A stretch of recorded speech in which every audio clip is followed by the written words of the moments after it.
And we can pull up the video. Do I need...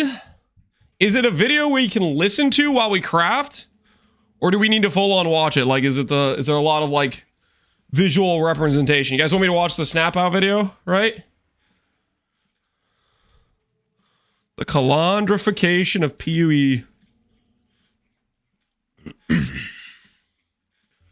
Just listen, watch it a bit. You don't need to watch, just listen. Okay. Let me get the volume correct. So we can hear, and let me make sure YouTube chat can hear as well. I'll put a little subtitle so people know what's going on. Listening to Snaps vid. That like over here or something like that.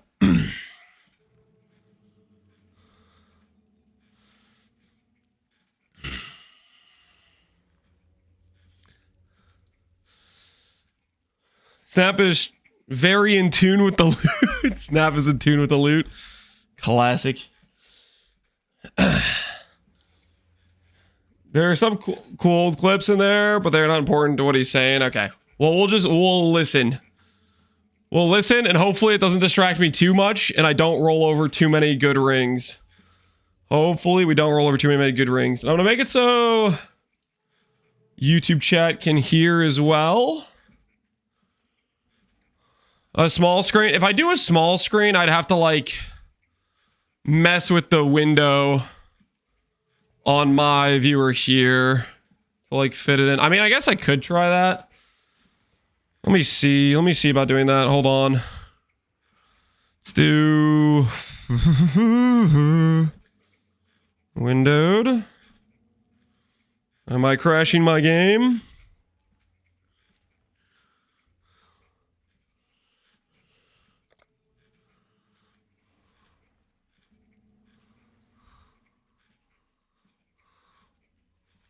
What the hell is this? Why not? What about the bottom half of my screen? Can I go halvesies? Is that not an option? I guess that's not an option.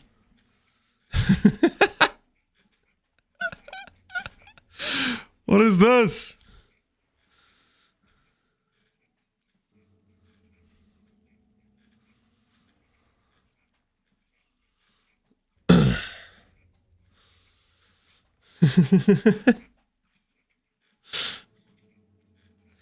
Press the first 3 icons in your browser search bar thing. Ah, okay. So this... it doesn't... Oh, yo! Yo, wait, that's sick. Wait, can I do this then? Can I go back to regular... Can I go back to regular window full screen? Holy, now we're cooking. That's insane. All right, we'll have Snap's video right here then. And he says he isn't old. Oh, shut up. I'm not old. I'm not playing around with browser settings all day long like you guys are, okay? The future is now, old man. All right, let me make sure I can actually like hear the feedback or get my essences in position. Get out some anoles. Have the currency ready to go. Because we still need to get this ring done. Okay. Pohunger is still in my head about the whole crafting the Warcry can't exert thing. All attributes. Do that.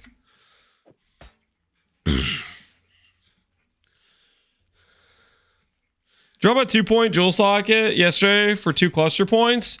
We're gonna change the tree around, but yeah, over here. Okay, I've been thinking about this more about things I need to adjust. I've been thinking about stuff I want to add. I want to get 90 res, which means I need 3 more rare jewels. I need to, I think I'm going to change this for voices. I'm going to redo this cluster so I only have to spend 5 points. I'm going to grab this jewel socket with +1 endurance, and I'm going to grab this jewel socket. I have to change some things around. I got to sacrifice some points somewhere, get some points back. Basically, I have to tattoo leech one place. I have to do a few different things to get it so we're like, you know, we've covered all of our bases. Think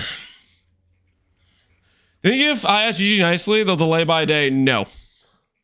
GG will not delay for your friend's wedding. You're just going to have to miss it. Wait. It's not even your friend. Your wife's friend? No, you missed that for sure. Honey, I can't go. She's not my friend. She's yours. I'll pass. Yeah, like I got a league start. Don't you know the importance of what's going down?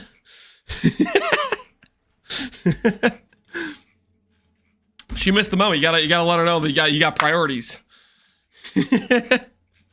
Here's what you do: DDoS the servers. Do not DDoS the servers. Okay, don't mess this up for everybody because you're a psycho. That's not okay.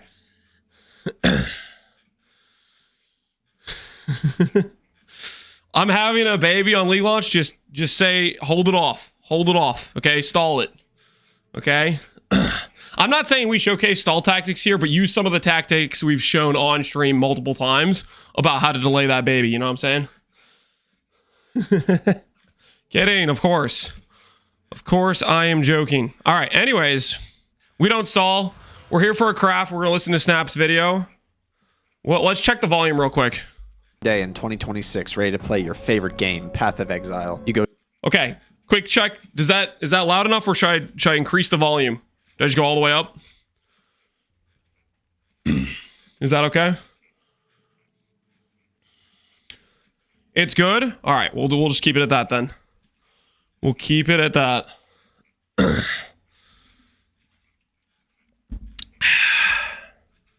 Straight to YouTube and type Fub Gun Juicing Guide 2026. You follow his build and his advice to a T. Ready to farm, you enter the fortress map. You click on Scarab after Scarab, and then you wonder to yourself, why is 90% of my loot coming from barrels and strongboxes? Why aren't the monsters dropping the loot instead? And why is the only thing I'm picking up...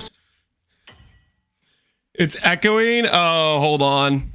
Is it picking up from my... It might be picking up... Let me redirect where my mic is. Scarabs. Well, there's a lot we need to go over to unpack that particular. That's still echoing when I point my mic away. Let's turn my speaker down a little still. Okay, let me turn down a little bit more.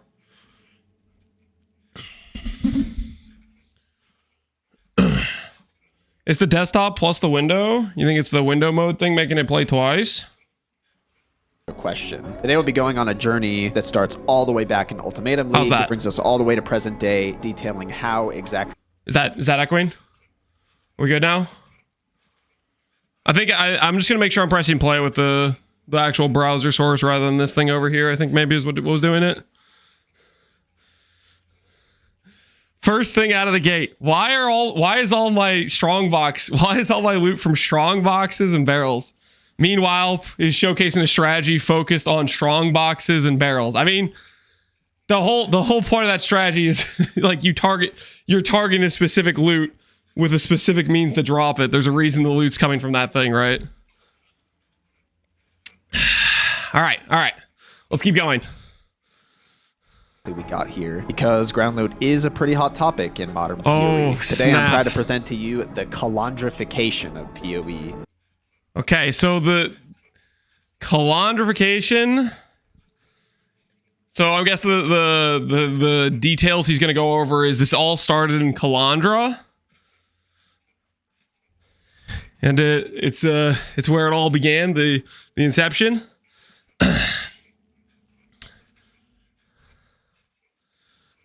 All right, let's go. I really hope you enjoy.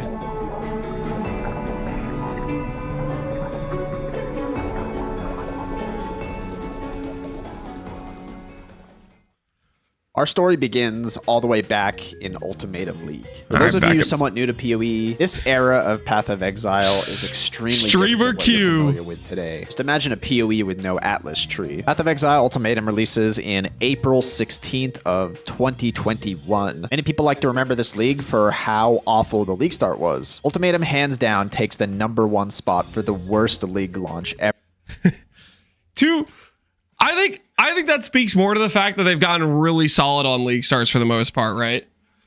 Like, I feel like Ultimatum was like that like it was a big screw up in terms of like the server end of things.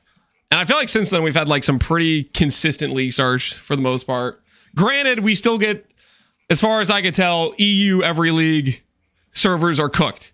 That I can't speak to because I'm not an EU guy, but the EU guys are always like, I'm dying over here. In PoE in terms of server stability and login queues, etc. Anybody who played Ultimatum on League Start knows that it was a long and grueling 12-hour long campaign full of disconnects, login queues, and just overall instability. We were graciously reached out to by GGG and given a streamer priority queue, which in hindsight definitely was not the greatest idea. The whole community was understandably upset because of the server problems that were happening, and this definitely left the player base upset and on edge, ready to complain about any minor grievance they might encounter while playing the game. I avoided the streamer priority queue by being a complete nobody. I think I was streaming by Ultimatum League, but I had absolutely no viewership, so I didn't get a streamer priority queue, and thus I avoided the drama. It was a tactical, be a complete nobody, thus no way to get invited into the priority queue. We didn't make the cut. And thus we were spared from all the drama. Our group ended up doing a little bit of exploiting here or there. We got banned. Oops. But that's not really the topic of this video. With the disastrous league start, the streamer key counter and given a streamer priority queue, I want to see the loot drops. Definitely was not the greatest idea. The whole community was understandably upset because of the server problems that were happening, and this definitely left the player base upset and on edge, ready to complain about any minor grievance they might encounter while playing the game. Our group So, like, I think the thing that I think is hilarious about this picture, do you guys notice anything about this picture?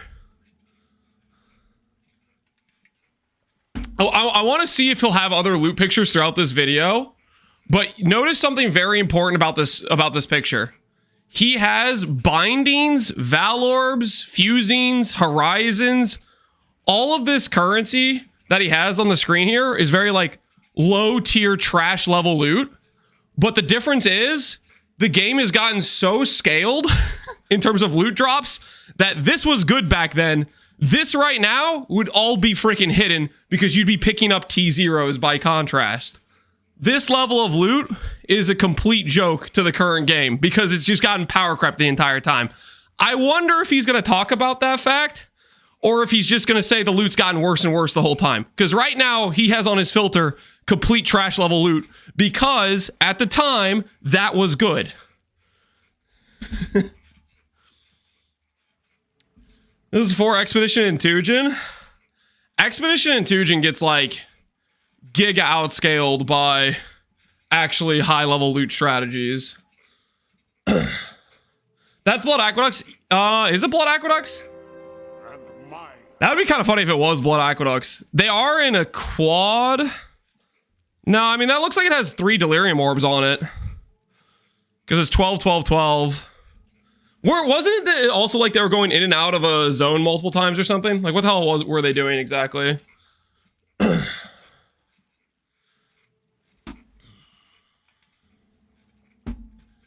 Those currencies had value back then. Do you know why they had value? Why do you think these currencies were more valuable back then? Does anyone in the room have any idea why that currency on the ground would be more valuable at the time of this recording? For Expedition? No, it's not Expedition. Guys, Expedition is not the #1 printer of like raw currency drops. You realize that, right? No T17? Yeah. There's been multiple leagues where they've made loot more and more freaking common, which means these drops are less and less valuable. Because you know what? When you click one alteration, that looks a little stupid compared to clicking 10, 20 stacks of alterations. You know how like you'll freaking drop, you'll kill a monster, it'll have like a loot conversion, and then you'll drop freaking 100+ alterations or something, or you'll drop just stacks just generally while you're mapping and stuff.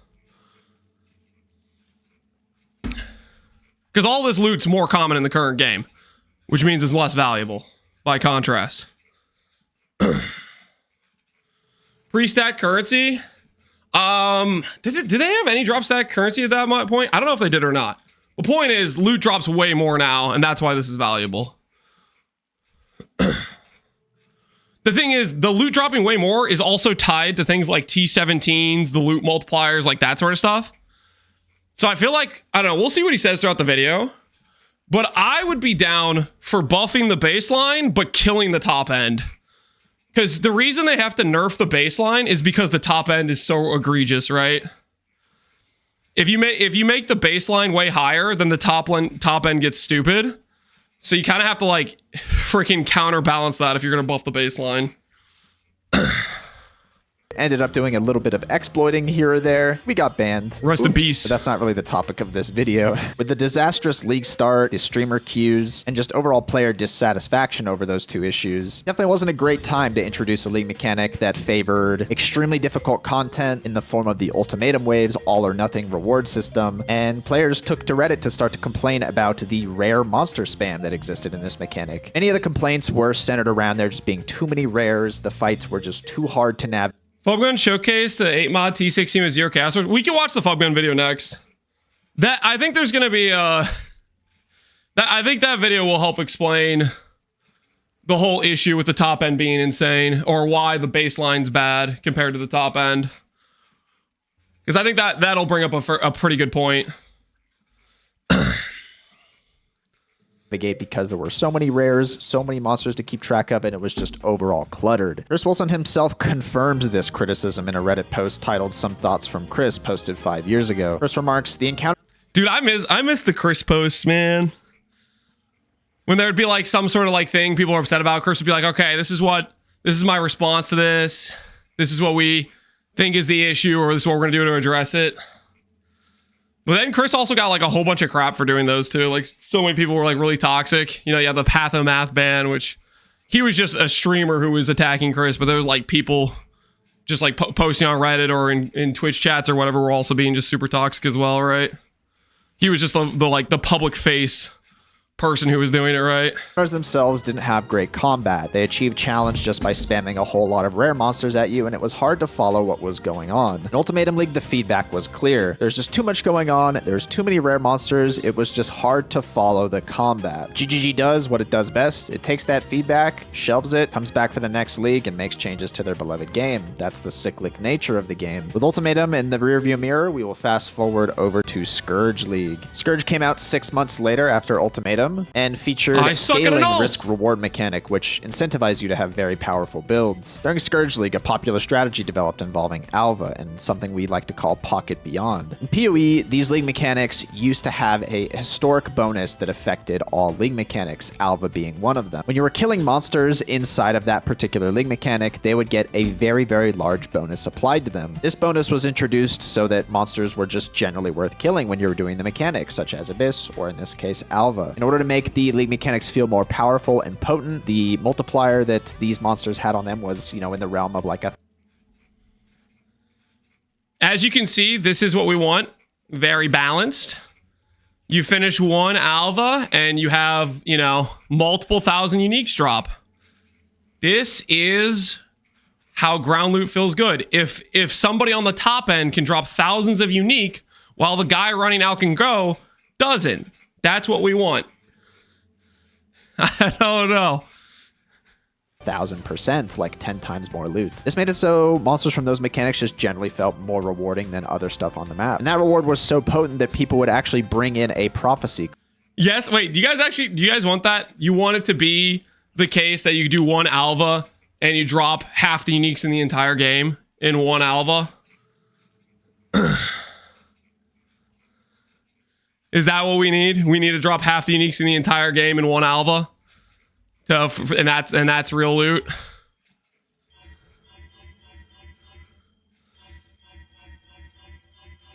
All right, I'll keep watching.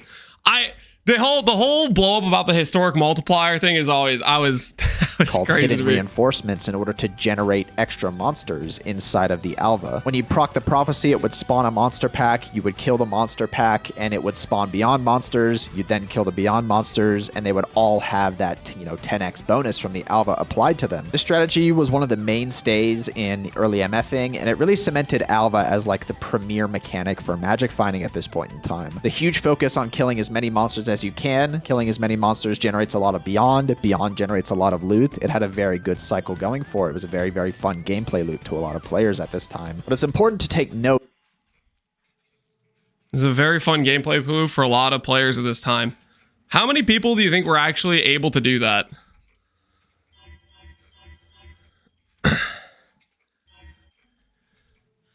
Who is a lot of players in this situation? The top 1% of the 1% of MF juicers? All right. This specific historic bonus that existed in league mechanics like Alva, because this historic bonus would become the piece of controversy for leagues later down the line. We need to put a pause on that first because we need to talk about Archnemesis.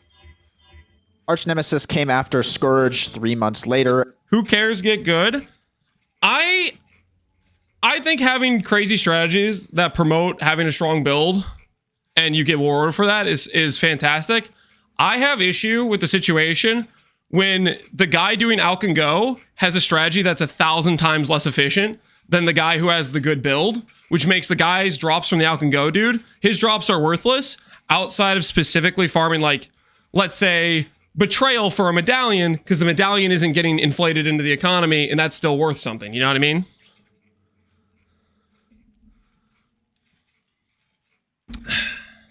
We started the stream with stall content. People want me to watch the snap video.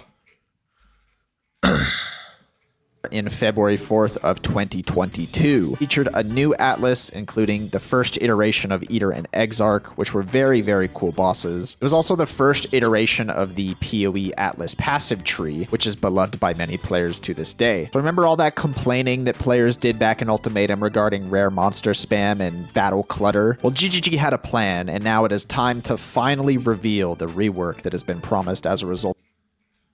This is literally a video showcasing the history of it. Oh, I know the history. I freaking played every league.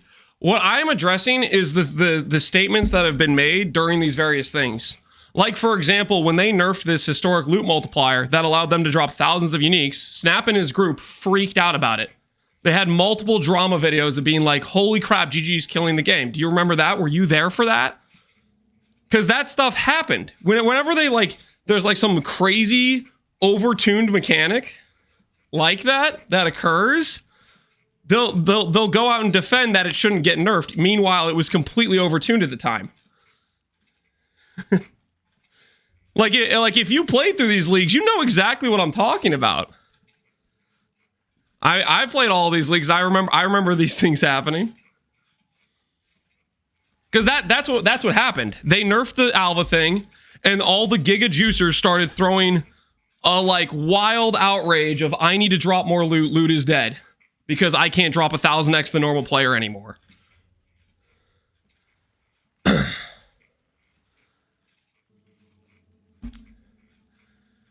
So I'm just like commenting on things that I know was also tied to these events.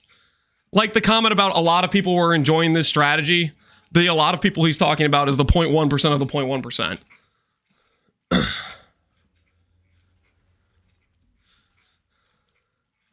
Of all of those complaints in Ultimatum, and that is clearly Archnemesis. It comes to PoE first as a league so that GGG can test the waters, make sure it's suitable for the core game. The idea is simple, right? What if we reduced the amount of rare monsters, but we gave rare monsters powerful modifiers that are memorable, and you're going to have these epic battles with those rare monsters and be rewarded for killing them. Sounds great on paper, right? This was also GGG's first implementation of what we call loot conversion modifiers, a system in which where you kill the monster and it would convert 100% of the item drops to a particular other type of item, such as currency, MF color meta? scarabs, or flasks. During the Archnemesis League itself, there wasn't a huge amount of focus put on the The MF color meta wasn't until the second edition of Archnem, right? Or was it original Archnem too?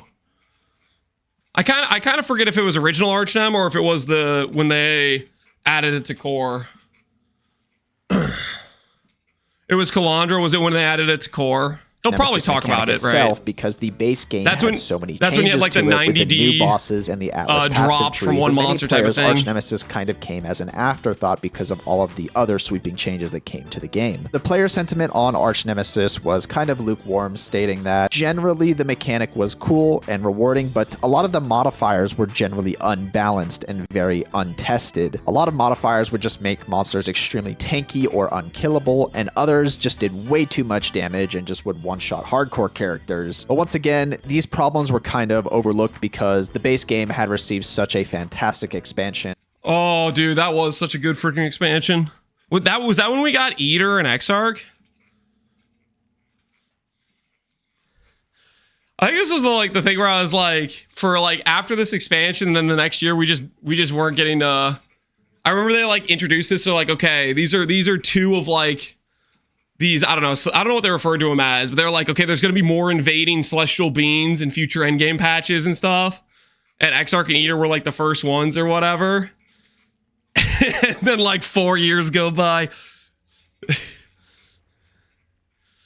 It was a good patch, though. It was a good patch. It was really fine to overlook some of these issues that the Archnemesis mechanic had. Archnemesis comes to a close in May of 2022, and we are excited to see the next league, which is going to be Sentinel League.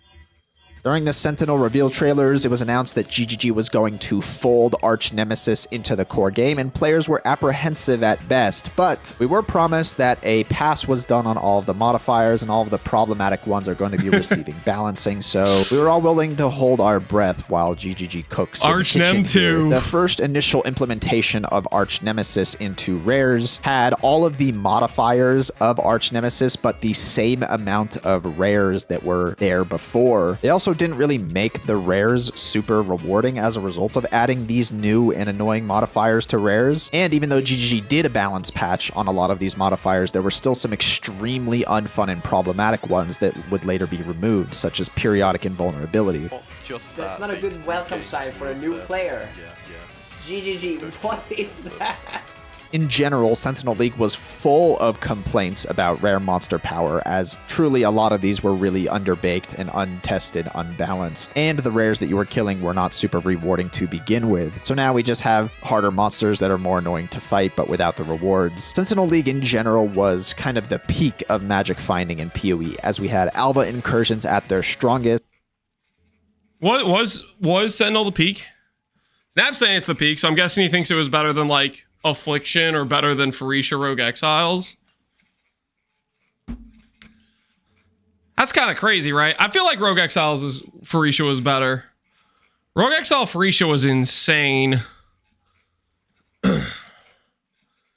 For magic finding, okay, like specifically like freaking quant gear, MF color, that sort of stuff. Is that what he's talking about? Fair enough. Historic league quantity bonus is still intact. Crazy Sentinel quantity steroids that provided some of the most fun and crazy moments of magic finding in PoE history. The monsters themselves dropped loot, and you were incentivized to kill as many monsters as you could, and it wasn't just the single rare or unique monster loot pinata meta that we have today in 2026. Every monster was valuable, and every mechanic was valuable, as they had inherent quantity and rarity bonuses. But little did we know this would be the last league we have those.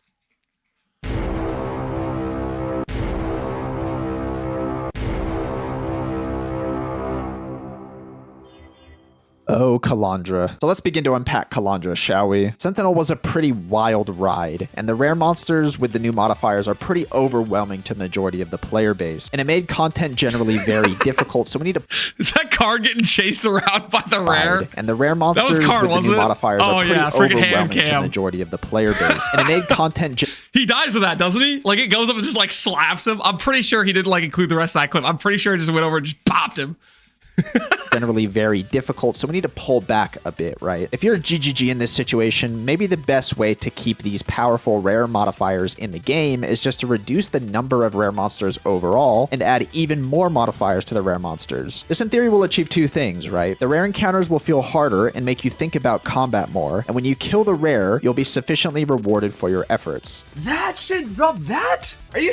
That sounds great on paper, right? So let's reduce the number of rares, give them more modifiers, and bring back the loot conversions that existed in the OG Archnemesis League implementation. GGG took this concept into internal testing and ran into a problem, however. When they were implementing those loot conversions, they noticed that sometimes monsters dropped way more loot than intended from the conversions. And upon doing some digging, they found the culprit, that hidden historic bonus which existed on League mechanics such as Abyss or Alva incursions. That historic bonus was taking those reward conversions, right, and apply item rarity 5,000, item quantity 1,850%. Holy.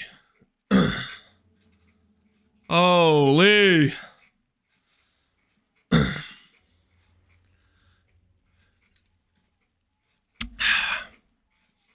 That's a lot.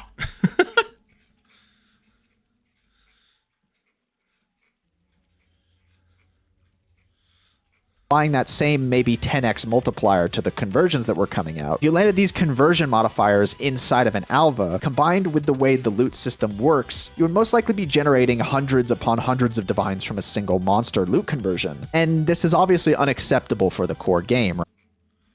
Wow, okay. I didn't expect him to say that.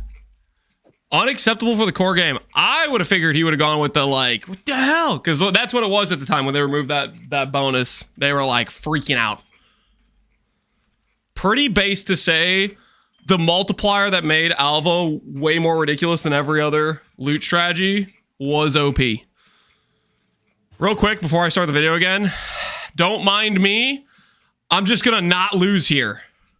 You see how there's previous game change and 3 crafted mods? I'm gonna click this button and one of those white or light blue affixes are gone. I think I won. I don't actually know because I can't freaking... Oh, thank goodness. Holy. All right, hold on, Snap. I gotta, 1 second, guys, 1 second. We will pick up the video in a second. I need to miss this ring. Give me 1 moment. 1 moment. This could be our ring, guys. This could be our ring. That means we don't have to craft heals anymore. Minimum endurance. You know what? Freaking YOLO. If I get +3 min endurance, that'd be kind of crazy right now. I'm gonna divine the affix a little bit. Get those attributes looking pretty. Come on. Just a little bit higher. 96.25. 1 off, 1 off. All right, we'll send it with 1 off, 1 off. War Cries Exert. Classy. Before we continue the video, we're gonna do a quick prediction. Lose endurance on kill might be problematic, but we're just gonna win, okay? We're gonna win instead of lose. It's gonna be fine, okay? The lose endurance on kill might mean we can't do endurance charges. Let's just not think about that right now, okay? Do we win mist? I.e., does the strength and all attribute go the same direction? And clearly, I think we also should have the min endurance go the same direction as well. But the wager is for strength and all attribute. Do the strength and all attribute rolls go the positive direction? Do we take home the gold? You know what? Honestly, I'm going to divine it to be better. I'm greeding a little bit. Initiate greed. Initiate greed. Come on. Okay, this was a mistake. I should not have greeded. This was a mistake. This was a mistake, people. Who let me greed? Oh, okay, all right, worth, definitely, totally worth. Okay, let's don't look at how many divines I just used. It's not important. Okay, that was definitely worth the 2 flat strength. I shouldn't have done that. That was stupid.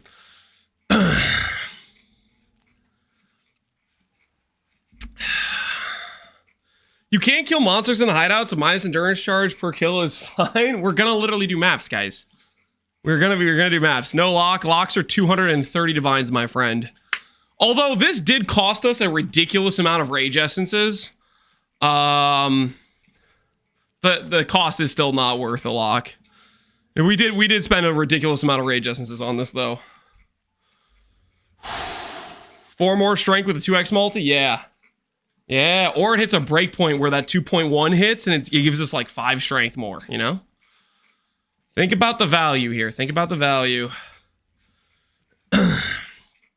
Do one lock at least? No. One lock is how you just lose. Is just how you lose currency. Okay. We're not doing the one lock. All right. The wagers are in. Let's bring this thing home. Let's bring this thing home. I'm thinking +3 minimum endurance with endurance on kill, with strength, and with all attribute. Ugh. Ugh. What is that?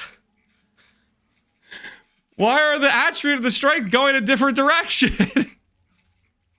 What is that? Oh, it was close. It wanted to be. It had the multiplier. It had the multiplier. It had the 2x.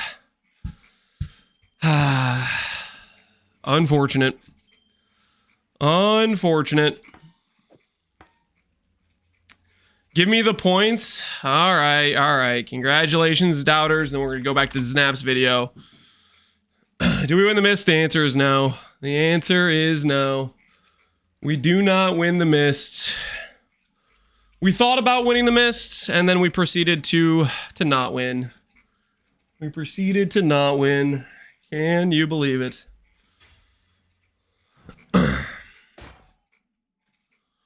Bramble Loop, Doom Hold, item level 83. We'll buy this one. Does not have item sales for vendor. Holy. This guy's got a lot of Emperor's Mastery and stuff. Plus int, plus all attribute, plus ES, reduced rarity. That guy's probably doing a red vial strat. He's thinking about MFing. He's thinking about MFing or like the freaking base finding or whatever you call that stuff.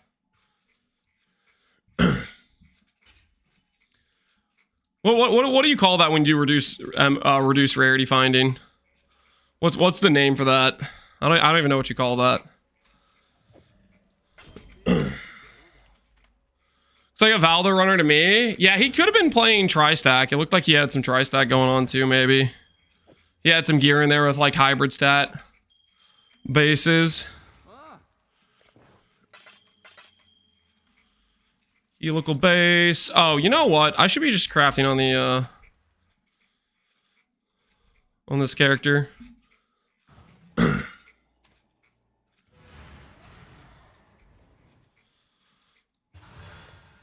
Yes, yes. All right, let's continue the snap video. Right, we don't want to have people dropping hundreds of divines or whatever when they get lucky in an Alva. It's probably a little bit unhealthy. So the solution here is to, instead of not have the loot conversions in the game, we're going to just nerf the historic bonus that existed on all. Okay, originally I thought he was based because he was saying they were going to get rid of the historic bonuses are ridiculous. But I guess he's mad at the loot conversion. The historic bonus is the thing I like, so that should be in the game, but the bonus, the conversion should not.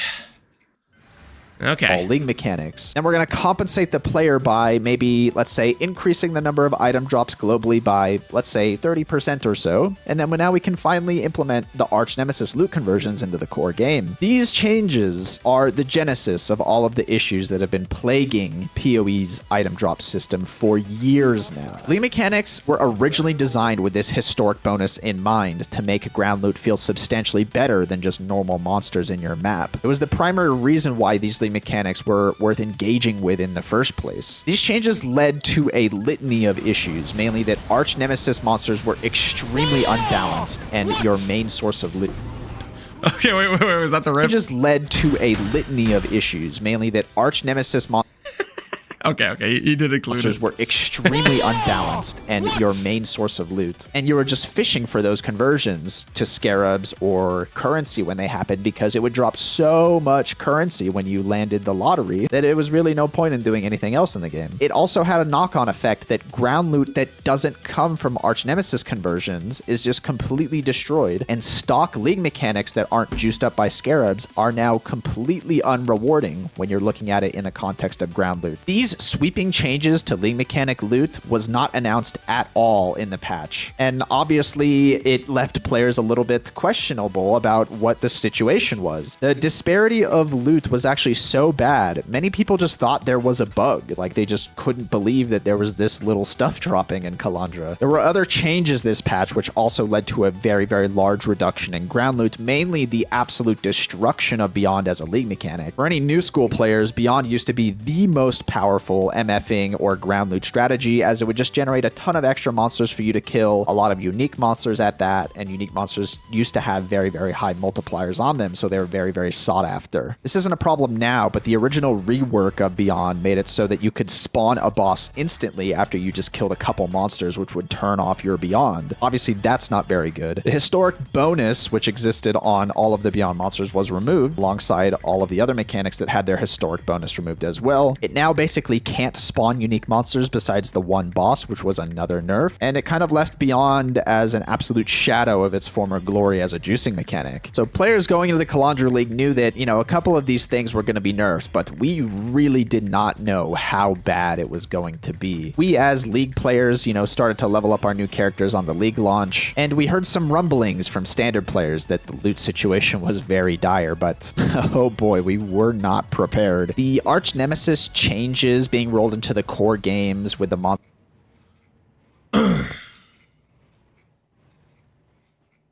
Sorry.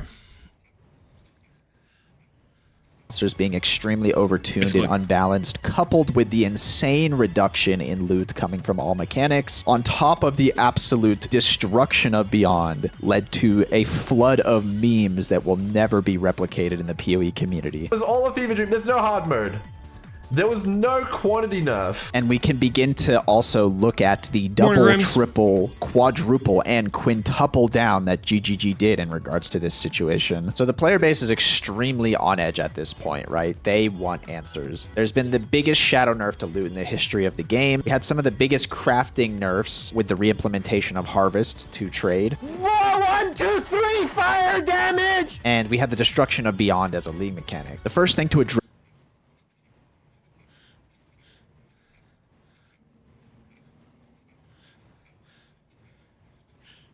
This is an interesting video.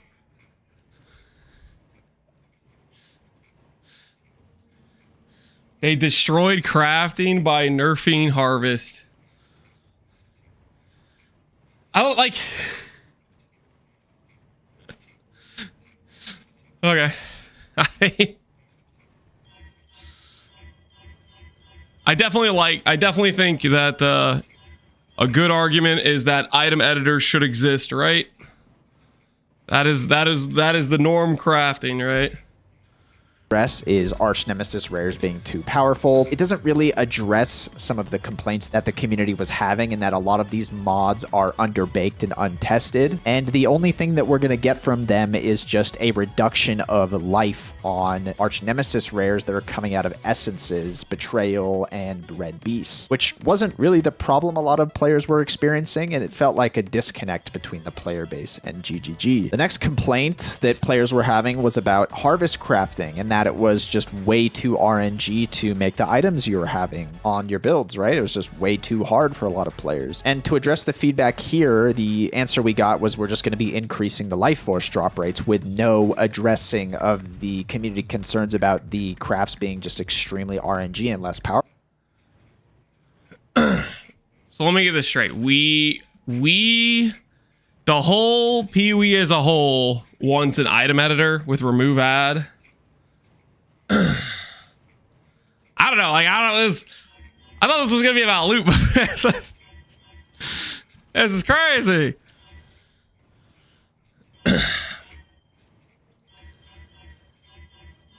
I was not expecting the Harvest was a balanced crafting mechanic, and it should not have gotten nerfed side talking point. What was Harvest? It was an item editor before. It was permanently remove add until you get the mod you want. And then they nerfed it to what it is now. Well, okay. The bigger nerf was, besides them nerfing to what it is now, life force was very sparse. So you couldn't use it much at all. and that was part of the reason why they had to go and increase life force drops, add Scarab supports for it. Like, there was issues with it that had to do with the sparsity of how much life force you could generate, but the freaking this was a destruction of crafting. I think is taking it way too far, because like Harvest was not balanced crafting at all.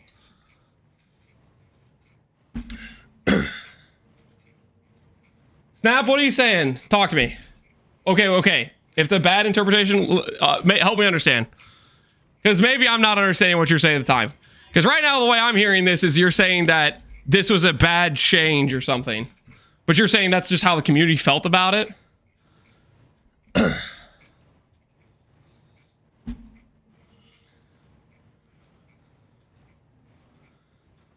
Okay, fair enough. Then I am misinterpreting what you're saying. Because to me, freaking Harvest was ridiculously overpowered. But I guess I can understand what you're saying. Is the community as a whole was not happy that they're nerfing the Harvest mechanic on top of the nerfs to these other things. I'm going over to community said. All right. That's my bad. I'm misinterpreting what you're saying.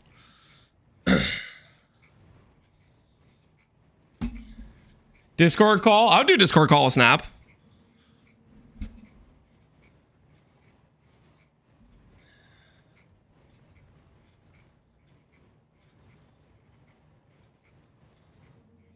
I think Old Harvest is pretty stupid. We agree. Okay, yeah. That is what I was confused about. Because to me, it's like Harvest was ridiculously OP, and it needed to get freaking like taken out back. Because item editor is just ridiculous to have. Finish the video first. All right, fair enough.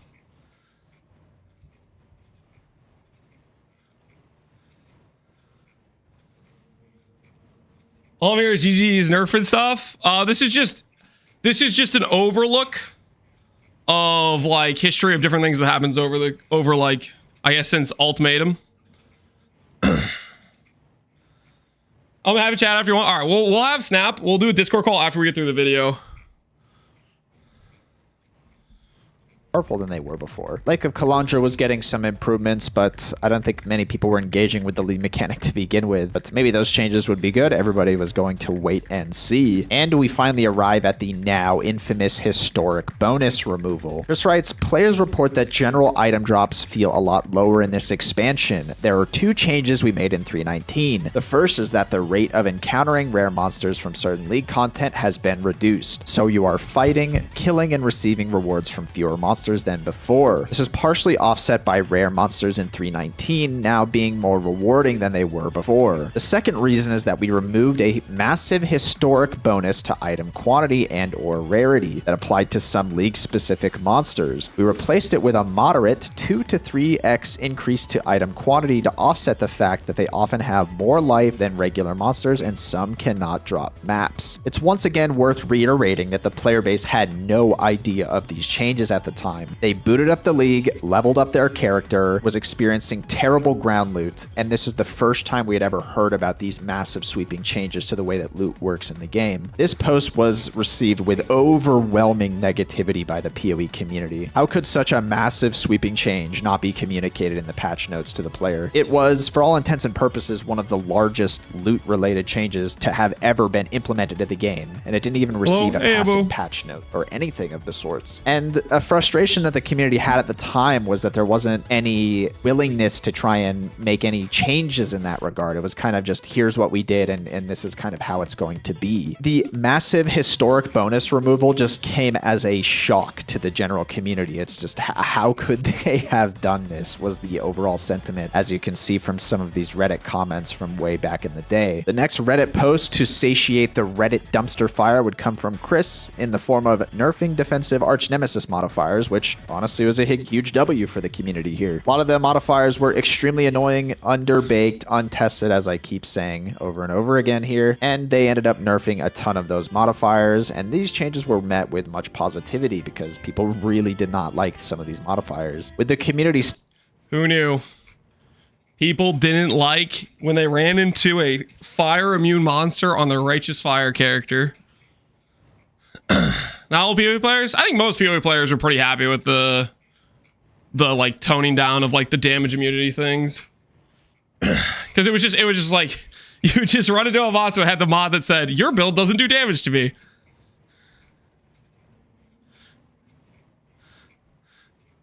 That was the Archnem.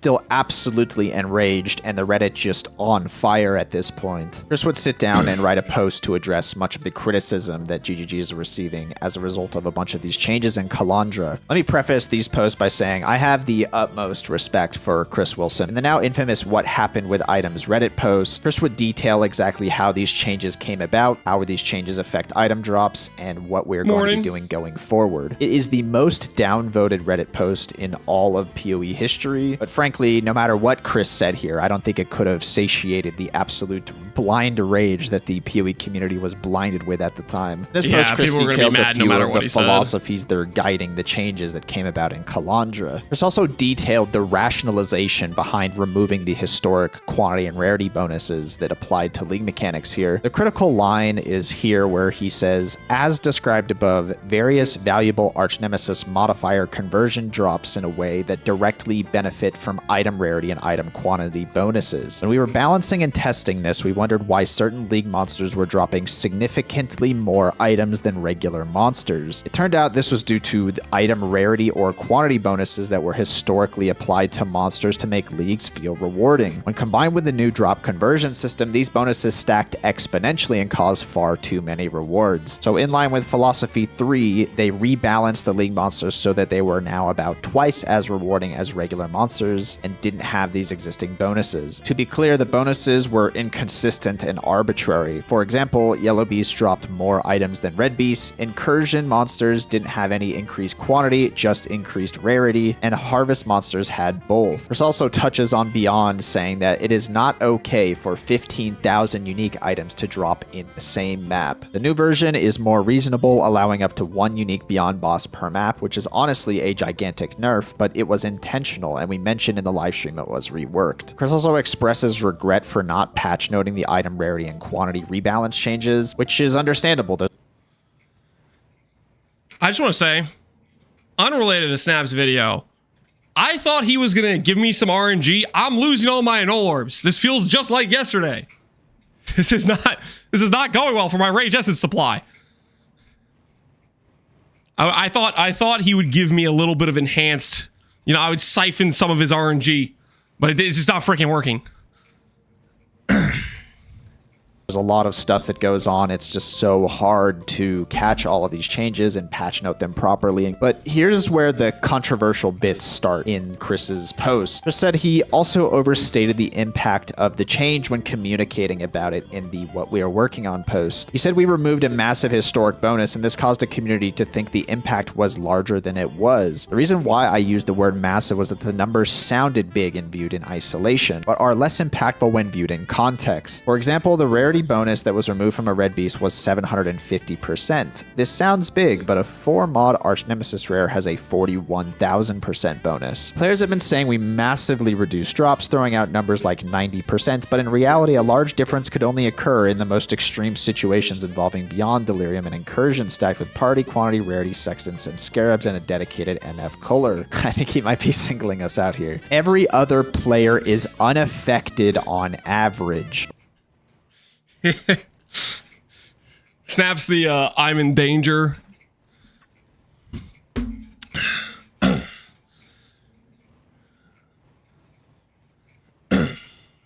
People clown on Reddit are the people who only see the worst, most cooked taste ever, to be honest. Twitch chat's just cooked. Yeah, I think you look at anything in a vacuum, you're going to see crazy people saying crazy things, no matter where. Whether it could be a YouTube comment section, Twitch chat, Reddit. There's going to be some crazy person saying some crazy thing. For example, when playing Breach, the reduction in currency items found is around 7%. In 100% Delirium maps, the difference hits 17%. In Incursion and regular non-league content, you'll find 25% more. So you have to understand, the whole community is telling GGG that the loot is terrible. They've made a huge mistake. There's a massive amount of FOMO going on because of people culling rare monsters for 70, 100, 150 divine. And poor Chris makes a Reddit post, which is is essentially like kind of gaslighting the community, saying that the loot is really fine, which the tidbit about saying that there's X% of reduction of items was really what kind of rubbed the community the wrong way, so to speak, and why this particular post was so frowned upon and heavily downvoted at the time. On the topic of Kalandra, Chris would go on to make one last Reddit post about tool-assisted Pantheon mod farming, which did receive a bunch of community praise, and this would be the last Reddit post Chris Wilson would make for 4 years. Did he make another one 4 years later? Or that's just like the last time Chris ever did community posted? That was holy.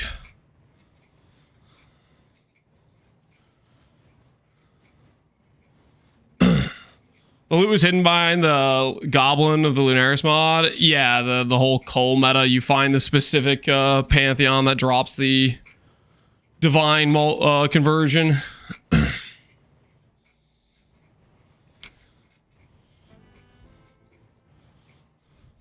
With Kalandra in the mirror, we need to take a look at the next league, which is going to be Sanctum, which started in December of 2022, just 4 months after the Kalandra incident. Sanctum fixed a few issues. No, not the Sanctum. Oh, it's gonna bring up bad blood.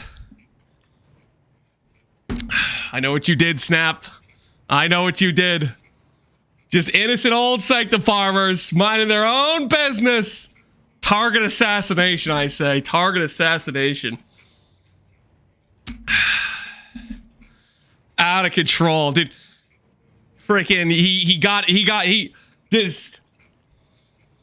I don't want to talk about it. It's crazy. It's crazy. Getting the common man to support the group player on an alliance to attack just a little old solo player farming strat. It's out of control. From Kalandra, mainly that loot conversions are now purely random, so there is no telegraphing of what is going to do a loot conversion anymore. So now, in theory, every single rare monster you kill has an equal chance of, doing the loot conversion. This fixes the culling problem that existed in Kalandra. We had more nerfs to problematic Archnemesis modifiers as GGG continues to iterate and bring down the problematic Archnemesis modifiers. And on top of that, rares now spawn with less modifiers than before, so they're not as annoying to kill, and there's not as many problematic combinations for players. Ground loot is still in a dire state, but there's one singular mechanic holding up endgame magic finding or endgame mapping on stilts, and that is going to be enraged strongboxes. Post Kalandra, we are now in a landscape where, on average, league monsters are unrewarding, but there's one way to inject base quantity onto monsters, and that is enrage. You simply use the sextant for 600% base quantity on monsters in the strongboxes, and you add as many strongboxes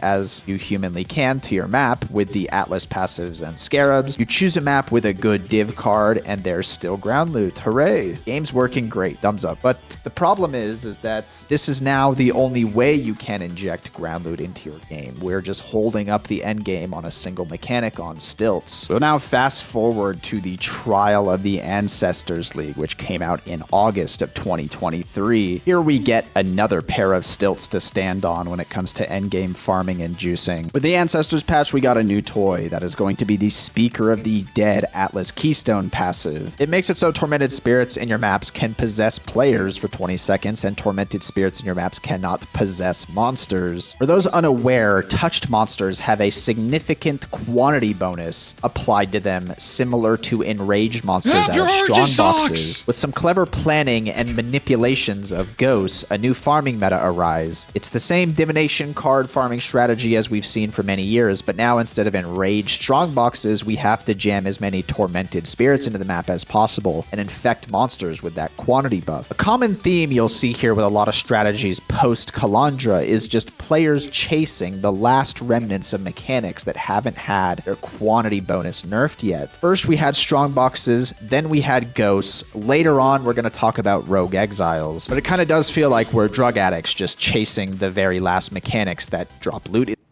Aren't we all drug addicts if we're playing this game? Like, kind of a little bit. Like, let's be honest.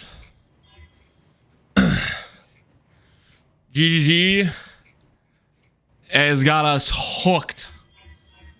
The old, what did Chris say? Once you get to maps, we own your souls.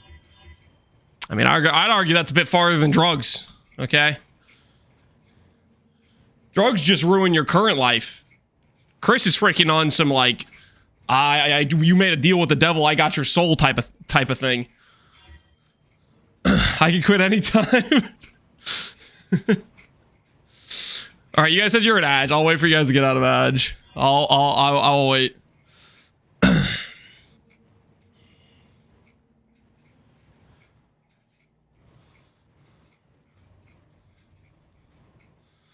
They owned my soul for 13 years now. Do you think you'll ever get it back? Are you guys still in ads? Are you guys still stuck? I'm a soft addict. I stop at mid-budget unlike Lance, who's hardcore addict. You're saying you only have a partial addiction? Don't worry. It'll happen. Just give it time. Just give time. Ads are done. All right, let's keep watching then. Chill. Overall, Ancestors was a very good league for juicers, but the problem still remained. We have a handful of viable ground loot strategies that are just warped around injecting as many monsters with high quantity bonuses into our maps. This makes stock league mechanics on average very unrewarding, but at least there's... Okay, Snap, I'm going to ask you about this after, but couldn't you just say the same thing about Incursion? Like, it was so much stronger than every other option that it just made the other options kind of bad by comparison? Or were there strategies that could compete with Incursion at that time? I'm not a Giga Chad farmer, so I don't know the history, but to me, Incursion seemed like it was ridiculous compared to like the next best thing.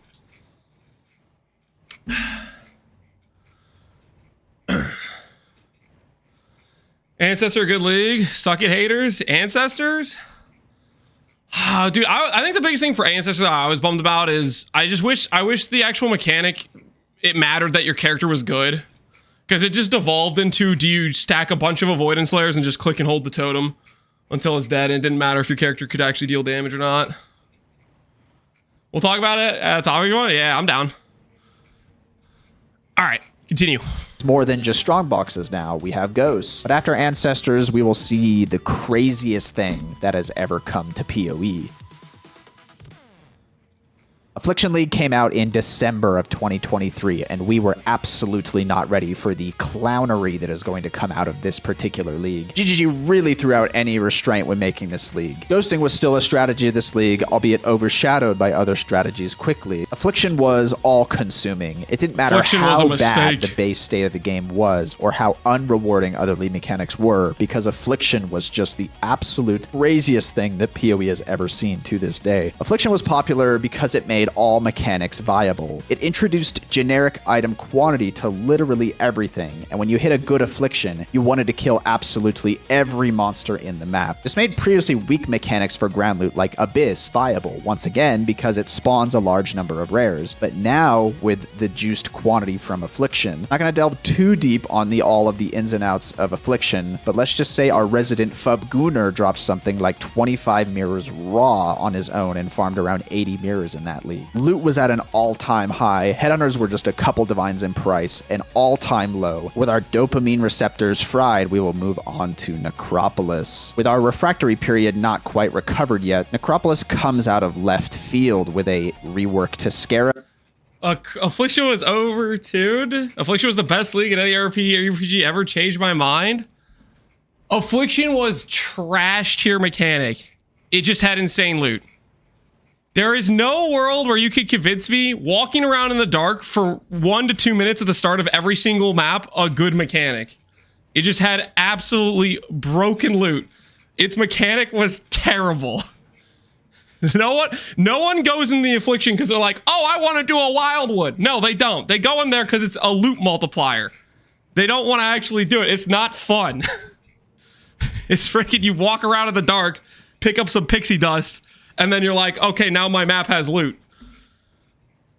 and the removal of sextants. Enraged strongboxes have been finally removed, and ghosting has finally eaten a final nerf to knock it out of viability this league. The nerfs aren't so bad though. The Scarab rework brought hope to the magic finders and the juicers of the world because there are so many new combinations to try. Surely I'll be the one to find some super broken strategy, right? It'll be me. I'll be the one that'll find the combination. One Scarab instantly caught every magic finder's eye. And now we need to talk about the Curation Scarab incident. The Curation Scarab let you pick 10 maps of Divination cards.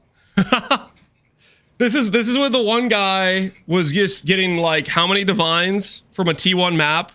Was this the Scry thing? The dude just like bought out every T0 on the market basically and then got banned.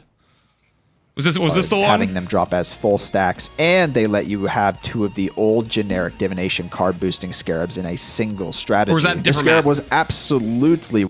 No, it's a different one, isn't it? It's the one that happens later. one of the most broken things to exist in the league. Later on, players would start to discover how broken Rogue Exiles were in combination with the Curation Scarab, which led to the now infamous 10 mirrors in 1 day video by Fubgun. In Necropolis, Rogue Exiles were injected into the map via All Flames, but players would soon discover just how powerful Rogue Exiles were after experiencing it in Necropolis. We also have our very first taste of the meat sack loot pinata meta when Ben popularized to the community just how stupid unique monster and rare monster modifier stacking absorb snaps powers could get. After Necropolis, Snap. yours truly Your ranted just about how I sucks. generally disliked the new garbage. Scarab system, as stock league mechanics felt unrewarding in general, and hyper-specific Scarab combinations multiplied out of control to be too powerful. It becomes a balancing nightmare for GGG, and I still believe that the new Scarab system suffers heavily from this problem to this. Okay, actually, I completely missed that. I was distracted with the multi-bot. I'm gonna rewind it just a little bit. I missed what you said. Scarab system, as stock league mechanics felt unrewarding in general, and hyper-specific Scarab combinations multiplied out of control to be too powerful. It becomes a balancing nightmare for GGG, and I still believe that the new Scarab system suffers heavily from this problem. He's dead on. It is ridiculous how bad baseline mechanics are compared to with Scarabs. I think the one that always gets me, the craziest one that's always just hilarious to me, is whenever I've tried, like I've done like an SSF run, and I've tried to be like, oh, I'm gonna go get some Harbinger.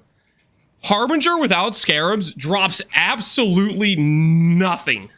Just straight up nothing. Because I remember this.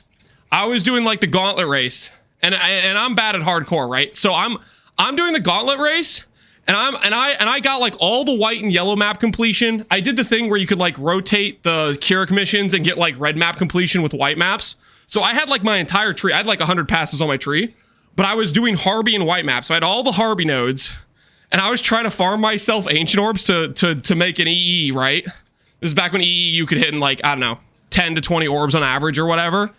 And it took me like multiple days to farm up like 20 ancient orbs, just doing nonstop Harby with no Scarabs. But then I looked at Ben's stream. He's good at the game, right? So he got to the part where he's doing red maps. He farmed a couple of Scarabs, and then he just instantly had the ancient orbs. Well, I think technically he got ancient orbs from like Tujin because he did expedition or whatever. But it was still like I spent multiple days to get like 20 ancient orbs. It was brutal. Without Scarabs, you just do not drop much of the Harbinger currency at all. He did Tujin plus Harb. Yeah, he did. So he actually had Scarabs. Well, I think he did Scarabs from Expedition as well. You get a decent amount of them. But anyways, point is, I was doing a strategy with no Scarabs at all, and Harby is horrendous. And that I think applies to a lot of the league mechanics. I don't know about most, but a lot of league mechanics without Scarabs, they're kind of like pointless to do pretty much compared to what they do with Scarabs. To this day. After the dust settles in Necropolis, we will have... I don't think I'm going to agree a ton with a lot of things Snap says, but that I 100% agree on. The baseline without Scarabs is trash, and then it becomes basically, if you're doing the strategy, you have to have them.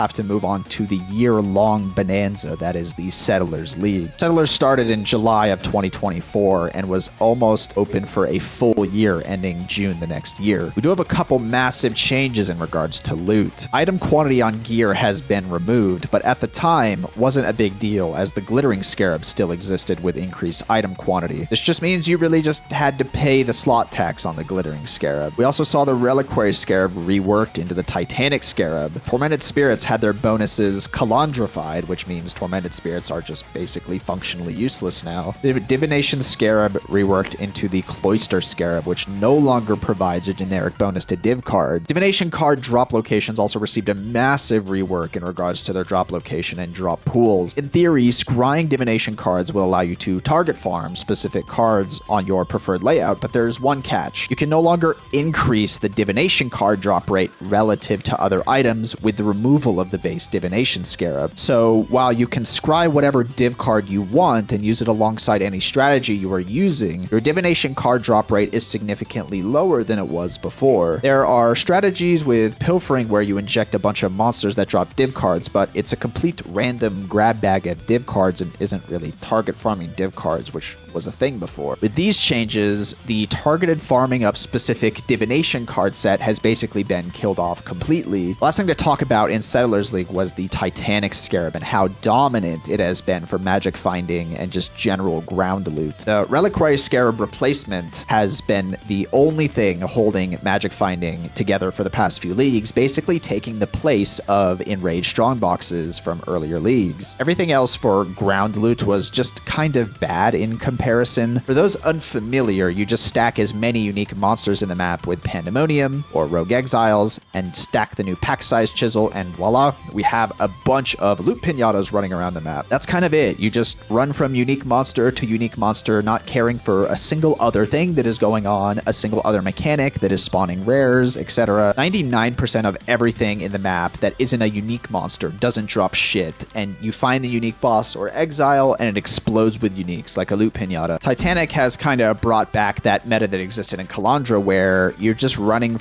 to the loot pinata, killing it, and then leaving the map. And then that loot pinata explodes with uniques. And this has kind of been the meta for around a year or two now. But Settlers was the first league where the Titanic scare... Was the Rogue Exiles got executed this league, right? Or was it last league? It was this league, right? I think Rogue Exiles were still good in Mercenaries. I can't remember. We made a Blast Rain Trapper champion a couple leagues ago with Fatal Flourish. Maybe. I don't remember. It's been a hot minute. It was this league. Okay, yeah. Really started to be I think Rogue Exiles was the first time I dropped a Kalandra's Touch. I think was when I was trying out Rogue Exiles. And that probably was in the middle of Mercenaries at some point.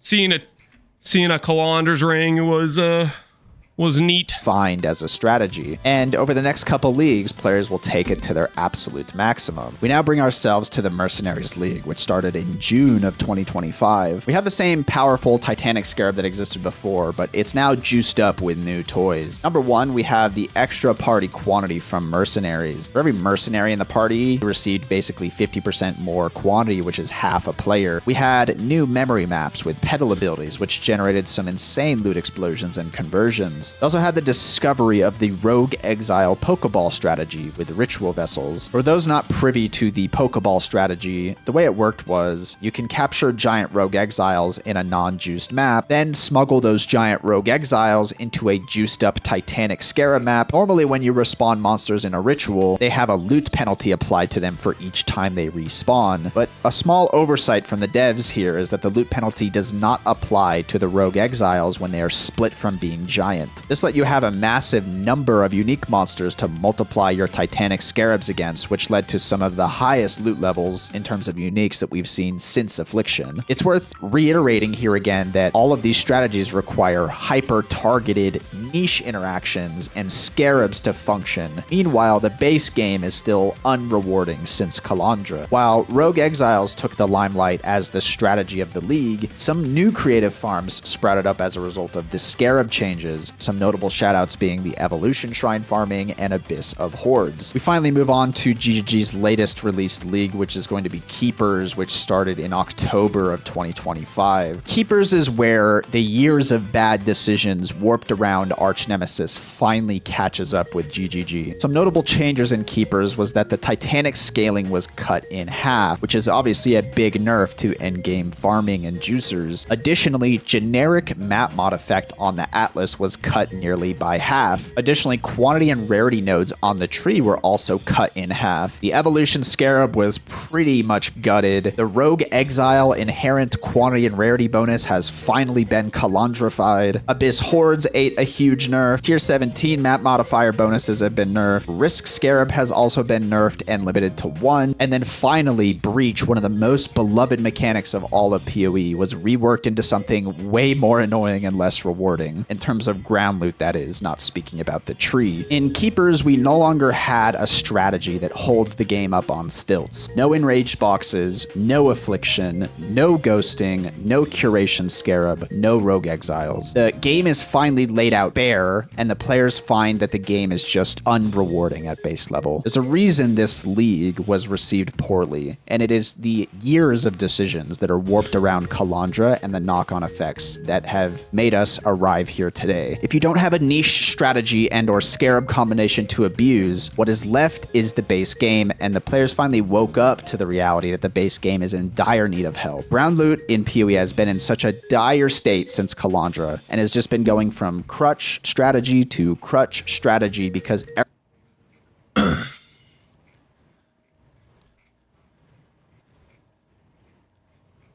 no abuse, no fun, Bazooka?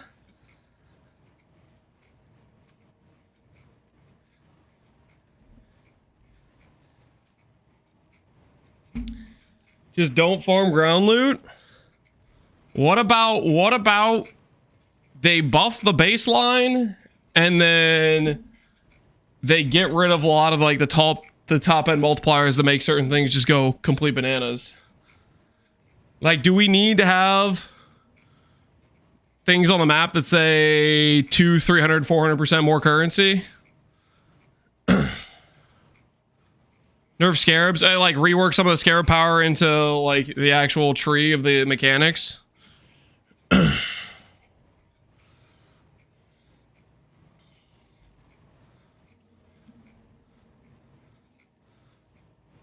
Delete T17s.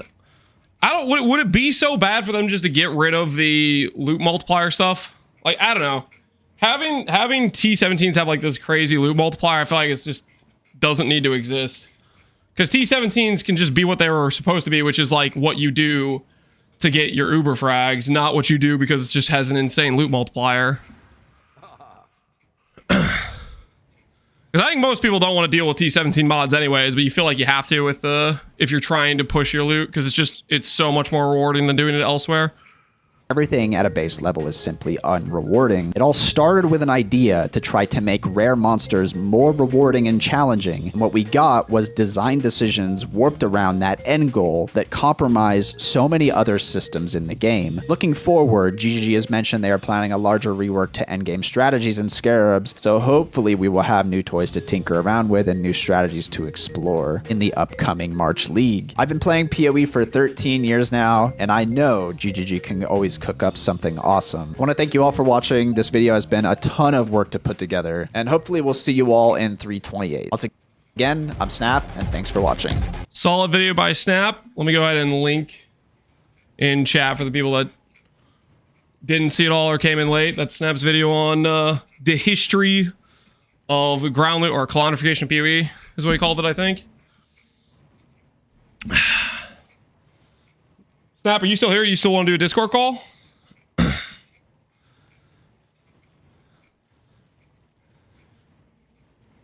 I group played with war vans. Holy, that's a blast from the past. War vans. Sure, hit me up. All right, hold on. Let me pull up Discord. Well, actually, real quick, guys. I've been drinking a lot of water. Give me 1 sec. I'm gonna pee real quick, and then we'll do a Discord call with Snap. Give me 1 sec. I mean, the water has gone through the system. Just give me 1 sec. Give me 1 sec. I'll be right back. I drink a lot of water, man.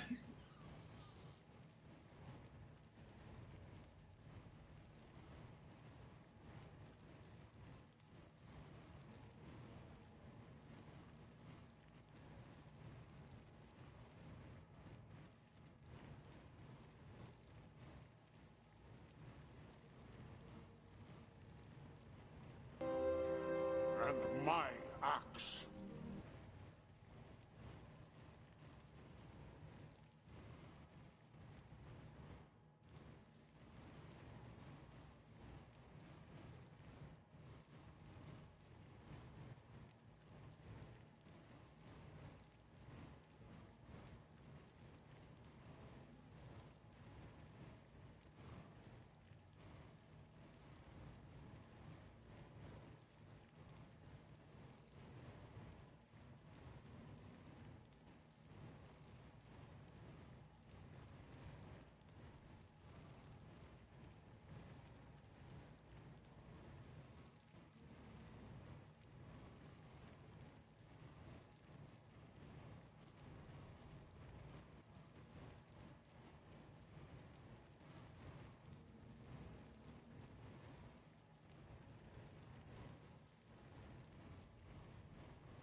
All right, water's been restocked.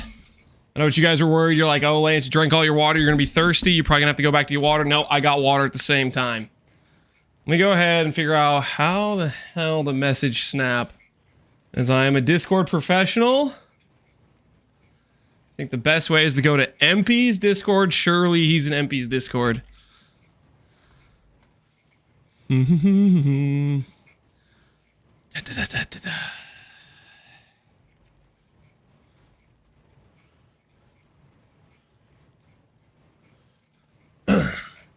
Old man doesn't know Discord? Oh, shut up. I'm gonna find him. I'm gonna find him.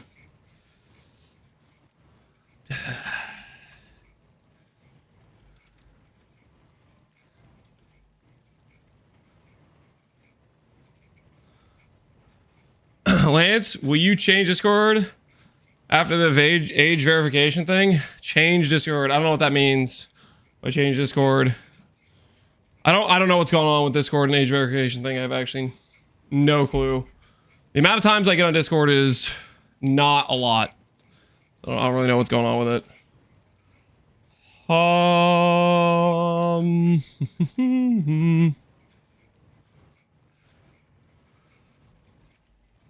right, I think I found him. DM. Yo. Dang it, he messaged me first. Okay, he's just better. He's just better.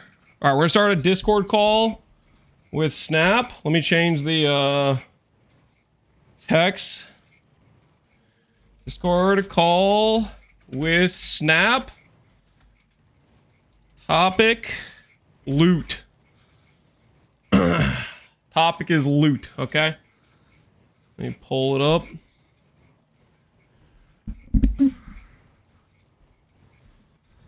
Yo. Hey, Snap, how's it going? Pretty good. How are you? Real quick, can people in hear me? chat hear Snap? Just make sure I have the Discord audio. Can you guys hear Snap? Can you be like, yes, I can hear Snap or something? Okay, they can hear you. All right. So, You are the hot topic of the day with the history of loot, or I guess Kalandrification of PoE. Real quick, just so I don't want to come off as too aggro. I do like to debate people. So so I appreciate that. Yeah. Hopefully don't take anything when I disagree with you or try to ask you about things. Don't take it too personally or anything like that. That's the type of person I am. I like to debate and talk about things. I think you'd be surprised how much I agree with you. I think like a lot of people have the sentiment of me as a player, like I just want like affliction 24/7, and I think like that's like people just think that's what I want from the game. But I'm actually a huge fucking hater of affliction. I thought it was like so stupid when it came out, but you know what? That you're proving your theory correct, because I obviously when I'm streaming PoE, I'm not like watching other streamers at the same time. So my general knowledge of you and your content is usually like I'm pushing the loot to the limit. So I would assume like you'd be pro affliction just because the association with loot, right? What do you think of, just on that topic, what do you think of Temple and PoE 2? I mean, I think that's also like really stupid. It's like even worse because at least in affliction, I'm killing monsters, which is like, you know, that's maybe like the one thing that makes it somewhat okay, I guess. But like in PoE 2, the whole temple thing is like, okay, yeah, I get my temple set up, and like I walk in and kill like one monster, and it just explodes with divines. Like it's the absolute dumbest thing. I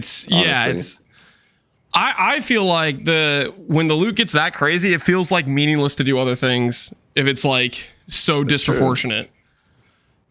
I was no, it's totally true. I was like kind of in the mindset of like I was gonna play a couple more builds in PoE 2, and then I saw how egregious the temple loot was, and then I instantly like swapped back to PoE 1. I killed my desire to play.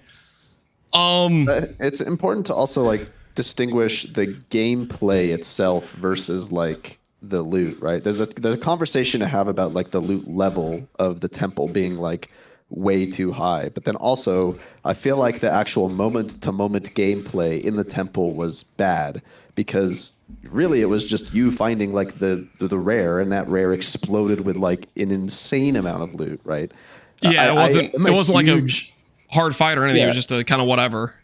I'm a huge hater of that kind of gameplay because, like, for me, the fun thing in PoE is like lots of monsters. You know, like I'm blowing up screens of monsters, and like that's the thing that's dropping loot. So like strategies with like a lot of blue mobs. You know, like Blight is kind of fun in that regard, just because there's like a ton of mobs you're killing. I really dislike when, especially now in PoE 1, the meta is just like, okay, I find the unique monster, loot pinata, I bonk him and then just walk away. Like I really dislike that about do you think there's a chance they're going to revert some of the loot being so top heavy to like these specific monsters with the loot conversions, or do you think they're too far in the rabbit hole that they're gonna like go for another band-aid?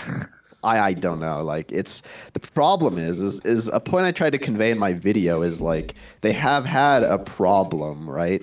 And they've been kind of digging themselves a hole in a way, and it is now, it feels like a really hard problem to solve. And it's compounded now with the Scarab rework, right? Where the baseline loot of lead mechanics is just kind of like bad in a lot of cases, but then like you just get some Scarab combination going, and it's like thousands of times more powerful than what the baseline is. It's just like the disparity is like way too big. And I think we agree on that.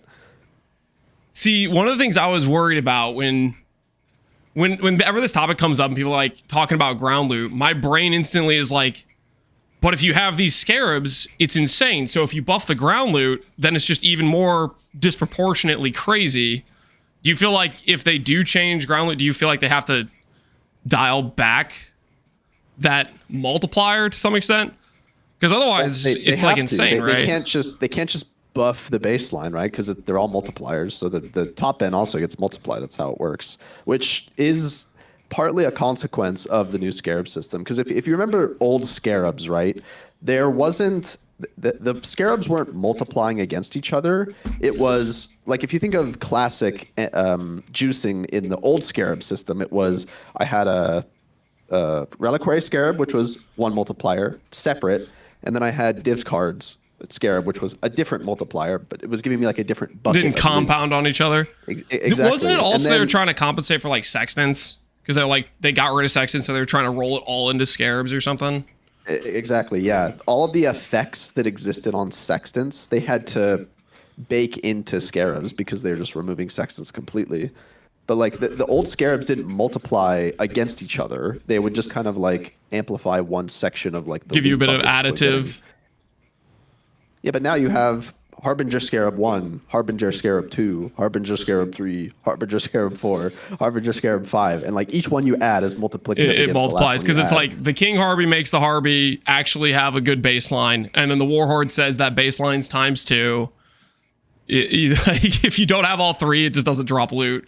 But if you have all 3, then suddenly it's decent for Harbinger currencies. It's exactly right. But the more important question is, how do you even begin to balance the mechanic, right? If I have 5 different scarabs that multiply the effectiveness of this league mechanic, how can I make it so people who are like going into maps or like doing their early progression get any sort of meaningful loot when the top end will have 5 multipliers they can leverage, right? Like it's just, I don't even know how you begin. I mean, the Scarab balance system is pretty like freaking bloated, right? Is there a world where they could get rid of a large amount of the like redundant multiplier scarabs and then make the baseline just stronger?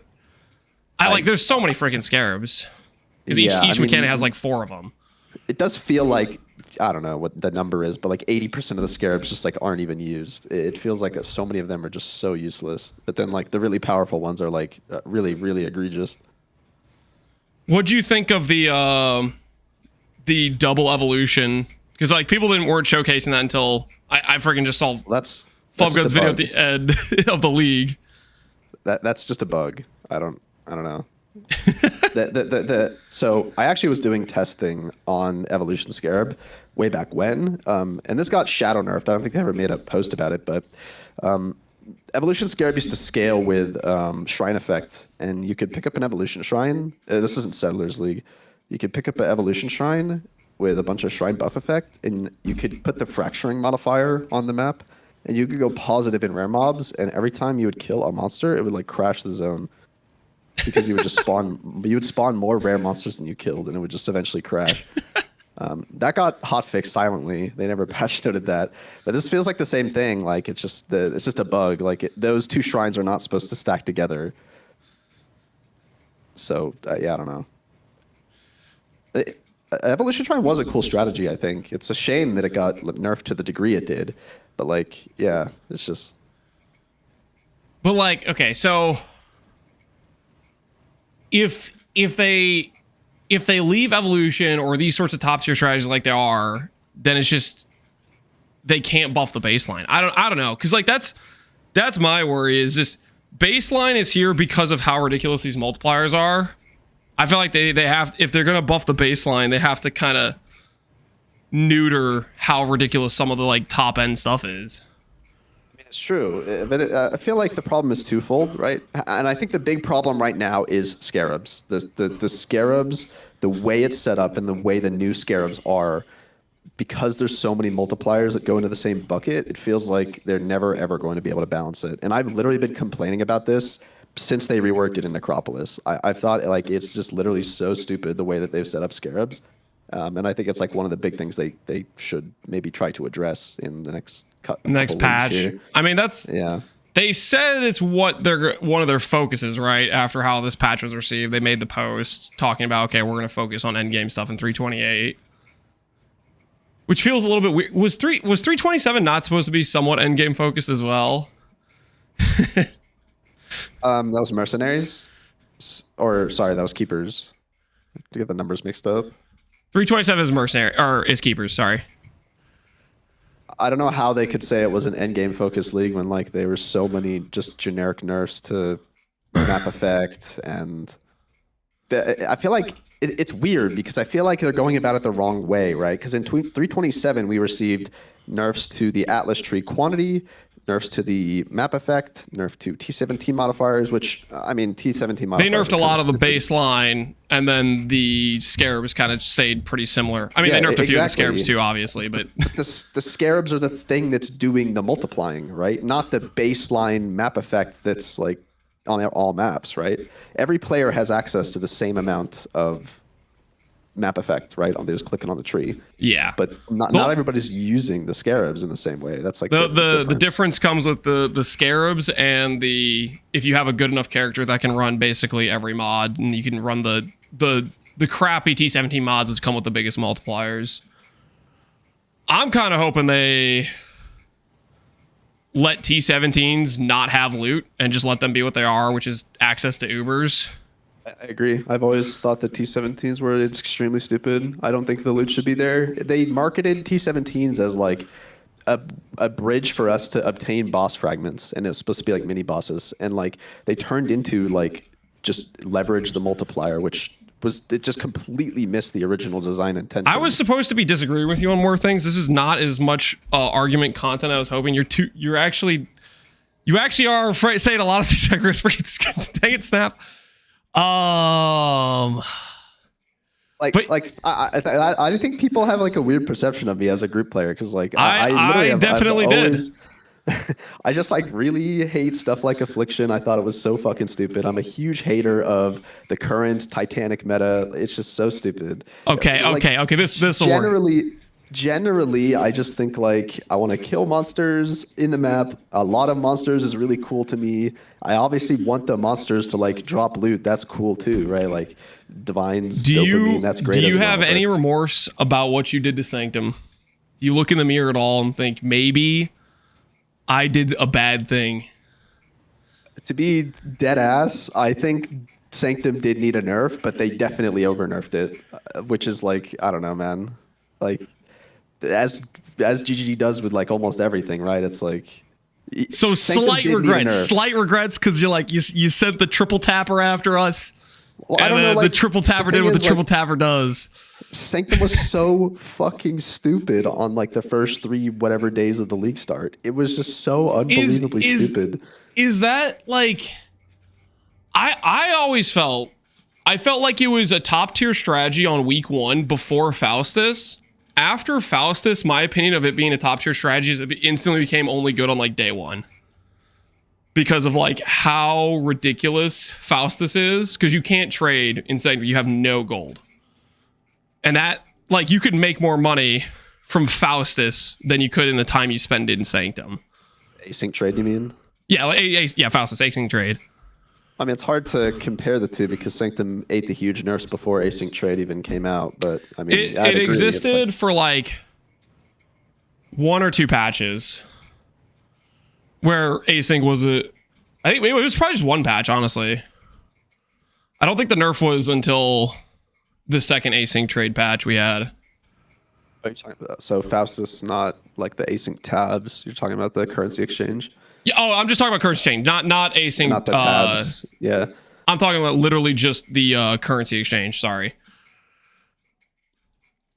I don't know. I think I was of the opinion that they just needed to nerf it really hard early on and somehow make it better as the league went on. And to me, the best way to do that would be to introduce some kind of like exclusive reward to the mechanic. But do you think we're ever getting those exclusive rewards? I think they just nerfed it to like appease the mob, and they're not going to touch it for years. I think Sanctum's going to just be it's going to be an OSIN gamble lottery until it's still like one of the best day 1 strategies, but it quickly falls off afterwards.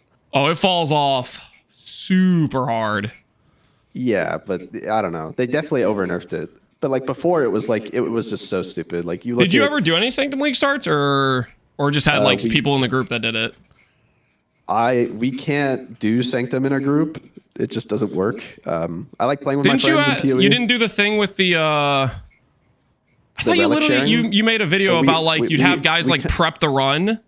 And then you'd have like a dude who just did the finish run on it, right? So we bankrolled people who did that, yeah. And so what we did was we funded their characters, we funded their like relics and their tomes and stuff, and they got to run all of the tomes while being bankrolled by the party. And then after they're done, however many days was like 2-3 days, they split, sold all the gear, and then they got a payout at the end. Is how it worked. That was one of the most disgusting things I ever saw. Taking a nice, innocent solo player strategy and then turning it into this group. It's still solo players. Like they're not in the same instance. Wasn't it like you had one set of idols and you'd have the first guy like open the runs and then transfer them?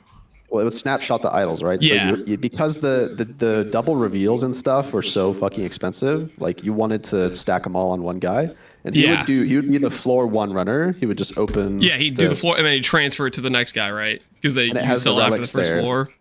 Yes. So you just have one guy spam opening to like basically snapshot the relics as fast as you can, and running floor one with a bunch of movement speed. So I'm getting a slight. You feel a little bit of remorse because they got overgutted. I'll take that. That's not my fault though. Like you're guilty. You're the leader of the ASA. You are the prime suspect. I think you even agreed deep down that Sanctum needed a little bit of a nerf early on. Well, okay. I'll say this: Sanctum, day 1 to day 3 before. Okay, no I'll say week 1. Week 1 before Faustus, it was like the best strategy. It was really good early, and you could snowball that to some degree, right? Because you could, like, you get a few divines early. Early on, no one has currency, so you could buy like for example, like max frenzy ring, max power ring. Like you buy you can snapshot the value of how much those things sell for early, and that was insane because you could snowball it, right?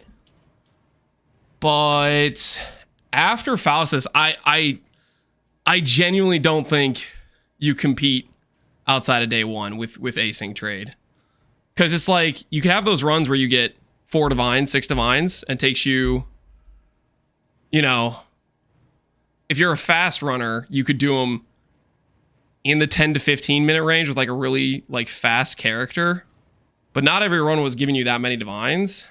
And on top of that, it was like you couldn't do anything with the currency. So like the guy who did like mapping could freaking just trade his way and be cycling like that currency right away.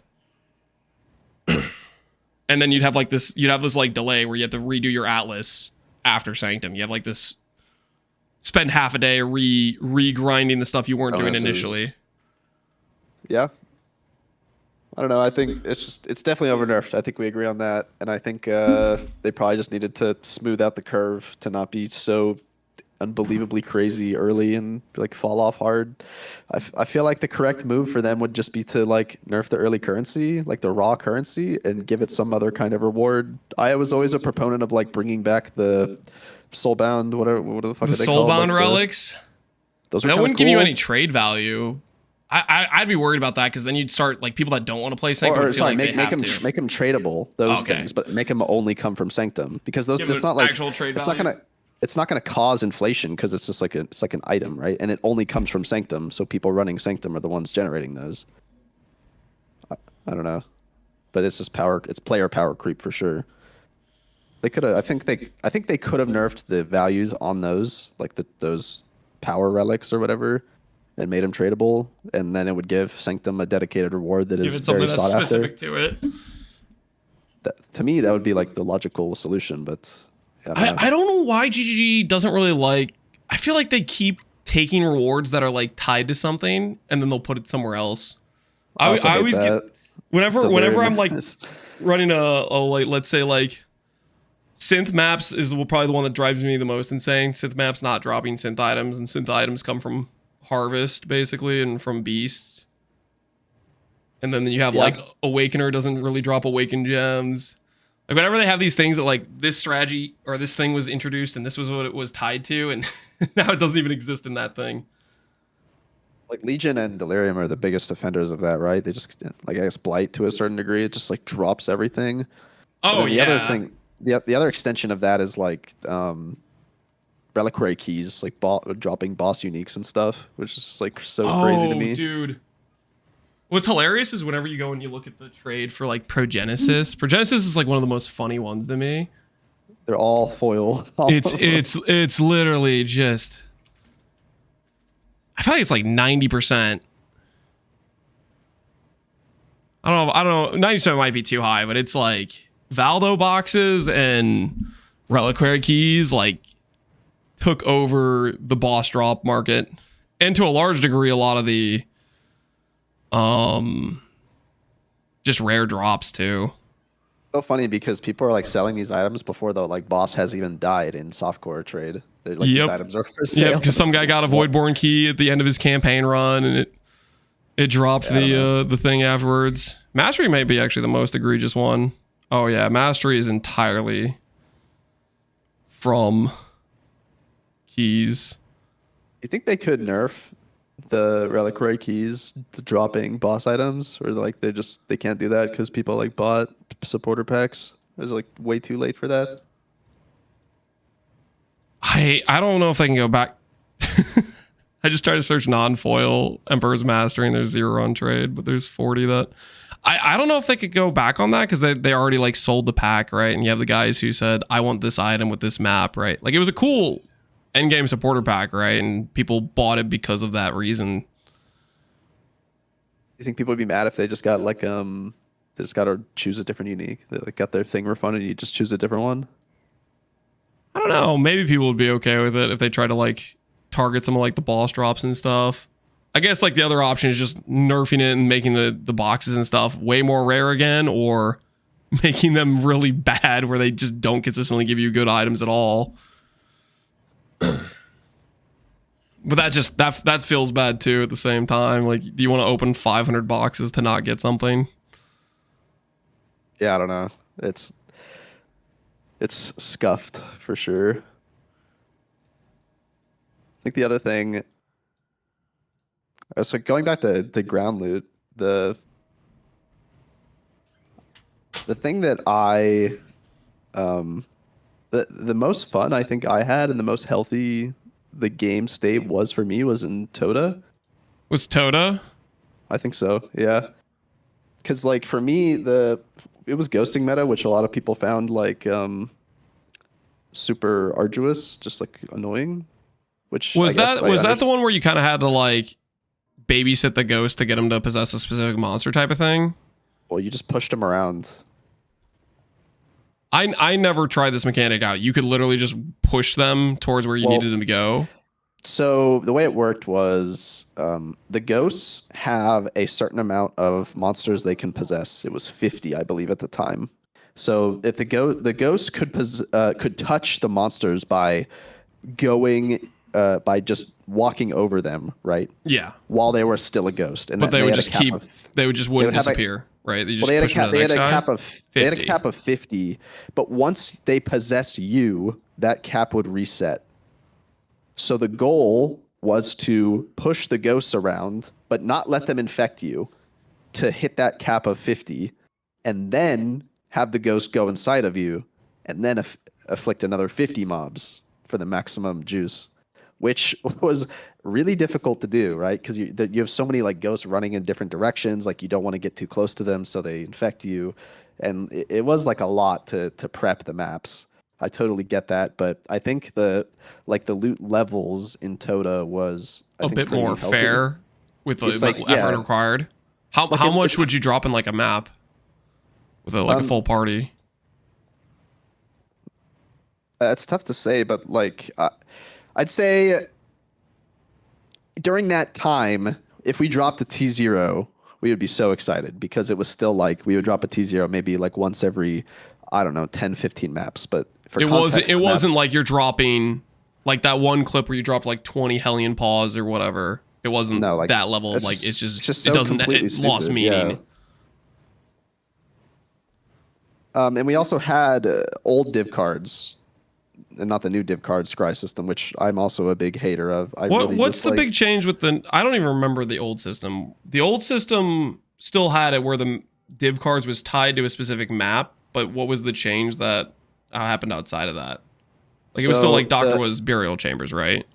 Correct, but the div card pools were a lot bigger. Some maps had like 15 cards, not just 4 cards. And now some of them. So some maps went from like 15 cards to like 4 or something, right? Which that's like the big change, number one. And the other thing was just the removal of the generic Divination Scarab, which it's tough to get a gauge of the casual player base. Like, how many people do you think are just using like or were using the old Divination Scarab, just like the shitty one, not like the gilded or whatever, just like I have no idea. do you have any? I don't think I used the generic Scarabs much at all ever. But that one was just like, was that one just like 150% increase, like div cards or something like that? And it was like 1C. Yeah. I think at one time I maybe was like, oh, I have a couple of these. I'm doing an SSF run. I'm trying to find a Shavs. I'll chuck these on type of thing. But I don't think I used it much outside of that. But yeah, they basically cut. Sorry, go ahead. A specific asking about the going from 15 cards to 4. You said you're saying you didn't like that change. Is it, what's the reasoning behind, like, what's the problem with that? You liked having like multiple maps that could drop multiple cards, or was there something mechanically that changed when they pushed the cards to be only 4 of them? Well, for people who farmed div cards, right, it was important that maps had supplemental income cards, right? When people not were just I'm broke apothecary. You actually have something in between. Okay, precisely. I'm following. And so before, we had maps like Defiled Cathedral was like the big one, right? We had Apothecary, that's like the money hit, right? yeah. But then we had 7 years, which was pretty rare, but also somewhat consistent. And then you also had Enlightened, right? We had 3 good cards. And I think we also had on Defiled Cathedral, we had the Regret card too. I forget the name. It was like the 40 Regret card. Yeah, the guy with like smoke coming out of his eyes. I think I know what you're talking about. It's like Wager or something. I can't remember what it's called. But you had so many of those maps where you have the big money card, which is, whatever, Dr. Apothecary, but also the supplemental cards that would kind of sustain your farm. It didn't feel as much like gambling. It was kind of like, okay, I would make like small consistent income from the other cards, but then when I hit it big, like that's where the majority of my profit is. I think it was called the Innocent. Yeah, that card. Yeah, I was looking it up. But then now with the 4 cards, I think they deliberately made it so there's like no map that has a good supplemental card. They made it so whenever there is Doctor or Apothecary or whatever, there is no good second card for you to farm on any of those maps. It's like it's a huge slap in the face. And then or if there's a map that has a decent card, its supplemental card is, or there's just only a few that have okay supplemental cards. Like Apothecary map has Mirror Shard, but it doesn't have a lower tier card than that. It just has the Mirror Shard card. But you compare it to before, right? There was 5 cards on Defiled before, which was probably like a little skewed to be too strong. I think that specific example is like fine to trim it down to like 2 or 3 good ones, but for like Doctors specifically and like Burial, those ones like had all of their supplemental cards kind of like deleted. Okay, I'm following. Because basically it really limits your choice of like, okay, if I'm going to try to farm this, I have to be prepared to go under the entire time until I get the big hits. But it's also the change of the base Scarab like made it so target farming and completing these sets is like so much harder than it was before. I think. Sorry, go ahead. I was gonna say the old like gilded, not even winged, was like 300%. So it was like ×4 multiplier on your card drop rate, and the pre-nerf when it was Necropolis, it was the base Divination Scarab was 150, and you could use 2 of them, so that was also 300%. And these like were very available, very cheap for a lot of players, and it just that bonus was like completely removed when they did this change to make it pilfering. And then the new pilfering Scarab that replaced it has no way to influence like what comes out. It's just like completely random, which is frustrating. It doesn't even matter what map you're farming, right? It just gives you like gamblers and like random shit, and it's like, okay. Which I don't know how many people like engage with like div card farming, but I found it to be a really cool part of the game. Do you ever solo div card farm or just group div card farm with it? We don't do any div card farming now. It's just like we don't even bother scrying. Did you ever do group div card farming or not really? You did it at one point, right? When? Like we did group card farming for like a decade, man. What do you mean? I'm asking when did you stop doing it? Like what was when they did the scrying change? Was the scrying change? We don't even bother scrying it. Like, yes, we could add additional income, like if we scryed Apothecary onto our maps, but it's such like a fraction of the profit now because there's no way to leverage the drop rate of div cards. We don't even bother like scrying, Apothecary or whatever onto the strategy. Because it's all tied to pilfering, basically. Is that the... Kind of. But it's really that we're doing Titanic, which is just rarity stacking, and it's all onto one monster. And the amount of raw items you're dropping is like not very high. It's just like the rarity is high because it's on Titanic. And so that means you're just not dropping a lot of ground loot in general, which means that your div card drop rate is very low, which means it's just generally not. You're just targeted solely towards uniques, basically. Yeah, exactly. Is the way the meta currently works. I'm sure you could like scry and make a little bit more money and drop one occasionally, but for us, it's just kind of like not worth the effort to go and find the Nameless Seer. We just don't care. It's not worth it. Yeah, Nameless Seer, well, especially depending on what map you're doing, could be a big pain. Like scrying something like I've done the one graveyard. I don't know, it's not graveyard. It's the map that has like a 5 div card on it, or one of like Brother's Gift or something, and it's like a huge map with a bunch of like section zones with like aisles around it. I don't know what it's called. Grave Trough maybe. But yeah, some of those maps are like a huge pain because you have to... The scry only seems to spawn basically if you've killed like 100% of a certain mob type or something at like the end of the map. So you have to full clear every single time. Yep. It's pretty annoying, but... Well, I am surprised to say, I think I generally just agree with you on most of these things. I thought I was going to disagree with you on a lot more, but you're actually a lot more in the same wavelength that I am, which I was kind of surprised about. We definitely agree. I think there's somewhere in between whatever the fuck Affliction is and like whatever the fuck we have now that is like a healthier middle ground. Like I don't know. Like I do think it's cool to like drop a lot of items. You drop divines and stuff. Like we like that, but also like if it's Affliction 24/7, people like dopamine receptors fried. Like you just aren't gonna be playing the game and engaging with the game in the same way. Like there's something somewhere in the middle is generally better, I think. I guess the big question is what the hell is GGG gonna do? Because I don't know. Tough. I would not want to be in their position because I feel like no matter what you do, it's like people are gonna be mad, or I don't know, like what's a good solution. They have to change Scarabs. They have to change Scarabs. It's the #1 problem plaguing the game right now. I don't like.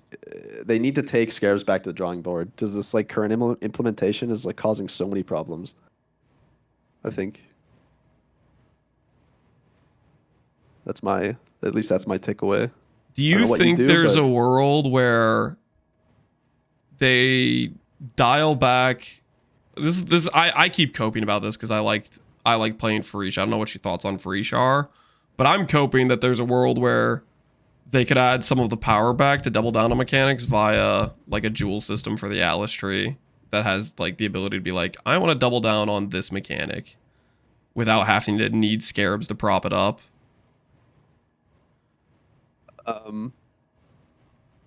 Yeah, I don't know how I feel about that. I don't think I've thought about that very much. All I know is Freesia was like completely stupid in terms of loot. It's like it was like approaching Affliction, to be honest. It is.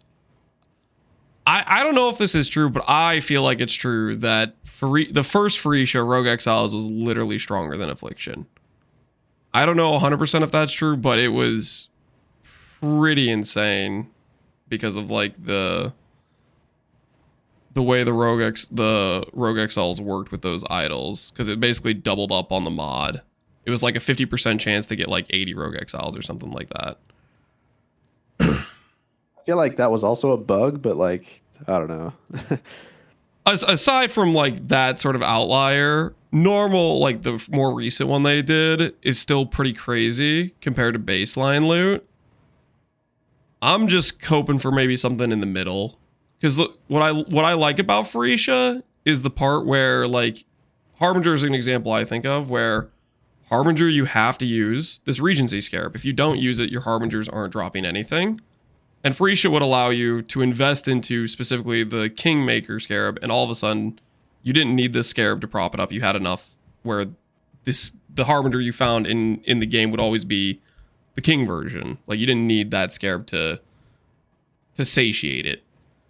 So I'm hoping they'll give some, like, partial level of power there where you can say, I'm going to invest into this mechanic outside of the Scarab being the whole reason it works. Yeah, I think like the more and more I think about it, I just think about like the differences between the old Scarabs and the new ones, and why the new ones I find so much more problematic. And it's really just the number of multipliers you can apply. Yeah, because they stack on each other versus just being more additive. Like Scarab 1 in the old system was powerful, but then I couldn't, like, once I added a reliquary Scarab in the old meta, or old Scarabs, I couldn't just add another one to get more uniques, and like add another one to get even more uniques. It was just, I'm done. That is as far as I could invest into generating uniques, right? Then I have to try and add different things into my map, right? I can either add more monsters, by adding Abyss Scarab or Breach Scarab, or I can add more uniques by doing the Reliquary Scarab. There's like different things I'm investing into to make my maps juicy, rather than running it down mid on like one mechanic with 5 different multipliers. And I think that's like the fundamental difference between the old system and the new system. Yeah. Right? I'm investing into different things versus one thing. One thing where it's 2x, 5x, 10x, stupid number. Like 100x. By the time I get to the 5th Scarab, I'm like 100x loot or whatever, right? Like, yeah. Yeah.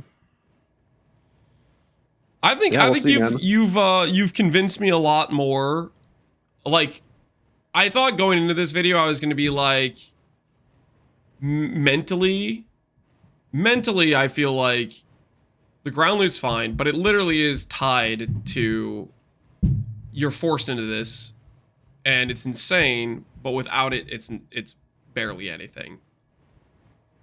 And if you approach that baseline, it's like it's gotta have the removal of those multipliers that make it go insane, because the reason it's weak baseline is because they were counterbalancing the multipliers. Yeah. Actually, let me make an analogy for you, right? Because I think people look at the Atlas passive tree, right? Let's say you want to invest in Breach or whatever, Abyss, right? You click all the Breach nodes, but then you run out of things to click, right? You've clicked all the nodes. You have to put your points into other stuff, right, to make your map juicy. And the way that the Atlas tree works now functions the same way as the old Scarabs did, right? I have no more ways for me to like juice the one mechanic. The new Scarabs, right? If you have 5 Harbinger Scarabs, imagine your Atlas tree if there was like 50 Harbinger wheels you could click, right? And by the time you're done clicking the 50th Harbinger wheel on your passive tree, like, of course your mechanic is going to be like way out of proportion as like the baseline, right? That's kind of, I feel like, how it's functioning right now. Yeah. Well, I guess we gotta cross our fingers. I mean, I don't know. I always feel like GGG does pretty decent at, like, when they come to the conclusion that, okay, this is just not working, we're gonna try something else. Usually, we end up getting something that's solid. I don't know. I'm hopeful. We'll see. I play all the leagues I can. I'm I'm here to experience the new changes. Hopefully, we'll see some new cool things for sure. You're gonna go have fun with the Fub Gun video. I'm gonna dip out here. Oh yeah, I'm gonna nice chatting with you, though, man. Okay, I'll see you. Oh, freaking not Fub Gun. I'll see you, Snap, dude. Take care. Yeah, GG's, bro. GG's, bye. All right, see you, Snap. All right, guys, that was Snap. I gotta be honest, I'm surprised. I think my perspective was pretty cooked in terms of like what I thought Snap's opinion was gonna be on things. Like, straight up, I thought he would have been a lot more like on the side of like, let's just make the loot insane. But he's really a lot more grounded. And I got to pay respect to that. Because that's a complete misconception I had for sure. Join snaps. No, I'm not gonna. I like solo playing too much in this game to do group playing. But no, my perspective on snap was completely wrong. I got to pay respect. I've been saying the same thing and got dismissed for it. Oh, easy. I have not been able to read chat much. I have not been trying to ignore you guys fully, but when we had Snap's video playing while doing the rage essences, I was struggling to read chat just in general. That wasn't like specifically trying to ignore people. I think I was approaching doing too many things at once of trying to like watch the video and craft at the same time. Imagine if they would play group play, stalling in hideout, top tier. I'm not stalling in I've been working on making a Warcry Exert ring, okay? I'm really close to playing the character. I'm like right there.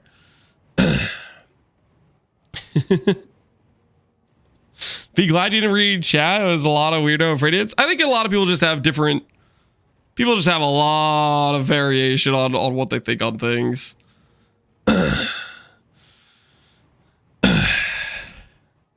That would make him a great seller. I am not the group seller, guys. I'm not a group player. What do you got for me? Oh, you got me a snack. Thanks.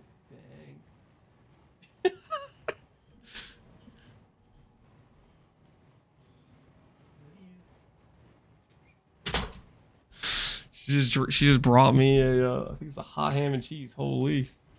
Or yeah, no, it's a hot ham and cheese. we got bogged a snack from our daughter. Easy peasy. Maybe they're technically group players. That's not.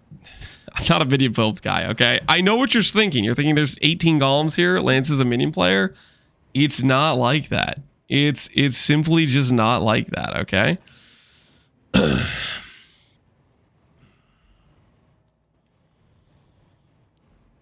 Do we watch the Fub Gun video now? I'm out of essences, dude. I need more essences.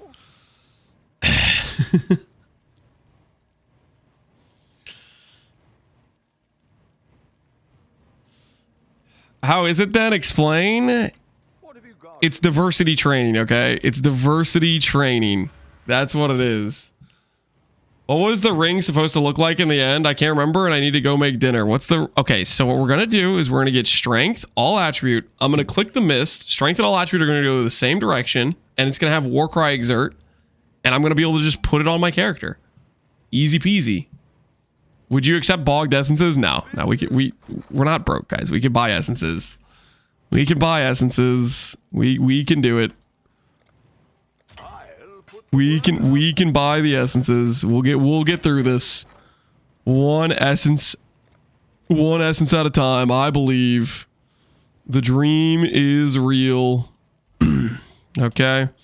The dream is real. I should raise my feet. All right, we'll take a look at the Fub Gun video. Snap, solid video, a lot more grounded than I was giving him credit for with my initial perception going into it. Fub Gun, on the other hand, am I gonna feel like Fub Gun's grounded? I don't know. I feel like Fub Gun's always like, this is the best loot ever, and then also the loot's dead two days from each other. Okay, let me pull up Fub Gun. Click. 2,000 rares a map, the best farm in 327 3 days ago. The ground loot situation is really bad 1 day ago. He's out of control. He's out of control. Fub is grounded. All right, we'll take a look. All right. This thing. Hey, we learned something today. The picture in thing. Credit to chat. You guys taught me a new thing today. The one for 3 days ago was the bug shrines. Yeah, the bug shrines. I mean, we're assuming they're bugged, right? If that's what. Like, I don't know. 3,000, 4,000, 5,000 rares a map. Is that just how it worked previously before they nerfed it, basically? I heard Enfield has good ground loot. I don't even know what Enfield is.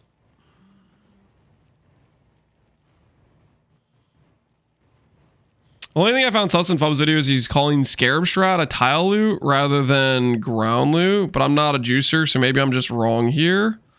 Scarab Strat, a tile loot versus ground loot. I mean, it probably depends on what Scarab Strat you're doing, right? Because like some Scarabs are like increasing the amount of monsters on the map, whereas other Scarabs are like, I'm going to give you this specific mechanic, which has a set like drop table type of thing, right?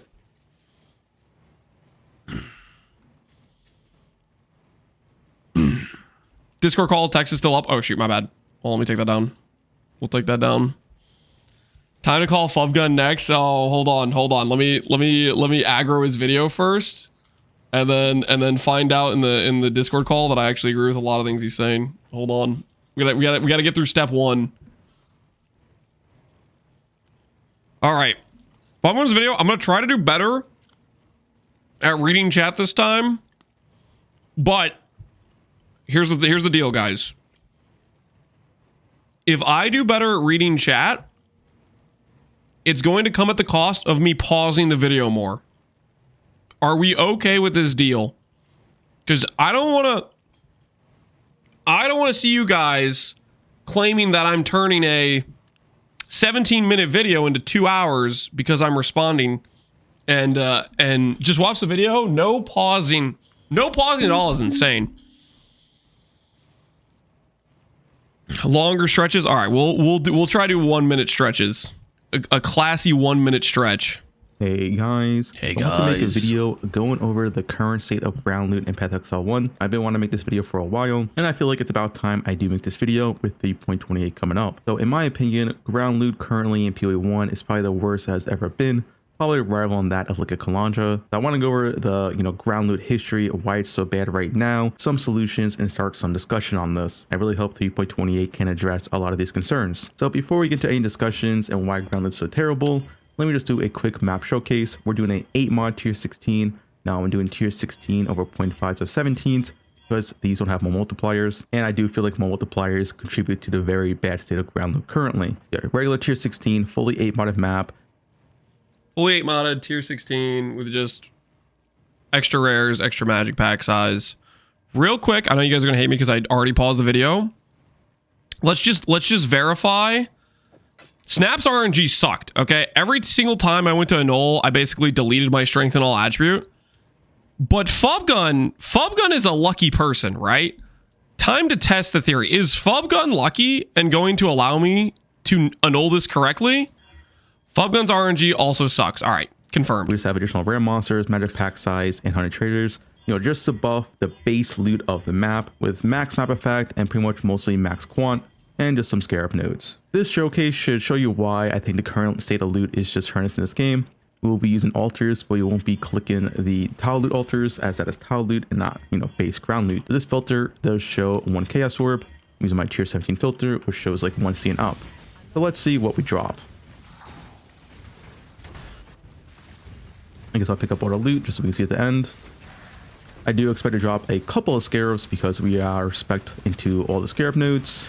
Yeah, I'll clear this map real quick, and you'll more or less see why I think the current state of loot is just horrendous in the game.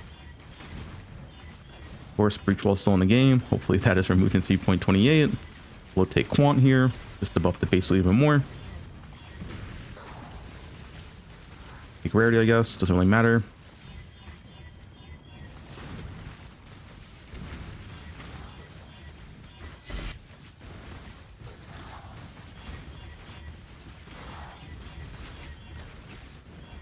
So that is pretty much the full map besides the map boss.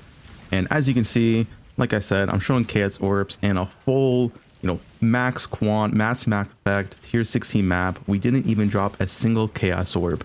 At 200% increased quant, 58% pack size, we can't even drop a single chaos orb in a pretty much regular max juice tier 16. That is pretty much the current state of ground loot. I'll just go down my filter restrict real quick just to see what else has dropped. This is probably showing quite a bit.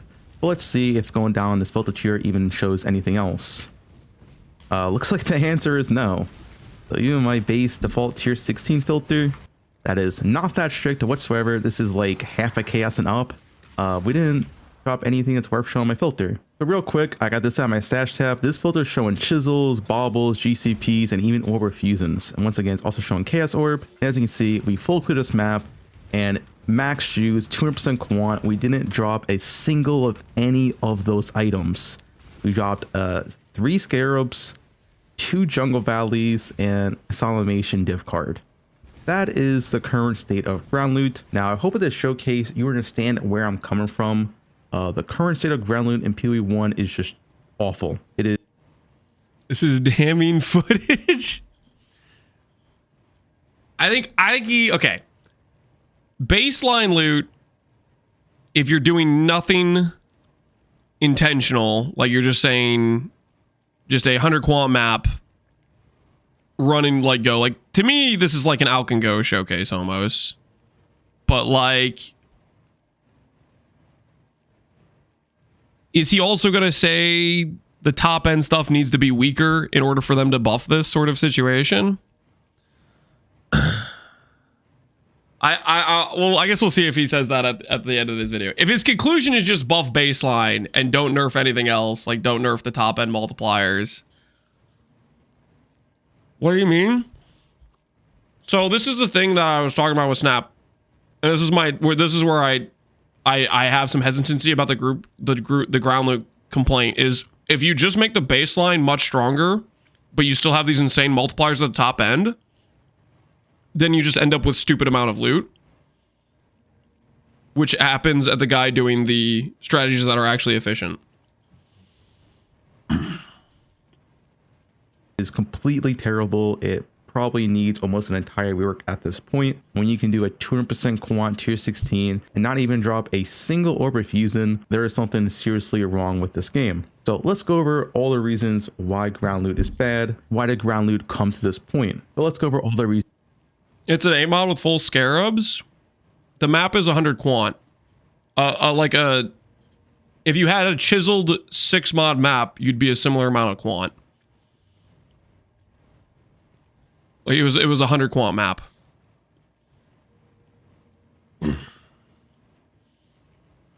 What I'm saying is like the scarabs he was using, those are scarabs that have no stacking effect.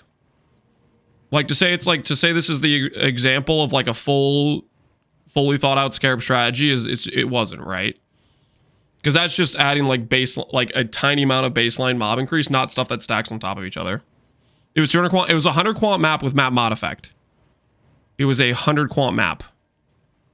I'm not talking about the quant with after map mod effect. I'm saying it's a 100 quant map. It's just you have an Atlas spec with the mod effect nodes.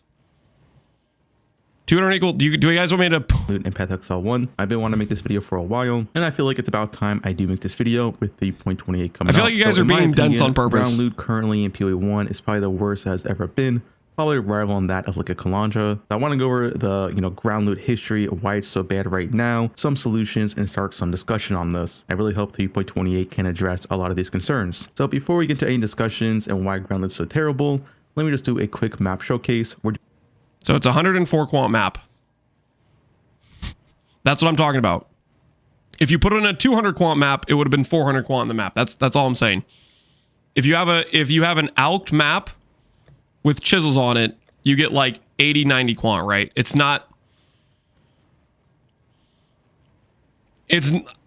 acting like it's this is some efficient setup. It's not though. That's all I'm saying. To me, this is pretty close to, this isn't much different than an Alk and Go map.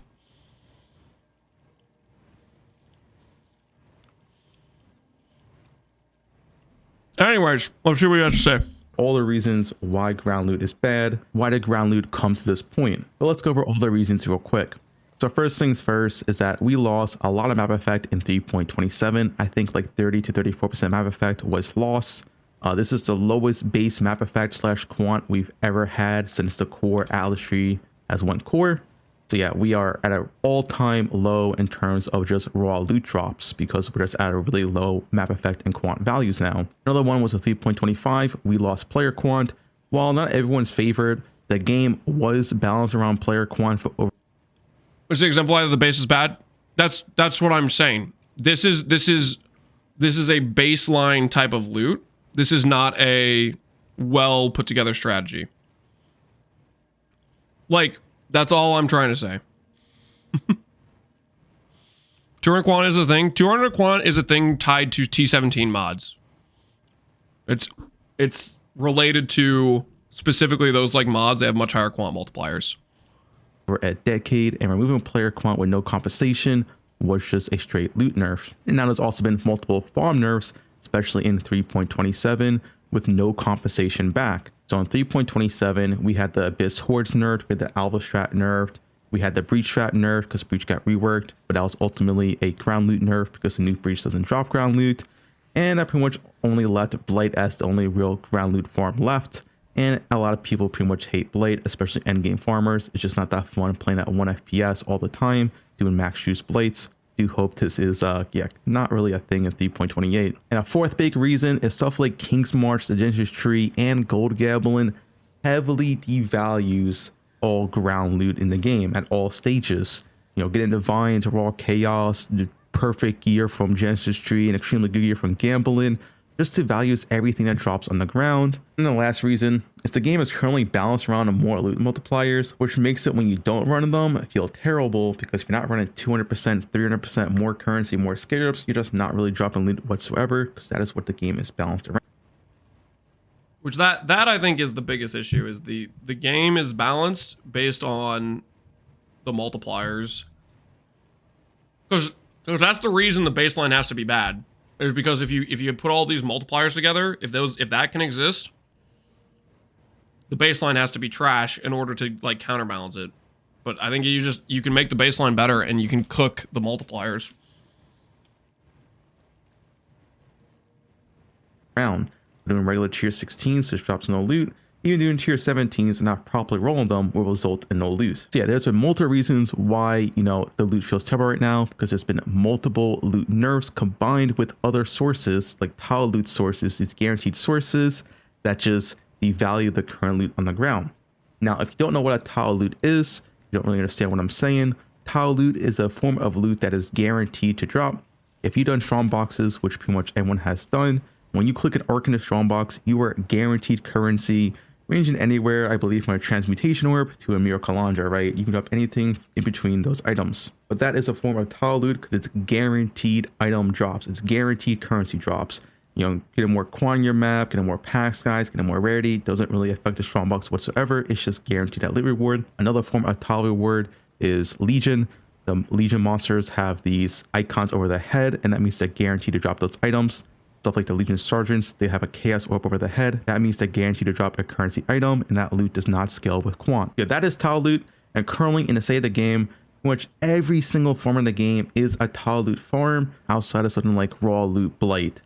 I actually have a full spreadsheet of a ton of different farms in this game, and let's go down real quick. Pretty much all this is tile loot. Legion is tile loot. Scarab farm is more or less kind of like tile loot, because you just get a ton of increased Scarab chance and it's guaranteed Scarab drops. Containment's tile loot, Expeditions tile.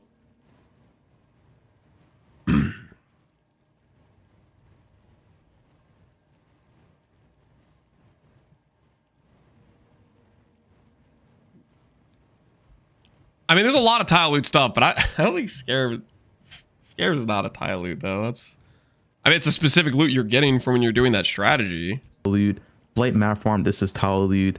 A Blight Scarab and currency farm, this is once again pretty much only raw base loot farm in the game.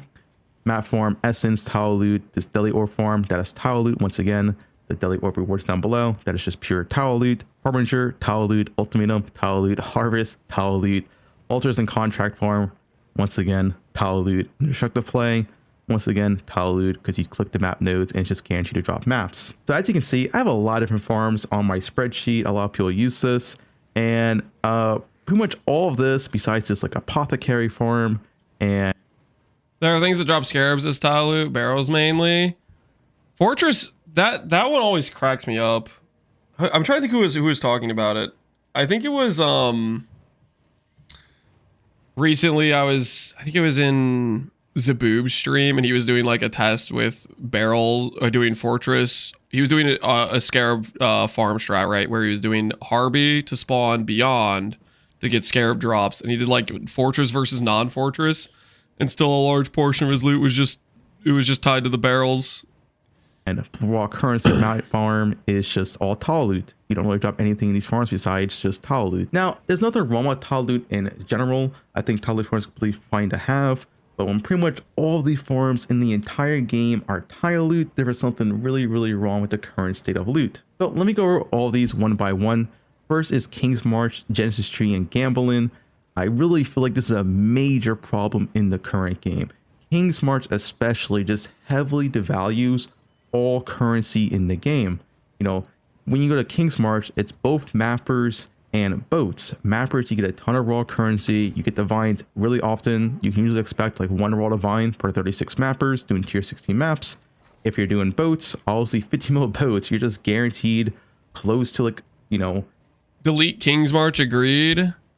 I was really surprised they added King's March to the game, because it feels very like King March is the one thing in the game that feels like makes you feel like you're playing a mobile game a little bit. I don't know. My philosophy right now is just I just skip it.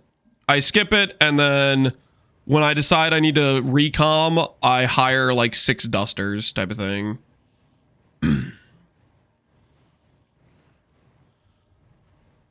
They spent too much time on it to not add it. I feel like, I don't know. I'm fine with it existing. I just don't interact with it is my general philosophy, unless I'm tryharding. Basically, I did it during the bet against Connor, because I was like, I'm not sure how stable this economy is, and I need some like additional juice. And so when I was tryharding, I was doing like mappers and stuff. But at a baseline, I'll 60 just to pass. 100 plus raw divines in value because of mirror shards, which is insane. You're gonna do that once a week. Or if you do smaller boats like small 500k, you know, the blue Xanath, you can expect a divine every couple of runs. Once again, though, that's just devaluing the, you know, ground loot. If you're getting raw divines from your mappers, raw divines from your boat, and this is like, you know, every single day you log in, right? You can expect to have raw. It's mandatory in SSF. That is fair. If I was doing an SSF run, I wouldn't ignore it. I would definitely do it in SSF. Like 100%. It's way too strong in SSF sense to ignore. I feel like a trade league, I could very much ignore it and not care. But SSF, if I was doing a run, I would definitely use it. SSF is SSF. Who cares? People who play SSF probably care. I mean, I don't know. As an SSF player, you might be happy it exists. Maybe you're upset that it's too strong. It depends. I feel like it depends on where on the spectrum of ruthless you are. Like if you're an SSF player that wants it to be hard and you want like ruthless level stuff, you probably don't like it. Whereas if you like SSF and you want some level of like additional boost and making your SSF grind a bit easier, you probably like it. I don't know. Raw divines in your King's March, that means every raw divine you're dropping on the ground has less value, has less worth, and also feels less good, right? If you have 5 divines from King's March, my number one source for divs and crafting, I could definitely see that for SSF. Because SSF divines, it's like you don't have a lot of great choices for it, drop right? your first raw divine on the ground. That raw divine on the ground doesn't feel as good. You already have 5 divines in your stash from King's March. This pure AFK like mobile game mechanic, I really dislike. Really hate this mechanic. It just devalues ground loot at pretty much no effort. Keeping up gold is, you know, sure at the start, the first few days can be an issue for a few players, but you know, keeping the gold for King's March freaking sucks if you're not doing a high-end farm. If you're doing like one character T17s, you're chilling. If you're doing any sort of like there's so many strategies that just don't give you much gold, you are not able to afford King's March at all. Either that or you're literally like paying for a gold rota to do King's March, or you're buying gildeds to run your own. I'm constantly out of gold when I'm not doing T17 juice. Yeah, if you're not doing like a high like density strategy, your gold is non-existent for King's March. a week plus in, 5+ days in, you're not really strong enough gold. And if you still are, you just do 1 gold rotation and you're completely fine from there on out. King's March is a big reason why currency on the ground is devalued. Of course, that's not the reason why loot is banned, but it doesn't help whatsoever. Now, Genesis Tree, as we do know, it's going core. We don't know if it's being changed at all. We don't know if it's being nerfed. They haven't said anything. I just hope they giga nerf provisioning. That's my main hope, because it kills your mid-game progression. You just instantly have like insane rares. I feel like it doesn't make that much like raw currency, or like I like it as a source for Falborns, and the raw currency from it isn't that much. Thing, but it's going core. Make it unique only, yeah. If it was just like the Ancient Womb gifts and it's just like your source of Falborns.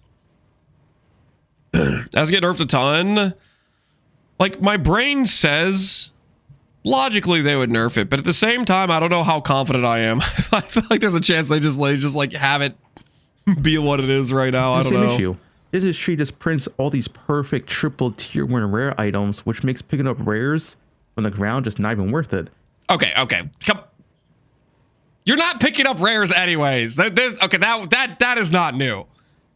But it'll devalue like a dense fossil, but you come on, let's be honest here. We're not picking up rares to begin with. Picking up rares is like you're like 5 hours into the league and you haven't like people haven't started posting items yet. Like, come on. Now, I will say rares are not really worth it at all to pick up past day 1 and day 2. But I feel like especially this league, you know, fresh at League 3.27, in the currency of the game, it's really not even worth as you enter maps to show anything but rings or amulets like boots, chests, helm, weapons. Those aren't even worth showing anymore as you just enter maps. And picking up rare gear should be a core part of the ARPG experience, even if it doesn't last forever, even just for like a day or 2, right? But currently, it's not even worth picking up random chests off the ground, random gloves off the ground, because you just get it from both Genesis Tree. Is Lance a reaction streamer now? I am. Chat bullied me into this. Chat wanted me to watch Snaps and Fub's video. Chat wanted me to watch this. And King's March gambling. I don't know what to say. Okay, Genesis Tree, I'm innocent. King's March gambling completely destroyed any meaning of rare loot whatsoever. You don't even bother picking up day 1 or day 2 anymore. You just get the perfect gear from your tree. This heavily devalues ground loot. Besides that, though, I definitely feel like it devalues something. It's not ground loot though. I think you're cooking like dense fossils and stuff. You're cooking the mid game progression. Picking up rares was never. It was always like you very quickly stop picking up rares. I don't think that's new. It does devalue some loot, but it's not the rares off the ground. It's devaluing your essences. It's devaluing your crafting currencies. Like your mid game craft doesn't exist because this exists. You're cooking raw essence. Yeah. You're cooking those things. You're not cooking ID rares. ID rares they're not very good to begin with. That's just a thing that's existed well before provisioning. Provisioning does hurt for like this stuff, like at crafting. It still gives raw currency Genesis Tree. Gives a ton of uniques. I think the uniques is another big issue, and I hope it is looked at in 3.28. But yeah, this also heavily devalues uniques. You just get so many from the tree, which once again, that devalues the ground loot in the game. And then of course gambling, which I did talk with the Genesis Tree. No, I actually really like gambling.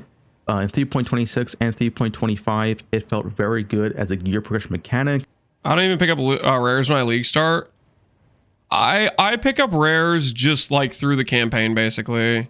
It's through the campaign, and then like if I have a specific gear slot I haven't tried to buy a rare for yet, type of thing. Like if I just have some really like, I just somehow have an item that's still just really bad. I'll like, let's say my gloves have no life on them and I just haven't found one yet. I'll keep picking up gloves until I get one with life. I don't know if I agree with the unique thing. Like you don't get that many uniques from the tree. It does have a very like whatever the thing is with the what's it called? The rarest outcome, like the amount of T0s made from it. I greet you once again. From the thing that's like the rarer option, like that seems pretty OP. Because like the amount of uniques you drop aren't that many, but the amount of good uniques you get from it is actually pretty high. The fact people are dropping like, you know, it's some amount of like consistent tree bloods and HHs and stuff. But gambling combined with the Genesis tree, which makes rare, you know, gear on the ground irrelevant because gambling has like lucky rolls. The thing is though, Breach has to provide something. Like there has to be some specific loot for it. The Foulborn items, I think, is like a good amount of what can be its identity. That and like the Breach rings, right? The insane rares though, I would say you can yeet off a bridge, and I think that's a fine situation. Just drop the Foulborn only. Yeah, it could just be Foulborn specific and not even drop baseline regular uniques. It could only be the Foulborn versions. I think that would probably be fine. Because Foulborn items, they hold a ton of value. There's a lot of really good ones, a lot of unique ones you build around. So yeah, gambling is also an issue currently because it does combo with the Genesis tree quite nicely. You pretty much use it to fill out your slots. Now, more loot than multipliers is another major issue of the loot should just come from the actual Breach fight, not the tree. I'm down for that solution too. You get rid of the tree entirely and you kill the monsters and they drop raw items, but they have the chance to drop Foulborns. I mean, Foulborns have to come from somewhere, right? I'm just hoping they keep Foulborns tied to Breach. I just don't like it when they move specific drop tables of league mechanics and have it drop from other places too. It just feels weird. Game, and I do wish this does go. So more loot multipliers, you know, maybe you're unfamiliar with it. Maybe you play PoE 2. Kept Breach Stone. Oh yeah, I'm gonna miss Breach Stones. But yeah, more loot multipliers is stuff like this. We have more Scarabs, right? Kill T17s. You get more currency, more maps, more Scarabs. You also get higher pack size, quant, and rarity, which I think are fine as roll. Sorry, not kill T17s. Like I keep them as cool fights you do to get to Ubers. Get rid of the loot multipliers. People that run T17s, let them run it because they want the fragment, not because it's just they like the loot's insane. Yeah, you get a ton of more multipliers, and this scales your map effect. This also chisels as well. These give 100% more currency and 100% more Scarabs. And you can get maps with 400, 500, 600% more currency. And doing those maps versus regular maps is a massive difference. And more multipliers, in one way or another, is a form of tile loot because you're targeting a specific type of loot, right? You're targeting loot that is more or less the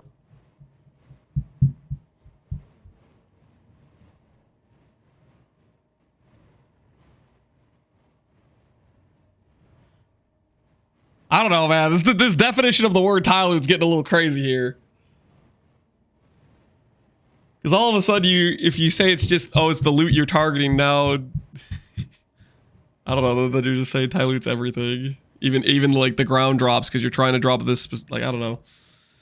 We're getting a little broad in the definition here, Fubgun. Let's fall into the line of tile loot because you are expected to get that type of loot. So yeah, multipliers are another big issue. Now, I do want to explain why I want ground loot to feel good, though, and why I'm not a big fan of tile loot farms.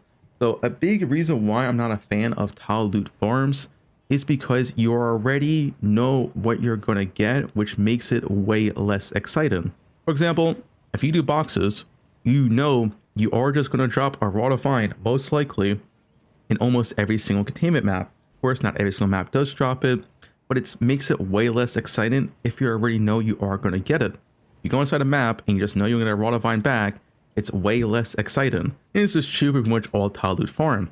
Once again, I'm not a hater of all tile loot farm. There's nothing wrong with, you know, knowing the guaranteed rewards you are going to get back. Some people do like that. When every farm feels like that, it is an issue, right? I personally want to go inside a map and not know what I come out with. The reason why I really like Crimson Temple back in Trial of the Ancestor League 3.22 is because you didn't know what type of loot you're going to come out with. And the reason why it was one of the best farms ever, in my opinion, was because of that fact. You went into a Crimson Temple map and you could drop a Mage, Blood, a Headhunter, a Divine, or... Are we talking about div card farming apothecaries?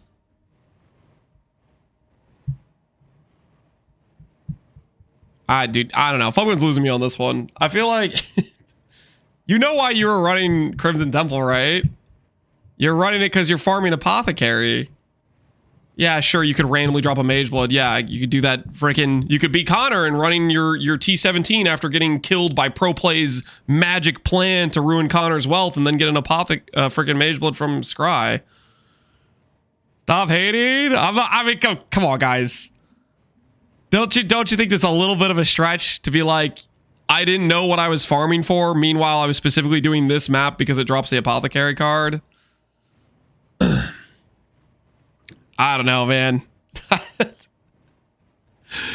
Because most strategies out of like some of like the most broken things in the game, like let's say Rogue Exiles literally dropped everything because they just dropped just an insane multiplier of loot. Most strategies you're targeting something, and that's been the way from like forever.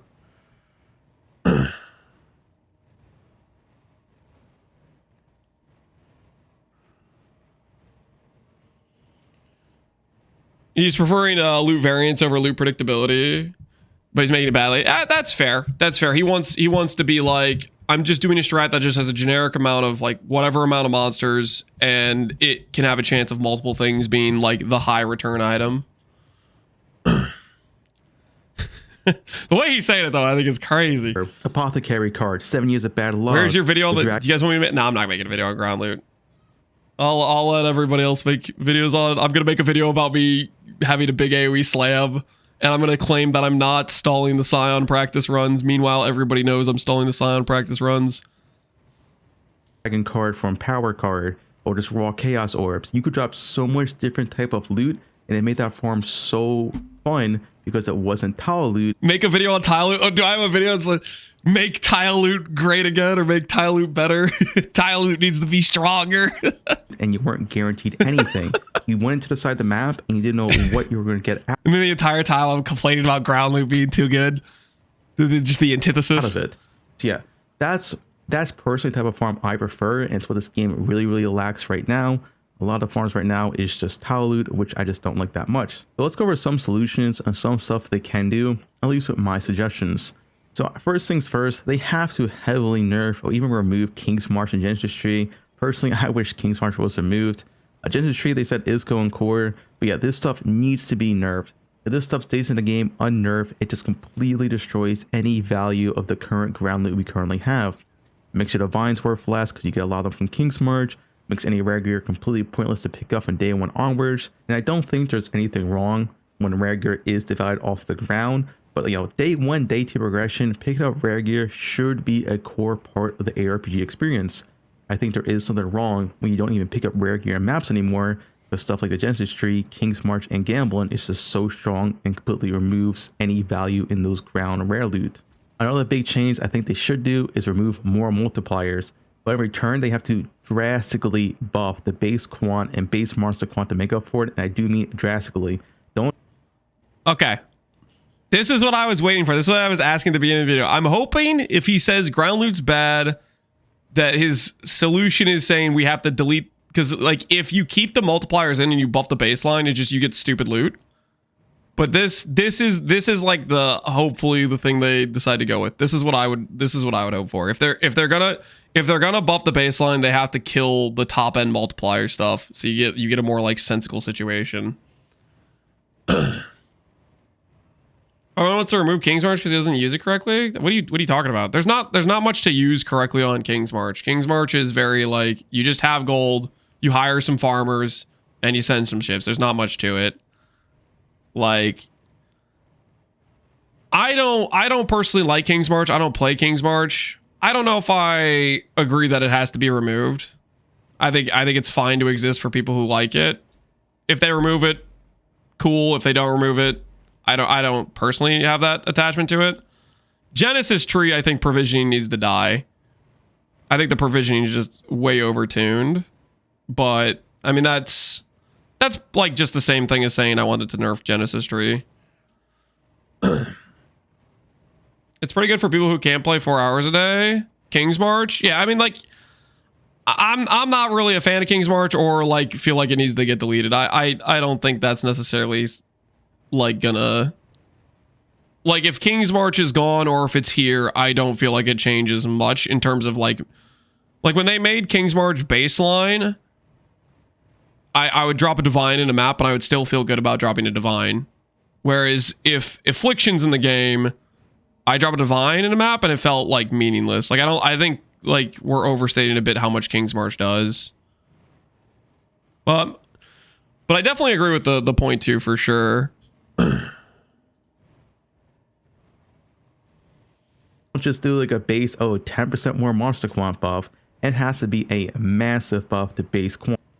King's March is the antithesis of the core of an ARPG. It's definitely like it to me. It's very like it's a chore type of thing. I don't enjoy it. Like when I do King's March, it's literally like I'm doing it because I'm tryharding, not because I like enjoy the content. Like the same reason I think Affliction is a trash mechanic. I don't think it's fun. I'd say King's March is not fun either. But that's just like, I don't know. I think, friggin', I don't know. Some people like it, I guess. This would be a really big change because it would make everyone at all map tiers have improved loot, where they do tier 16, tier 17s, or even like yellow maps at the start of the league. Your loot would be improved with a change like this. I do think multipliers are just really, really bad for the game. There is a whole nother discussion on tier 17 multiplier map rolling, which I won't get into, but I heavily dislike it. I do think removing it would be an overall net positive for the game. Delete the T17 loot multipliers. If return, they buff the base quant and base monster quant to make up for it. Another thing they had to do is a complete Scarab rework. This is also kind of like another discussion here, but Endgame has been extremely stealth for some time right now, and so much of the current Scarabs just pretty much reinforce this tile loot meta. None of them really buff ground loot all that much. On top of that, pretty much half the Scarabs in the games are completely useless. So yeah, I do think overall Scarab rework, especially Scarabs that aim to improve ground loot, would be a huge help in this as well. Yeah, those are the three major things I would do to help the current state of ground. Yeah, I think that's for sure reasonable. Scarabs are hella bloated. Do you guys think they'll do? Do you think they'll do these sorts of things going into 328? I think these are pretty like reasonable things to look at if you're trying to like address this sort of thing. You don't think they will kill in Woods? Not at all. I have faith. Scarab rework, I think. Scarab rework seems quite possible. Remove multipliers. So the remove multiplier thing is like, I think the reason they would be attached to keeping the more multipliers is because of like the concept of, oh, because it's a such harder mechanic, it should have a more multiplier on it or whatever to like reward you for doing harder things. But I don't know. I feel like you could just delete it from T17 and just let it not be a thing on T17s.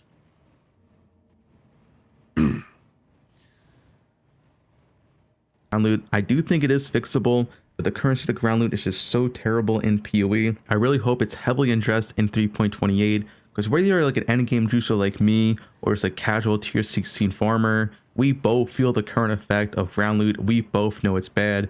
BX a casual tier 60 farmer, they'll also say ground loot's bad. BX me, I also say it's bad. It's just bad for everyone right now, and it really needs a lot of attention and a lot of help in 3.28, which I do hope GG does address. So yeah, these are overall my suggestions and my ideas on how to improve ground.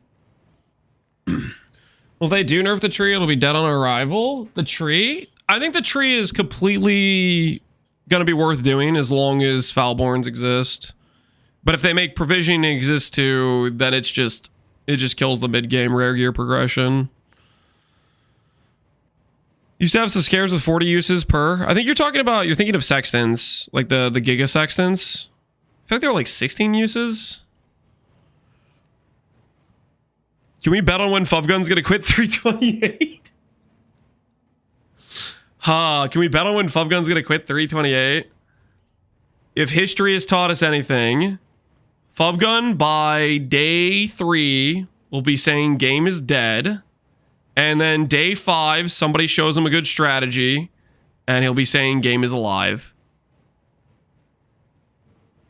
Maybe that could be the process. That's the usual cycle. It's pretty wild to buy a well-rolled 6-link on a decent base for 10C on day 2. Yeah, it's kind of crazy, right?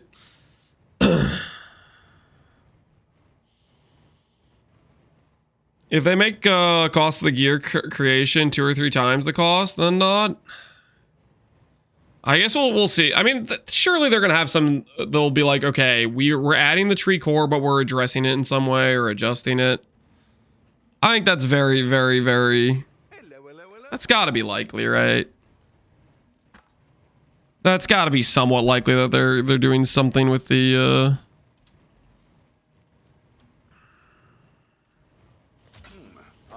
with the current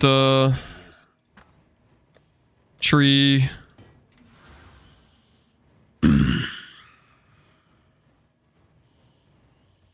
Bet on which hour he gets an HH on. Yeah, he'll probably have one pretty soon, pretty early. All right, we watch Fub Guns and Snaps videos, and we'll see if GGG feels similarly as they do, and they'll address things, or if they'll try to address the issues in different ways. GGG did say they want to do something with Endgame balance of like Scarabs, right, in response to how people felt about the changes this patch, right? I guess we'll see what that is. I'm excited to see. Let me make sure YouTube chat doesn't get background music. Gotta swap the audios. I'm excited to see Octavian in the Q&A. I think that'll be a nice, like, fresh, different vibe compared to Jonathan. Because Jonathan is definitely, like, super locked in mentally, I feel like, to PoE 2. Whereas Octavian, I get the vibe, like, he'll be a lot more aware of some of the stuff that gets asked. G responded to Vob? Wait, really? Like on the video description? It's on a throwaway account.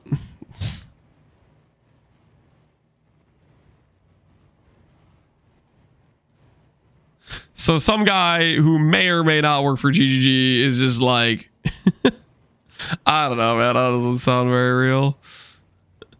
That seems very fake. I wish we could be more transparent about these things. To me, that reads like somebody who's like mad at GGG. Negative, yeah, that sounds very fake.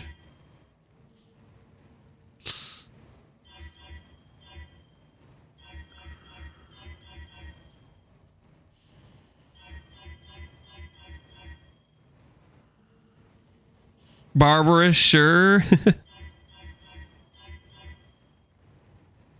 It's Jonathan. You think Jonathan made a throwaway account to then talk about the changes that we can't announce yet?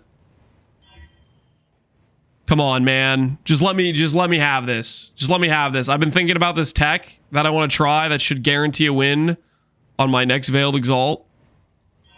Never mind. Never again will I successfully annul off these. Look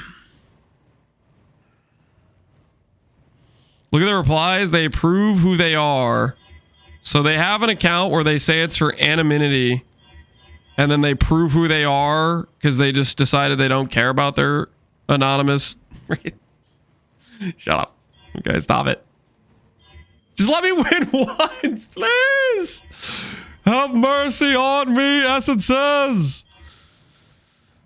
Let's get re-rolling heals at 328. No, I really need to finish these today. I want to be playing the character like today. We just need to finish the vehicle. Just finish the vehicle. We should be good to go. Buy a couple of rare jewels, swap like one or two things online.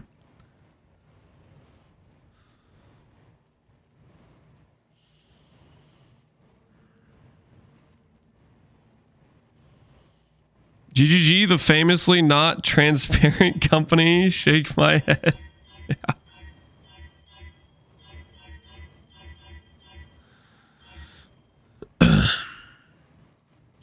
I was trying to bait Lance into clicking a cat. Guess your bait didn't work. Better luck next time. Okay. Okay, we've been here a number of times. All we need to do is get rid of that mana regen.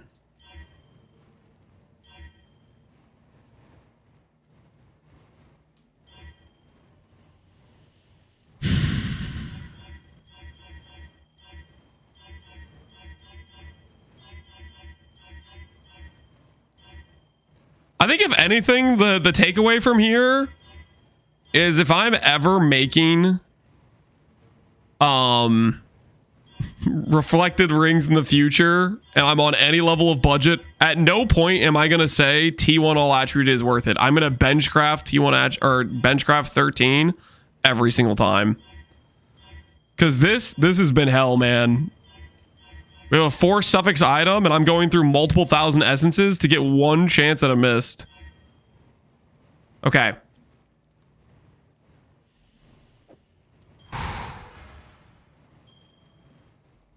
I think I hit something for Pog, my end league project. What'd you hit? Good luck on the mist when you go for it. Oh, you have an influence. Ugh. Ugh. I have an influence. What is that about? Now, normally at this point, I would go do bears for this, but we're just trying to save time at this point. Stuff has been going south. Dude, why? Is anyone running the numbers on this? The numbers on the amount of times I've lost a 50-50 at that step? I swear I've done that step like 8 times and I've succeeded twice. Not to mention all the other null deletions.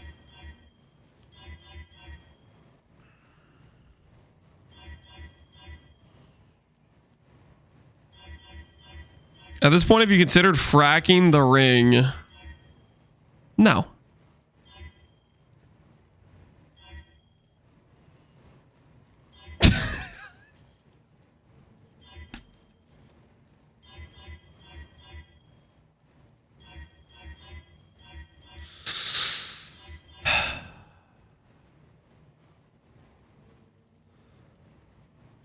If it's a 50-50, you have to try 12 times. It's a well-known fact. I don't know, man.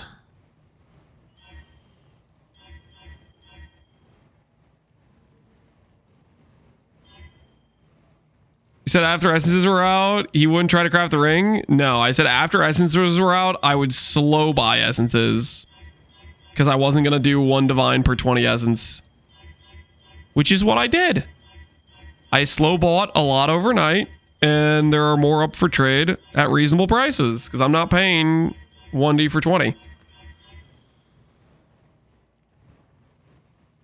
Imagine if you played Scion instead of losing over and over again. We will get to the Scion practice, guys. We will get there. But first things first, I want to play some strength slams.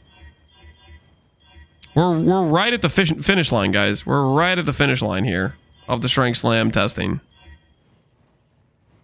Just one little ring that says war cries can't exert. You know what I mean?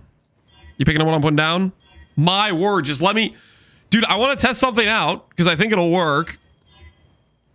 But I'm getting thrashed every time I try to win in a null. Getting destroyed.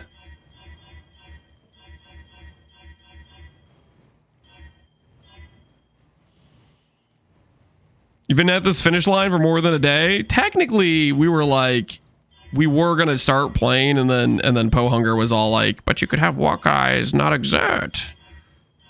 And now I'm like I'm too far committed to stop now.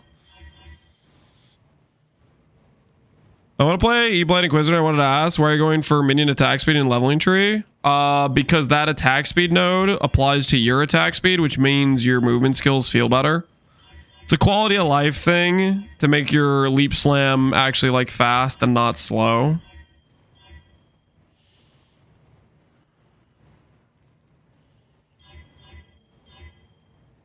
Can I steal Connor's luck somehow? Connor's luck sucks. Especially for misting. Okay, his luck's good for some other things. Not misting though. His misting luck is garbanzo. No, we don't touch his misting luck with a 10-foot pole. Oh, please. What do you guys think? I really want to test my theory about this. Okay, never mind. Well, should have gone for the 50-50 Veiled Exalt. I wanted to conduct science. That was the wrong call.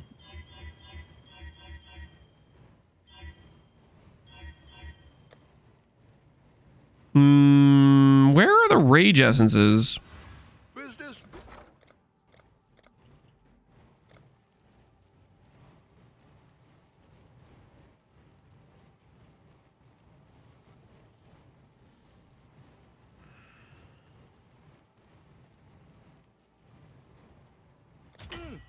I'll put the word out.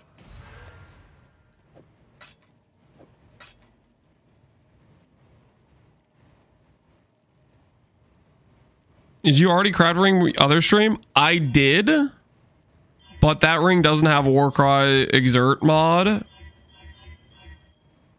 so we're redoing it.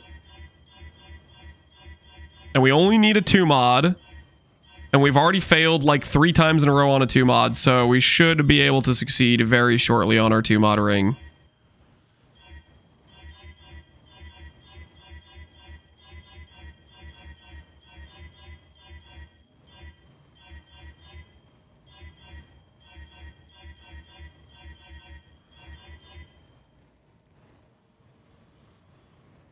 Can Connor annul? I think his annul RNG is bad as well, but I could be wrong.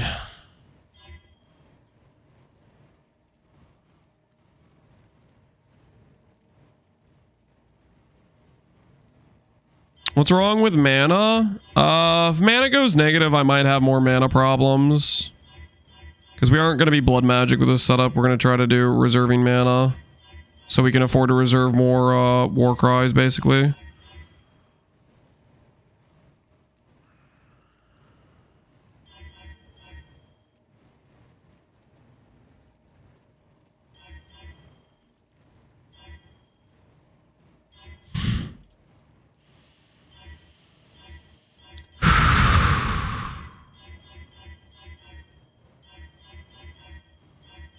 This is my existence, man. Hit T1 all attribute, proceed to annul strength or all attribute.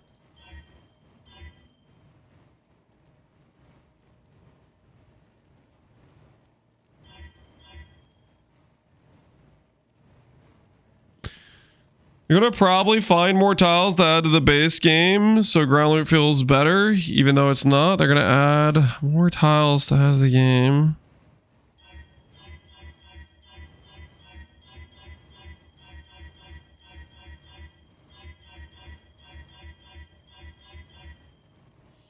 Have you ever done a video on where you get your early league money? Feels like you always have a lot for crafts. Early league money, usually I do Guardian boss rush into T17 rush into Ubers. And then while doing that, you trade on Faustus. But quite frankly, I don't know. You could try other... You could do a lot of things. I've done Expedition before. I've done, obviously, like, way... Like, not recently, but, like, a couple years ago, I used to do Sanctums pretty regularly when I had a character that was good for it. Like, if I was doing, like, an E-Blade start. I've done beast farming. Really, if you have a strategy that you focus on, most strategies are pretty profitable. Oh, we actually did it. All right, now I can test my theory, guys. So the thing I wanted to try earlier, but kept saying I was going to test, because Helical has 4 suffixes, I think a magic base can have 2. If I scour this right now, does it make it a magic base? No, it doesn't. That's what I wanted to test. That's unfortunate. I don't know if previously that worked or not. It was fixed in the last patch. Okay, so it used to work that way. Minus 2D. Worth the test. Worth the test. Now to see if we get a prefix or a suffix. I've gotten prefix like the last 3 or 4 times. Oh, there we go. Everything's gonna be okay. Similar to Simplex. The Simplex one made sense because Simplex could only have like the limited number of affixes. And you can't alt spam a Simplex normally. You can alt spam with 2 suffixes on a helical normally. With magic, I'm pretty sure. So that's why I was thinking about that. I guess that's a reason. That's a reason to maybe try the start with a baseline where it's unsplit and then split it once you get 2 mods. Because I'm pretty sure 2 suffixes you get magic base back split. So maybe that's the one access point to that. All right, let's go for minimum frenzy or power. Ooh, the trifecta. Frenzy. Click. This is the ring, guys. This is the ring. I got a good feeling about this. This is the ring.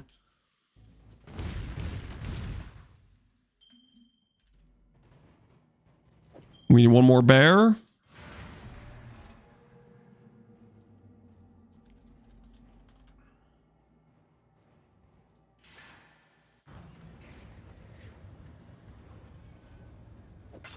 I'd consider that a win. Good morning, Abu. Good. How you doing, man? How come your jewel sockets have those cool point things? The notches, that is a UI option, I believe. It's technically to help with like if you're like colorblind. I just think it looks cool. So it's this thing right here in the UI options. I just think it looks cool.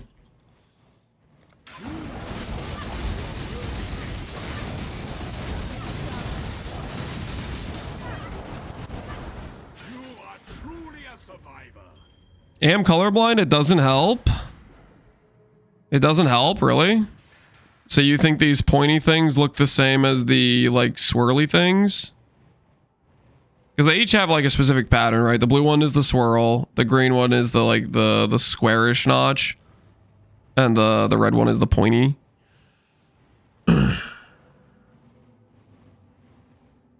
It's harder to identify at a quick glance? Really? Well, rest in peace then. I guess they failed its purpose.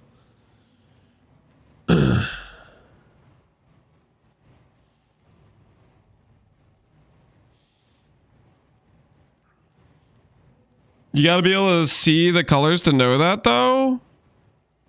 Well, it's not like the pattern changes, right? I feel like it's something you would just memorize. You'd be like, this type of gem goes with these sockets. I guess the argument is like you have to know that Conch Path is a red gem previously, right? If like you can't tell it's red, I don't freaking know.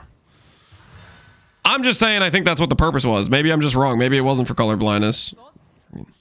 I just think it looks cool. That's why I play with them.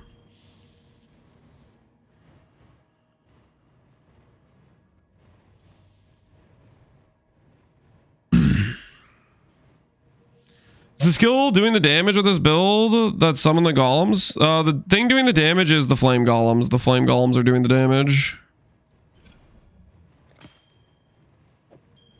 All right, guys. We find ourselves once again asking the question. Do we win Mist? Question, yes or no? Do we win Mist? Do we get to move on to the part where we play the character? That's the question. All right, that's a pretty good divine. I'm happy with that. No, come on, guys. It's been no so many times. It's been no so many times. Surely this time is a yes. All right, I'm gonna top off my water, and then we're gonna hit this, and then we're gonna get the slammer online because we're gonna win, guys. We're gonna win. Just a little spoiler alert to all the believers. You guys are gonna be collecting some winnings, okay? Doubters, hate to break it to you, you guys are gonna lose points. I mean, I'm not trying to say I know the future, but I'm pretty sure I know what's gonna happen. And the believers are gonna be raking in a sweet W.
and my axe.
All right, water's been acquired. Also, I grabbed some pants because RNGs has been proven to be better while wearing pants. I'm like 90% sure. Actually, I don't know. I just made that up. But stuff has to work eventually, right?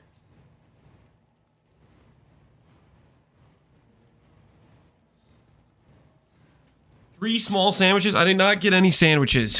All right, we're clicking it. We're clicking the thing.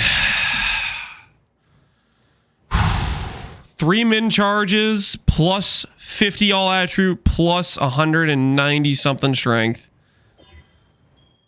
Ha! Please! Please stop losing.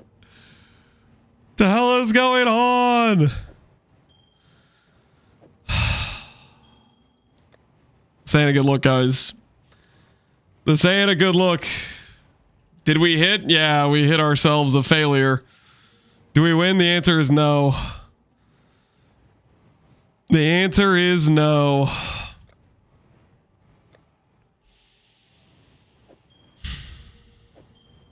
All right, I got one more missed. We'll do one more. Just one more. Last one. Last one.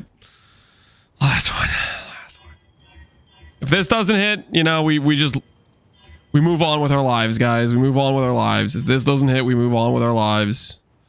We just accept the situation, you know? We just let it be what it is.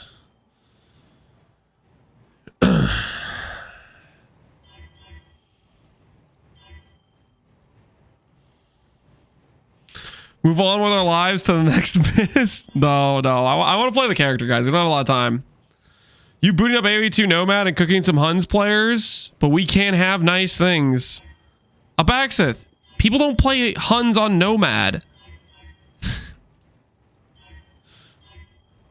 You're showing your lack of recent AoE2 knowledge there, Abaxith. People do not play Huns on Nomad. Scion run win after we get to play the strength scaling character with AoE slams. Guys, I want to go around doing some big slams. Is that too much?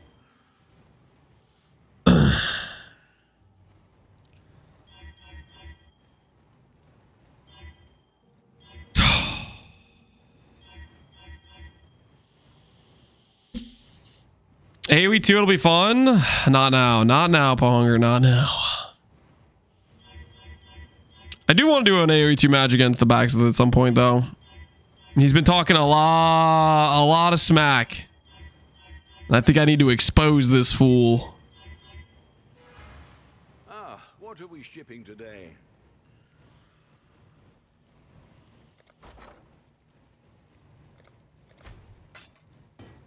Huns have a 3.8% play rate on Nomad? Hell no. Hell no. What kind of freaking Elo is playing Nomad Huns? We'll make it happen. I'll put the word out. Business.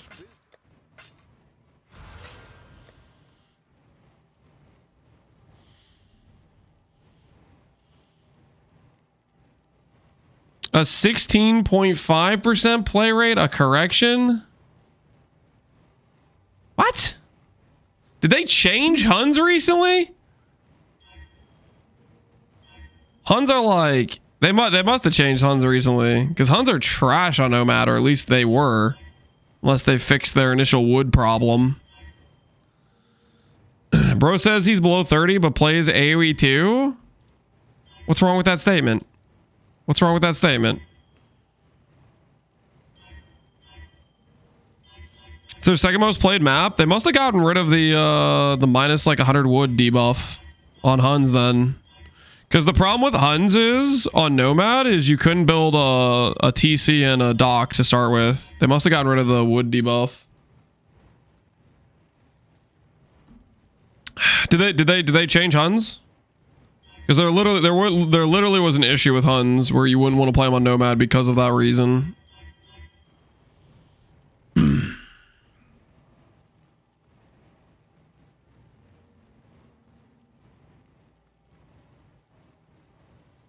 You're showing me the pick. I'm not asking about the pick rate of the Civ. I don't disbelieve what you're saying. I think it's crazy what you're saying, but I don't think you'd lie about it. I'm saying did they change Huns?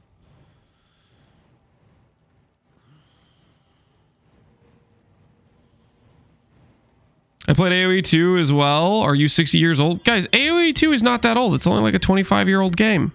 Chill.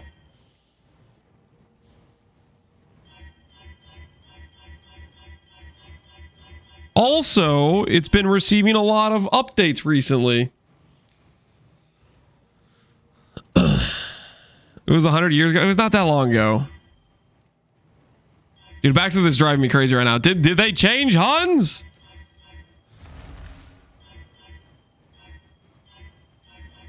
Did they or did they not?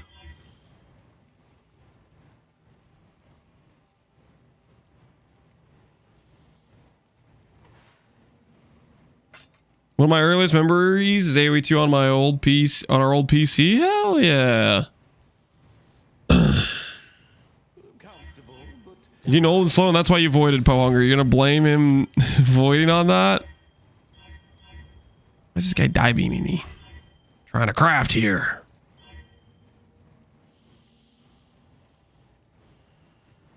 Begs the question, how old is Lance? There is no question, guys. I've been very upfront about my age.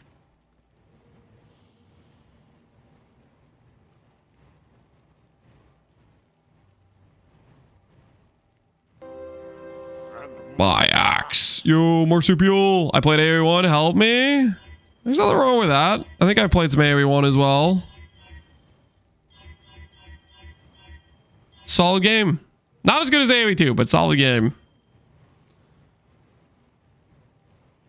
Myth units were too cool. Myth units were pretty cool.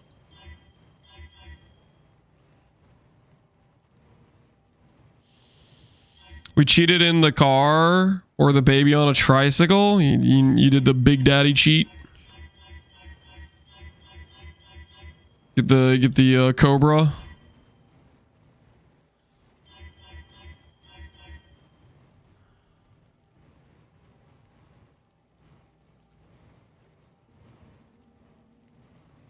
I don't think Huns had a change in a while. They got nerfed specifically on Nomad maps like 2 patches ago. You got a different Civ. Because Nomad is the Hun map because they get the horse. What are you talking about? That's definitely a new thing. Getting a horse. That is 100% a new thing. Get the horse. What are you talking about?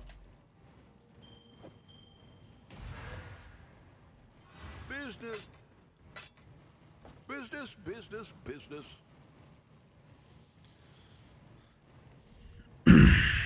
It has been admittedly a fairly decent time since the last time I booted up AoE 2, unfortunately. It has unfortunately been a decent time. I'll put the word out. I'll put the word out.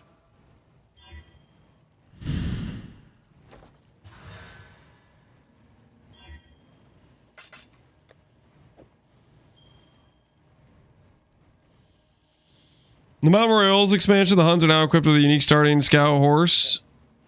One Once their town center is completed. Okay, yeah. No, that's more recent than the last time I played.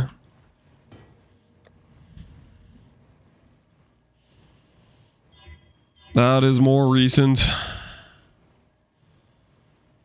When's the last time you booted up a non-PoE game? 2 days ago, played Apex with my brother. But that's usually like just once every week I play Apex with my brother. Thursday night. Me, my brother, and my brother's brother-in-law play Apex. Does that qualify as a game? Why wouldn't it qualify? Shouldn't games be fun? We have fun.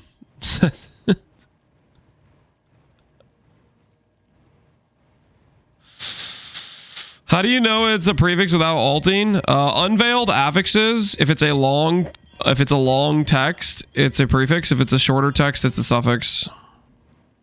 There's always a tell like that.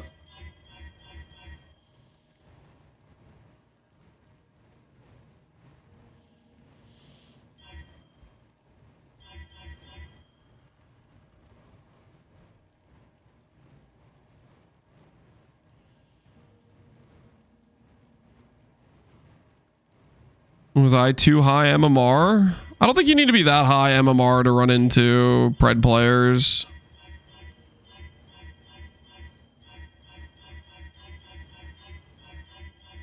We've been doing a rotation of trying out the new wildcard mode they've been doing more recently, and the gun games and stuff. Are you still see PoE as a game, or does it more feel like a job to you? I fortunately very much enjoy PoE.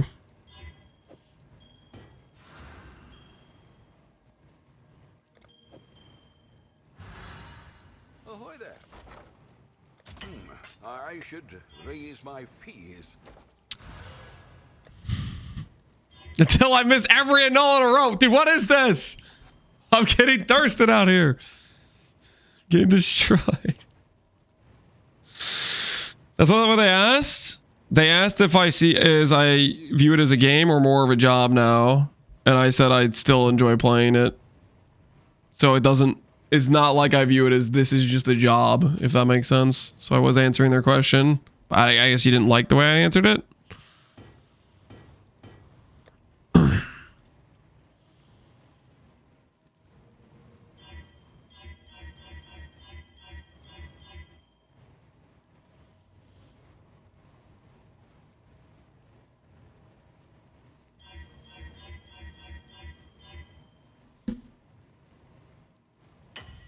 Please censor the word job. Why?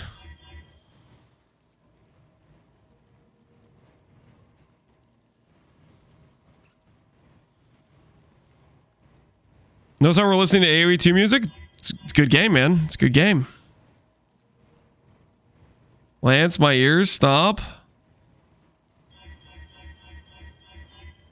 What? Stop what? I didn't do anything wrong.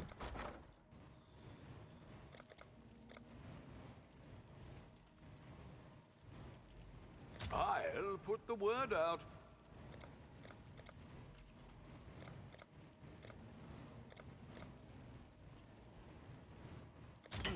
I should raise my fees.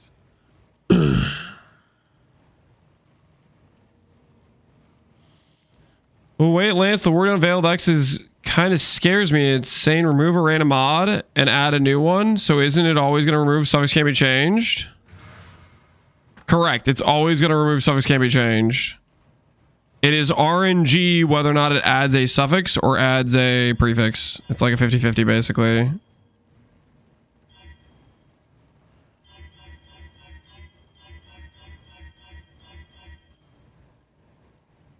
So I'll put it this way. I could do multi-mod, prefix can't be changed, or yeah, I could do multi-mod, prefix can't be changed, plus like another benchcraft, and I could do the 50-50 there, where it's 50-50 on whether or not it removes all attributes.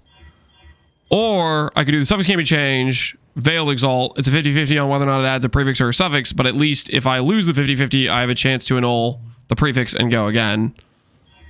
That's why I'm doing it that way. But currently, I'm just losing. Just losing. It's gonna be fine, though. It's gonna be fine. It's the longest finish line ever. We're almost there, guys. We're almost there. Just a couple more rings. We're almost there. You know what I mean?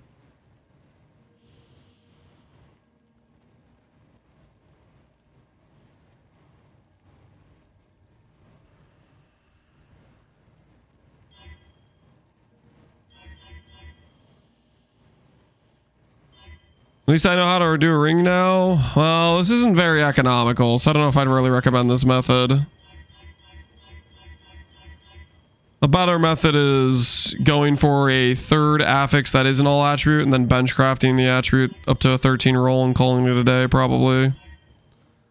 Because this is only slightly better than the bench craft, but then you have more outs in terms of wins because you have like the bench crafted Warcrags, or you have the bench craft or the min charge. There's like multiple things that could go right. Higher win rate on the misclick at least. Using too high a level of a ring? Correct. For this method, you'd want a lower level ring. I'm pretty sure all attributes, the ring could be item level like 40 or something. All attribute T1 is pretty low level. Honestly, would that be worth it? It might be worth it to recom a helical to make like a really low level base just for this sort of craft. And then you would constantly be able to maintain the base because you'd have one in the gene pool for this style of craft.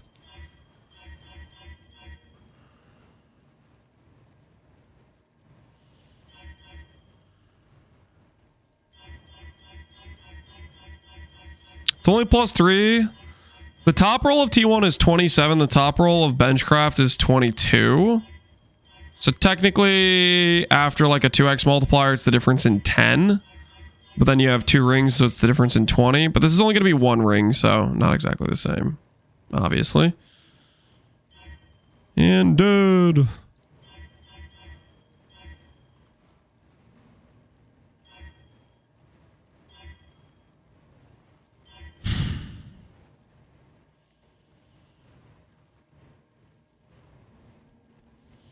I wonder if low-level rings are more expensive. Low-level helicals don't exist because like they have to be at least level like 68.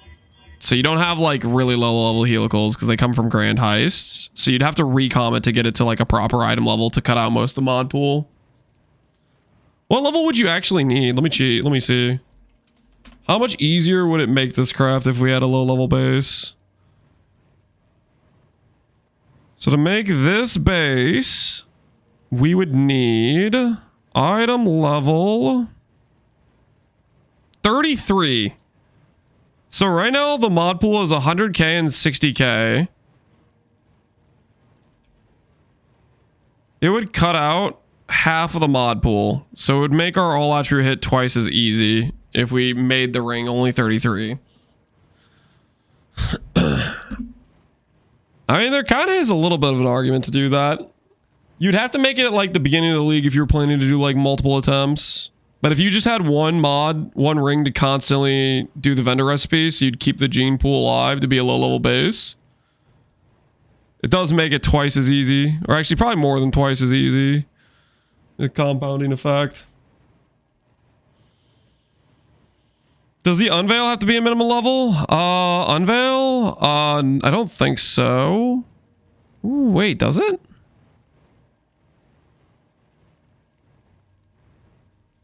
Maybe. Veil mods might need to be level 60. I haven't tried that on veiled mods. Because it does say 60. So maybe? I've never tried to do veiled mods on low level items before.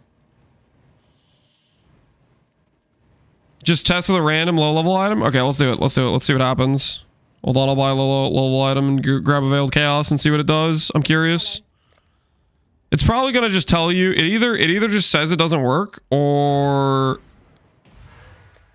it works, right? I mean, that seems like it worked. Yeah, so item level, you can still do veiled mods. Seems like it still works. Cannot generate a mod? Yeah, it was either going to say that or it was going to just work, and it looks like it just worked. Let me test to see if I can get a suffix. So I'll do it until I see if I get a suffix. Suffix? Dex, min charge. Yeah, it seems like it has access to all the mods. I gotta study. Sly Guy, you take care. Maybe that just means items can't generate the veiled mod below 60. Yeah, just outside of veiled chaos, it's just a random generation of it. I mean, the good part about this is I might do that in future leagues, I guess, if I really care about this specific approach of the craft. There's a lot of rings, it really is just the T1 Alachry roll plus the essence. So if you just have one low level base, you just get to retain it every single time. You just have to win that Recombinator like once. And the thing is, you don't even... No, okay, you still have to recom a base that isn't like a mirror tier base. You could recom like one of the bricked fractured ones, so it's not as expensive. But you can't recom the mirrored one, right? They made it so you can't recom mirrored items anymore.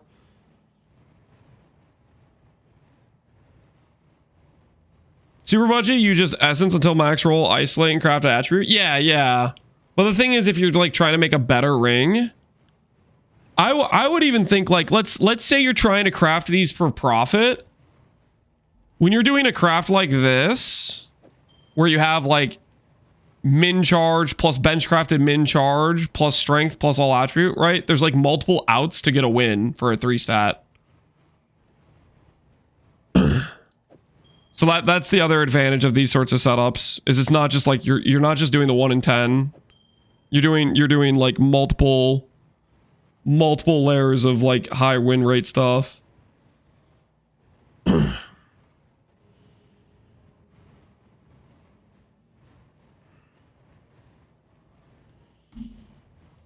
Save half your essences? What's the average to make your money back? Well, it depends on like the meta. It depends what builds. If people are doing like a specific, like let's say instack is meta right now, so the attribute plus all, or the in plus all attribute rings plus like min endurance will sell for a lot, for example. Are we still in ring prison? Yeah, I don't want to talk about it. Ring prison has not been going well for us. It has not been going well. The Rage Essence market, though, is a booming. These guys are like, holy crap, these things keep selling. The one guy farming Rage Essences thinks this league is more alive than it's ever been right now.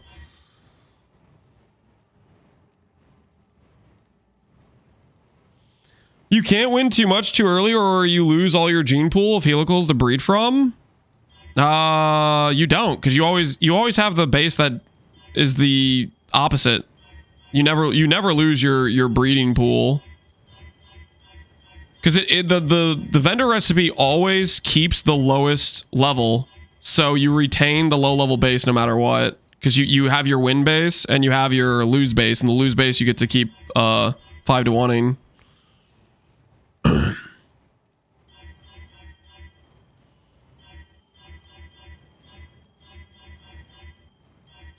We'll have to see what the meta is. If attribute stack is meta next league, I think I'll take the time to make a low level base. Is it the average? Nope. The 5-to-1 recipe is the lowest item level in the 5-to-1. It's like all these bases are 83, which gets rid of like the top res roll, for example.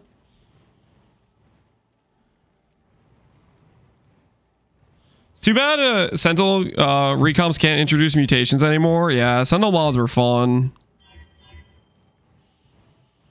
How do you obtain the low level base? So the way you get the low level base is you have to recom it. You have to recom it to de-level it. So basically you buy somebody's like missed fracture base, that they're selling like close to the brick base price. Like let's say somebody fractures like a mid-roll life recoup, which nobody wants to miss because it's like the worst brick possible basically. You buy one of those bases and you try to recom it. And in the process of recomming, you can remove the fracture and you can also de-level it. You're obviously going to need a few bases in order to get one that successfully recoms to the right item level, but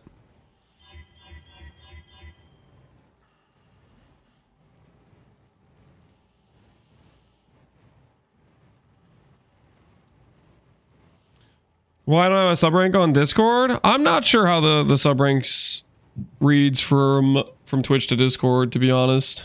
I'm not really too into Discord stuff and knowing how stuff works for it. The poor stat stackers need their extra flat damage per attribute boot mod.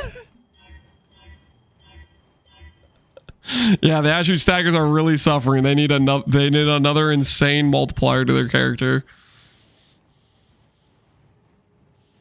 What's the recom level? It's the average of the item levels plus 3, I think. Yeah, I think it's plus 3.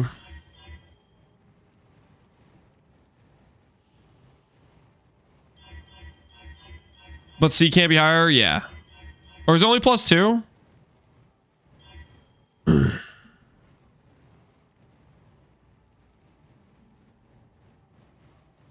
I checked, and you go from 143 to 67.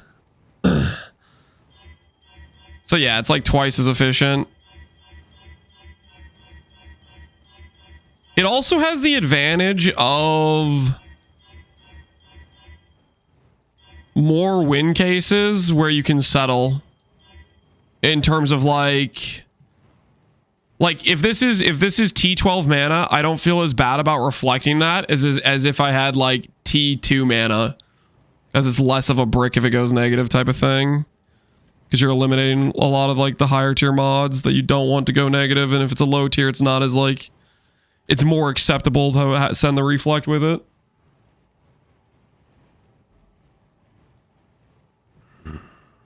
Is there any reason to split items other than getting more of the item to craft on? That's the primary reason you do it, is to have another base.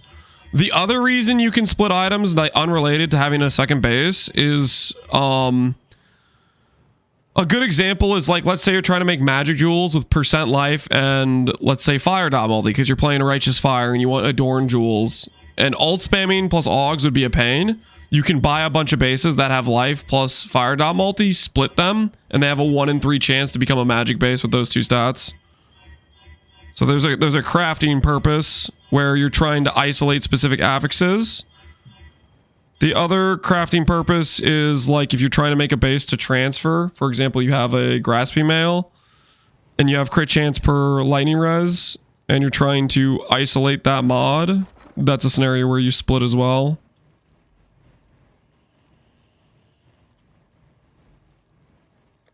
I'll put the word out.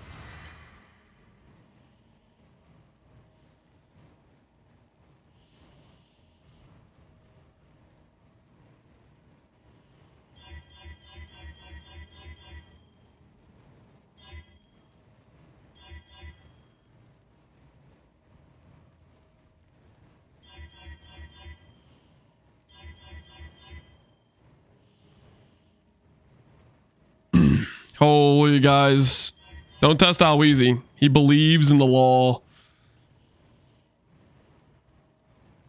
How do I search for specific inscribed ultimatums? I have no idea. There's probably a filter similar to the filter for like Valdo maps, maybe. I'm making lunch. Stop bothering me. Yeah, guys, you gotta behave. You don't mess with a man making his lunch. He will silence you, send you to the abyss.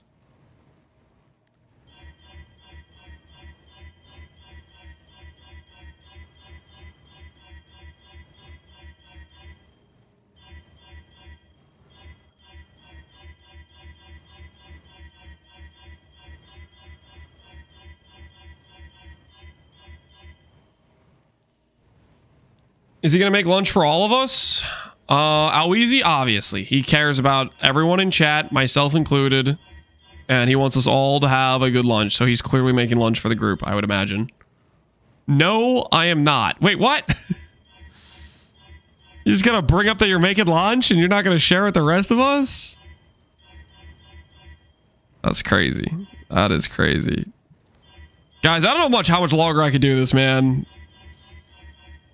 The annuls, they're breaking me, dude. They're breaking me. Maybe we just don't have our war cries exert, you know? Maybe we just don't have the war cries exert. I don't know how much longer I can do this. I think I'm losing to this ring craft. I want to just play the character. I don't know.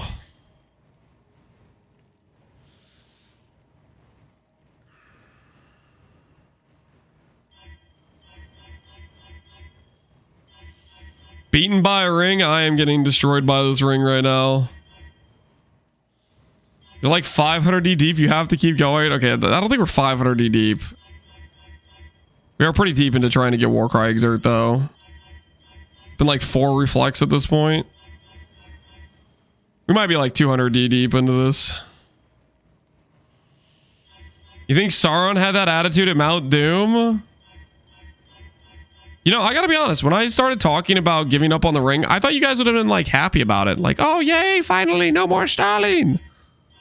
Now that I know you guys are pro ringcraft, maybe we do continue, you know? Maybe we do continue. Now that I know you guys are pro ring. I thought you guys were very against the ringcraft, but I guess I got the wrong vibe.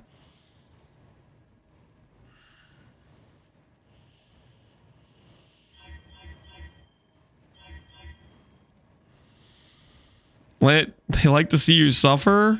I like to think that some people in chat are rooting for me to win. Helps me sleep at night. Thinking that there are some people that want to see me successfully make this ring.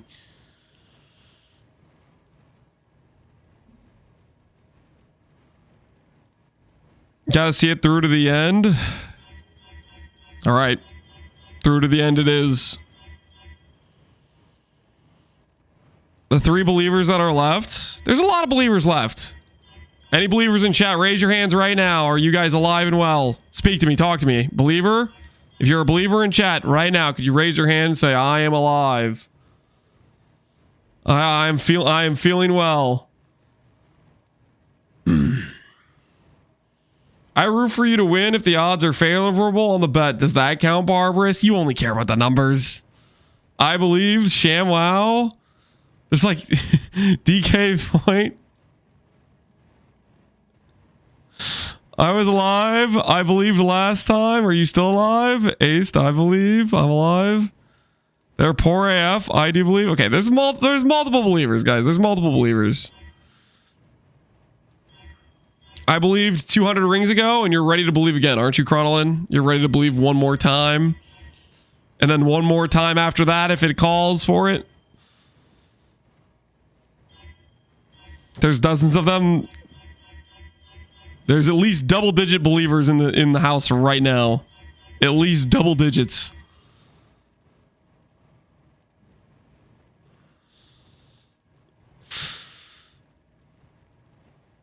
If only they had points left. They have plenty of points left, okay? They made a killing on the first 2 rings, guys. They made a killing on the first 2 rings.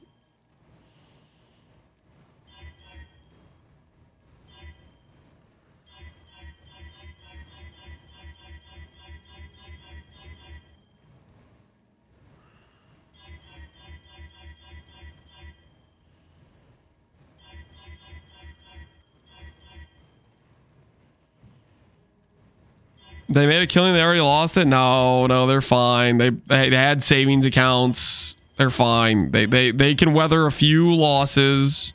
They're probably still net positive. Let's be real. The doubters live like lords around here. Okay, let's not exaggerate. Okay, they're not freaking like feudal kings just because they doubted. Okay.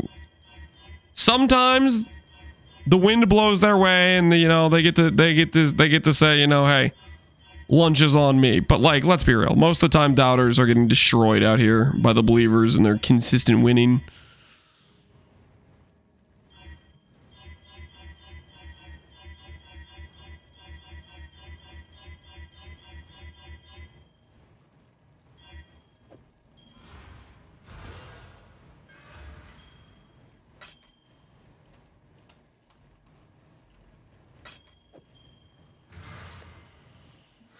All right, we've lost a lot of 50-50s recently. A lot of 50-50s have gone south. That's okay. Not anymore. I say no. No more losing 50-50s. Only winning from here on out. See what I'm talking about? Only winning from here on out, guys. That's what I'm talking about right there. Now we're going to quickly unveil Min Power or Min Frenzy. You know what? Guess it's going to have to be Min Endurance. That's okay. We can work with that. We can work with that. That just saved me an Ascendancy point because now I have +3 Min Endurance and I don't need to do the Endurance charge node. That just saved me an Ascendancy point. That's what we wanted, right? That's what we wanted.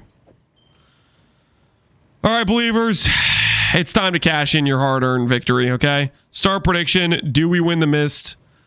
Don't let the doubters talk to you the way they're talking to you. Don't let them tell you that you guys lose regularly, okay? That's just not how it goes around here. Prove to the doubters, prove to this room full of people, we can win. We can win on a regular basis. We are good at the game. It's time for the number to go up.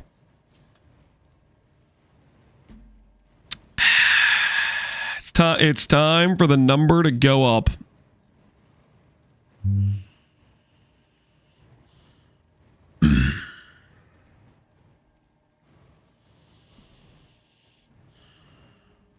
I want to believe, but I have 70 points left after last time. Put those 70 points on belief, okay? Don't make any mistakes. Put those points on belief. Trust the process, people. Trust the process.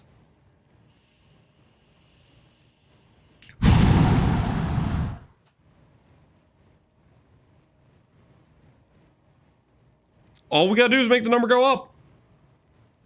For both strength and all attribute. I'm investing some of my doubter funds into believing because if there is one universal constant, it's that Lance is spooned when it matters the most. I think you just realize where the wind is blowing, my friend. I think you just realize that I am going to bring home a W. And you're chickening out of your feeble doubter stance because you never really believed in it that hard. You got lucky a couple times. You realize you were lucky when you believed on doubt. And now you're believing in the correct thing, which is believing that we will succeed. Which I have to commend you for realizing you were wrong. And changing your ways. I'm believing again, Lance, but if you let me down this time, I'll never believe again. I am not worried because I wouldn't dream of letting you down, okay? I've only lost 500,000 points believing. You guys see that number next to Abax's name? See that 2? That's a doubter right there. Abaxis is about to farm an L, okay? We're about to take Abaxis and all of his currency straight to nothing, okay? He's about to lose it all. All right. In the name of making Abaxis lose points, I've never wanted it more than now. Say goodbye to your points, Abaxis. Say goodbye to your points. There it is. There it is. Take that, Abaxis. Take that. Take your points and freaking you're gone. Okay? You're gone. That is a win. That is a win. Doubters, congratulations on being stupid. Because you bet on the... Oh, dang it. You bet on the wrong side, okay? Believers, they just were correct. They were just, do we win the miss? Yes, we do. Yes, we do. A great rebalance of the point distribution has occurred. And thank freaking goodness. All right, so since I did that, since I did that, I guess I'm not going the Jug Endurance Charge node. I think I have to not go the Jug Endurance. We're gonna go the Jug Armor Chaos DR because we'll lose Endurance charges from kills. So it's a little bit suspect, but it'll be fine. It'll be fine. Where is the thing I was looking for? Where's our character?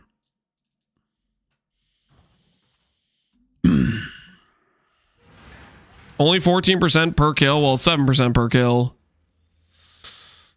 This ring goes up here. It's going up here. Right there. It's helping out our situation over there. All right, so time to adjust a few more things. One thing I need to adjust. Okay, so I need to save a little bit of points. I have the way to do it. We're gonna change this to a voices cluster, and we're gonna change this to one that has the one notable. Looking old. I'm not sure why you need this, but here you go. Here's your looking old emote. I'm not sure why you would want that added to this chat. We're going to take our overlord cluster and we're going to make it say the other notable. So that way I can save some points. This is Lance looking old. No, guys, chill. Break out some annuls, break out some slams, and let's do this thing. Let's get this thing fixed. Gonna need a little bit more exalts, aren't I?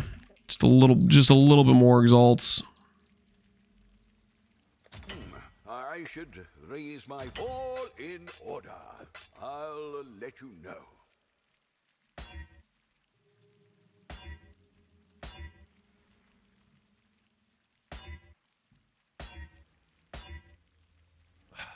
Why is that like kind of good? I just can't take that. Okay, all right. All we're trying to do. Weight advantage. Okay, that's what we need. We need weight advantage. That puts Overlord on the travel. Like so. Wait, no, it doesn't? Wait a minute. Which one puts Overlord on the travel? Am I just spacing?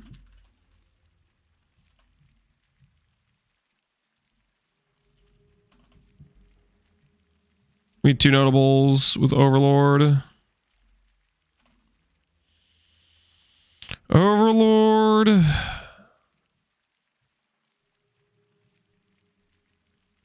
Wait. Do I just have him reverse? Okay, it's not weight advantage that puts Overlord on the travel. Which one puts Overlord on the travel?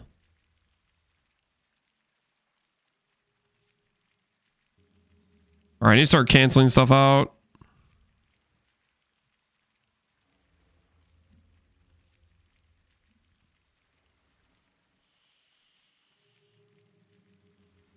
Overlord. Not heavy hitter. Not calamitous. Not weight advantage. Holy trifecta of emotes. You guys gotta chill, okay? Smite the weak. I guess I was planning to path through weight advantage. So that's kind of why I was thinking of using it. Expansive mites. What if like none of them puts Overlord on the travel?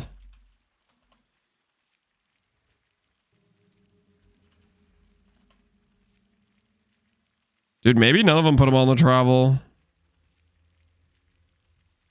Dude, none of them put him on the travel. It's just always in the back.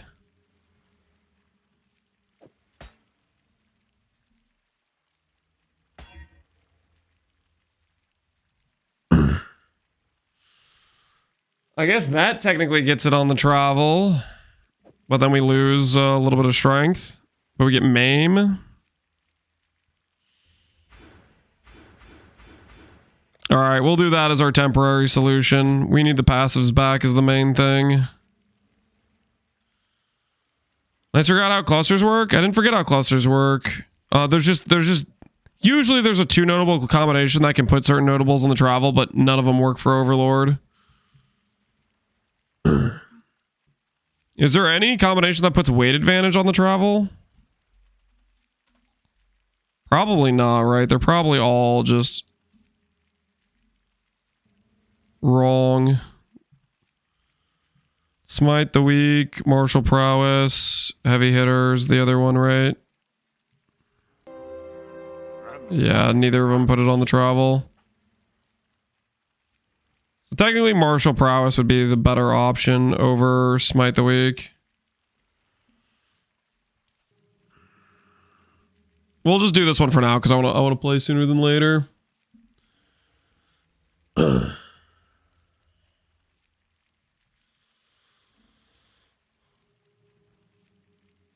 Check the deleted link, Lance. Calculate for possible middle notables on large cluster jewel for when you want to allocate 2 desired notables, but don't want to allocate a third. And then your iron positions 1 and 3 correspond to 2 selected desired notables.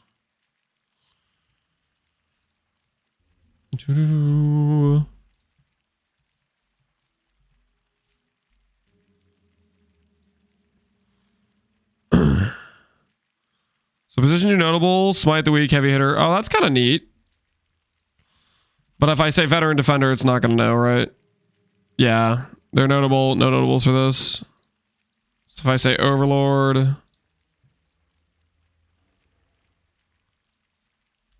weight advantage, it'll tell me no. No notables for these. Uh-huh. Gives you trade links too. That's neat.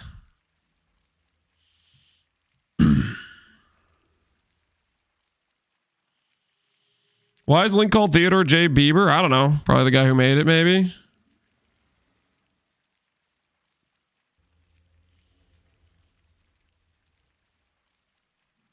This community's too invested. It's classy stuff, man. It's classy stuff. All right. Well, that's good to know. All right.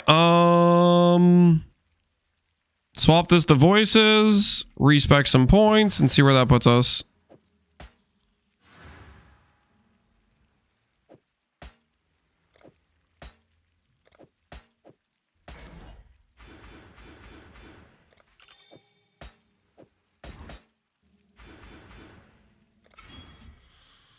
Okay, that almost has us having enough points. And now we are missing 1 passive to get that jewel socket. What 1 passive can I respec that will feel worth it right now?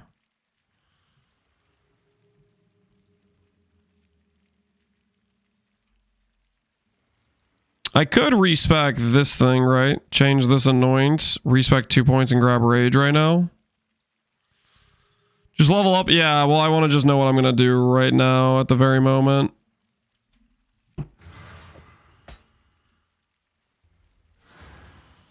Get a 1 passive voices? No, guys, we're not paying for 1 passive voices. That's crazy talk.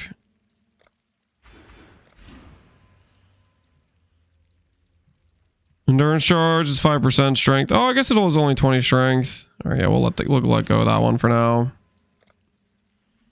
All right, so that gets us 2 rare jewels, 3rd rare jewel there, and that should take us to 90 max all res. Yep. All right, that'll be our level 95 setup. We've bricked our strength rolls a bit, but it is okay.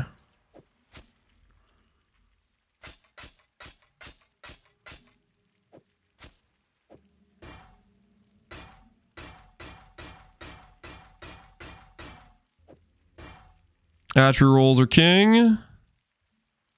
Everything's fine there.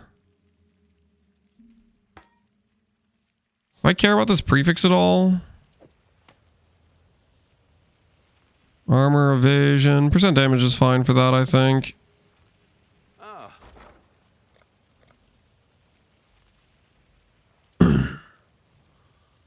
Divine shield.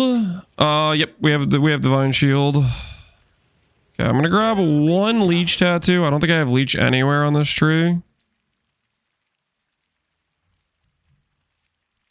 Yeah, I don't think I have any leech anywhere on this current tree. So 1 tattoo for leech. And then we will tattoo accuracy because we have way more dex than we need.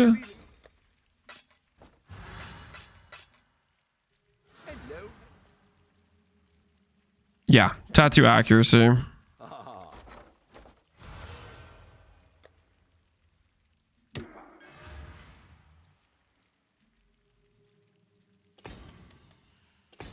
Number went down, guys. We have to make things practical, okay? We don't care about that. Oh wait, do I not have a Watcher's Eye yet?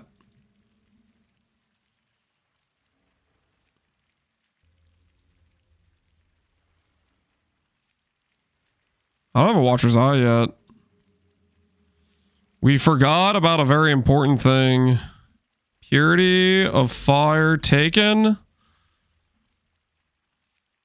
Purity of fire ignite.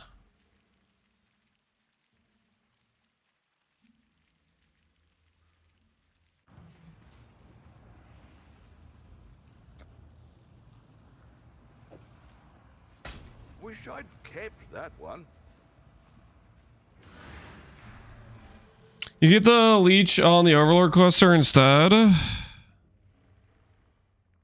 Oh, like it feed the Fury or something like that right here. I don't want to, I kind of want to just like start playing. So I kind of want to just, we'll just do stuff and we can min-max a bit more afterwards. I just want to actually play the character a bit before we bother with more stuff. 20% acquired. That there, and then I need 2 jewels. We're 1 jewel short for max res. I have 1 jewel here. I need to get one more jewel. You guys going to start playing? Yeah, I do. But stuff needs to be done, okay? There's the stuff we don't need to do as much, and we're working through it.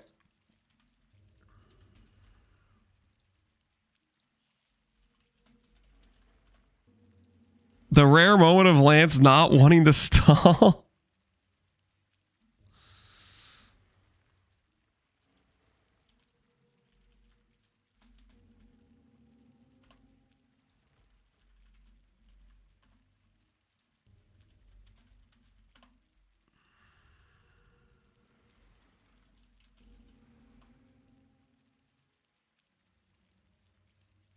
Yeah, it's corrupted.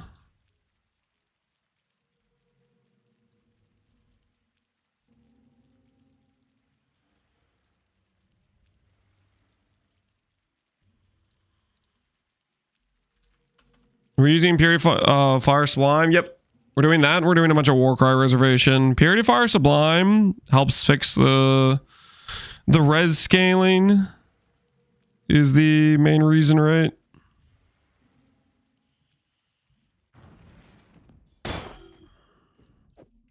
Could do worse, Exile. And it allows you to not have as much reservation problems.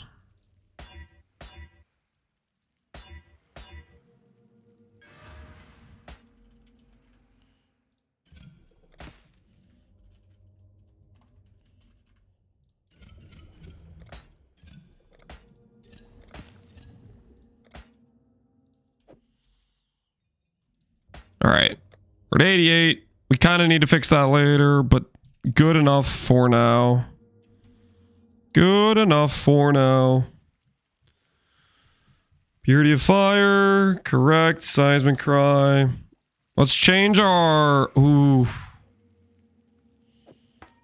Okay, we need to do this.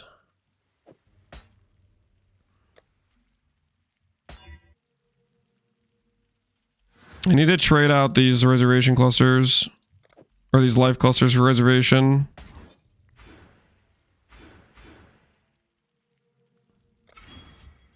I think we need 2 of them. Nice flask. You like those?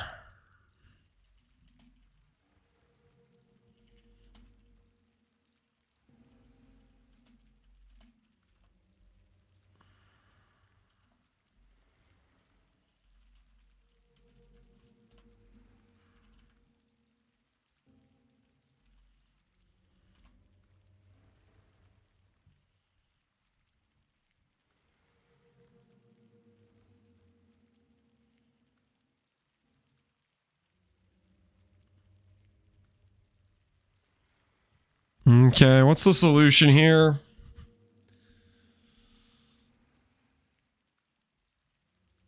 These are all 2 passives.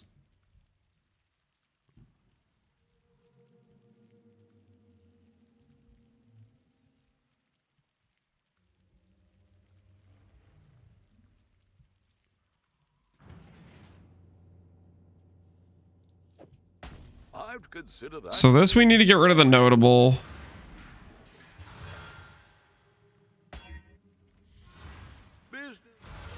I have a great solution to get rid of the notable. I'm going to fracture, not the notable. I'll let you know. And then I'm going to win the annul.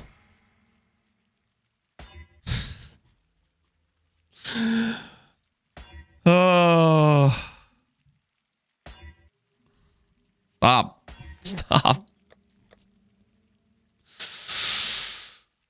Okay. This is fine. This is fine. This is fine. Everything's fine, guys. Just a quick... Do I even craft a 35? This is just wrong, right? You really need to be crafting with like the 14 strength fracture.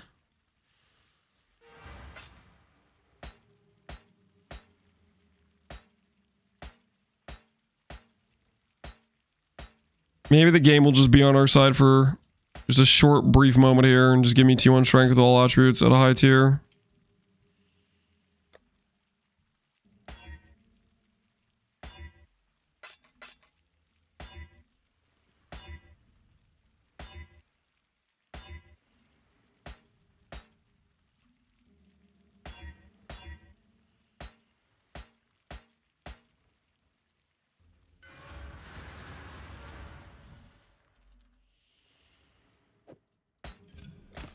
The gold situation is crazy. Don't look at the gold situation. If we don't think about the gold situation, it can't hurt us. You know what I'm saying?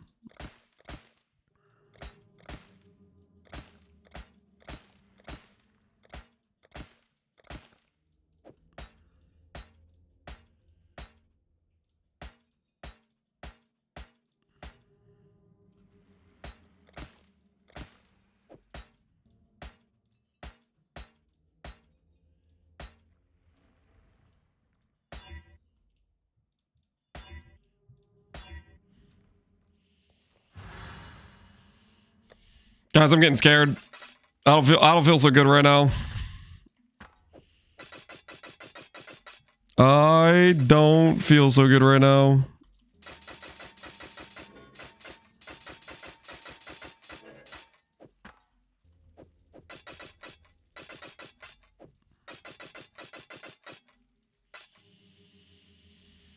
Make another cluster. I think I need 2 reservation clusters to reserve the amount of war cries I want to reserve is the main thing.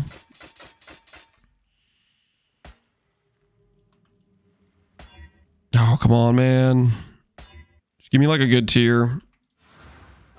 Foulborn Exalt Desperation.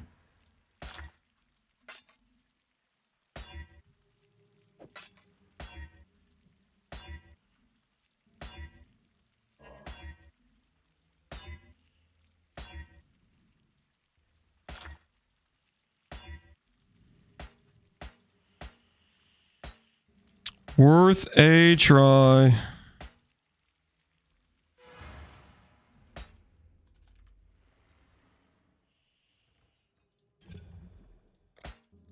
Now make another ring with non-channeling misted. Shut up. This is the last thing we need to do.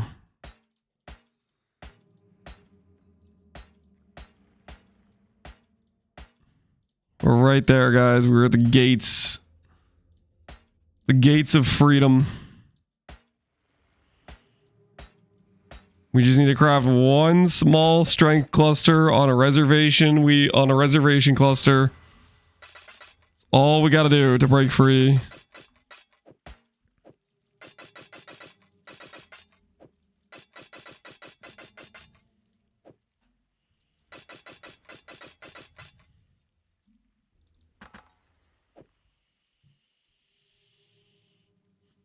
Lance, have you completed a single map since the stream started? If you're asking if I've finished setting up the strength character, I have not.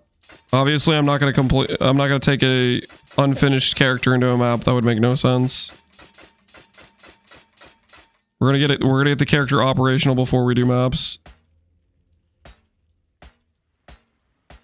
But you already knew that. You just wanted to be like, Herditor, you haven't done a map. You already knew that.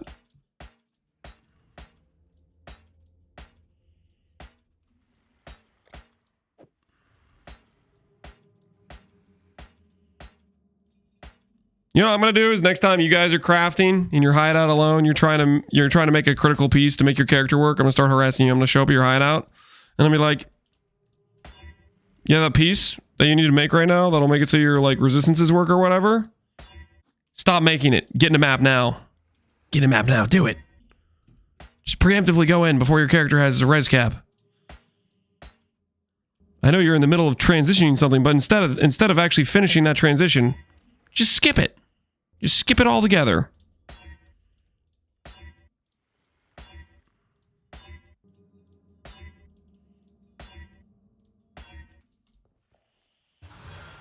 You hear my walls? I'm gonna hop out. Start judging you.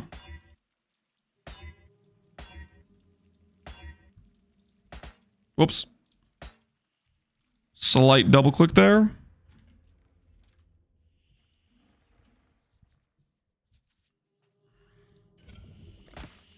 Am I gonna help play your end? No, man.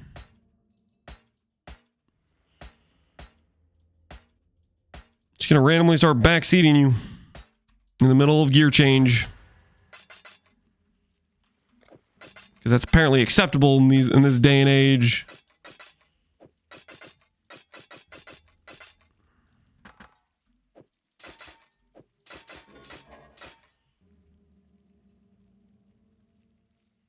You rolled over T1 strength and T1 all attribute?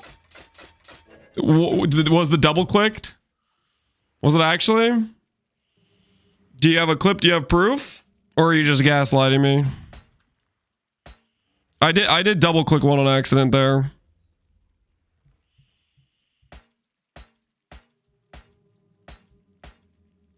That would be tremendously unfortunate.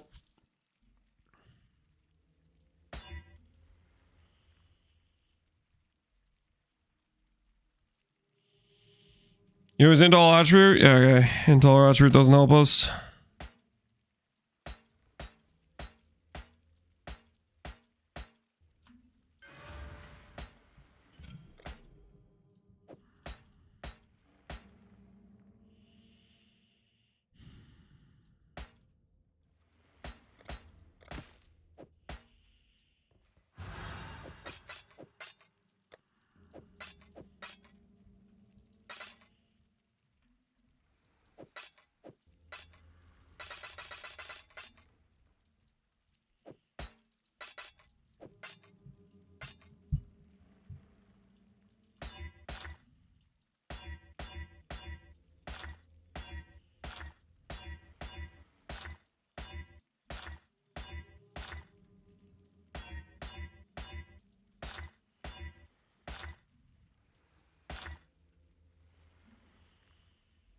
No, I can't stop there.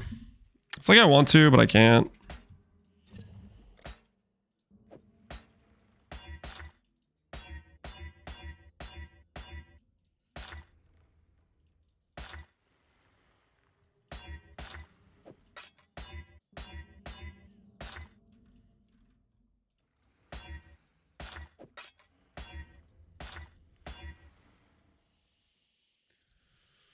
Back to the proper method? Is this the proper method? I'm just full despair, man. I'm just full despair.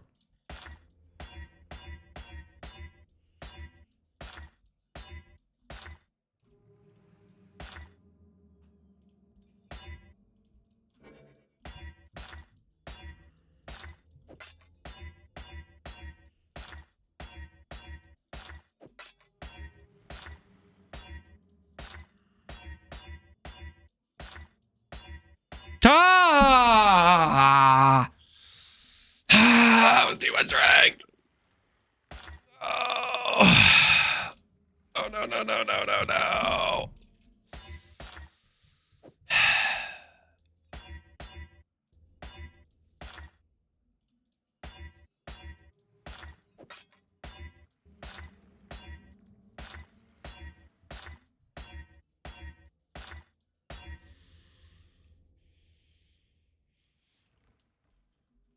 Should I try crafting alongside you? I mean, that's up to you if you want to do a clustercraft for any particular reason, I guess.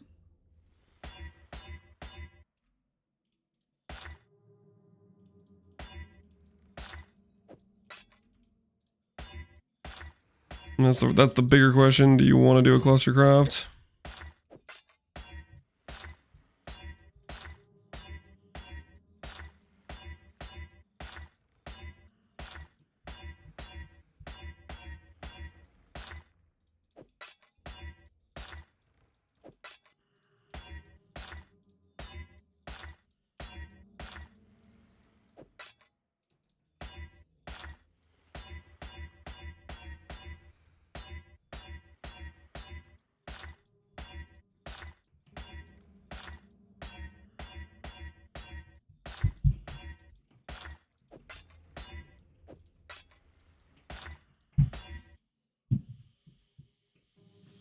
This is the worst thing to craft. They are pretty despair. Are they the worst though? They are very despair.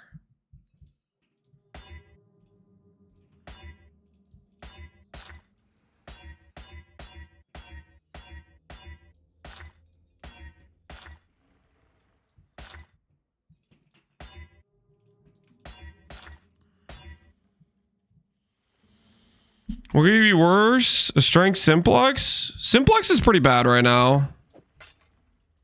That's a lot of awakener orbs.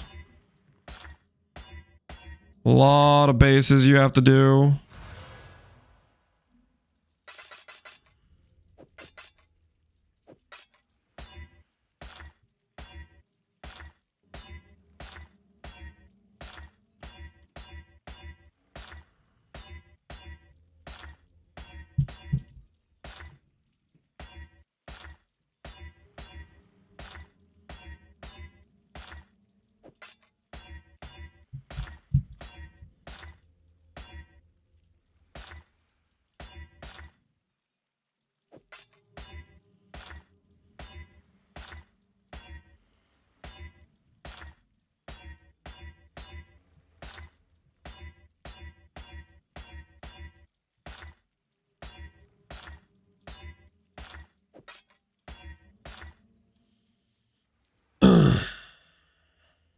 They changed the simplex craft? Yep.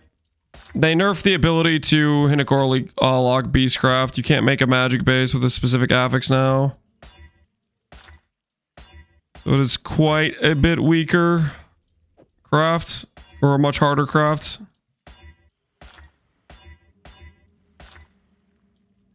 Perfect augments are better in PvE2 based on my testing. Perfect augments in PvE2, they nullify like everything that's level 70 or lower. Foulborn Augs in PvE1 nullify like up to level 50 maybe. You get a lot of like the T2, T3, T4 affixes type of things. So they are quite a bit less powerful.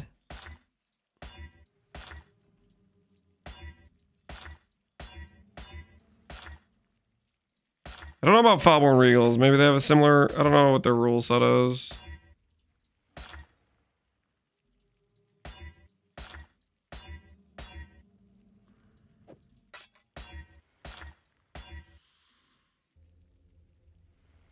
I got 35 introspection.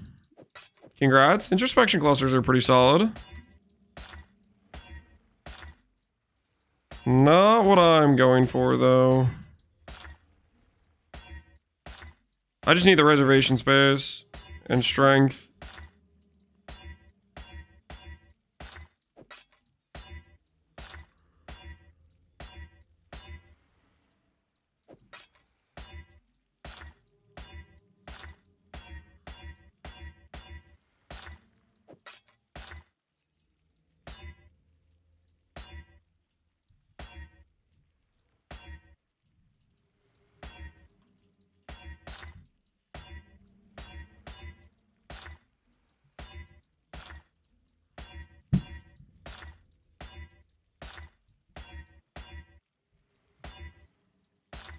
I guess realistically, I really shouldn't be crafting on a 35 effect cluster.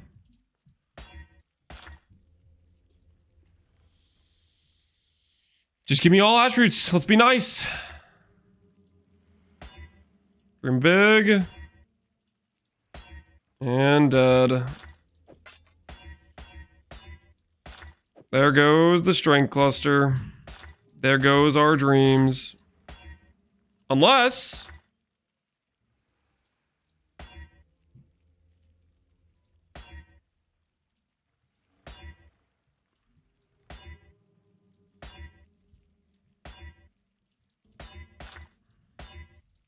there was introspection and 6 all attribute for a second there. That could have been crazy.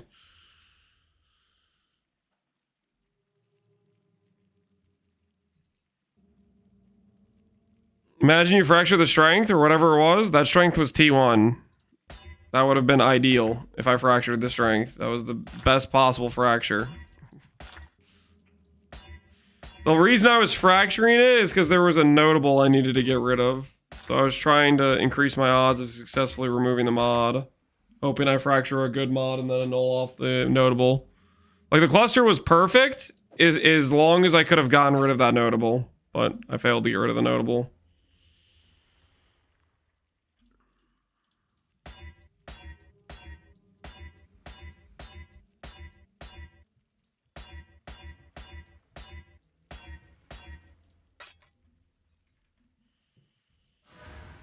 Okay.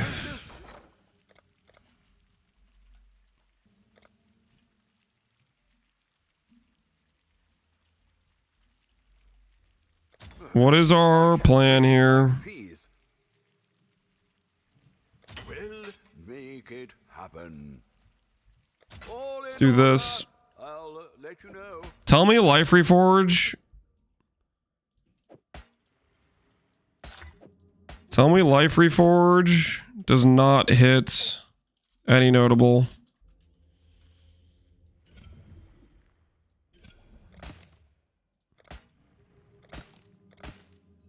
Regen life, regen life, regen. What about defense? Does defense always hit a prefix? Okay, we're gonna do defense because it always hits a prefix, so we can always randomize our suffixes.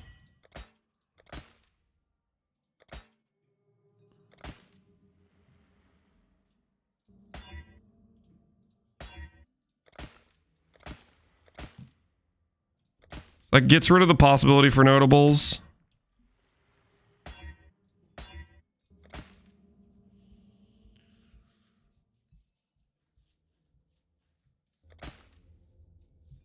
The goal's looking shaky. Yeah, hopefully we have enough to bring this home, but we'll see.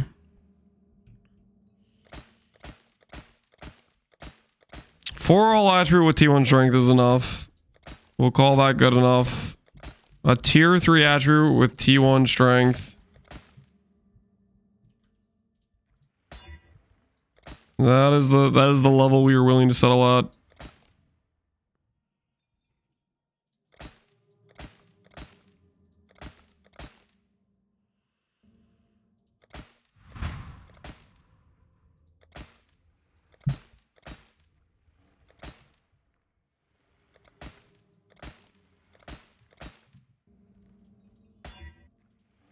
Right there.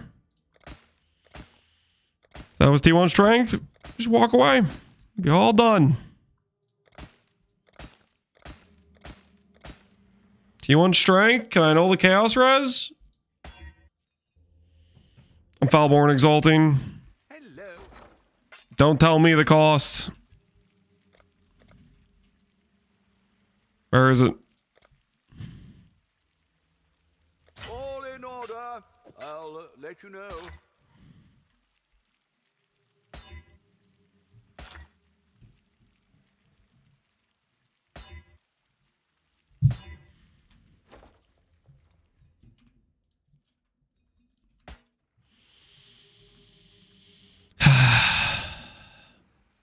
Cost is 3.75. Yeah, it's not a pretty situation.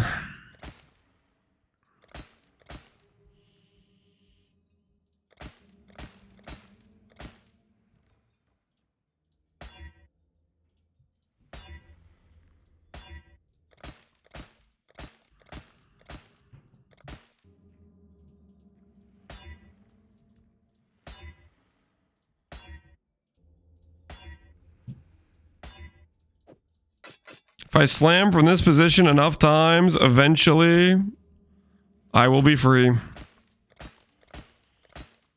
Either slam with T1 strength to an open suffix, or slam with 4 all attribute. That's all we gotta do.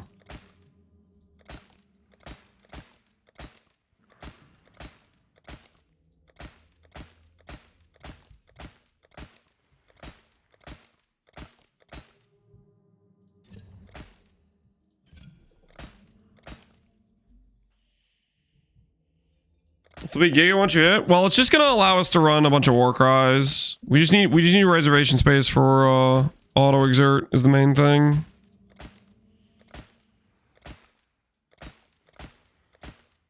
Because over exert's strong.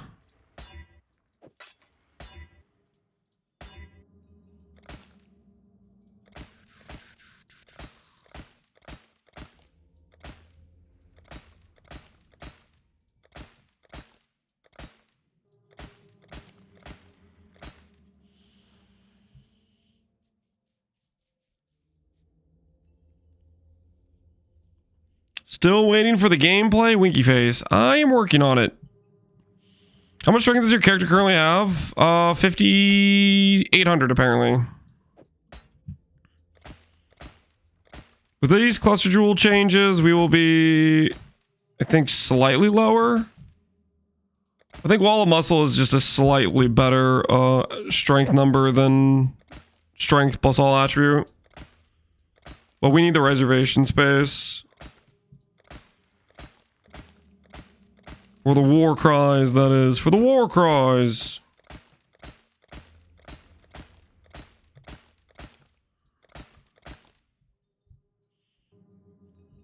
Is glancing blows good for recover on block? I'm not a fan of glancing blows. It makes your block way less effective. You can do it specifically to force on a higher chance to proc the cover on block. I think it's better to invest into higher block chance though.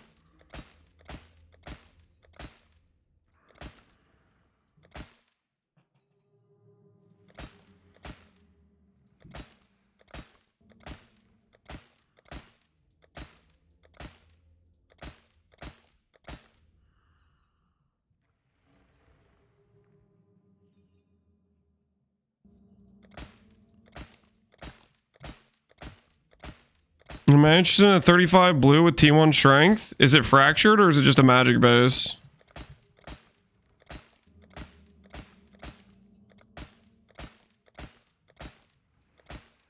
If it's just a magic base, I'll buy it from you. Just tell me how much you want for it. Not fractured? How much do you want for it? What's your price? Because this is pretty despair what I'm currently doing. This is Giga despair.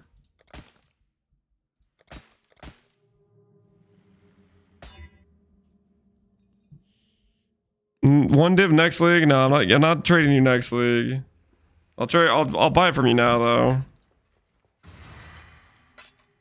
I'll give you 30D for it now. Imprint crafting sounds less despair.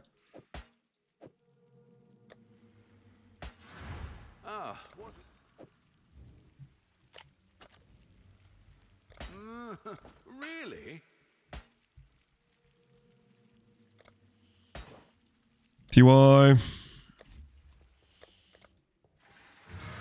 Alright, it's time to kill some frogs.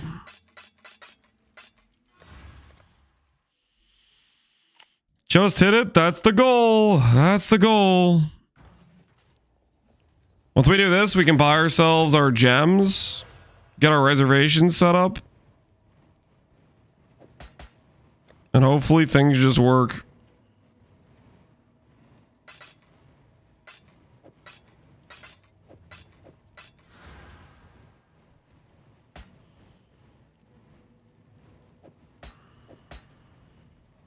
Ahoy there.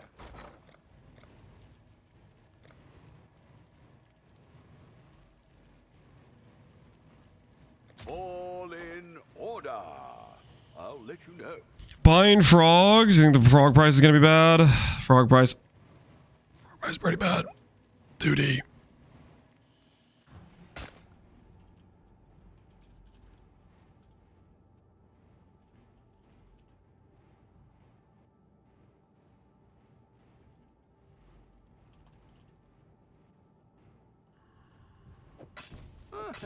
Could do worse, Exile.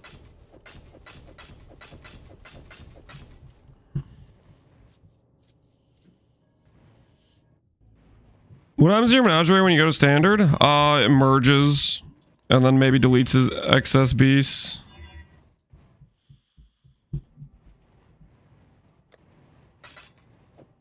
All right, let's see how this goes for us.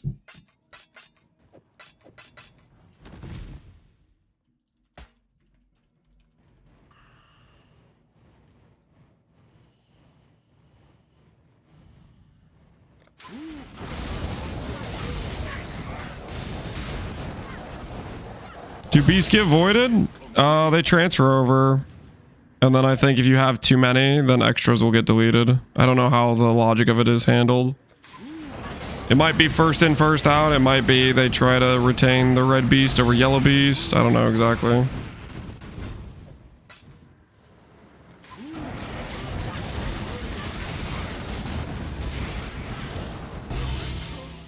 At least this is some gameplay. Does this qualify?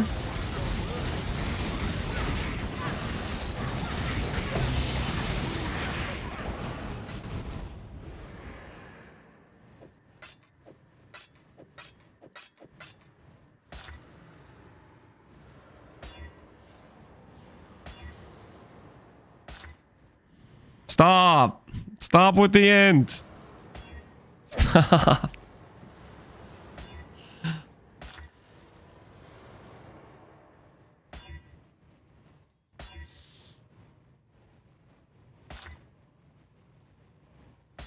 Well, this is going. This went great. This is going fantastically.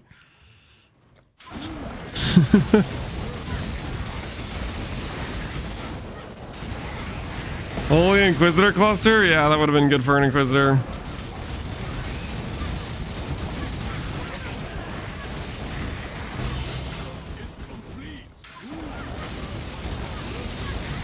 Too deep for fail? We try not to think about it.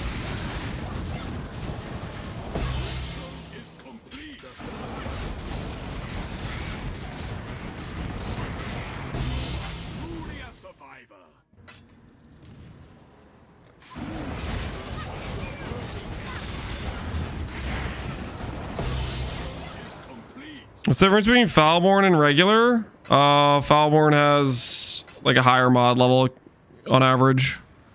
Or not on average, it just like disables a certain level of mods. I don't know what the exact number is. Oh, we're done. Oh, that's so freedom! Look at that! Look at that, guys. T1, T1. There it is. Nice. Nice.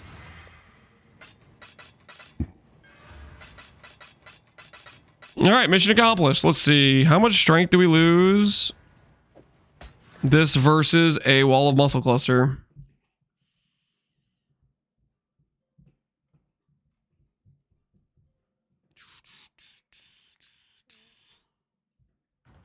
Slam it? No. Guys, I'm not bricking the cluster by slamming on a notable. Then we'd be in the problem we had before. There's no, I am not redoing this. I want to be done. I want to be done. I want mercy.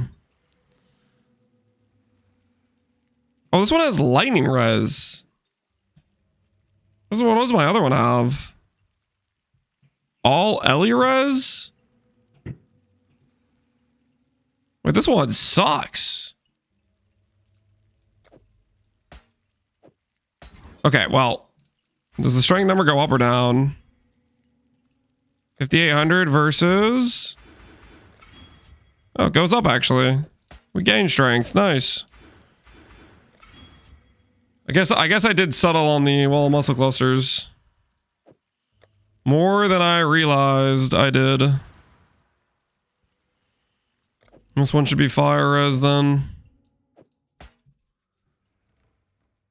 Or... I make this say chaos res because I actually need chaos res. Hold, wait a minute.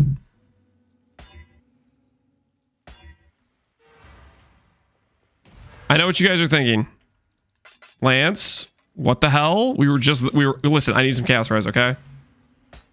I need some Chaos Res, and I just realized Chaos Res is around the corner. It's Chaos Res every click, dude. This will be quick. This will be quick, guys. This will be quick.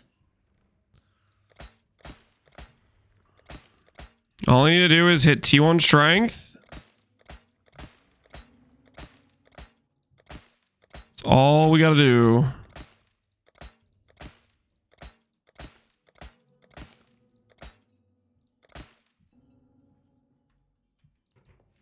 Can you imagine? Can you imagine?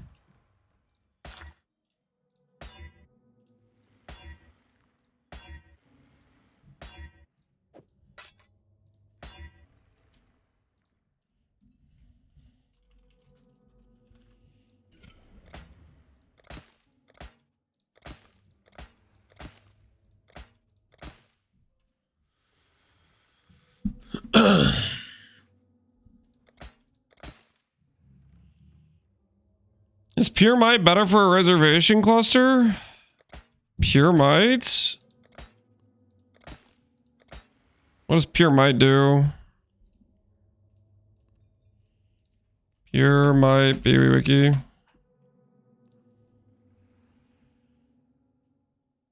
$20 strength, increased reservation efficiency? That might be slightly better reservation. It loses you some attributes.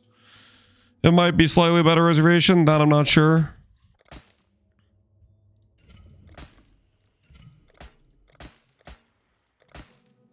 Dude, can you imagine if I hit a more likely on a small and then one? That would be one of the greatest more likely clips ever. Winning a more likely on a small would be insane.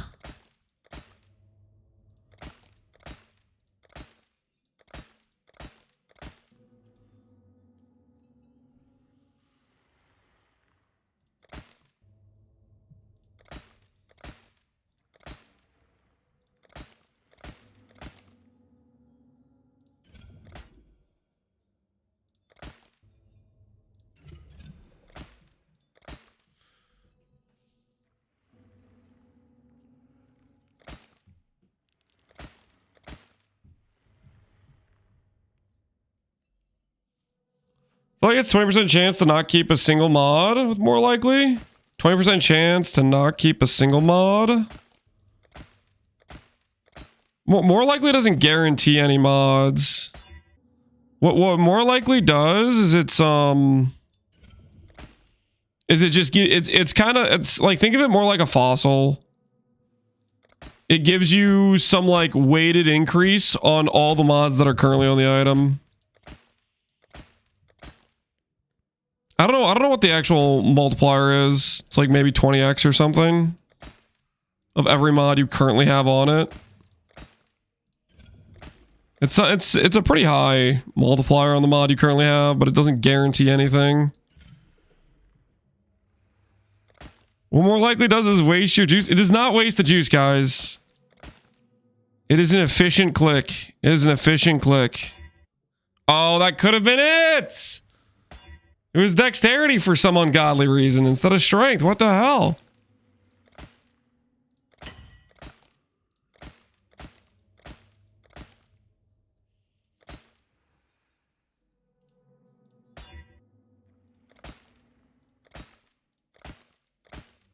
Why do you have life flasks on? We have the 3rd ring ascendancy point.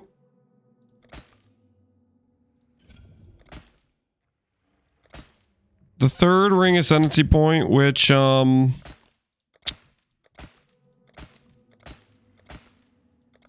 have to choose between not having a belt, not having an amulet, and not having utility flasks. And utility flask is the easiest thing to give up of those 3.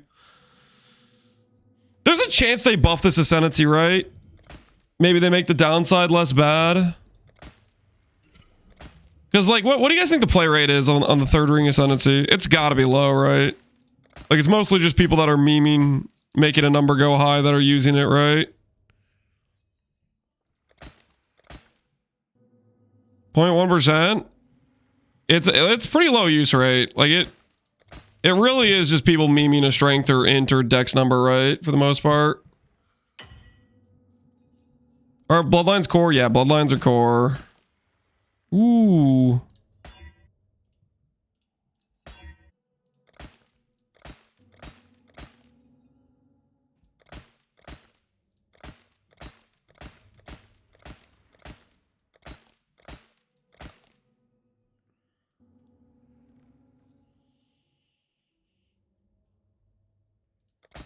Oh, we need to do a tincture with it too. That's a good point.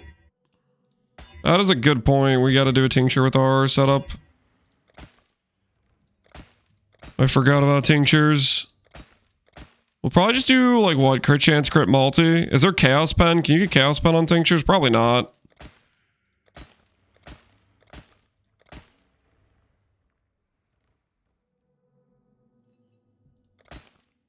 Storm Secret Hero, the Thunder Auto Bombers? That you just made that up. I don't think people are actually doing a third ring for that type of build.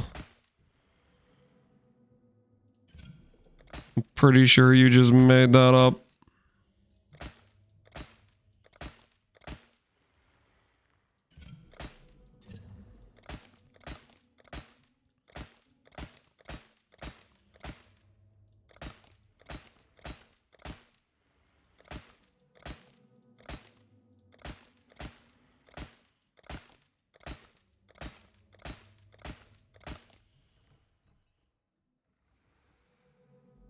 I go attack speed on the slammer. I'm gonna have a ton of attack speed, Barbarous, because I'm Jug, right? So I don't feel like attack speed's right. I don't have much crit multi though. I think I'm gonna be doing like my only crit multi is literally just like the crit multi support type of thing.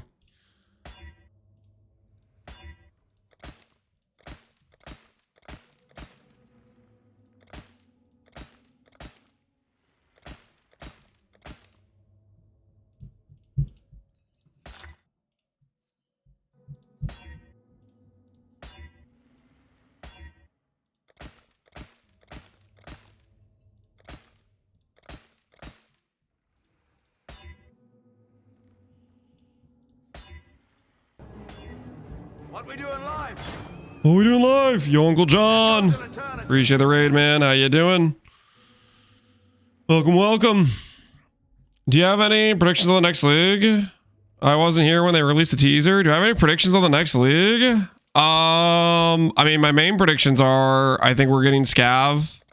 I kind of want to believe we're getting a third Scion Ascendancy, so we're getting Scav plus another one. As for the Sands of Time stuff, I got no freaking clue what that's gonna imply or mean. I'm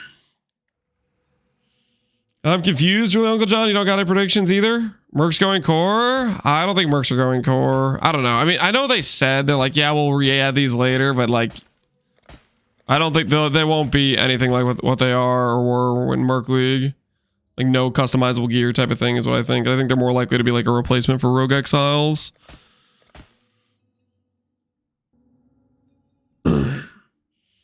I'm kind of leaning towards the idea of the wish system being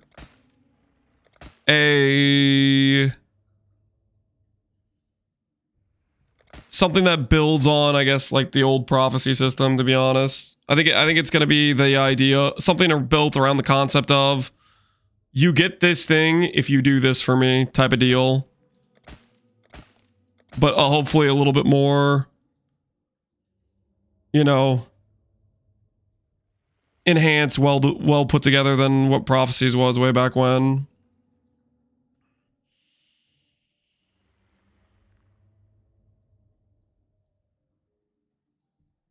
What if Scion gets Leverashta class?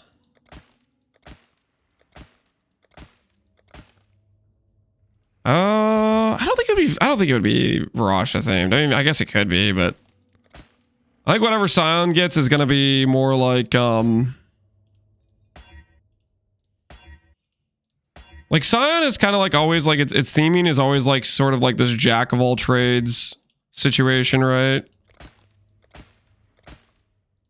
So like you have the Scav, which is like this unique ascendancy with a bunch of uniques across the game. Scion, which is all the ascendancies in the game, kind of like that variety. So I think it would be, if they're gonna do Scion, it would be on that sort of like wavelength.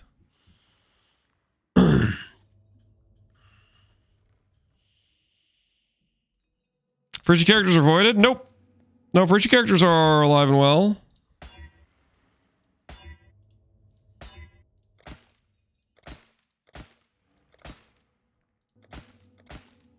There it is. There's our T1 strength roll. Now, can we hit effect with it? Evasion. Good enough. All right. Good enough, guys. Good enough. I think we all can agree. Good enough. Okay.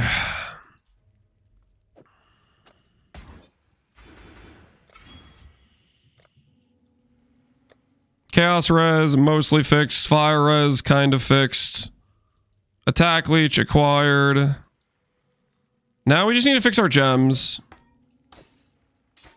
I have just a bunch of random slams in here, but we can play a lot of different slams when we try stuff out. Whoa.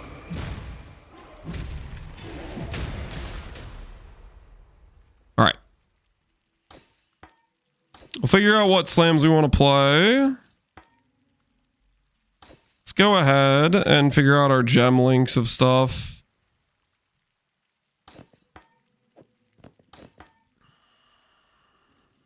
The Mary Lee. 8% tailoring. Don't make fun of my tailoring, okay? We're just working with what we got, okay? I'm thinking Enlighten, Purity of Fire, Arctic Tempest is what I'm thinking, right? That should work.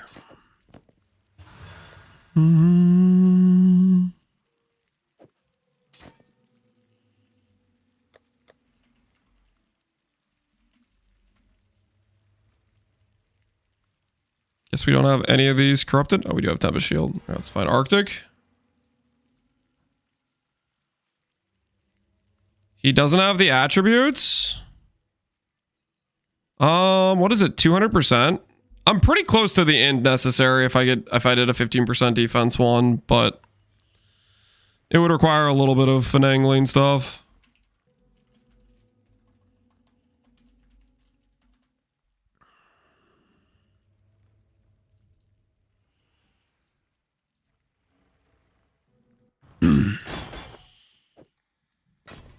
You guys are missing the Olympic final of curling?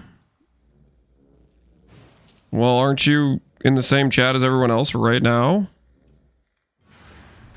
You might be missing it too, my friend. Are you worried?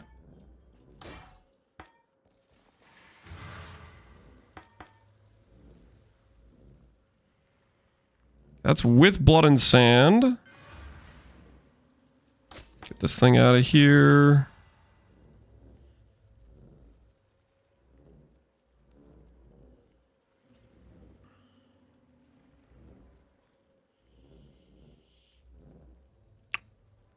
Will Canada stop touching it? No. No, that'll never happen.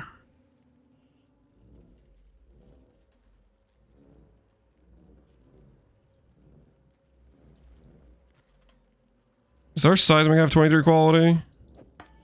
So our intimidating needs the highest CDR. And I kind of need the CDR of these things to be offset if we're gonna do like Earth Shatter. So our seismic will be 20 quality, I think is what we'll do.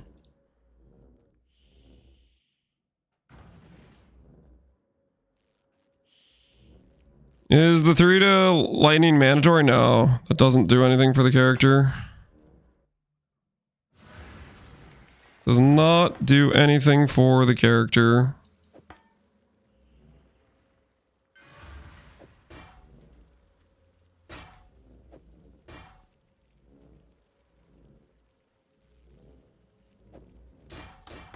Okay, we'll go like this.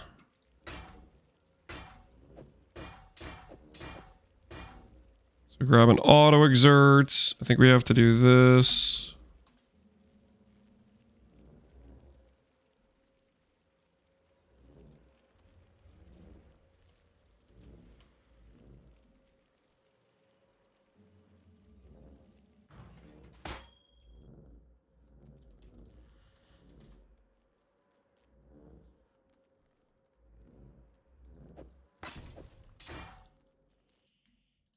Grab an Enlighten for these. Oh, Enlightens are kind of expensive.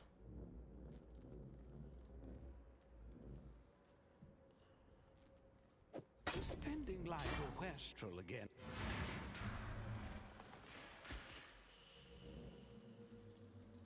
Okay. Can we get away with 2 more auto exerts?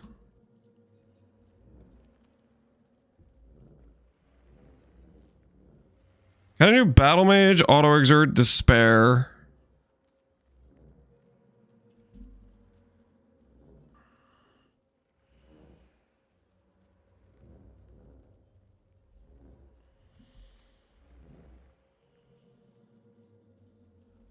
Ooh, you know we could also do.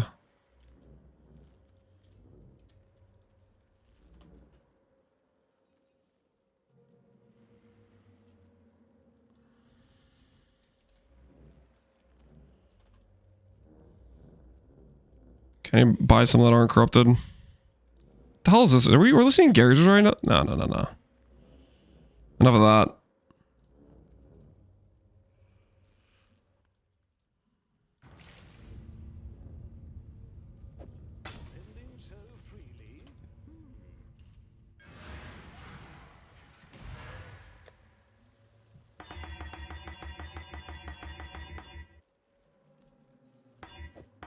Okay, Battle Mage is a cry.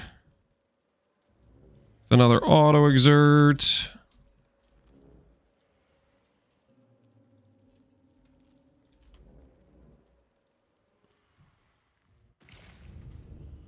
Disrespecting Gary's? Sometimes, don't worry about it. Sometimes it is necessary.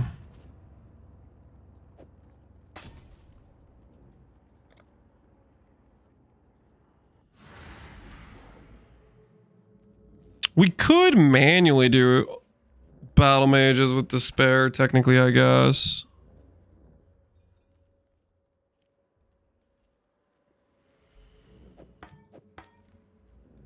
Nah, I like the idea of having an auto exerted with purifying flame.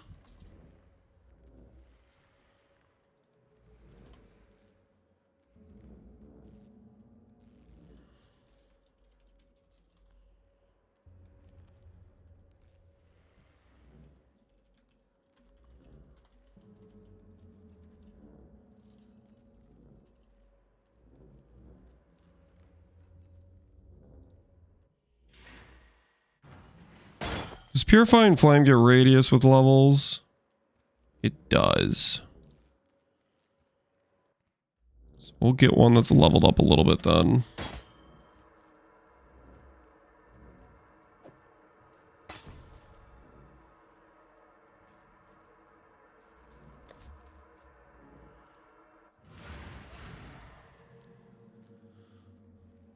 Which ring is the Kalandra reflecting? Just the one opposite of it. I can't do anything about the one up top.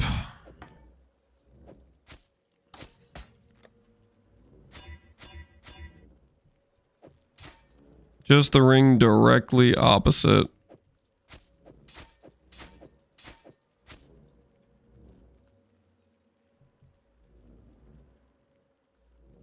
All right. So that's 3 auto-exerted war cries. We'll go grab a despair curse.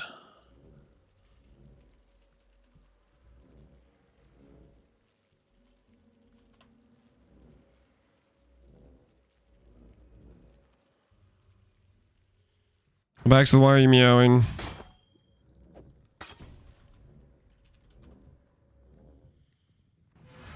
Would you say is the best Ascendancy for Smite? Depends on like how you want to build it.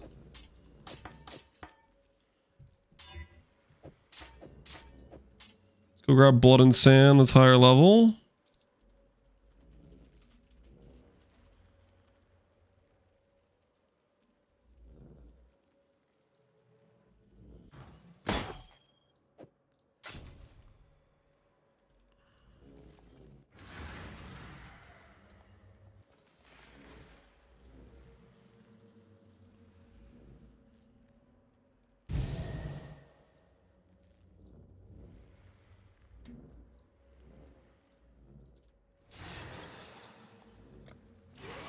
Yo, look at that AoE.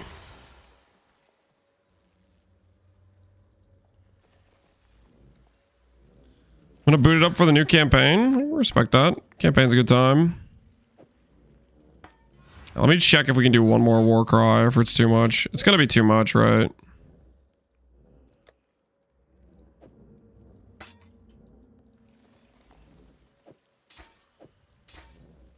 Yeah, it's too much. It's not too much. Okay, we'd have 23 leftover mana. If I life tap some things, we might be okay to do that. Right? That could get us one more war cry. All right, pulverize for sure we want to use. Fist of War, probably not. What other links do we want to use? Probably crit supports.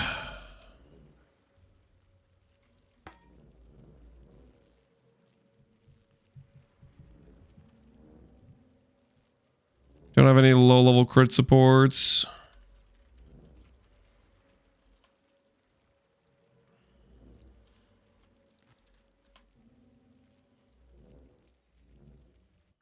Overexert? Yeah, overexert for sure. That's why we're doing the extra war cries. Overexert. Volatility? Probably.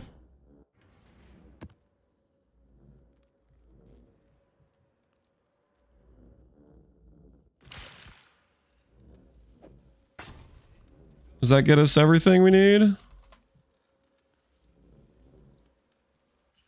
Fortify. We have Fortify from Overlord, so we're not worried about Fortify.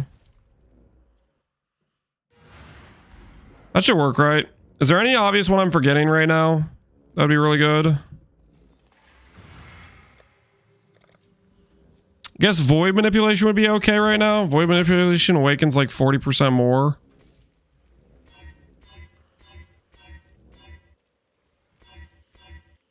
Ink AoE? Nah, I think we're pretty good on AoE, guys. We have a boatload of AoE. Oh, you know what I kind of want to do is life tap. How much is the mana cost on this gonna be? Let's just take a look. 47. Yeah, I kind of want a life tap. What would we give up for life tap?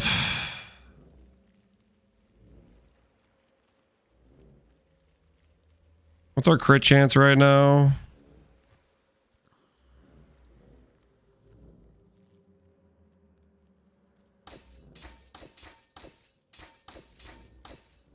Could kill our crit chance, I guess. Do you have mana leech? We could for 1 point.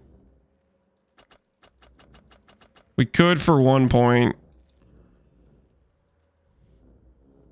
Our tree is really stretched thin right now, though. To get 1 more point somewhere is going to be tough.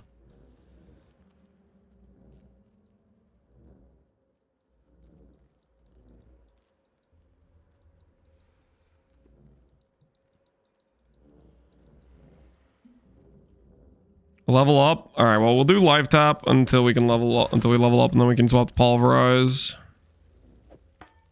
We'll do life tap for the time being, though.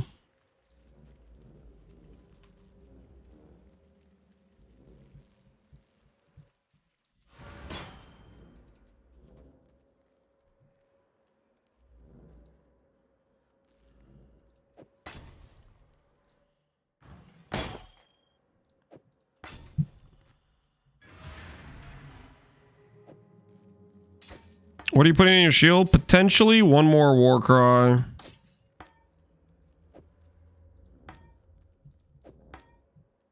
We need leap slam too, don't we?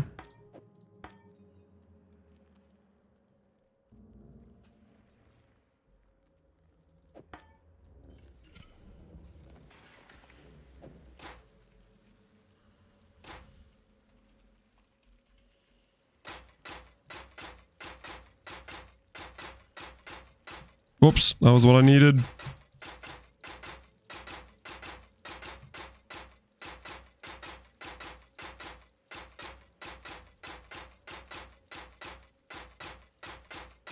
Dude, what am I doing? All right. Everything's fine. Everything is fine. Immortal Call. Yeah, we could put Immortal Call over here. All right, we'll live tab this.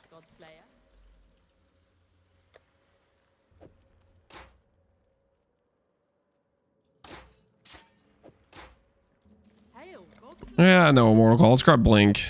Let's grab the old Frost Blink.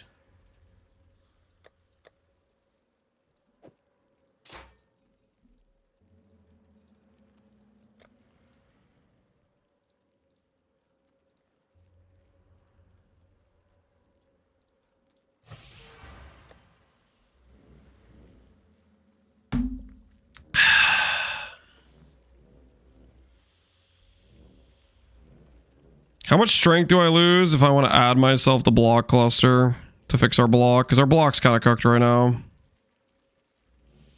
So if I do boom, boom, boom, we can save 1, 2, 3, 4, 5 points, and then we can grab block wheel. Not even 90 fire res? Yeah, we're missing a bit of fire res. It's a dire situation. Lose 20% life and a little bit of strength.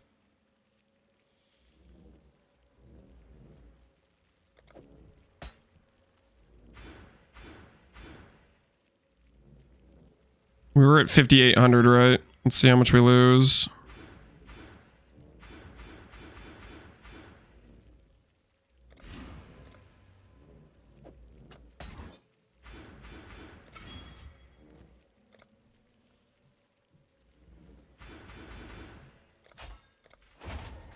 Goes to 7340, so our block's way better.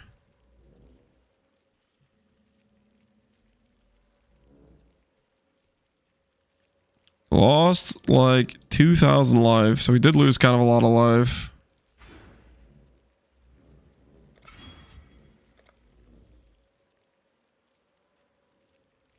Do mana leech? Yeah, we can try mana leech and see how it feels, and then we can get back pulverize.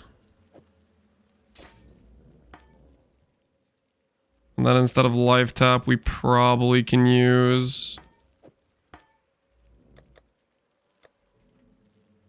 I might do a Molten Shell, actually. So our Immortal Call, we don't have, like... We don't have that high of HP, so I think Molten Shell might be more effective, because we're going to have armor when we have the Jug double armor node. We'll see how much armor we have when we get the Jug node set up.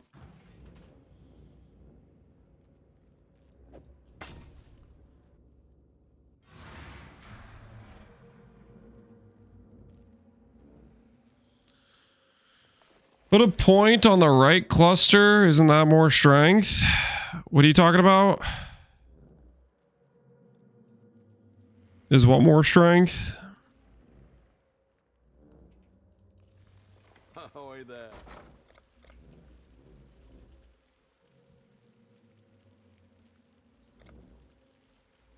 All in order. I'll let you know. Gas res is fixed. Instead of born to fight.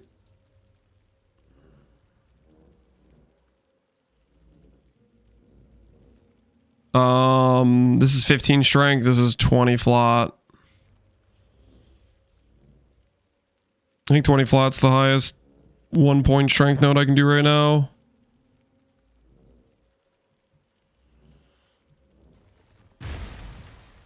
All right, a lot of auto exerted war cries. Everything else is set up, I think.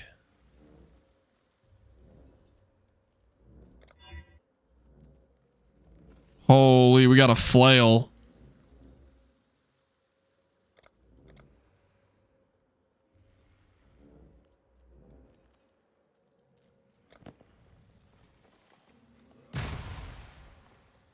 Is it time to play? It might be time to play. Well, we need to get our Ascendancy, but I think other than that, we're ready to go. I think we're ready to go. We'll start out with Ice Crash, because Ice Crash looks hilarious.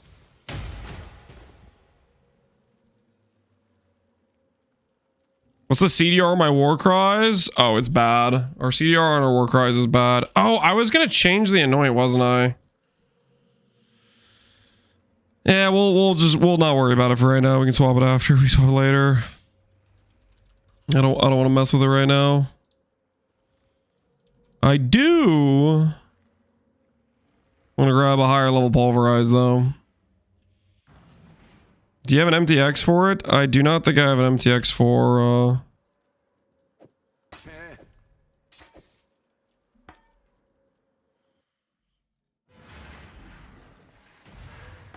Alright, let's go get our Ascendancy.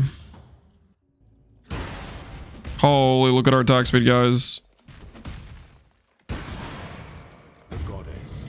I promise our attack speed is going to be better than this, okay? Don't look at my attack speed now. This is an unascended character, okay? We have no points. Don't look at the attack speed right now. It's the tooltip at the moment. It says 600k right now is what it says.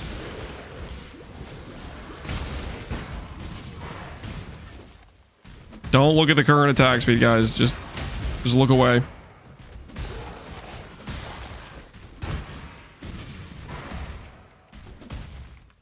What is the budget? The budget is yes. We spent money on everything. Don't worry about it.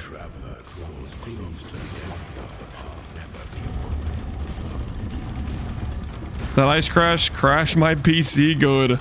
That's what it was supposed to do. That's exactly what we were going for. I haven't played since yesterday, but when I see Lance play, it makes me want to play. So what you're saying is you just like woke up for the morning, you're like, time to play PoE again? What do you mean since yesterday? What kind of statement is that?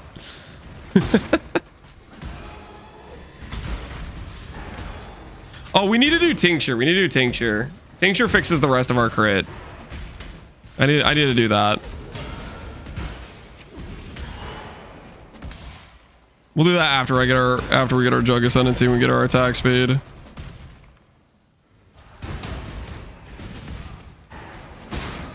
My current accuracy is 11,000, which is solely just the helmet mod.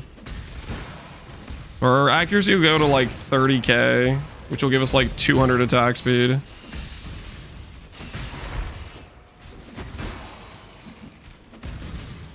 I haven't played PoE for 17 minutes and seeing Lance makes me want to play. Good. Yeah, log in. Log in. Be there. The time comes to strike. An emperor strikes without. Lance playing Jug? Yep, we're playing a Jug.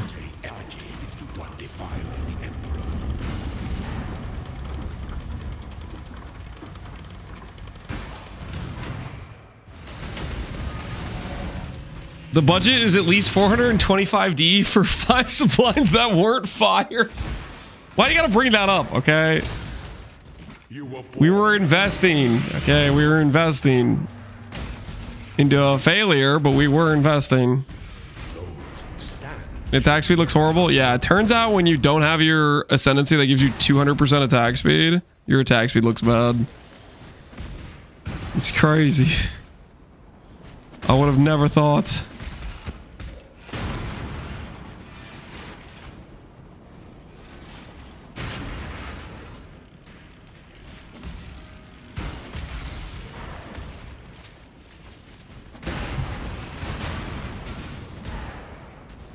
Where's your percent damage? The entirety of our percent damage is our clusters plus the amulet. Without amulet, you have to do Iron Will. And even with the amulet, Iron Will is still very effective. The question we're asking is whether or not the helmet crit chance can feel good enough to be worth over Iron Will helmet. And the answer for best damage is probably still going to be Iron Will helmet. But we're trying out crit, no Iron Will. Is what we're trying out. For Scions!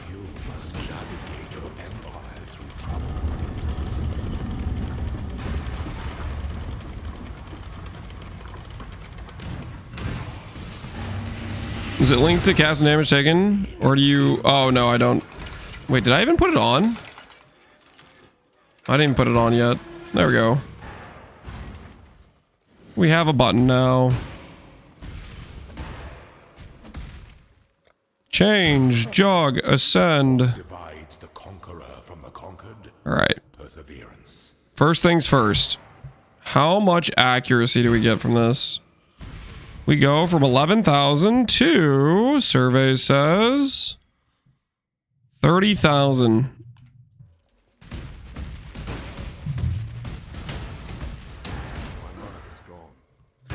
Okay, so that definitely helps our attack speed. We're gonna do armor action speed because we bricked our endurance charges. I don't want to talk about it.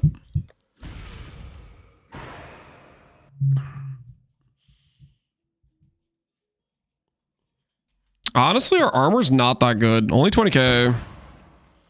That's probably an argument for these points. Clicking Juggernaut and clicking the armor per mastery. Old Bloodline. We're playing with a third ring right now. Third ring's mostly a meme, guys, but it's cool, though.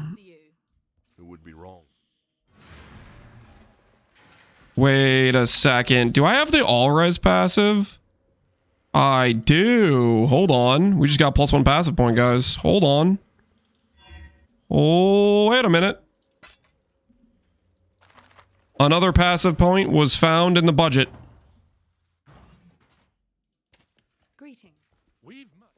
Exile. Decisions must be made. Hello. How much armor is good? Depends how much, like, PDR you have. But since I bricked my endurance charge and stuff, it's 20 armors is not great. I mean, it's okay. It'd be a lot better with, like, endurance charges. We do have less damage taken from our chest piece. We do have fortify, so we have some stuff that, like, helps, but... Alright. Remember, we do this for freedom. Does the minus minimum matter? The minus minimum is whatever. It's because I have the unveiled, which gives me lose endurance charge on kill. So whenever I gen endurance charges, once I kill monsters, I would just lose those. That's the bigger issue.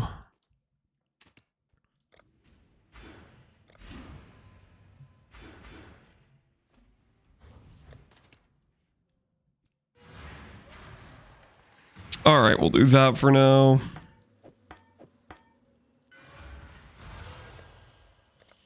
All right, time for the baseline test to find out if we made a terrible mistake.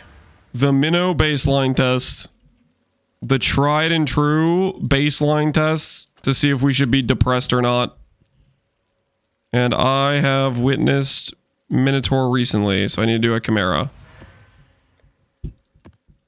Guys, I need you to ignore this Chimera. Just pretend it's not real. So everyone look away while we do this Chimera, and then we're going to do a baseline Minnow test afterwards. Wait, I forgot Tincture. Hold on.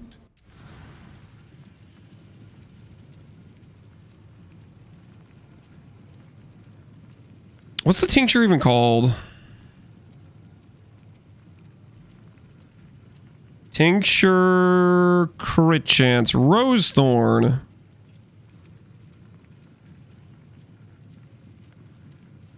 What are the tincture mods we can even roll? I think crit multi is our best option, but I need to look at the other. EDB, what happened?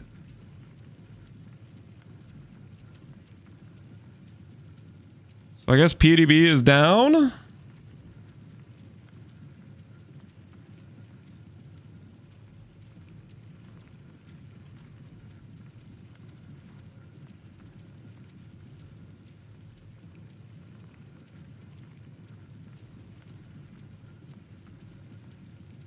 What is even the mod?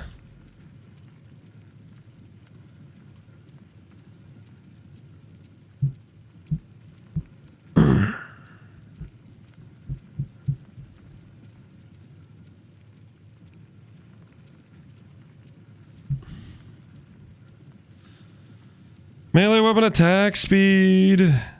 Pen. Melee weapon crit multi. Yeah, it's gotta be that, right?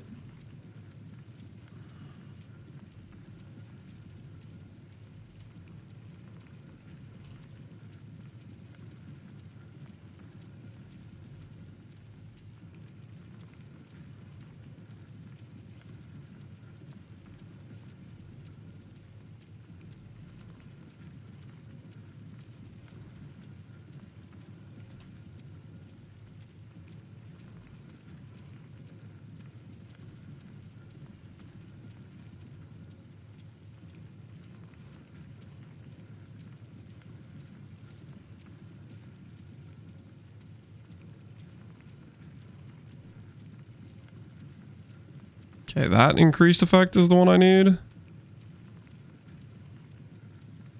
Positive.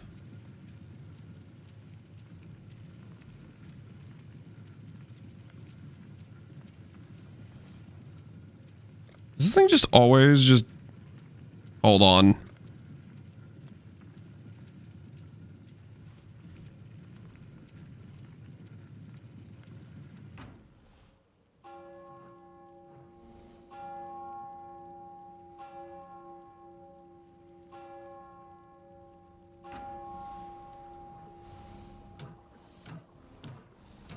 I'm like hearing this like clock sound behind me is driving me crazy.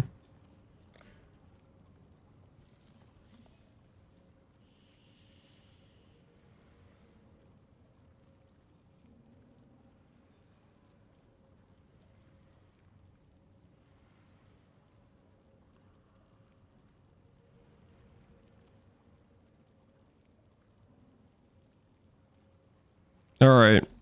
Tincture with melee crit multi acquired. Well, it's not nothing.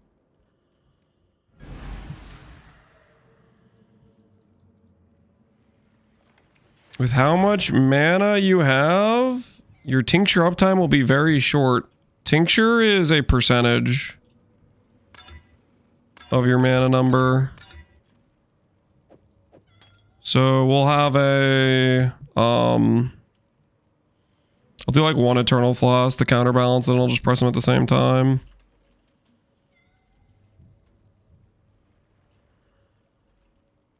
It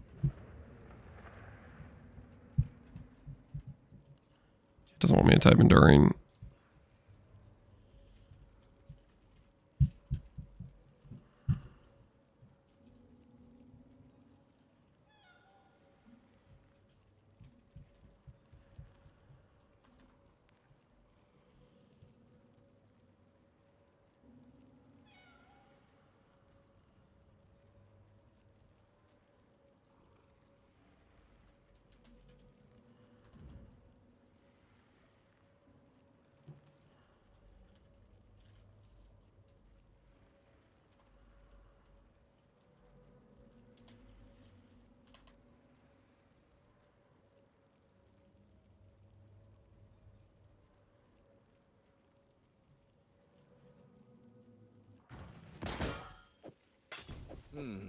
All right, mission accomplished.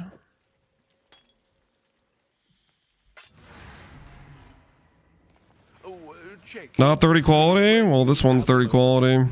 So we got that going for us. I wonder how long the tincture lasts if I'm not leeching. Let's see. 1,000, 2 1,000, 3 1,000, 4 1,000, 5 1,000, 6 1,000, 7 1,000, 8 1,000, 9 1,000. I mean, it lasts pretty good. It lasts a while if I have the mana flask on.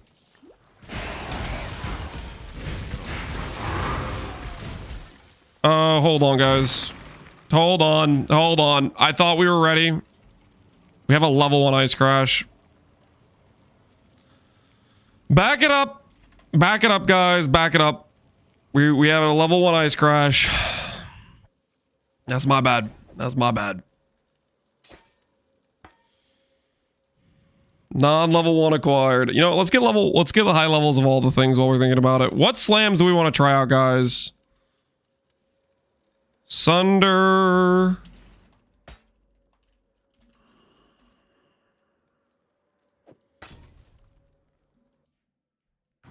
Earth Shatter. Earth Shatter. Prominence.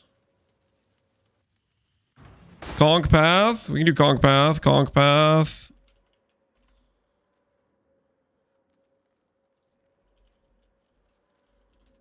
Can't do Conk Path of Endurance because our Endurance charge sustain is non-existent. We don't talk about that, right? Ground Slam of Earth Shaking. That requires two-handed weapon. We can't use that one. Volcanic. We can do Volcanic.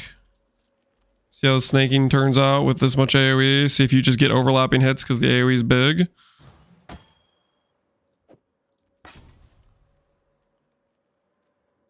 Crushing Fist.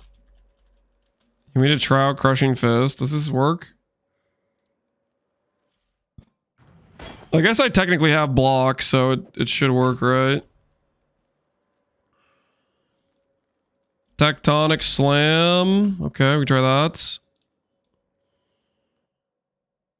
Leap Slam version 2. The other Sunder. Okay, we try those. Leap Slam of Groundbreaking.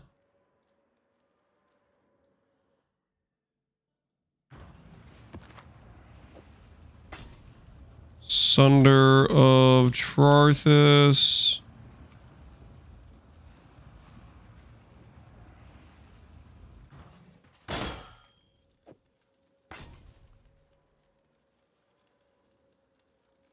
Tech Slam is endurance charge based. Regular Tech Slam is.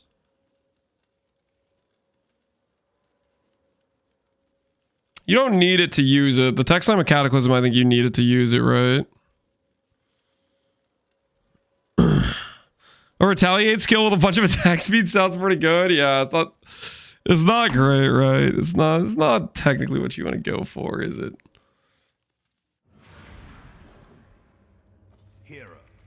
Perforate? Is Perforate considered a slam? It is considered a slam. Interesting. VFOS? We already got VFOS. Is the brittle from shield a 3 or a 6? I think it's like 2%. It's sword and axe only. Okay, yeah, so VFOS perforate's out then. Perforate is out. Bank this other stuff.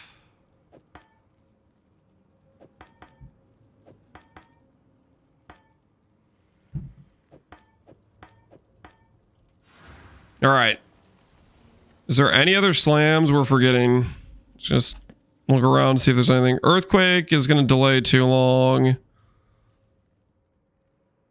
Ground Slam we could do. We grab regular. Ground Slam doesn't have the requirement to be two-hand. We could do regular Ground Slam.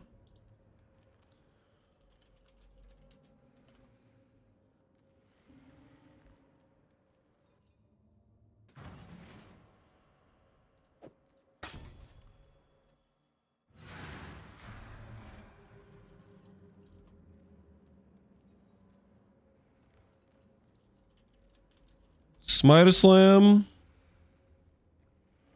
Smite does not have the slam tag.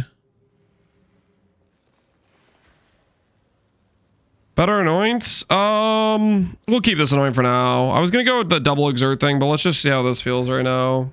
See if it matters that we only have 4 double damage slams or not.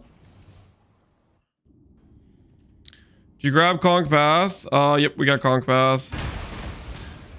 I do not have MTX for Ice Crash, right? No. No, I do not.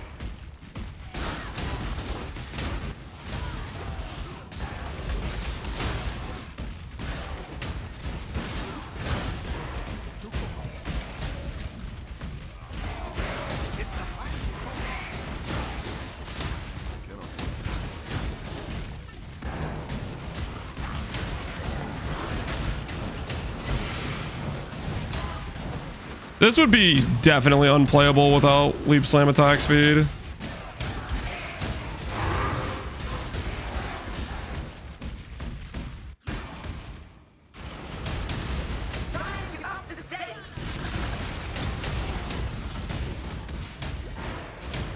How much AoE do you have?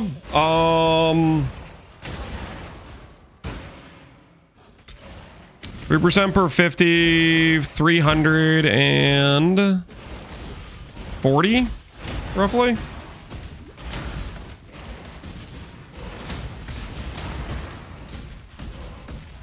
Seems good other than you can't see the ground.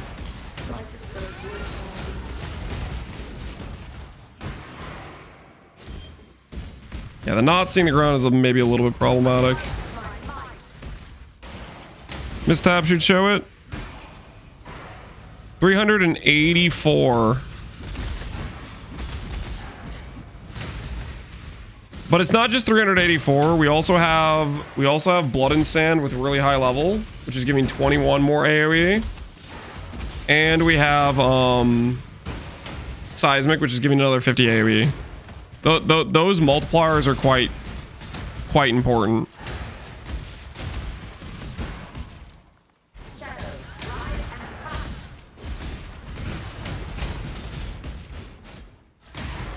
$384 for the multipliers, exactly. Pulverize should be considered in this number, I think.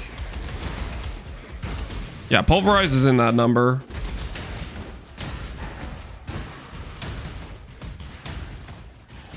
Volcanic Fissure? Yeah, we'll do Volcanic Fissure next, guys.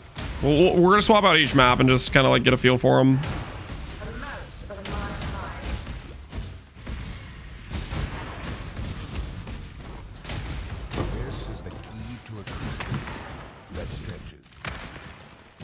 Is that with Fist of War? No, Fist of War is really bad with good attack speed. We'll do Volcanic Fissure of Snaking next. For the guy who wanted to see Volcanic Fissure of Snaking.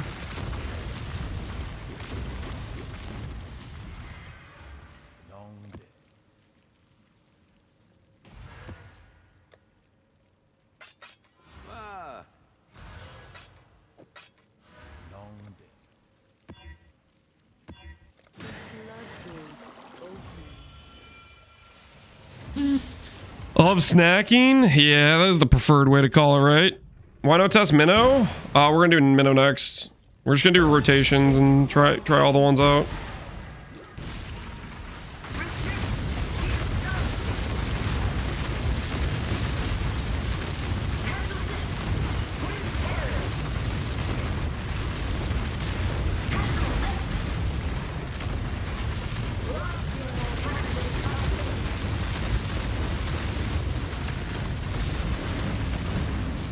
Snaking's targeting is definitely cooked. It just goes off screen, right? It just goes somewhere else.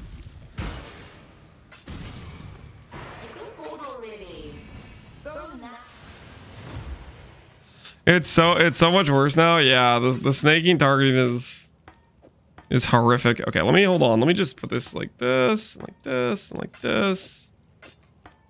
That way we can do these in an orderly fashion.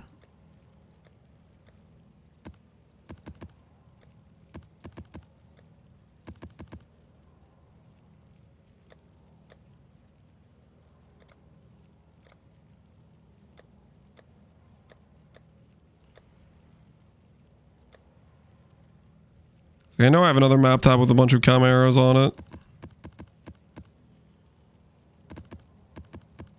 For testing purposes.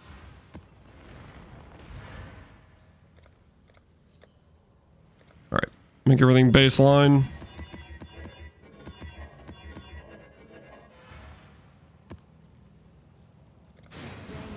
Earth Shadow is the best DPS by far. Yeah, I'm pretty sure Earth Shadow will clear everything else and it won't even be close, but it'll be fun to like look at what other skills look like with big AoEs while clearing maps.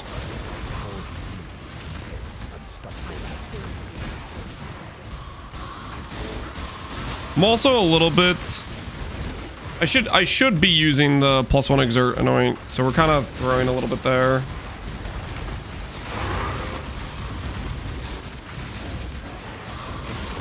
Gary? Oh shoot. Skip Gary. Skip Gary. Skip. Go. Ooh, that was a close one, right? Use Awakened Ink AoE. I don't think it would be worth using Awakened Ink AoE personally. Because, like, you already have so much percentage. I mean, you could, I guess, but I don't think that would be worth the investment or whatever.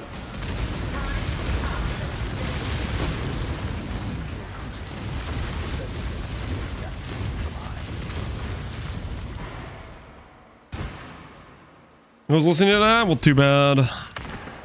Okay, Volcanic Fissure clearly is a shell of its former self. I think we all can agree, right? A shell of its former self, right, guys? It just literally just it hits once and then it goes like off screen. Like, well, what is going on there?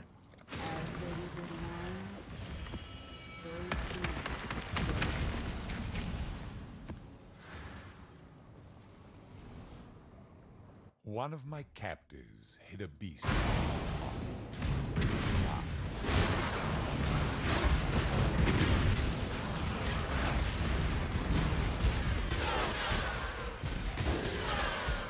Wait a second. This do kind of feel right, doesn't it?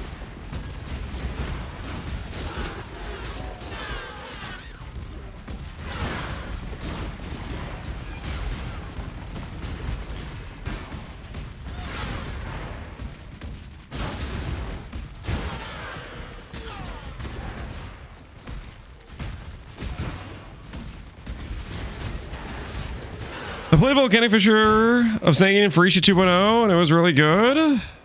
Really? I wasn't getting that vibe.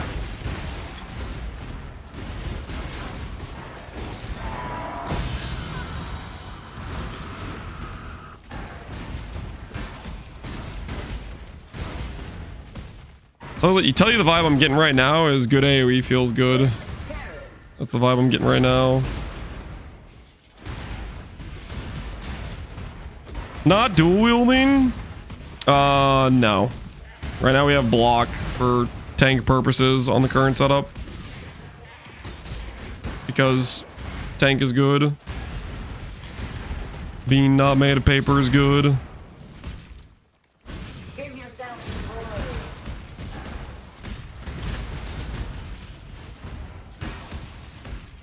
I have woke lying around. I mean, I could get woke if I wanted to. I don't really want to get woke. I don't think it changes much.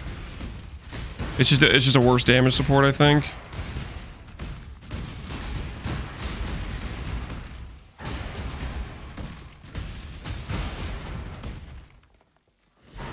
This is the key to a crucible. Key to the crucible. The sanity of the My eyes. Are you guys not fans of the conch path? Is the conch path too bright? I don't have any of the MTX for that, do I? Yeah, I don't. Do we have an MTX that can make it brighter? I do not have an MTX that can make it brighter, no. So some conch path haters in chat is what that's what my takeaway from this is. This looks relatively tame, I feel like. This one does. The tectonic slam. This is proof that Lance is a young man since the older viewers are vomiting from the flashes. Yeah, I'm handling this easily.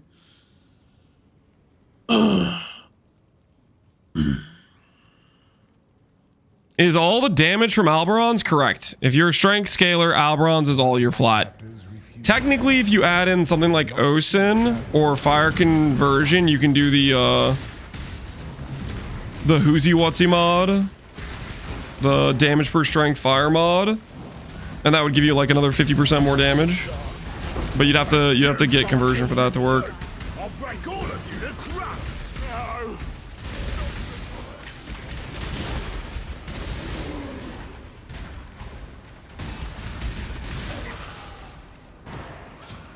Does this go to more area damage if it's in Blood Stance? It does. Dude, Blood and Sand is so good.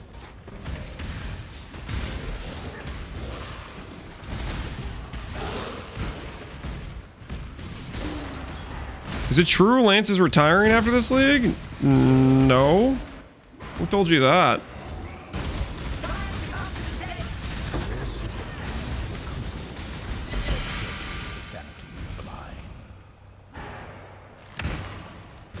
You're in Sand Stance? I am in Sand Stance. I was just looking to see if it was generic AoE damage, and it is if you're in Blood Stance.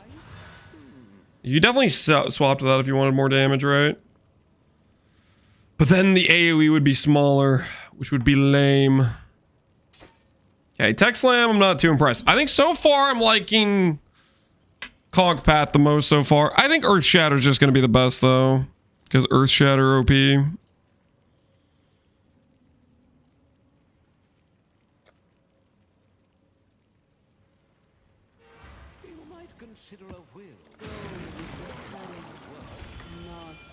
Can you use multi-strike? Multi-strike, I think, kind of sucks with exerts.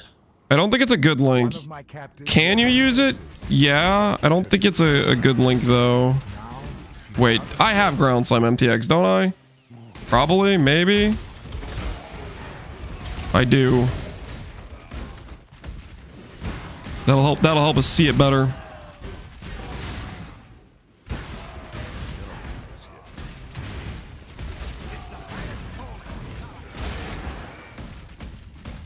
This trial may be the one that brings about your defeat.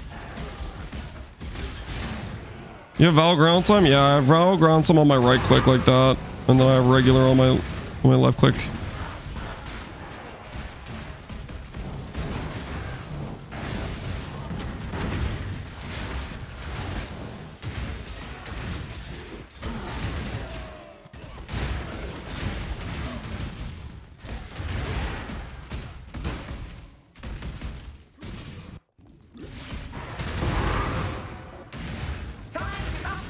Time to up the stakes.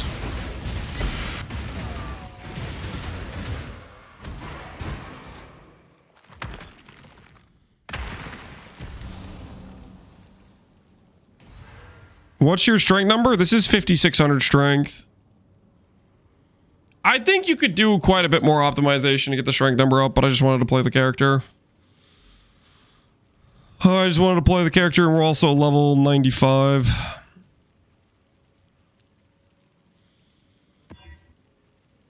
Lance fires up the grill every time he hears that Maven voice line. Do you not fire up the grill when you hear that voice line? What are you doing if you're not firing up the grill when you hear that? That's the question I gotta ask you. What are you doing?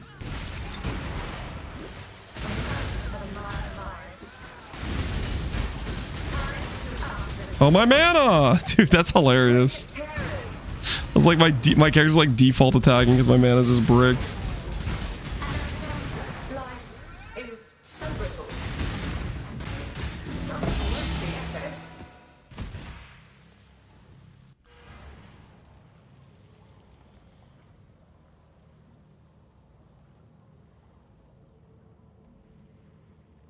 Not saying I don't. Ooh, you fire up your grill as well. Respect, respect. Okay, Ground Slam's pretty solid. Especially the Val Ground Slam. Val Ground Slam hits pretty dang hard. What's effectiveness on Val Ground Slam? Val Ground Slam effectiveness is 540 with another 70% more. That's pretty cool. Let's test out. Okay, I just have to see what this. Did I put Fist of War on this one? I put Fist of War on this one, right? What do I swap it for? The enemy has to hit me for me to use this skill, right? Okay, not gonna do a Chimera with this. Let's do Phoenix, sure. Do Phoenix, or not Phoenix, sorry, Hydra. Blood Stance, yeah, let's swap out a Blood Stance. Max AoE, guys, max AoE.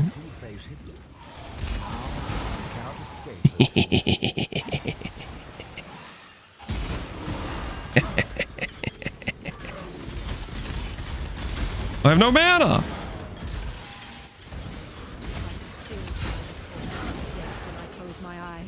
Tactical nuke, yeah, something like that.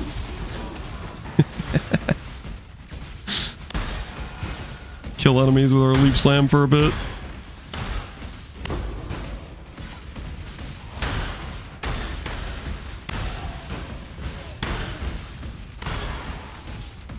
We have enough generic damage and AoE that the leap slam plus the chaos explode just clears.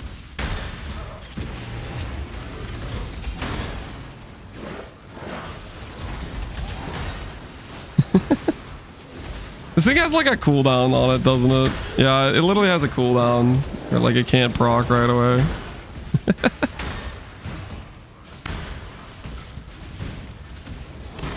Is Shockwave two-hand only? I don't know. It might be. I have no clue.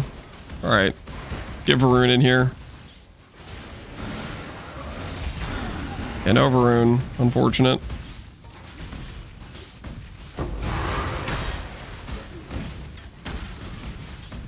Retaliation node needs skills for sure. Oh yeah, you need to be like Glad or something. Okay, proc it. Proc my retaliation. Almost won it. Not quite though. Close. It was close. And I think I just missed. Did I just straight up just miss? I think I just missed. I think somehow Hydra just evaded my 30k accuracy character. I like I don't know what happened there. Just straight up just missed.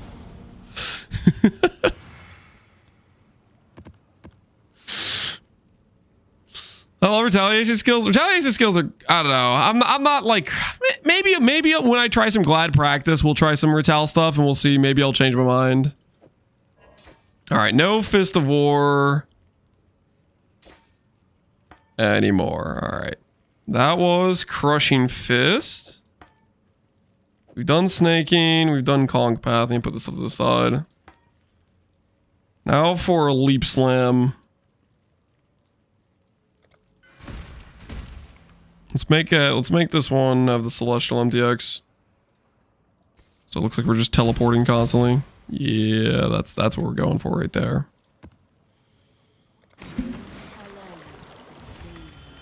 It's just how to get used to. Yeah. No, they could be solid. I'm not sure I was a big fan of them myself, but they could be solid for sure.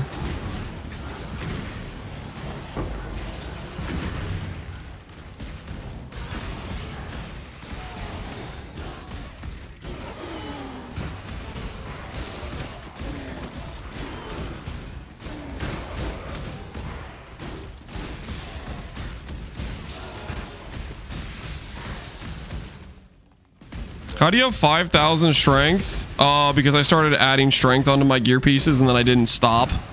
And then eventually chat was like, please, Lance, please, it's been a year. One map for the poor.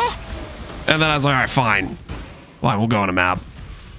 So that's what we're doing right now.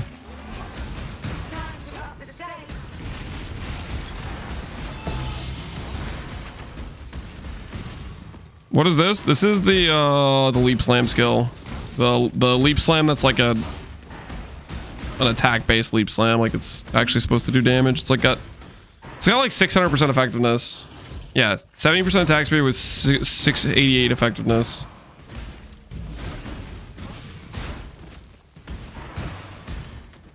We were promised 7k strength. That was for a different setup. Do I think you could get 7k strength with a real character, with like a non-bow character? I was about to say real character, but I just meant non like bow. I think you could. I think 7k is real. Hillavoy literally made a 7k strength character, right? And he was just like, he had a dual mace setup. He was a Scion though. I think realistically if you really want the feels good situation, I think Jug's the play, because like that 200% attack speed from one ascendancy point is so huge. No exerts. We have triple auto exert. We have auto exerted seismic and intimidating and battle mages. We're really close. If I made one more reservation cluster, we could do like 2 more war cries or 1 comfortably. Technically we could do 1 right now, but our mana cost is bricked and we'd have to be like life tap.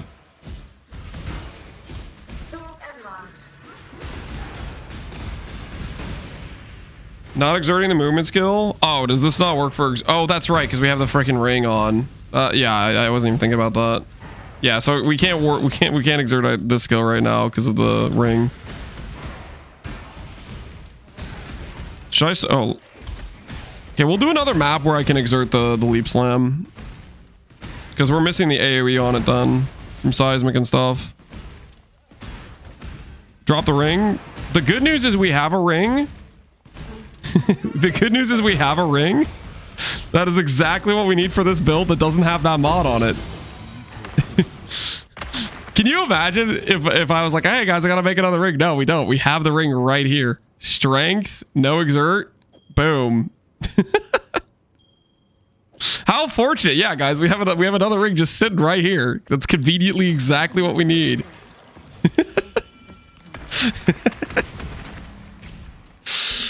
What a lucky situation that we just had this sitting around. So now the AoE of the thing is like kind of off screenish, with the extra 50 AoE from Seismic. Well, look at the Seismic counter. See what it looks like. It's 12. Yeah, we're not really getting through all those, are we?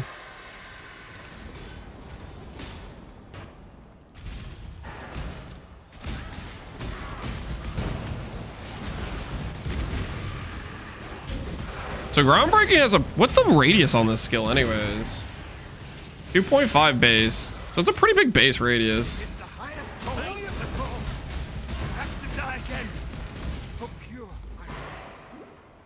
We need to anoint the Warcry node. Yeah, we should anoint the Warcry node. All right, well, we'll do that. We'll do that.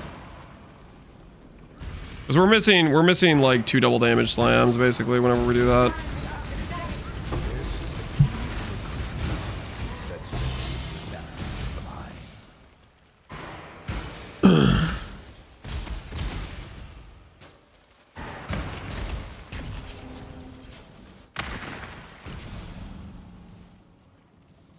You have rage on hit if you anoint the Warcry node? No, we need to get it somewhere else. So we just have to do this. We have to do this, and then do this, and then swap the anoint.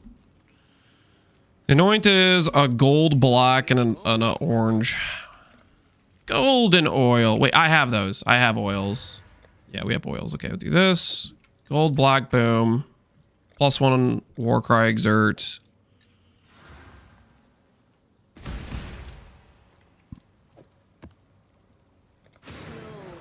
Did you hit 7k? We got to 7k 5. With this character, which is like not a bow character, we're at 5k 5 because we've grabbed a bunch of things. Like this character right now, we have like a block wheel. We're at 73 attack block with 40 spell. If we had proper double block on shield, we'd be at like 55 spell block.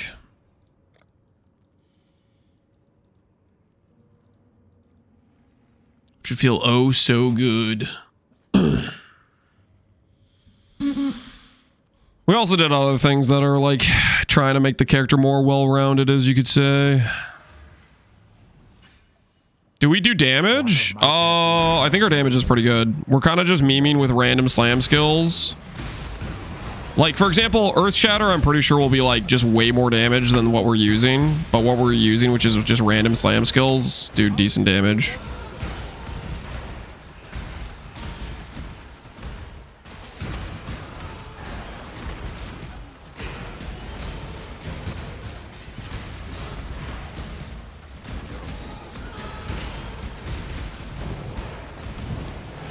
Just Ice Crash? Yeah, I can showcase Ice Crash again. I'm pretty sure Earth Shatter is just going to be better than every other slam, though.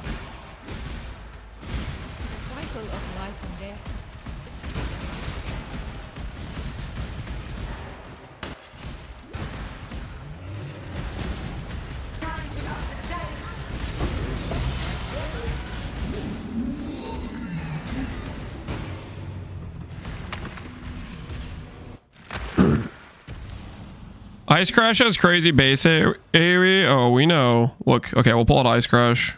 Ice Crash. Where did I put it? Here? Nope. Here? There we go. Ice Crash. Ice Crash looks hilarious. It's just, you literally can't see the screen with Ice Crash. Oh, that's the trade.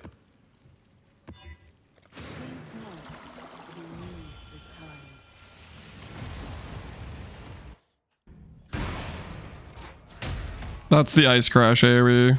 It literally is like... And if we want to go single target, we go this thing, right?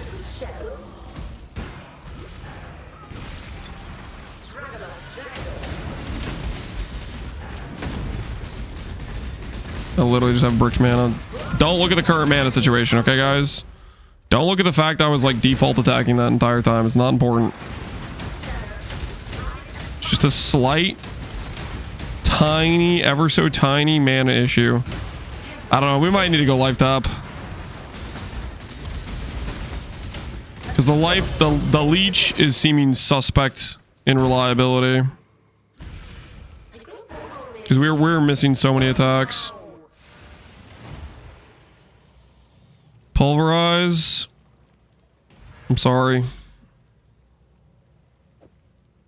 I just feel like we're just missing attacks.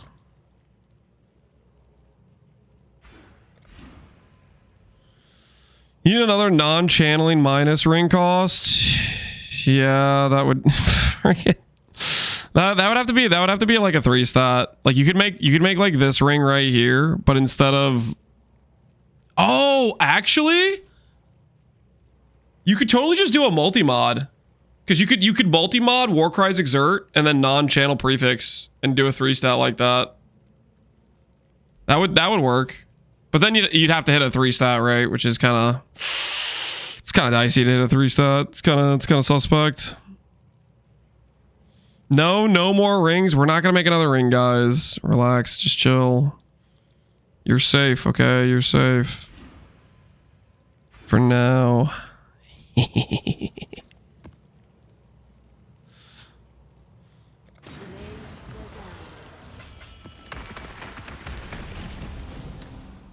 Just one more cap, come on. Stop trying to bait me into doing another run, okay? The people have spoken. They're tired of the rings.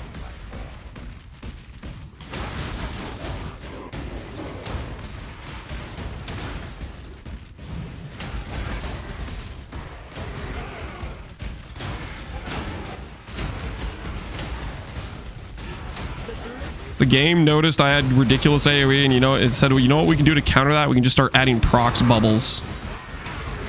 How dare they? How dare they?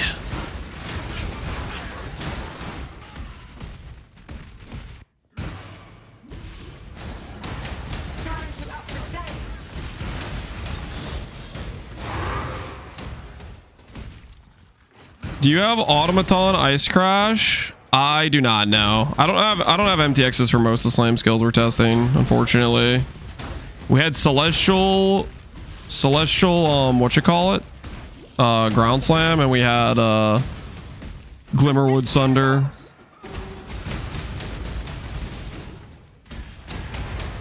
My crit chance when I do this.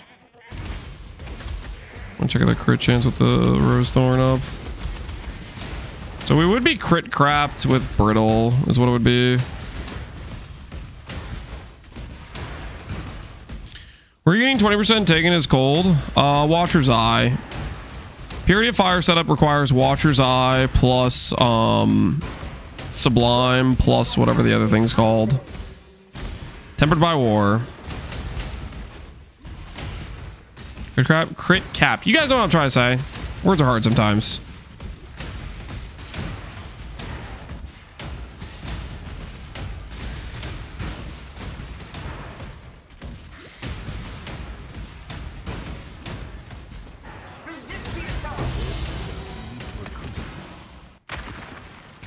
Val Ice Crash next. I don't think there is a Val Ice Crash. Let's do Sunder. Do all reliable Sunder.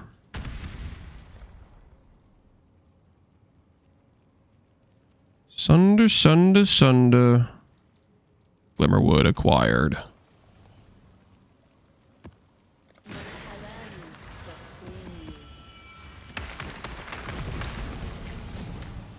Ice Crash looks good with Fist of War. It does, but Fist of War just doesn't feel good with if you have good attack speed, because it's like, yeah, it's got that cooldown on it, right? That cooldown is suspect, right?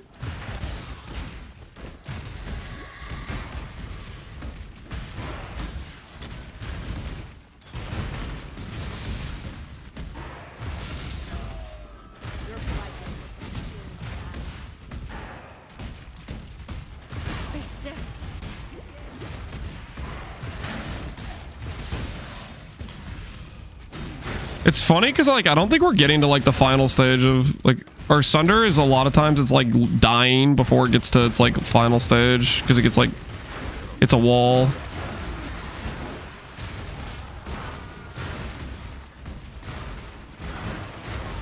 Where's the boom mace? We did not make a boom mace.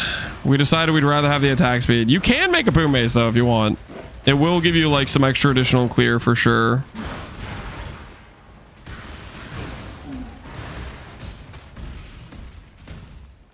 Sunder Charthus? I'll do that in the next map. We'll do Sunder Charthus in the next map.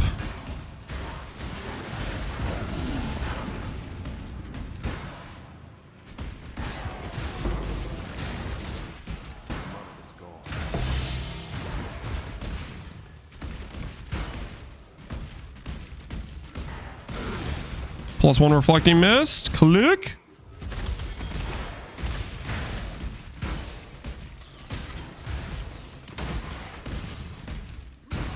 Why is your Sunder blue? Is that MTX? Yeah, that's MTX.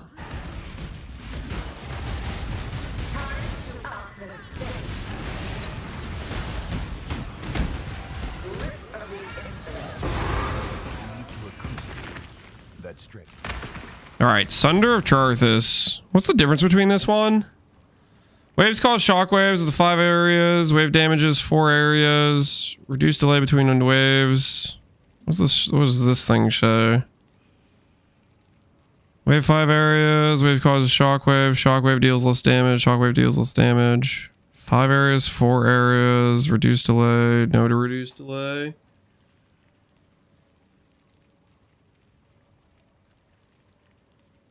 Wave can restart up to 3 times. What the hell does that mean?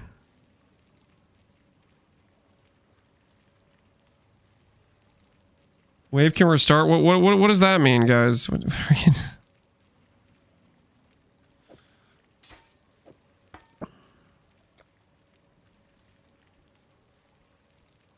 When it reaches a wall, it restarts aiming at an enemy. It bounces off walls. Wait, for real? It bounces off walls. That's kind of neat.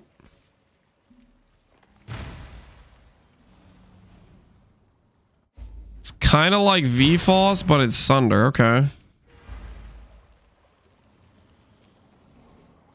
What's the verdict on scaling? Strength stack AoE slams are fun. Verdict is, seems good.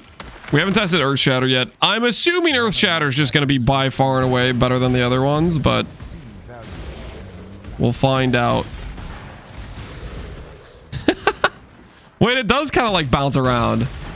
That's really funny. I never realized that had that mechanic. Interesting. So it is kind of like an auto aim. Does it get to hit extra times as well? Surely not, right? Does it get to hit extra times? That's so interesting.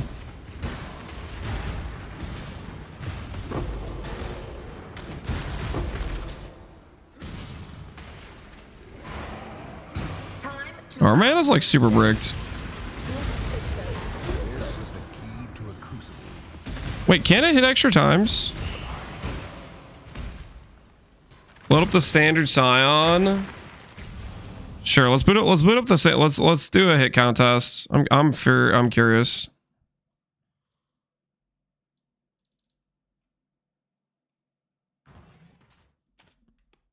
I am curious. Let's go get ourselves Sunder Charthus.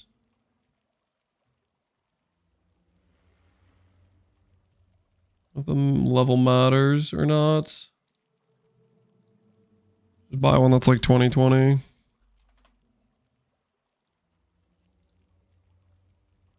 Nice inventory. This is my hit count test character, guys. Why are you judging? Why are you guys judging me right now? This is important. This is important for testing things. Oh no, what did I do? What did I do? What did I do? What did I do? What did I do?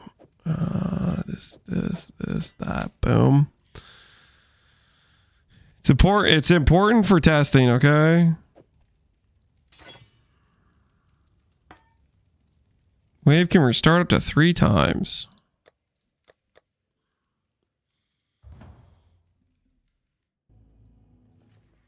Is this a Connor stream now? I'm allowed to do testing, guys. That's what this character is for. It's a lot of testing stuff.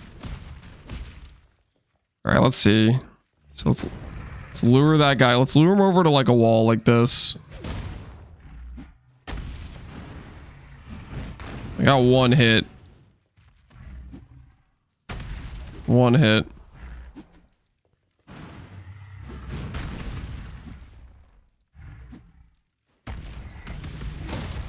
Doesn't seem like it gets multiple hits. Like it'll redirect if it hasn't hit him. Hold on. Let's get back over here.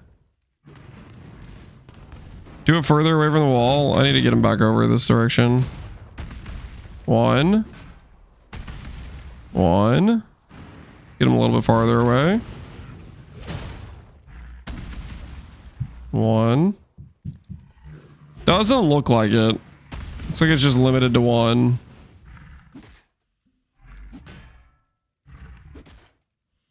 Doesn't want to chain back to him. It'll do it if it hasn't already hit him. So I guess if there's like multiple enemies, you might get some chaining damage. Just because it'll like choose to go back to hit an enemy, but it won't intentionally go back to hit him if it already hit him.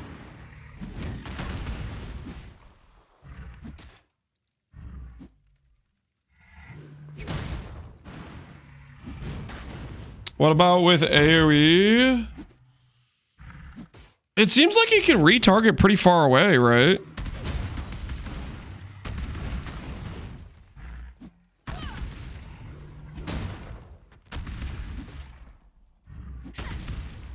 Well,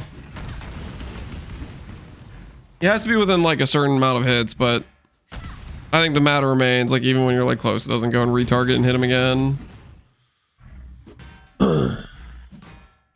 Here's make it different. I mean, it's not a projectile.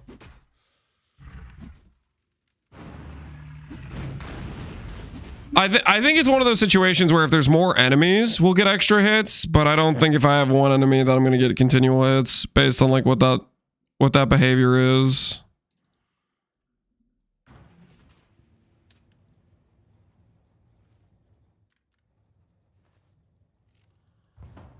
Get a target Hydrosphere with Battle Mage's Cry. Yeah. That might consistently get you 2 hits. I think if you're getting 2 hits, it's a pretty strong skill.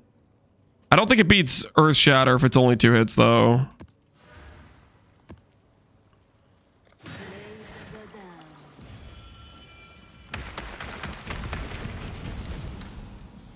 Sunder can hit twice if it's in between the wave areas, whereas Charthus does not drift to hit again. Yeah, my guess is with like the chaining thing is you maybe get a second hit if it redirects between multiple enemies. The redirect thing is pretty cool.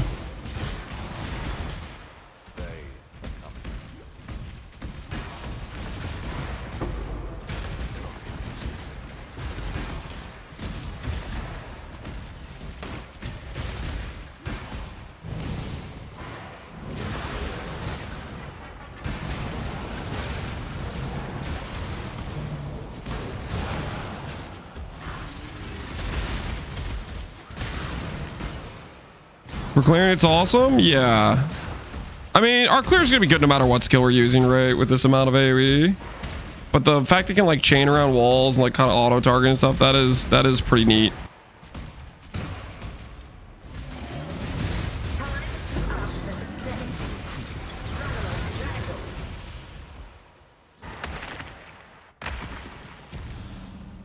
Walls and enemies chain, yeah. The more, it definitely benefits the more like stuff is available there. Do I click one of the Earth Shatter ones? Let's do regular, let's do prominence.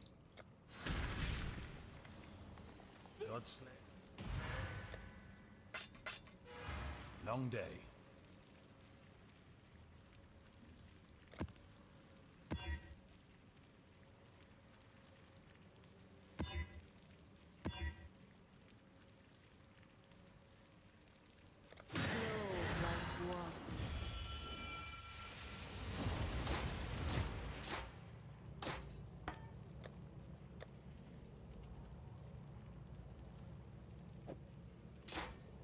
I don't like my curse not being castable sometimes. It feels bad.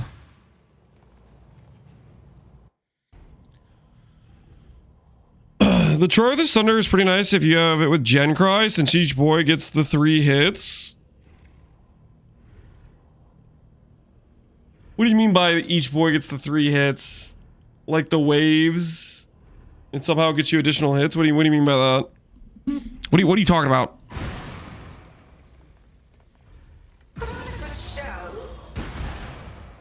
Mirrors over here.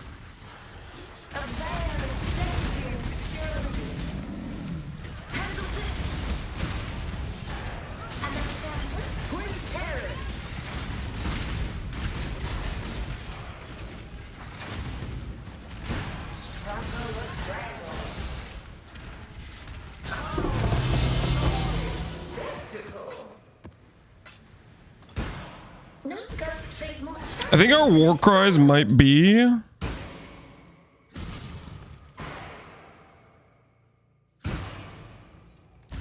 I think they're a bit too slow. I think I need to get Gen Cry for Earth Shatter. But the question is, how do we justify Gen Cry? Because then our mana gets real questionable.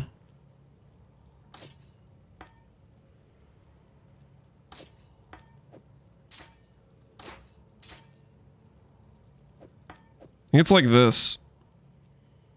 We give up the Empower, we lose a bit of the Blood and Sand AoE.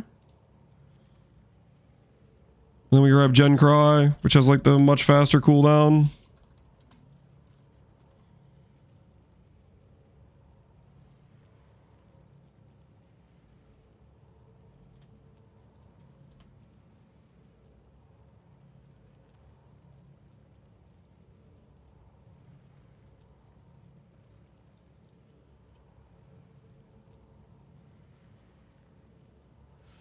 For clear, they use the skill once to disappear, but then Thunder will keep going if it can. Yeah, they've already used it, but it doesn't mean it gets like any special like extra single target or anything, right?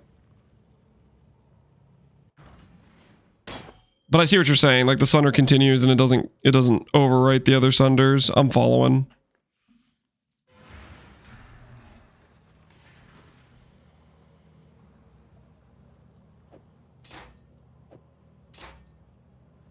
Do I have the Gen Cry dudes do something? I have an extra link here. Oh no, what have I done?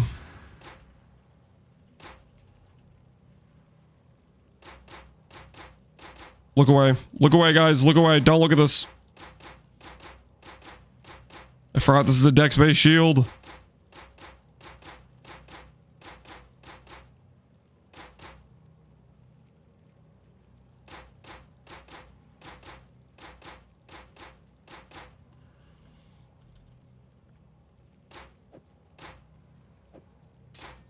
What ability do I give the Gen Cry guys? What if I give them Earthquake? Thoughts? Just hand them Earthquake.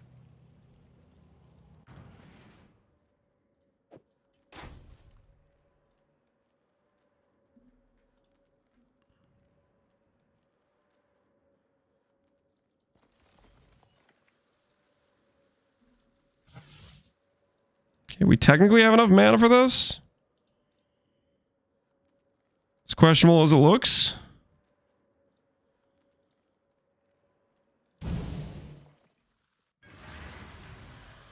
They're bugged with Earthquake if the duration is too long. Oh, are they actually? Should I not do Earthquake then? I mean, I don't have any duration scaling on this current setup. It's not like it's the Antiquarian.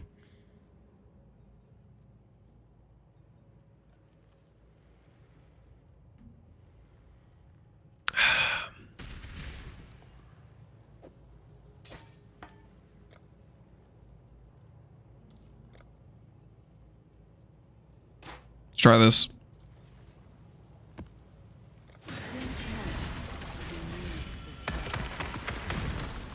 One of my captors hid a beast within his I would do Conk Path with them. You think Conk Path is the play? Wait, I need to do this.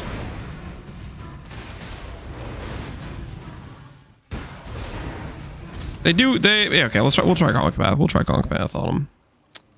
Conk Path. Earthquake is pretty like delayed on them doing it.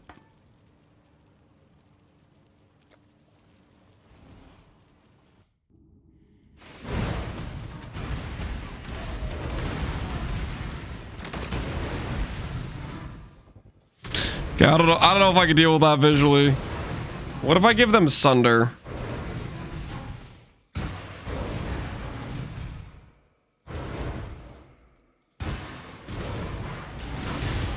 Yeah, what if they have Sunder? That seems like a solid option.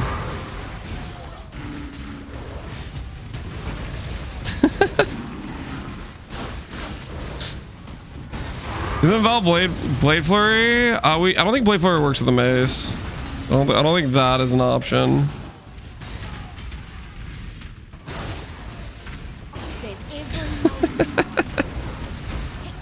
I can see exactly what's going on. This is perfect.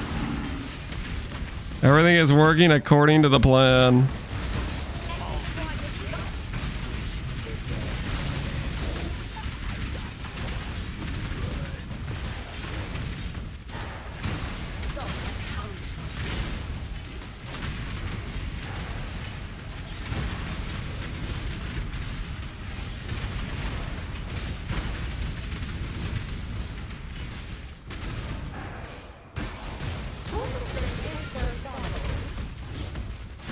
Shoot, Camaro! You can't hide forever!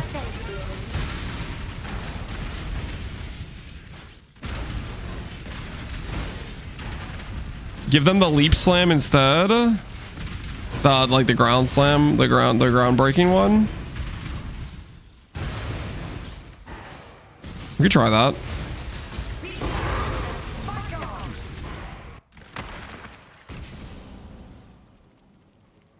Okay, let's try that. Let's try that. Maybe Glimmerwood was a bit too aesthetic. Leap slam of ground breaking. Bam. Give him Celestial. Perfect.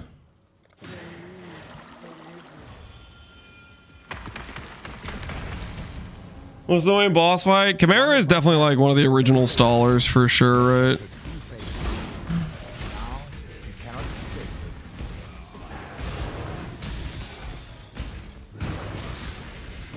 Oh, I didn't put the MTX on the right one.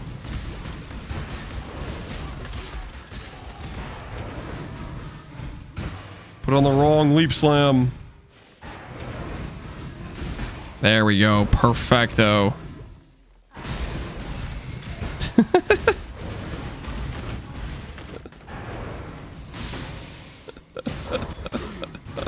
Get them, boys. Get them.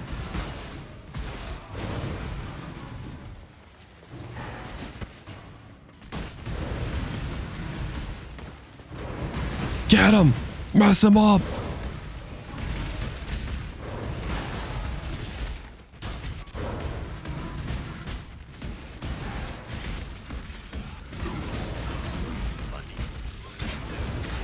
Give him Ice Crash. Ice Crash is like the most visually obstructive one, guys. I don't know about Ice Crash. Ice Crash seems like it could be a mistake.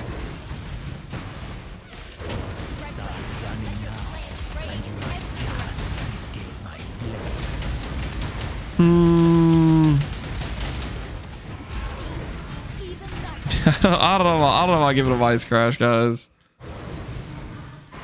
I think Leap Slam was our best middle ground so far.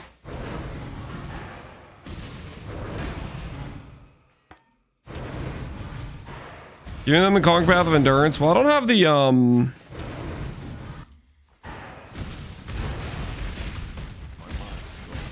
don't have the Whoozy Whatsy.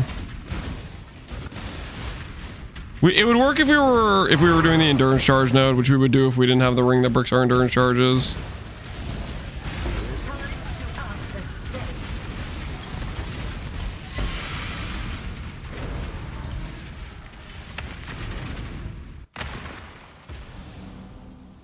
You don't have the endurances? Yeah, Double Lips, I'm disappointing you. We rolled the lose endurance charge on kill, so that was it was a bit of a unfortunate thing that occurred there. But you know, it is what it is. It is what it is. Do you think this could do Ubers? Pretty sure we could do Ubers. If we can't do Ubers, that'll be actually very, very, very disappointing. One of my captors refused redemption. He did not see value.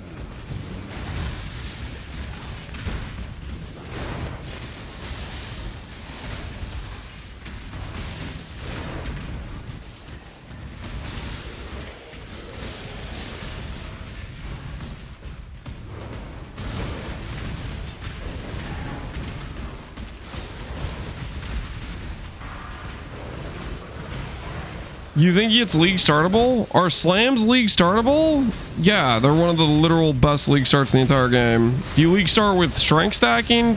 You could probably do Brutus Sled, honestly, if you wanted. Brutus Sled, I think, is probably pretty solid on league start.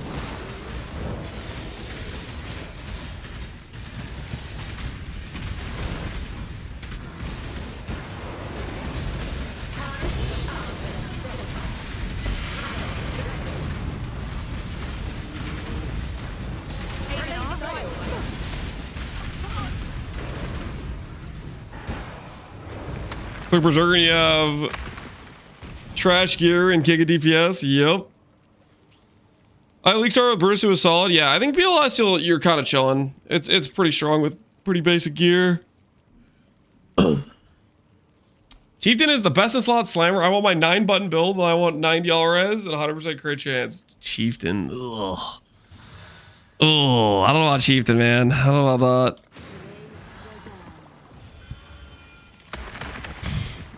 I don't know about Chieftain, okay? I'm just not so sure.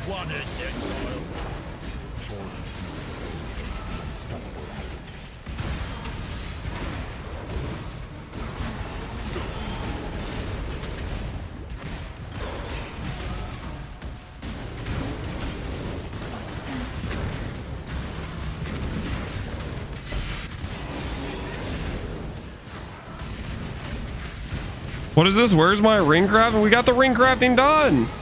Thought you'd be happy. Thought you'd be satisfied.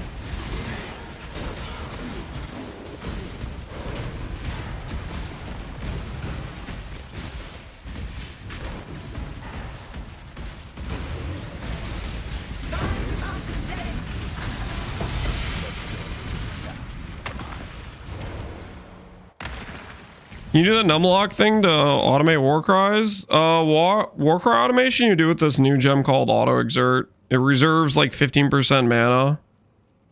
If you want to auto exert, you do this thing. That's the current the current way to do it.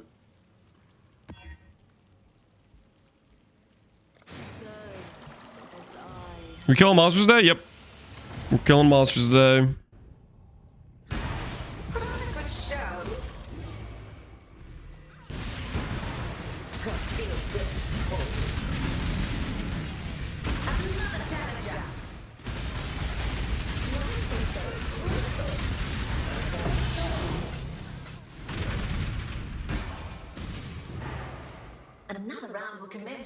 Our Warcry speed, or not Warcry speed, our Warcry CDR is definitely like not great, which I think that's the biggest thing holding us back for this sort of character. Because like the speed at which we are attacking versus our CDR is definitely not lined up for this skill. I think realistically we would have to give up some of our strength and grab Warcry CDR tattoos.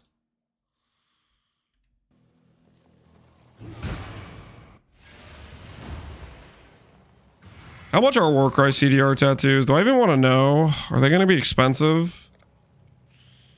Yeah, kind of expensive. Just get Admonisher? You mean Deep Breaths? Or what do you mean Admonisher?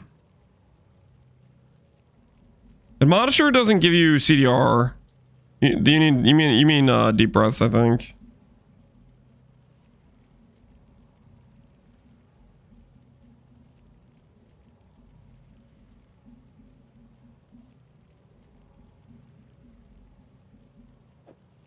How much faster are our war cries with that? We have Warcry CDR right now of 4, 4.7, 4.8, 2.3.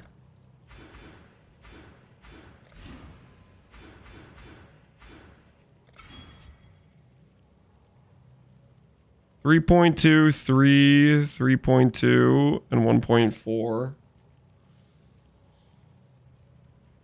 Spin speed. I said the wrong word. I just meant the speed at which the war cries come out, but that's just based on the CDR. You can use deep breaths in the one to the left of it. I know there's like this wheel here. Take the mastery? No. I won't do it.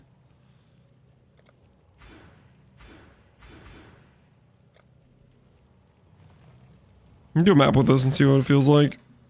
We've lost some of our max res. Do not look at the current max res situation. It's even worse than it was before.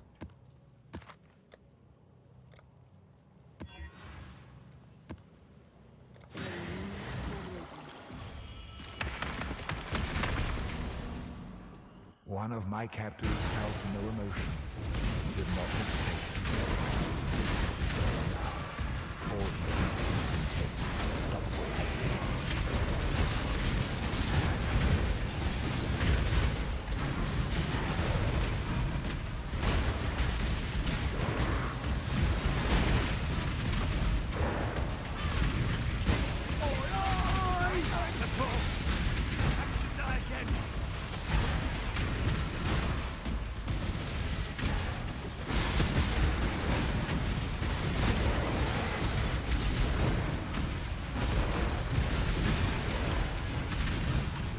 Looking old? I don't know what you're talking about.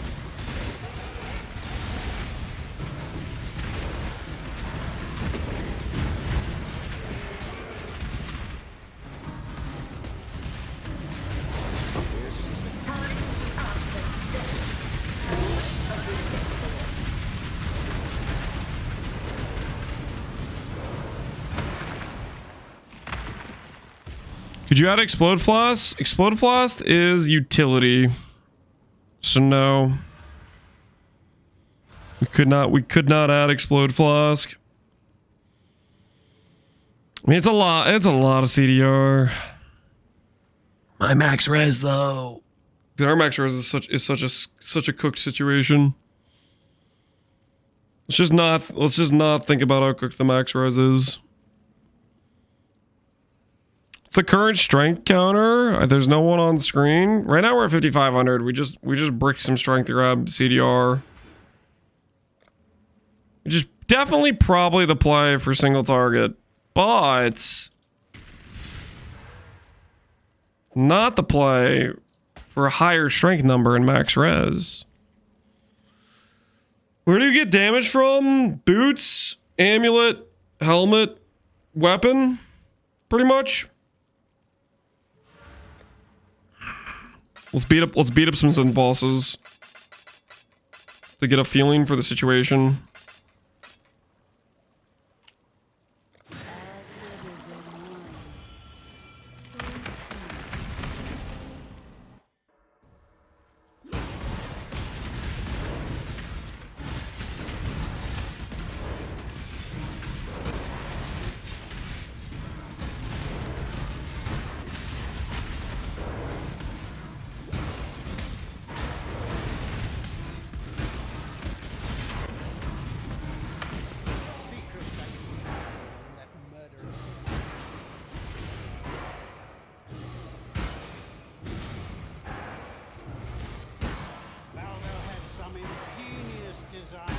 Think we get overlapping hits from the middle?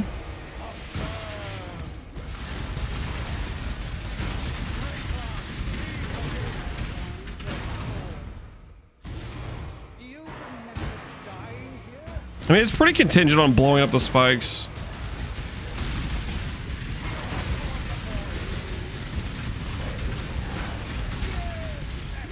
Yo, what the hell?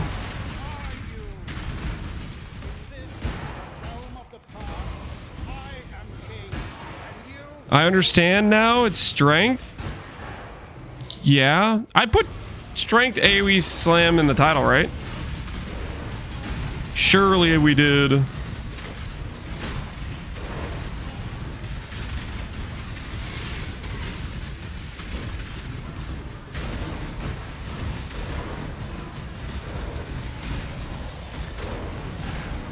Does the Gen Cry trigger if you don't have anything to trigger on? Like if there's no corpses, does Gen Cry still trigger? Triggering now.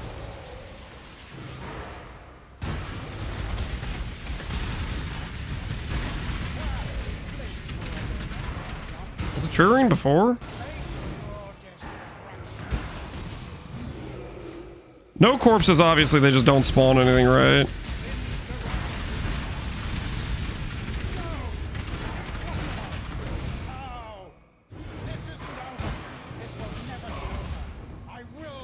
Will this build be better for mapping or boss killing? I mean, you'd be able to do both.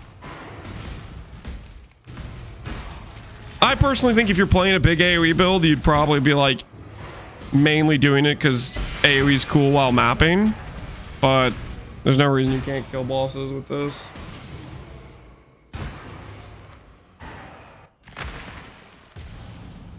All right, how does our damage look on that fight if we do something like Ice Crash instead? And we swap Gen Cry for something like Rallying Cry.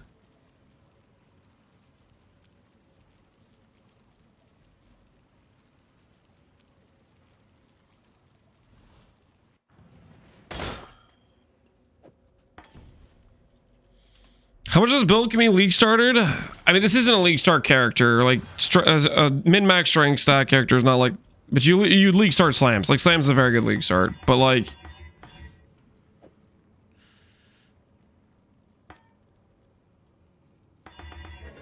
you're not gonna have how do I put this?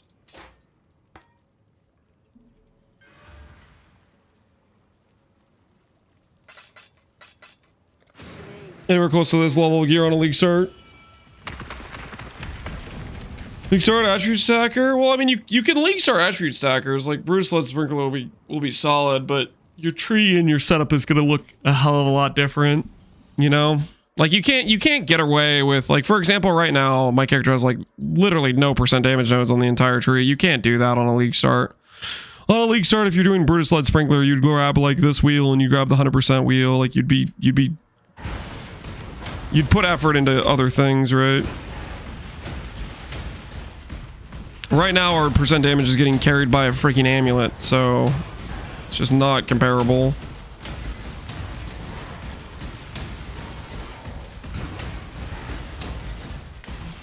The cries are dead next patch? You really think so?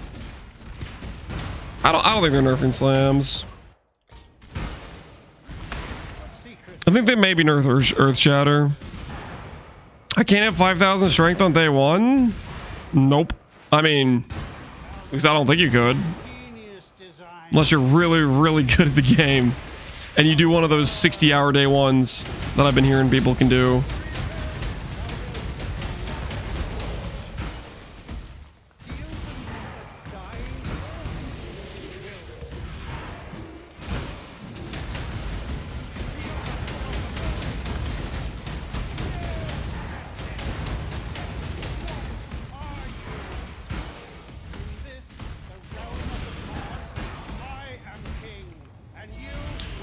What are your predictions for 328? My prediction is it's gonna be an evolution of Prophecy League. I think it's gonna be something where the wish granted has to do with you doing something for the genie, the Jin lady, and in return you're gonna get some powerful benefit from it.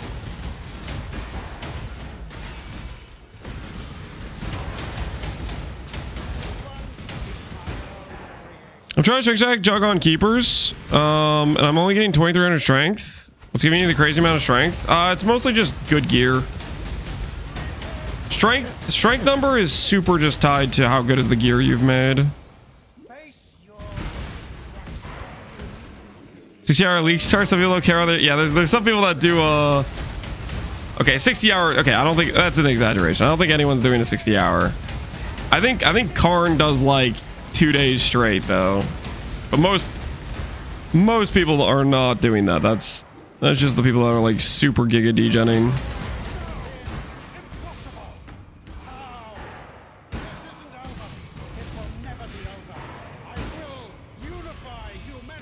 I'm gonna use all my wishes to nerf Lance. Yo, calm down, Lugdush. Calm down.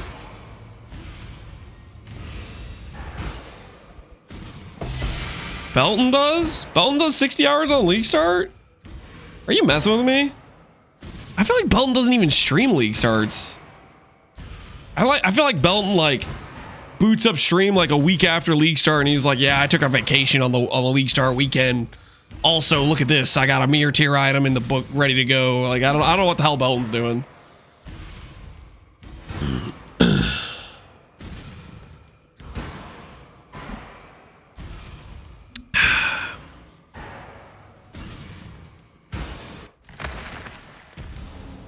What do you recommend league starting for Scion? I don't know yet. I'm gonna do some testing. Okay, well, that's not 100% true. If I was playing, like, for example, Gagarf, you could start Righteous Fire, you could start Peacock, you could start Slam, you could probably do Bleed.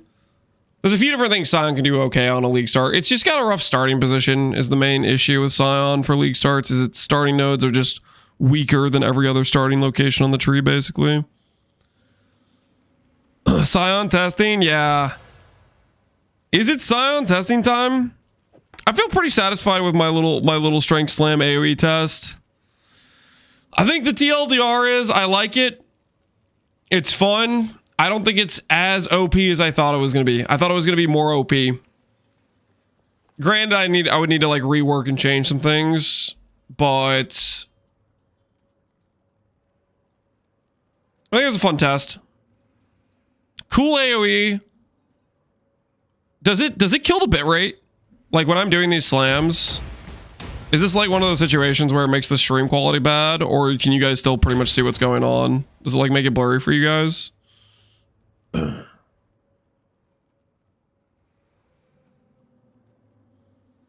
Poe Hunger was right. I don't know if I want to give you Poe Hunger was right. It's definitely quite strong. I'm not gonna secede you're right about anything. No chance. Spam it. Okay, here's a bit of spam on it.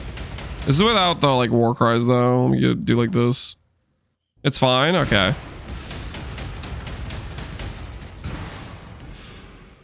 So it's not like a lag like the what you call it ability. The thunderstorm, that new bow ability with wind burst literally just like I think kills the bitrate on the stream.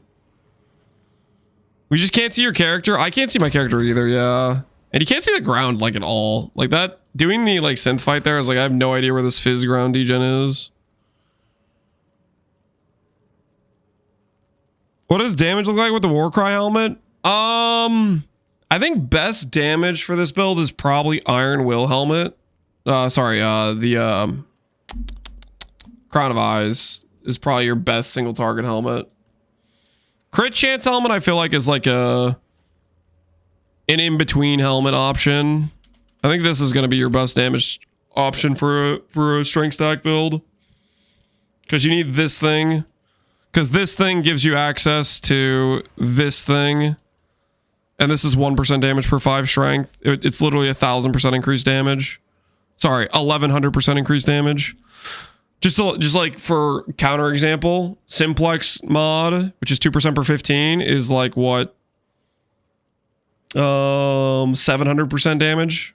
So it would literally like double our damage to go that helmet. Well, not double, because technically this helmet gives us accuracy, which gives us attack speed, and it gives us crit chance, which allows us to go crit. We'd have to be like non-crit without the helmet, but that's fine. Rolling non-crit with this type of build, you very easily can go like precise technique. It's very close to where you want to be anyways.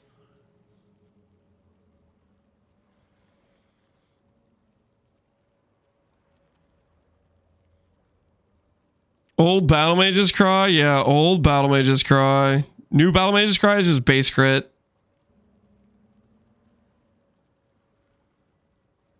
How does Perforate? Perforate doesn't work with a mace. It says axe and sword only. So we couldn't test Perforate. No Perforate test, unfortunately. No perforate test.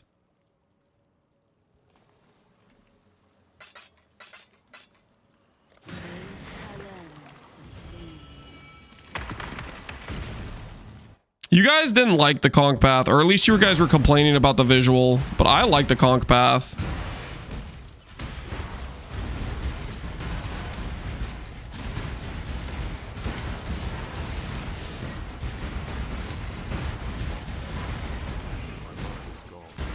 Like, what's not to like about this?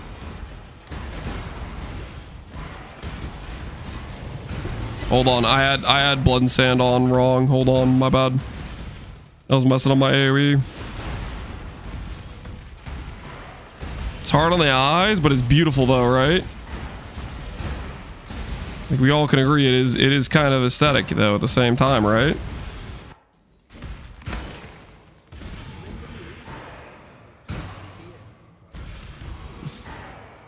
Flashbang, that's what's wrong, yeah. It is kind of flashbang.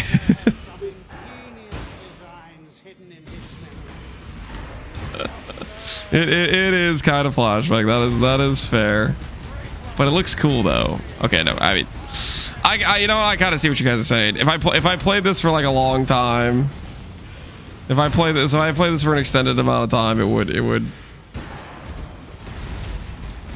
it does get kind of problematic after a bit. All right, you know I see your guys' point.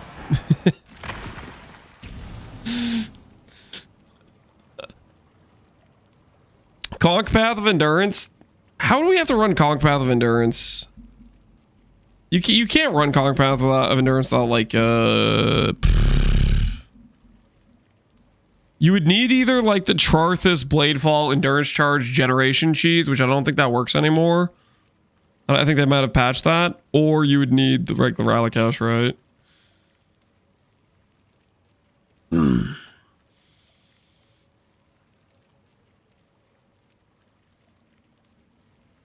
Vortex of Berserking would be good with AoE stacking, but it's axes.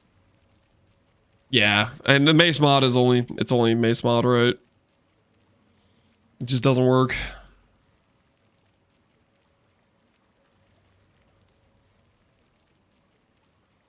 My best build in Keepers was Gencry Conch Path with Enmity's Embrace. Just pure fire pen angle.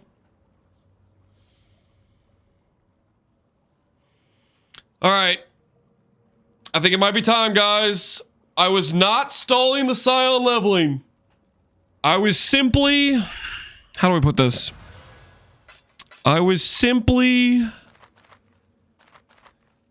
getting a little bit of a feel for if I wanted to do a strength stacker next league, which I don't think I'm impressed enough to want to do it, to be honest. I think it's okay. I think it's okay, but it might be time to actually learn how to level a character. Scion leveling. All right, delete this character. What's the first angle for Scion leveling that we test? Is it Fizz Slams? Scion RF leveling? I know Scion RF leveling can work. And if they add Scav,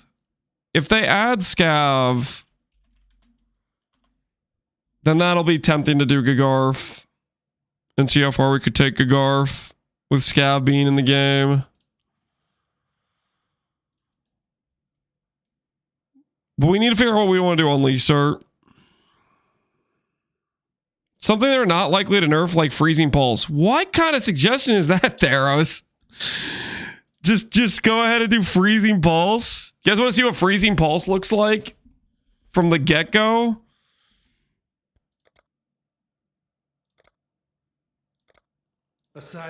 Freezing Pulse Act 1. Civilization, offering us hope, offering us light.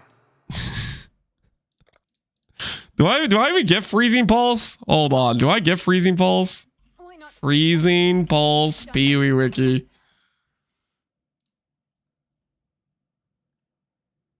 I don't get it as quest reward. Wait, I don't even get Freezing Pulse. Wait, what? Well, guys, I guess we don't have to test Freezing Pulse. We don't even get it. You can mule it.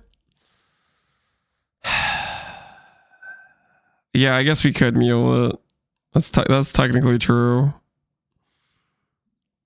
Dude, how bad would freezing pulse be in an Act 1? Like we would just do no damage. We would do straight up no damage. Do it. Do you guys wanna place a wager on how long a freezing pulse Act 1 takes a Scion? Hold on. I need character space. All right, it's time. Who do we delete? Who has to go? Who has to go? We need character space. Standard. Let's see. What do we got? What do we got that we could like free up some space on?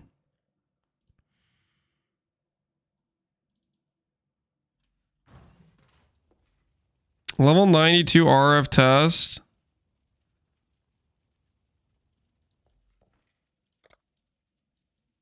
I mean, I guess this is like testing like an early life-based RF setup, but let's be real. Do we need that? I think I could probably just get rid of this character. I think I can, right? Is level 1 Templar? Yeah, that level 1 Templar is my character named Captain Lance.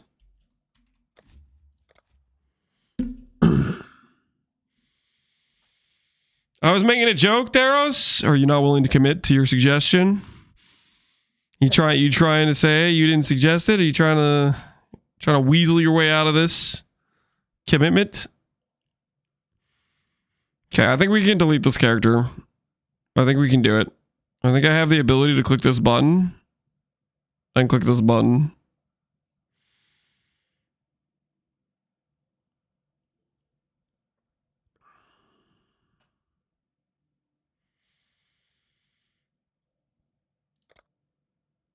All right, -1 character. Hopefully that didn't have important legacy gear. What else can we free up split space with?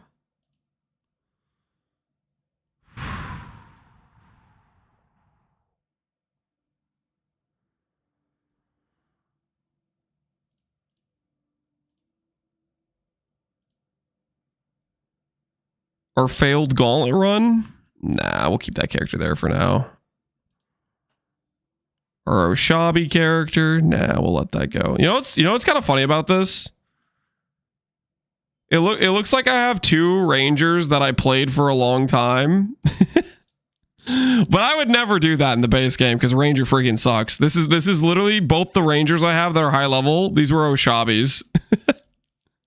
I would never get caught playing a Ranger to level 100 or 99 normally. Okay, these were Oshabis. Okay. I was not actually playing Pathfinder, just to be clear. Those were Oshabis.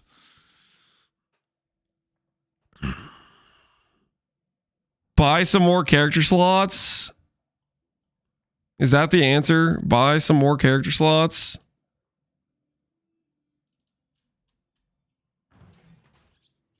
Delete this level 90 occultist.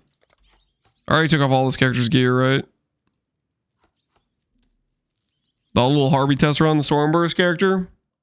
Harvey, #1. There was never another Harvey beside you. I'm sorry, but goodbye. All right, that's freeing up some slots. Don't do it. It's a slippery slope. Yeah, it's just how you start ending up buying more and more characters. We're not trying to go down that road. A Scion is perfection in mind, body, and grace. Freezing pulse. Wait, this isn't the. I need a mule. Mule pulse. Okay, I'm only doing this. Okay, I know freezing pulse deep down is going to be terrible, right? I'm doing this simply out of morbid curiosity about how terrible it'll be to do this on a campaign run. And you guys can make fun of me as we do it. Now, let's do a prediction here on how long it will take us to do Act 1 with Freezing Pulse. This is a no breach, no graft cheese. I'm not going to have like Dance of the Wind carry my Act 1. This is a base normal SSF standard. So there's no breach walls, but there's no breach carry damage. Okay, so I have to mule, and we'll do Freezing Pulse till Merveil. Okay, And I'm gonna do a little POED rewrite. Vendor. Let's go vendor with +1 cold, I guess. Yeah. Double blue, movement speed. Do I even know what I want right now? Green, red, perhaps, for shield charge.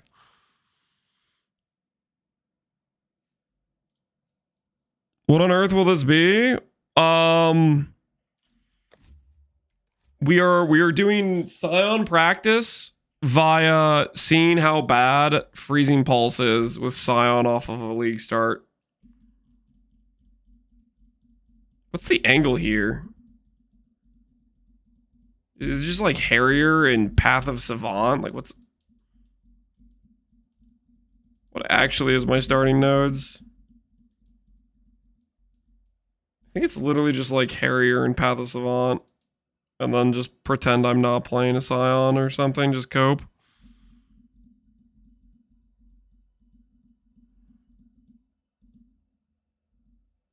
You can suffer through anything in Act 1? Yeah, that's the thing. Path up the shadow. We don't have enough time. This is just an Act 1 run, guys, okay? It's just an Act 1 run. The best is the passive for the proj speed and the movement speed. Yeah, I guess that's solid too. We can do that. We can do both of those. Boom, boom, boom. Boom, boom, boom. Boom, boom, boom. That's not terrible. All right.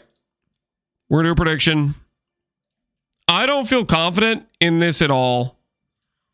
So previous runs, when we have a build where we know what we're doing, we've been close to around 25 minutes for an Act 1 run. Freezing Pulse, I'm going to be doing a generous do we get sub 35. I think that is a reasonable number. I don't know if it's actually reasonable to be quite serious. Maybe 35 is not a real number. I'm going to give you guys 5 minutes to place your wagers. 35 minutes. And we're going to try to do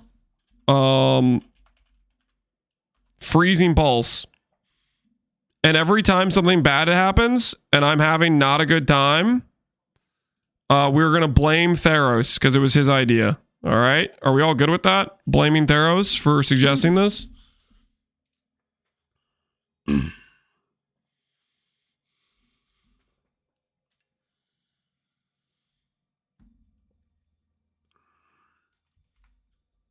The mastery is pretty good as well.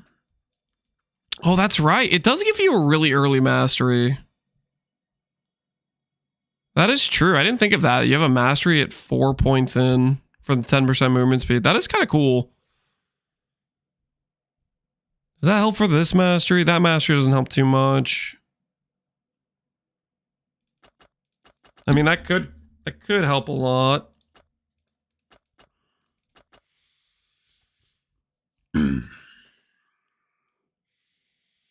Why is Lance using the mods as scapegoats? He doesn't even pay us. What are you talking about? You guys get paid all the time. With appreciation and a job well done. You know what I mean? That's a weird looking Scion. Well, we need to mule Freezing Pulse. So you got to factor that in. All right, real quick though. Give me 1 sec. I'm going to grab like one slice of cheese to empower my ability to get through this, guys. You have to understand the mental drain of doing Act 1 with Freezing Pulse is high. So we have to preload some sustenance.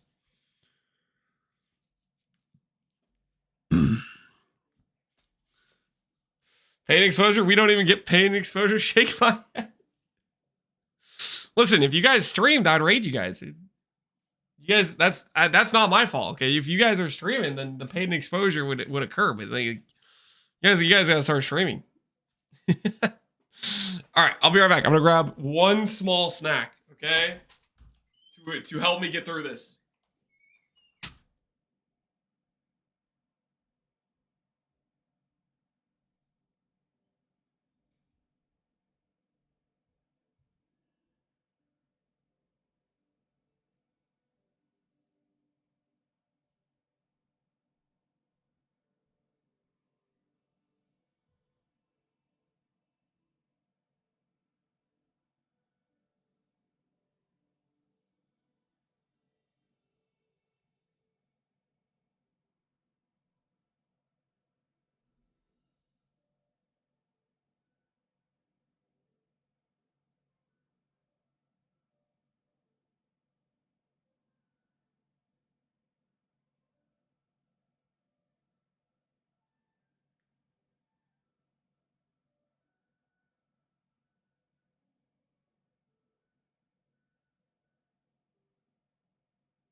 All right. Cheese stick acquired. I'm feeling good right now.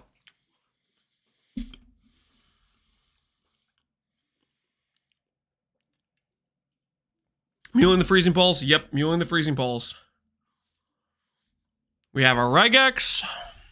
Let's change my filter before I start the run and then realize I don't see anything on the ground.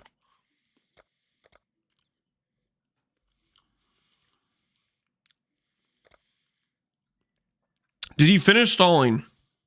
I was never stalling at any point. And we're off to the races, baby. Let's go get ourselves freezing pulse. The dead will soon rise for me, not against me.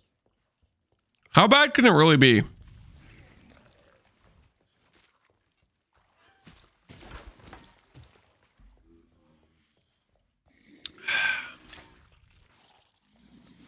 Looking old? Not sure I'm a fan of this emote, you guys. You guys are using that too much. Liar? What do you mean liar, Val? We're literally doing some Scion practice right now. We're learning how to play game right now at this very moment.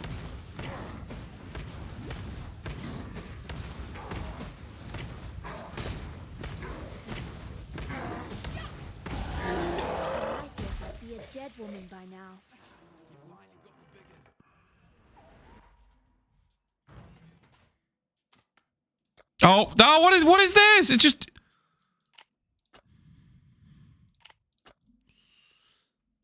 Why did it log me into the random character? Freezing pulse, where are you? Rolling freezing pulse right there. Okay, I don't even know what it looks like. Check the vendor. Anything relevant? Transmute, I can't. Triple blue? Okay, that's good, that's good, that's good.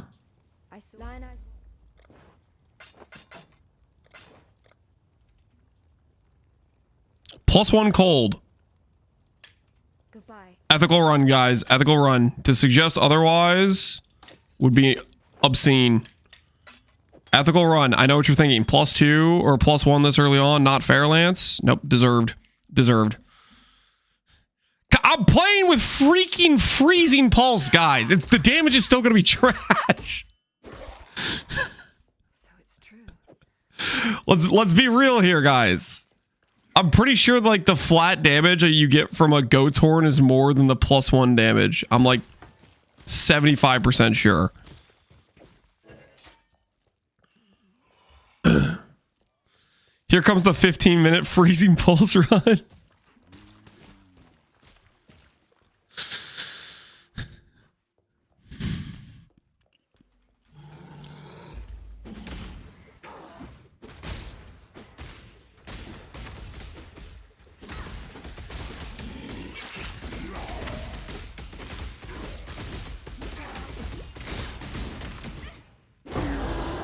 Orb chance. That's how we don't lose to tie 23 right there.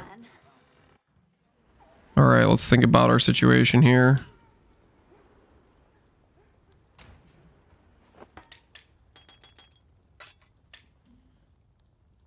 +1. Freezing pulse. Prismatic burst maybe works with spells.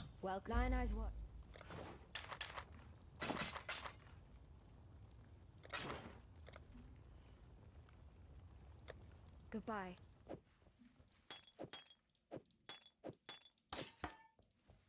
Fine work.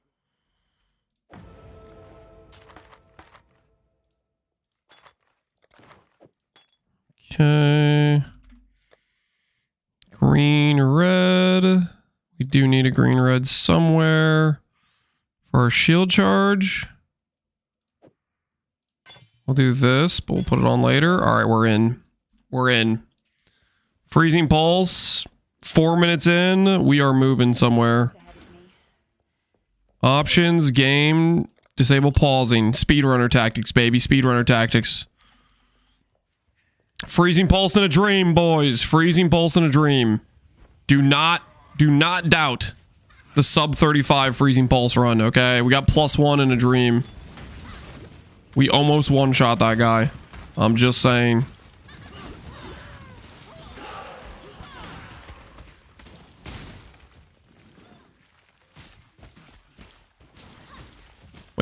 Pulse actually even activate with this? I don't see it linked to it, so I guess it doesn't work. I'm just cooked. It doesn't even actually do anything.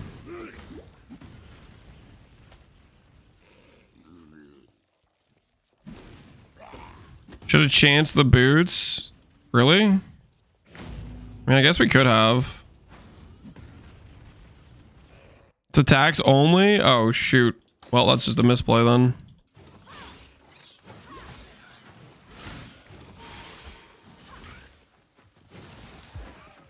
You guys remember PoE Royale?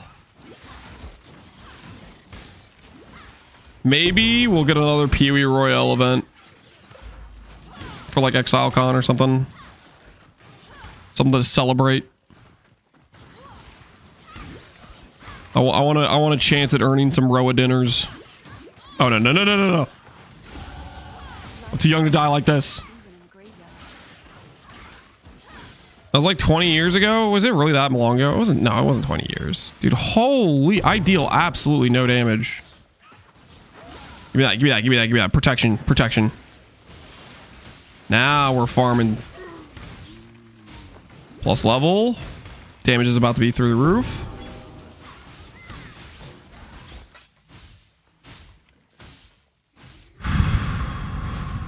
The rowers were close.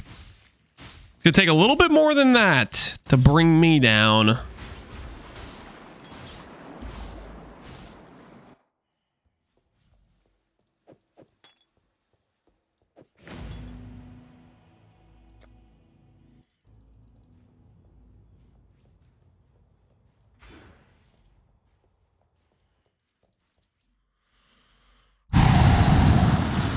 Time to get a Quicksilver. Time to get a Quicksilver. We go left. If we see a cliff, we turn around. I learned that from Tai at one point, I'm pretty sure. Either him or Nick. I do not see a cliff. I see a cliff, we turn around. Unless we want to go the long way to nowhere. We turn around. Cliff bad.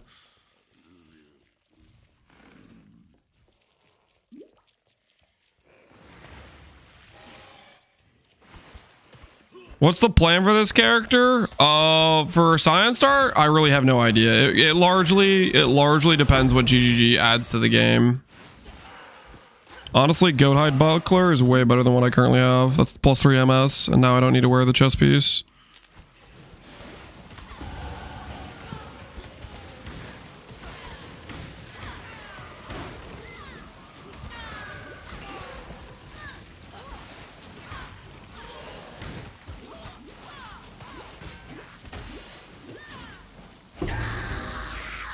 This hasn't been so bad. This hasn't been too bad yet, right?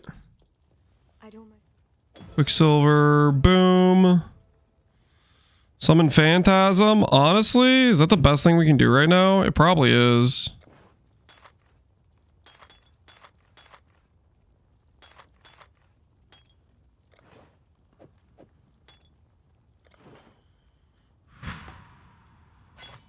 Goodbye. Can I gamble boots yet? Am I rich enough? Holy energy shield. There we go. 10 MS. 10 MS. MS has hit the building, folks. Got a job for you. Farewell. Come on.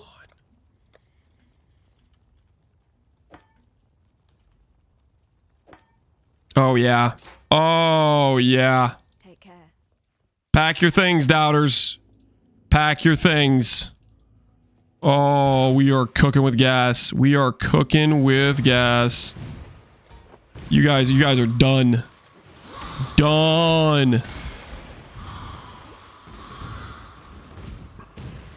You know, I should probably give Flame Wall. This is a projectile. Flame Wall would be good here.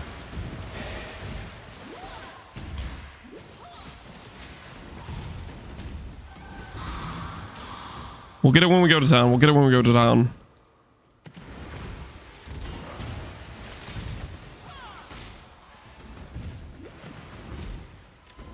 Incoming gold rim. Oh, should I?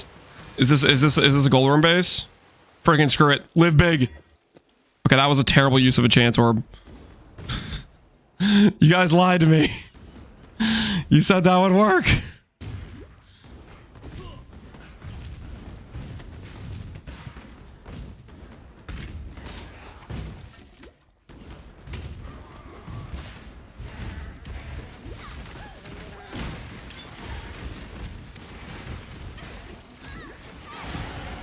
Time to test the goat horn theory. Do I have anything socketed? I don't. I can't equip that. When I could equip it, we're going to check to see if I gain damage by putting on the goat horn. We're going to put it on and see if the damage number goes up.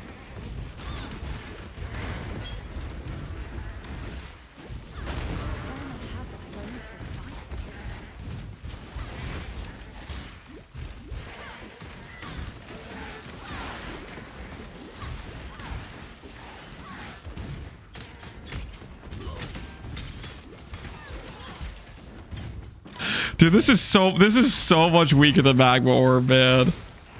Like Magma Orb, that whole like bunch of enemies, we would have been able to just one prolif would have taken out that like whole horde there. When people start telling me that they don't like leveling with Magma Orb, I'm gonna link them this footage of me trying to kill that pack of mobs and getting no kills, and then I'm gonna link them some footage of Magma Orb, one prolif and the whole pack dies. I hate Magma Orb so much. Why do you hate it though? What's the specific reason for the hate? Because it's quite good.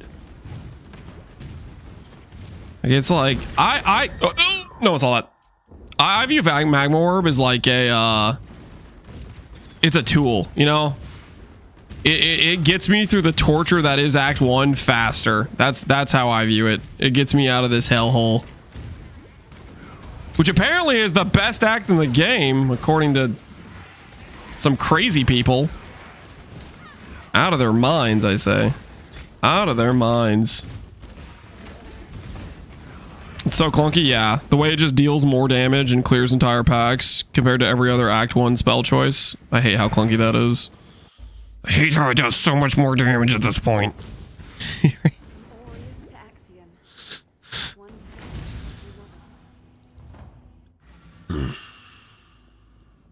Wait, okay, let's get Flame Ball. Let's get Flame Ball. Damage number 44 versus not +1. Okay, it actually is more damage. Okay, fair enough. I was not expecting that, to be honest. Flat lightning versus faster attacks. Faster attacks. We can't put that on yet. Wall. Holy Flame Totem. I don't get Flame Totem? It doesn't seem quite right, does it?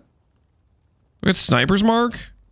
I do get Sniper's Mark. I am too broke to buy that, though.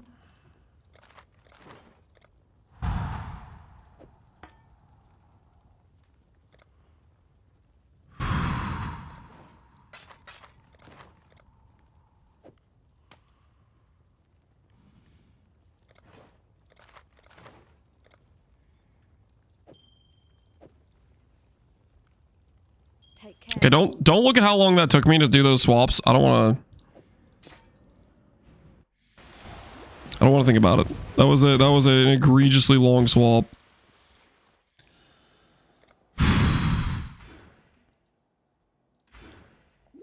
You need more in for the goat horn? Oh, is it my character was too stupid? Okay, it's barely less damage. So in other words, we just go to the end of this. Is it a 1 to 3 roll?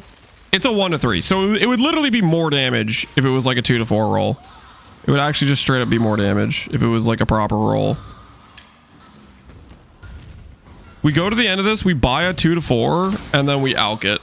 And it's just always more damage.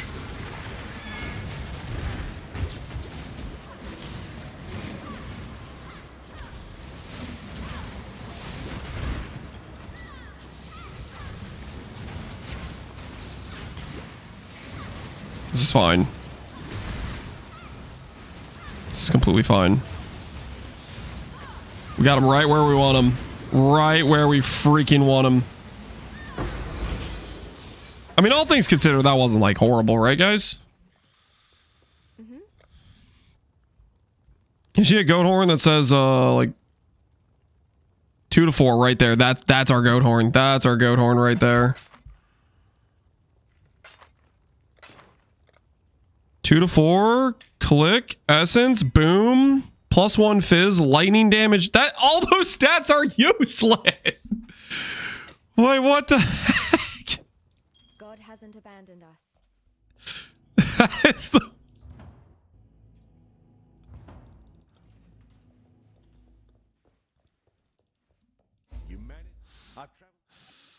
Oh, Stay sharp. the worst goat horn I've ever seen in my life.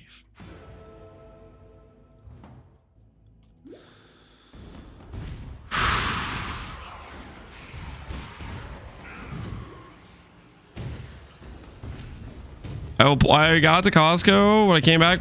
Lance is playing a Scion. Where's the ring crafting? Crafted the rings. Tested the strength character.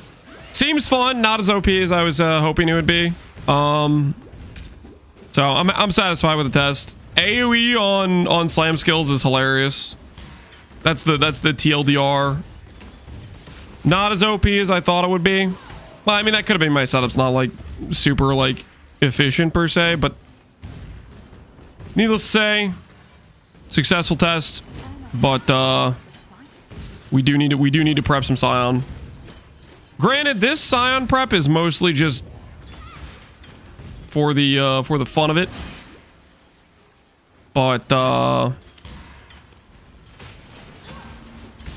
dude, we have no damage.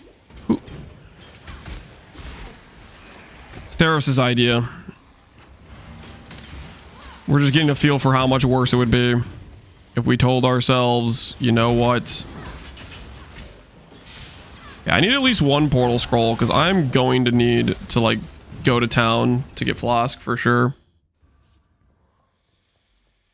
So I was right. I do not secede that, Pohunger. I do not secede. You were right. I agree. I agree. Not at all. I admit nothing.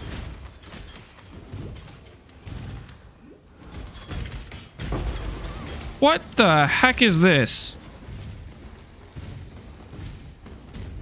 All right, that's it. I'm going the opposite direction.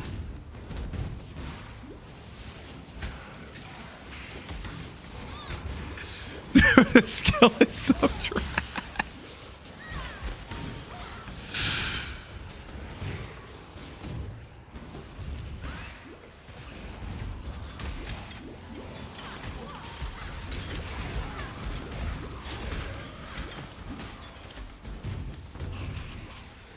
Getting 3 portals for Brutus at this rate? Yeah. Okay, we just can't even kill any mobs. Give me some XP. Give me some XP. My XP now. All right, 18 minutes Brutus. That's not too bad, right? All things considered, 18 minutes at Brutus. Like, that's not terrible.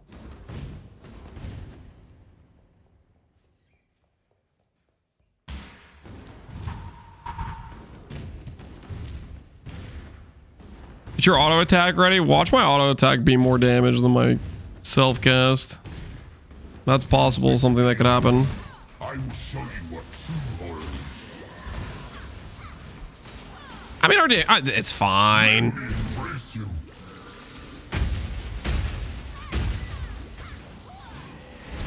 It's fine, guys. It's fine.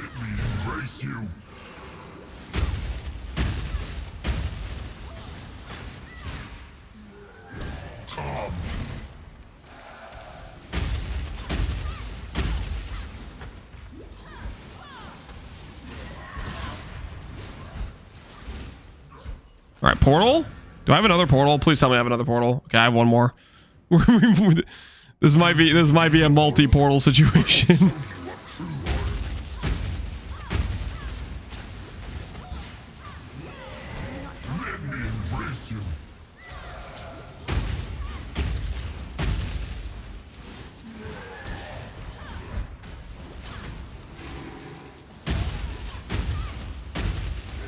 Clean. We got him. We got him, boys. What about Frost Bomb? Do I get Frost Bomb this early on? I do. Well, there we go. Frost Bomb we can link to Arcane Surge as well. If I had a Wisdom Scroll, which I do not. Yo, 40 Divines.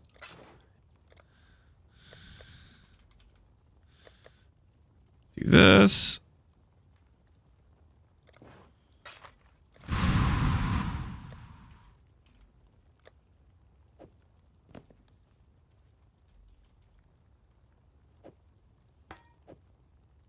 Swap that over. Not sure why I have Fireball. Farewell.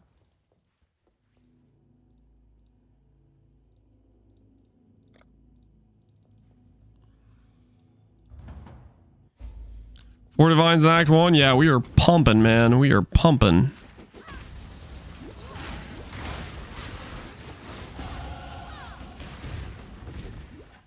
Ooh, 100 Divine Sound. Now we're really pumping. Tell you what, leveling a Scion might just be one of the most profitable things of all time. We are currently sitting at 20 minutes, rough calculations, 140D to sail, 20 minutes times 3. That's like 400D an hour from leveling a Scion. I'm not gonna lie, guys. Scion might be one of the literal best farming strategies in the entire game. If my math is correct, which it probably is because I'm not Connor, we printing. We do be printing.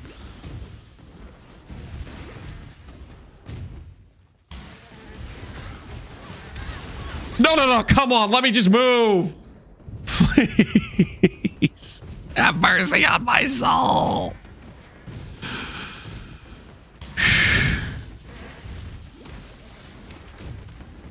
Okay, now, dude, somebody's just trying to hand out currency. I don't buy this for a second. Nah, those aren't real sales. There's no way that many sales happen in a row. You know what this is? You know what this is? It's probably a doubter who's trying to like slow down my time. He sees me like just cooking these enemies right now. He's trying to. He thinks he's gonna slow me down. He's not going to though. We're too fast. 10 movement speed if you haven't been hit recently. Dude, look at this. Look at this movement speed. Our damage might be non-existent, but look at this movement speed. This is a 30 MS character right now. This is a 30 MS character. Just straight speed.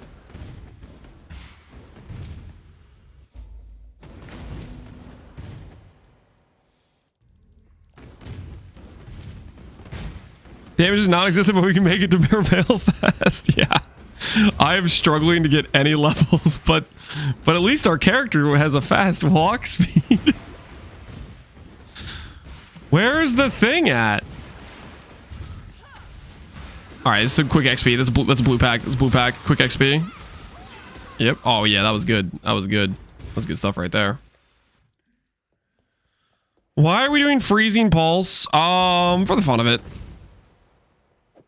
Mainly, Theros was making a joke about one of the possibly the weakest starting skills, or skills in general, which is freezing pulse, and we just said, you know what?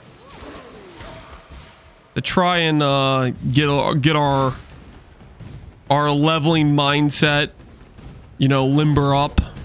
Yeah, we'll do a freezing pulse run through Act 1. Realistically, though, there's no world where I'm starting this. There's no shot. This skill does no damage. It does literally 0 damage.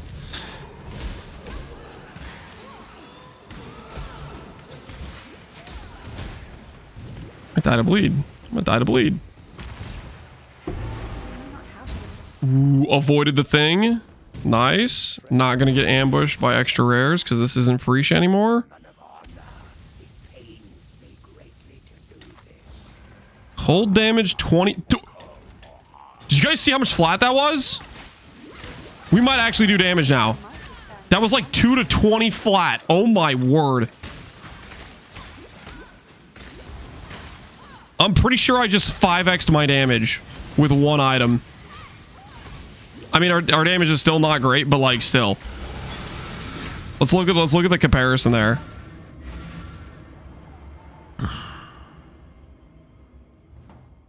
Wait, forgot my quest reward. Clutch level as well. That is true. Multiple clutch things occurred just now. All right, let's see what our DPS number is when I put this on comparison. 200 versus 120. Okay, so it doubled our damage. It doubled our damage. Still, double's kind of crazy. Double is kind of crazy.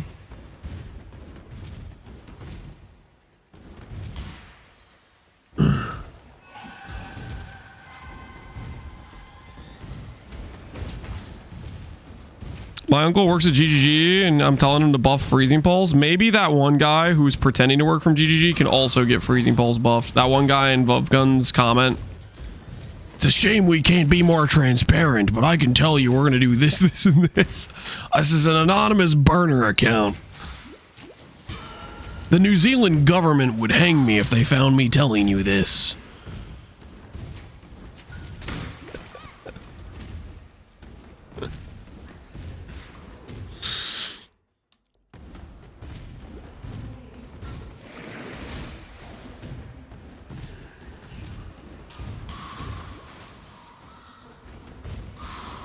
We should check if that time traveler posted about freezing pulse on the forums. No, I don't think the freezing pulse changes are happening. I mean, okay, well, actually, I mean, come on, guys, self-cast patch. If we get a self-cast patch, there's hope. If we get a self-cast patch. Wait, we're totally destroying our time right now.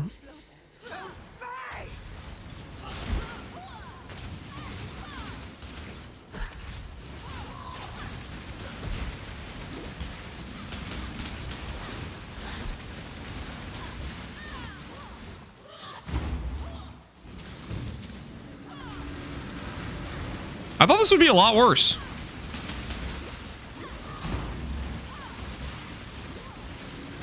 I really did.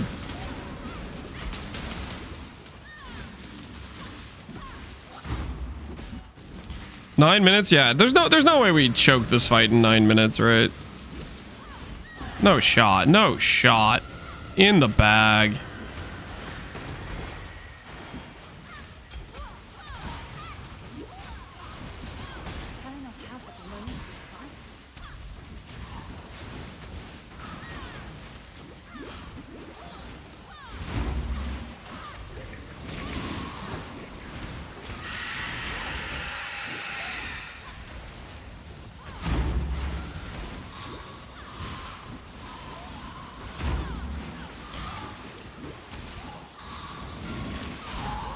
Hey! Why must men turn us into monsters?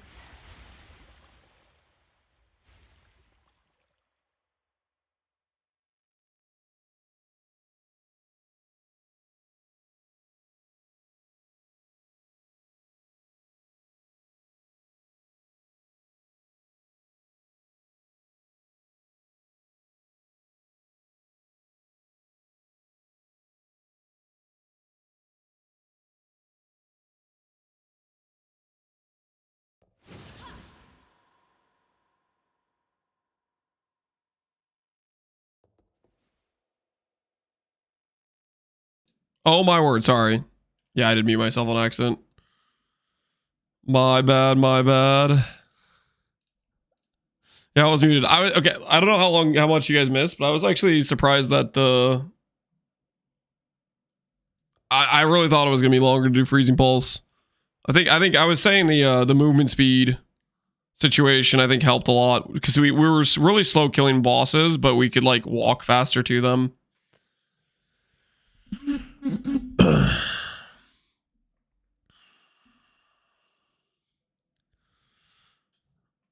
Well, I was Lance muted for the entire Act 1. Was I actually muted the whole... No, I wasn't. I was not muted the whole time. Stop it. Stop it. Wow. 50-50 split. So you guys obviously thought 35 was like a reasonable number. We crushed that, surprisingly enough. Do we get sub 35? Yes. Believers, once again, much deserved W. It didn't look that bad to me. Yeah, it did all right. Okay. To be clear, guys, that 2 to 20 damage...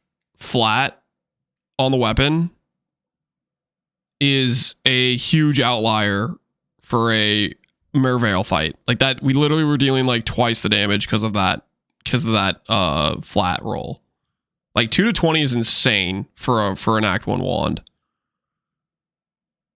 I like the amount of times I've done like a leveling run where I've seen like a flat roll like this. I feel like I just haven't seen this like ever. And whenever doing like this is very rare to occur, I feel like.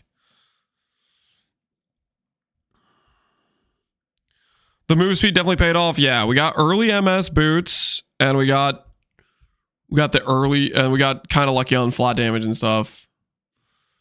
30% cold doesn't hurt either. Yeah, the 30% cold helps with the cold damage. But like, look at this. Look at our tooltip. We have a level 4 freezing pulse about to be level 5 or whatever. And our tooltip is an average of like what? 80 to 58. It's an average of like 70 flat cold, and we have an average of 80 flat lightning. And it's a 2 to 20 roll. And we have percent cold damage, which is applying to the freezing pulse. So more than half our damage is that one flat lightning roll.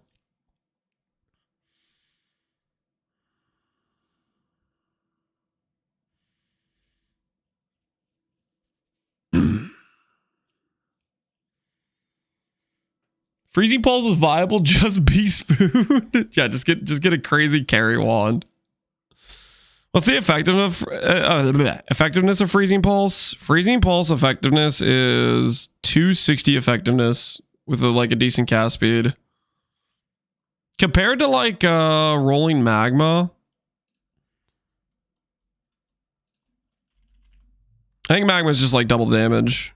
It's like a similar effectiveness, but you get to hit twice.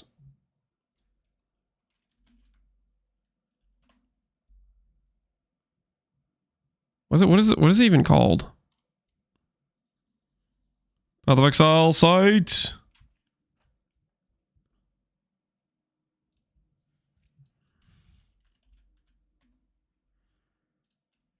All right. Yeah, rolling magma. Yeah, it's similar effectiveness, a little bit slower cast speed, but you hit twice basically.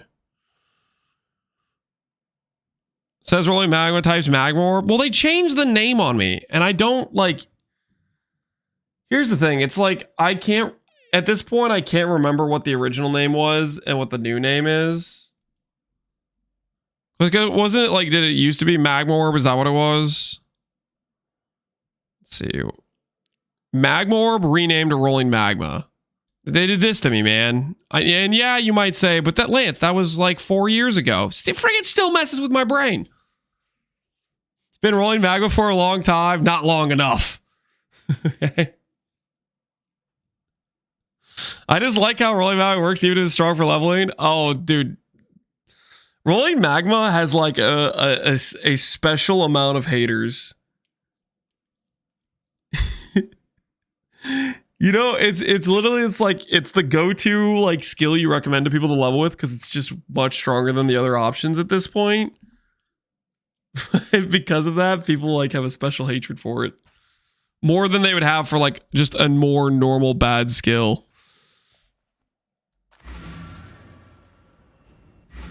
Five years, it was ritual. Holy.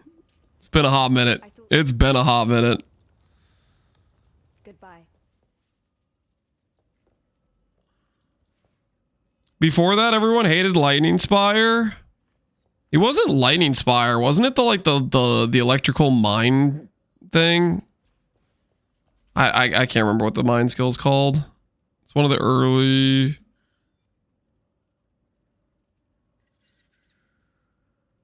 Storm Blast, this thing.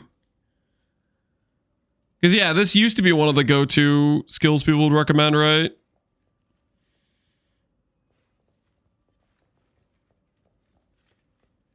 SRS is yet to let me down. Push people to play SRS instead. Summon Raging Spirits. What level is Summon Raging Spirits? Do we try a Raging Spirit run? I could get it as a Scion. Does Scion have anything in the early game that even works with that? I would have literally 0 nodes for scaling until we get to like here. I can't imagine that's gonna feel good. Because I literally don't have a single minion damage point I can pick up until literally like which area? Stormblast, Orbistorms? Yeah. Stormblast, Orbistorms.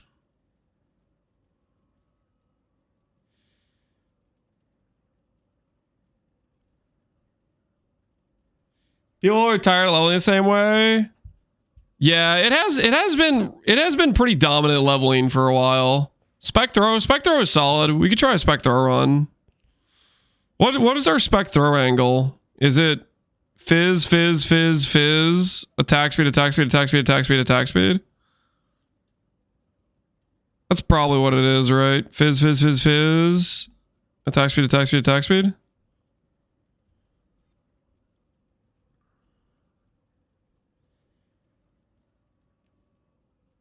Spectre, if you have a decent 2-hand, is pretty good. And Scion has it right out the gate, right?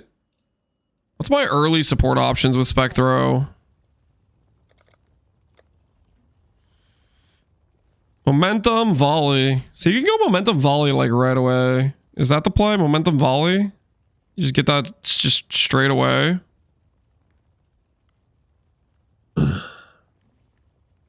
Mathel's doing Spectro right now. Wait, is Mathel actually playing a Spectro character? Like literally right now as we speak? Are you kidding me? No, he's not. He's playing freaking D2R. What the hell? You baited me. Let's do a Spectro run. Spectro run is actually like going to be legitimately good, right? I feel like Spectro is probably one of the strongest early game skills.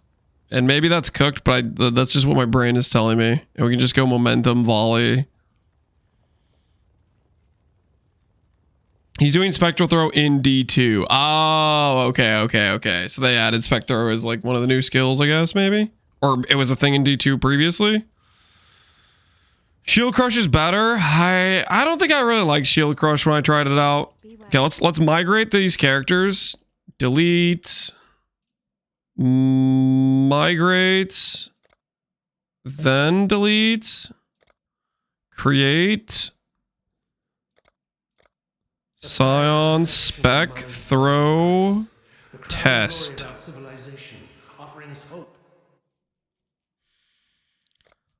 Alright, so Spec Throw should be a lot stronger, right? What do we put the wager on for Spec Throw? I haven't done a Spec Throw run in any recent history.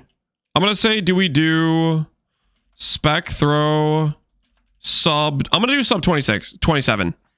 Because we just did a 27, but that was with like some lucky drops, and I haven't done Spectro recently.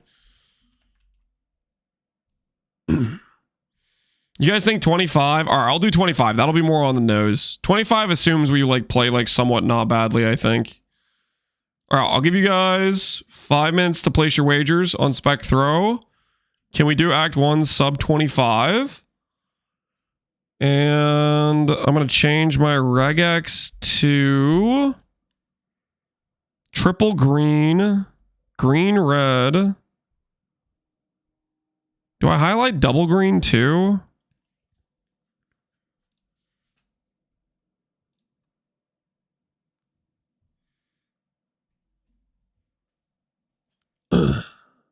Positioning the boss for good DPS, yeah. Oh, should I do stuff like this? We can do stuff like this. It doesn't do support gems though, right? Yeah, it doesn't do support gems.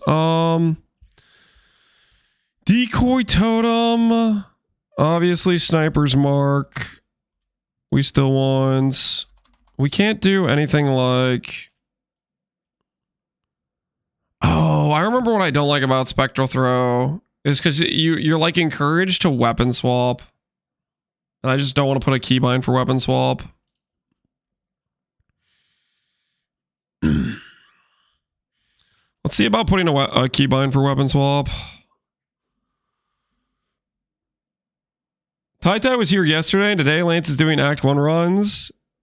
Is that suspicious? No, it's not suspicious. Everything's completely reasonable. Weapon swap. What did I put my weapon swap to?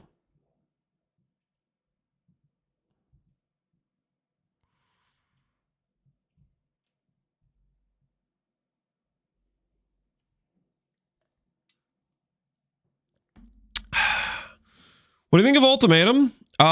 Pretty good farming strategy. Ultimatum's a solid mechanic. I don't personally do Ultimatum farming very often, but I know there's quite a few people that like it. Usually the people that want to set up like AFK builds like it. It's like a Miracle's go-to farm. Skill sets. Zoom out camera, portal, memory, sentinel, blah blah blah blah blah blah blah blah blah blah blah blah blah blah. I am blind. Weapon swap. I put it on some weird keybind, so I didn't do it on accident. But now...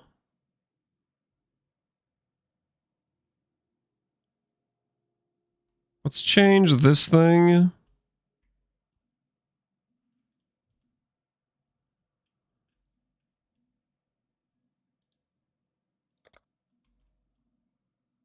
We'll do that.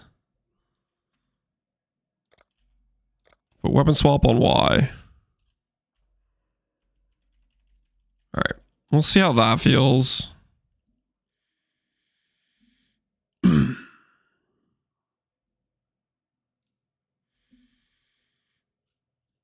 A DoD Guardian, the level than T17 ultimatums. A Defiance of Destiny Guardian.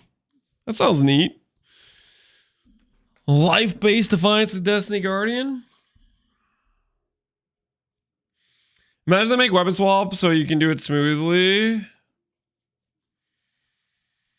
That would be kind of nice for, well, I mean, that would definitely allow you to have like the shield charge weapon swap type of thing, which would be pretty cool. All right, let's do this run, guys. Let's do this run. Let's see how we do. Get the inventory screen out of here. All right. And start the run. So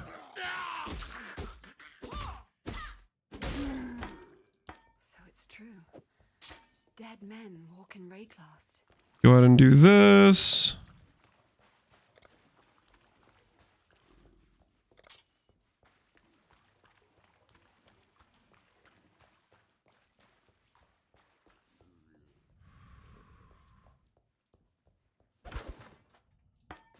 Okie dokie.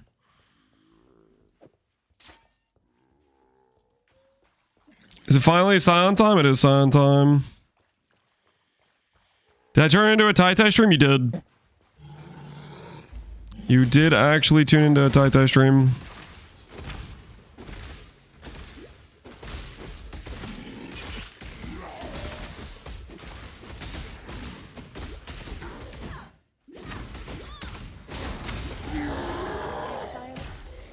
I'll not be joining you today, Dead. Other cap is pretty solid off the rip. Welcome. Take care. Like, I kind of want to buy an iron ring early, but I shouldn't, right? Because what I should buy early on is one of these things. Stay sharp out there. Yes? And I guess I don't have momentum. So maybe I do buy an iron ring. While we live, we are blessed.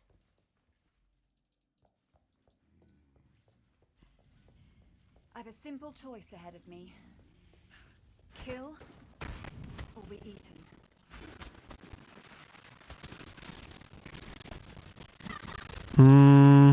Maybe fizz damage was the right thing to grab first. The dex gets us like some initial accuracy though, which is kind of nice. The heck is this starting layout?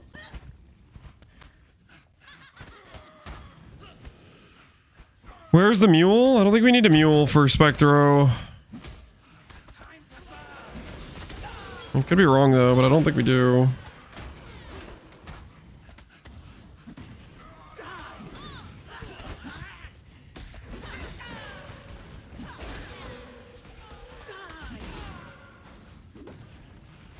Leave me alone. I don't want what you're selling, Fire Fury.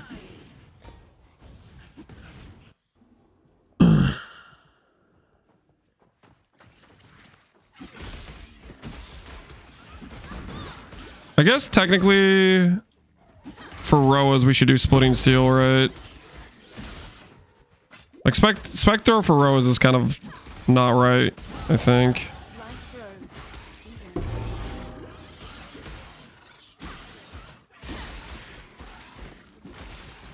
Yet it is doing okay.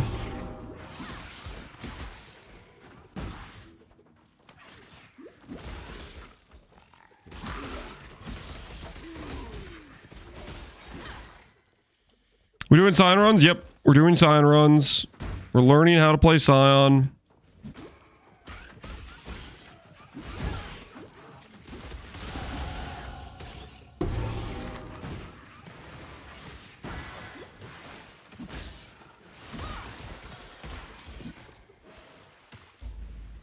This is definitely way more damage than Freezing Pulse was.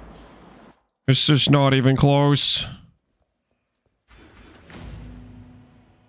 Whoops. Misclick.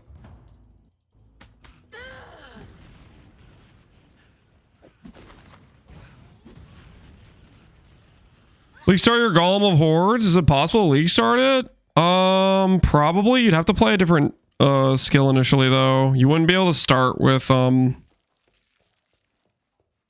well, I mean, I don't know. Actually, I should be kind of curious to test how elementals would perform. Like, obviously, you'd be able to start using it at level like 38 or whatever in Act 4.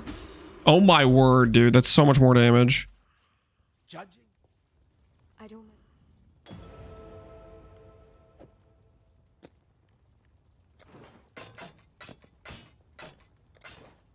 Do we get bleed here? Get chance to bleed. Okay, we're cooking.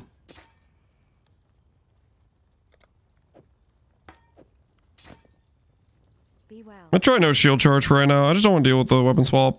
I'm just gonna go. I'm just gonna go.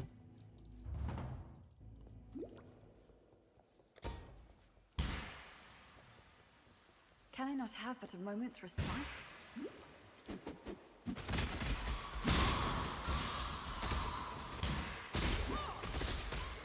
I have nothing more to give.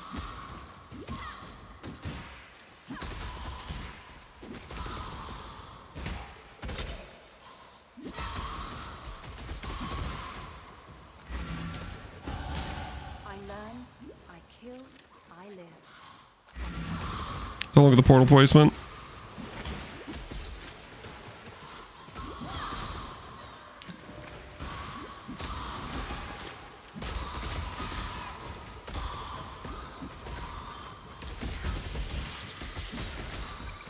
Oh, dead end.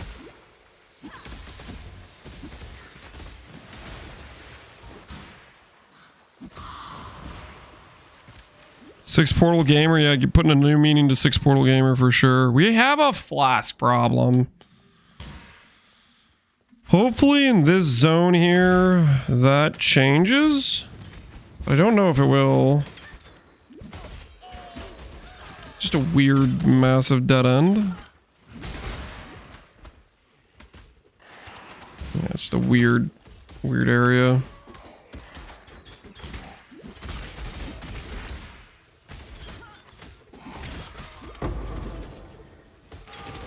Well, that'll help.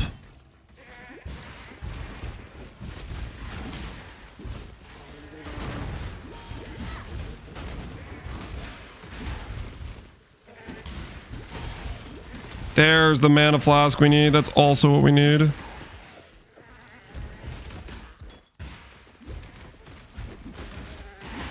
Dude, this is so much better than Freezing Pulse.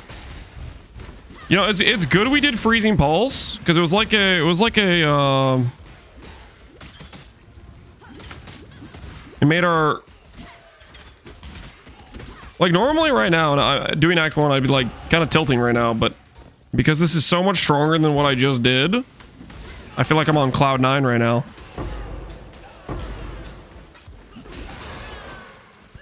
Training weights? Yeah, training weights, exactly.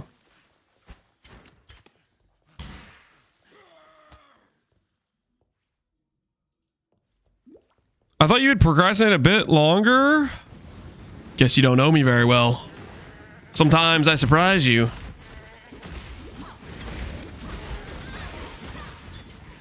Look at that.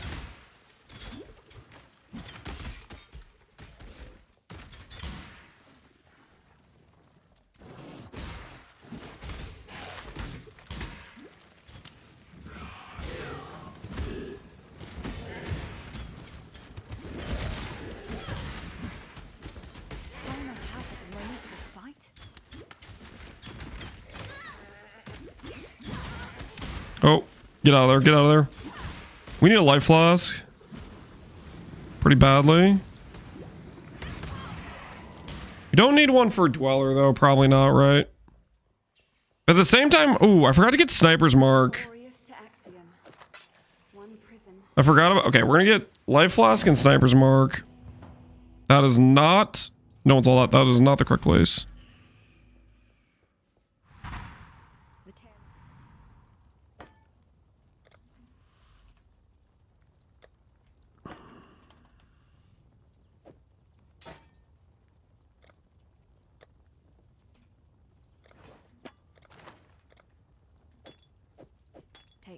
Okay, that should be fine. Go get a Harrier.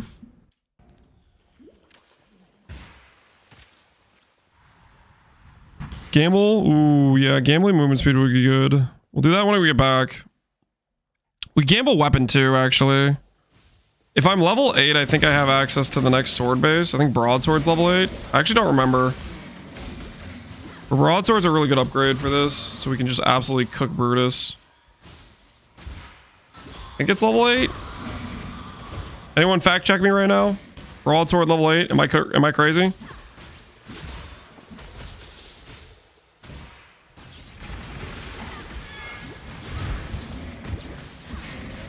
I was supposed to get a decoy totem.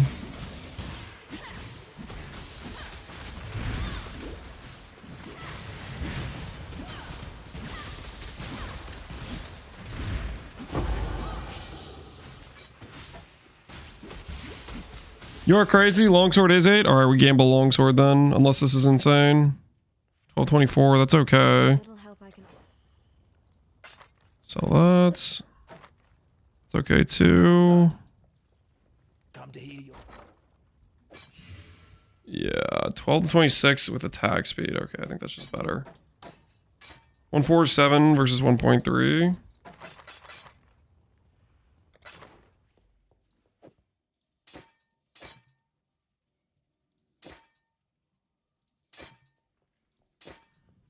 Yeah, I need some green sockets in here. Decoy totem, frost blink. Oh, I would have gotten decoy totem from them there. Oh, I could have had decoy totem a while ago and it wouldn't have cost me anything. That is good to know.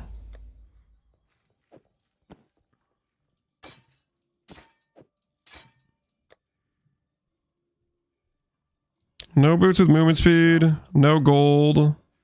1 essence. Movement speed. Nice. Worth. Calculated.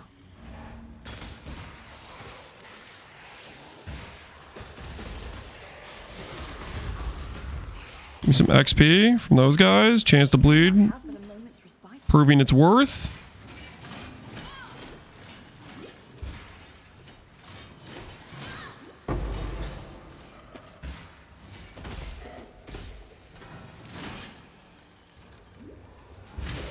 Belief is the strongest metal of them all.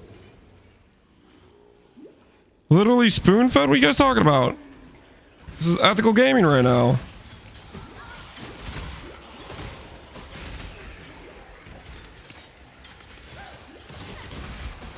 Do not like how much we're getting stunned.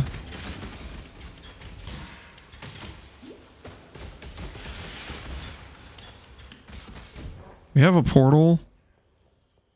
We have some portal scrolls. I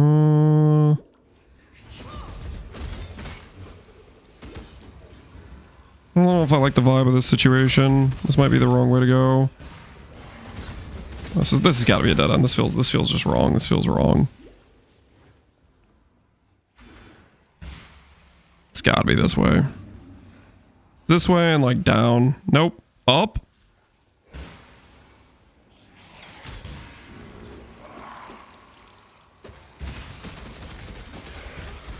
my word, I'm attacking enemies and they're dying. This is not freezing pulse, boys. This is not freezing pulse.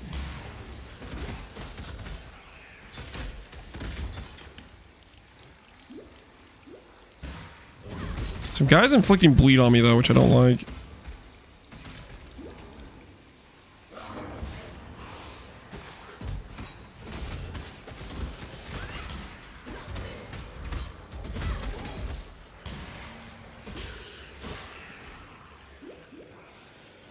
Zone from hell, yep.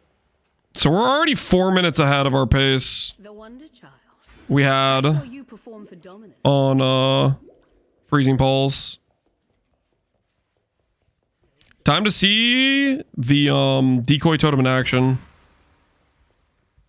I think it should make this fight way easier with You will know my mission. Come and share it with me.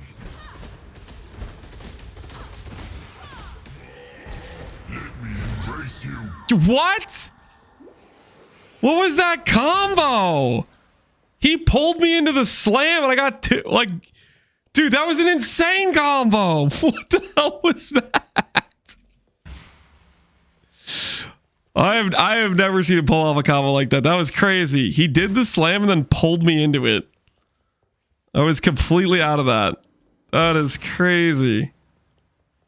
Your crime is trespass. Your sentence is death.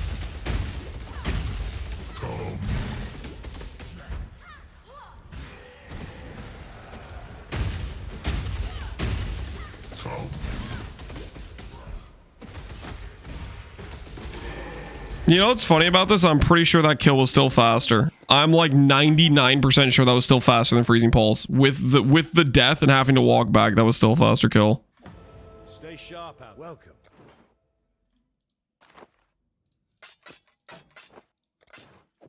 Farewell. Welcome.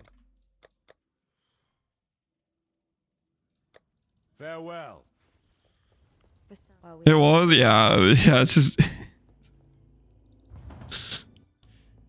faster by 4 minutes. Well, not in terms of like, I'm not talking about the overall time. I'm obviously like going faster because Spectre actually does damage, but aside from Spectre doing damage, I mean like the actual like one-to-one comparison of when I got there, how long it took to get the kill done.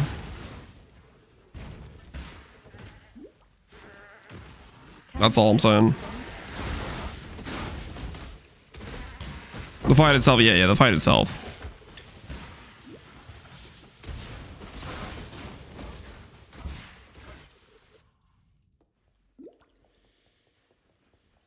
The wall between life and death is crumbling. Brutus sees the combo gaming vision. Yeah, I guess he did a little bit there. Dude took me out.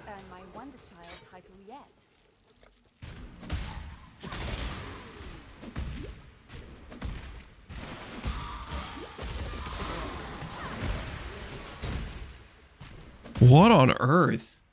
This is such a weird place for this to be.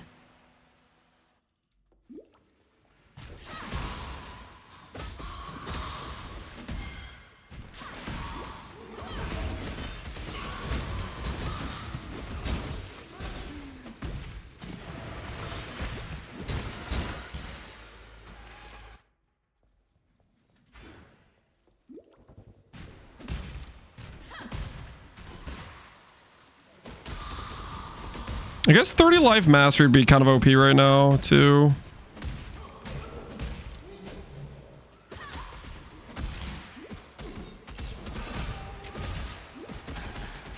And maybe that's what I should be grabbing right now is 30 life mastery and like thinking about swapping to Sunder.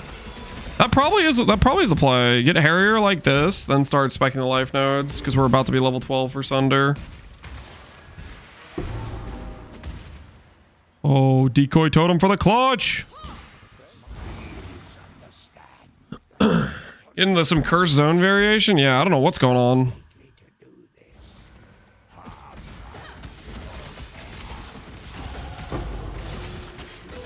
Spectre throw damage is insane, so I think we do Mare Veil with Spectre throw, but like we easily could swap Sunder For like right when we get to Act 2 or whatever.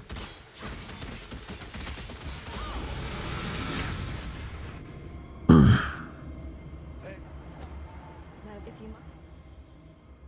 I get Sunder as a... I don't get it here. Do I get to buy it right now? I do get to buy it if I wanted it. And then I easily could like gamble like a axe or something, right? If I wanted to swap to Sunder.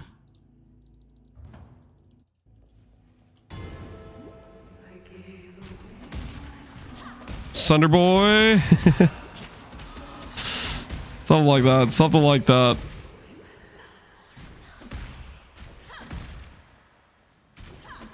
Who was the guy that always kept naming his character Revert Sunder?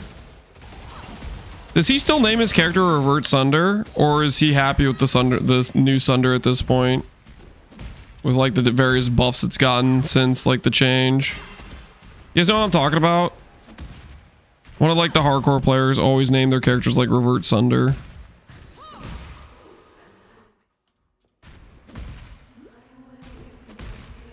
NPM. Okay, yeah, it was NPM. Does he like the new Sunder or no? Is he's still like very not happy with the what they did to Sunder is beloved. Ooh. Advanced speedrunning tech. Did you guys see that?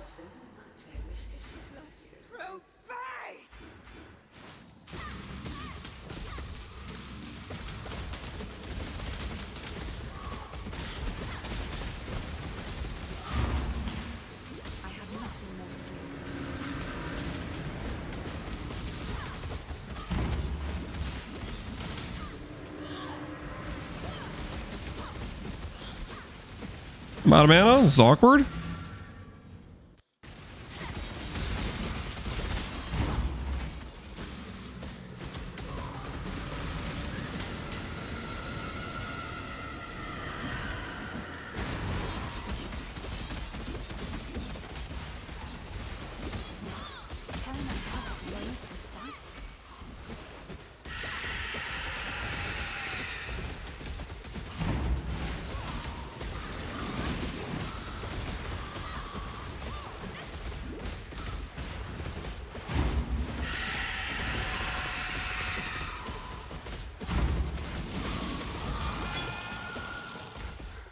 That's insane, man. I think that's literally my fastest act one I've ever done. Spectro, good.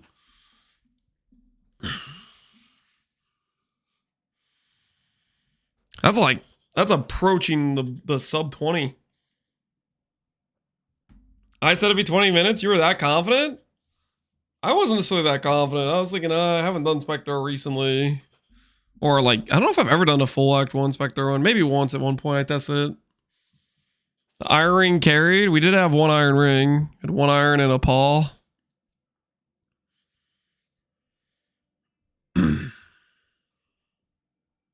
Spectre was back when piety runs were a thing. I mean, yeah, it was one of like the first skills in the game, right?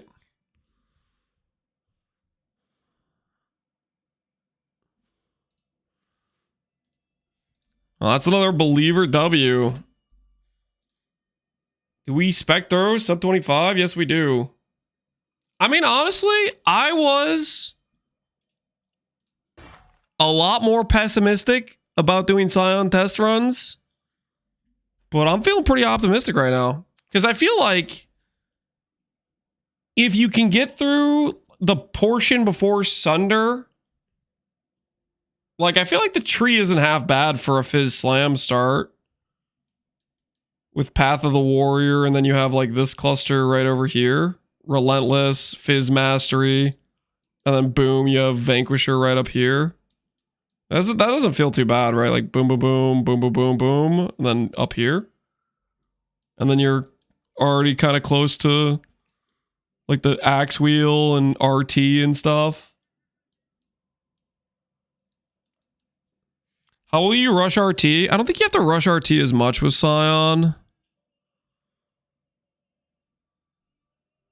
Well, it's okay. It's like, I thought there was more accuracy than this. It's just like 5 decks.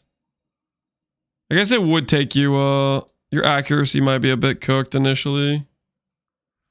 You don't need RT. Sword has accuracy. Well, sword has accuracy initially, but then when you swap to Sunder, you need accuracy, right? When you swap to this thing. You swap out a sword. I mean, I guess technically we could stay we could stay Spectro for longer. Precision. Oh yeah, you just do precision. Okay, that works easily, I think. Precision.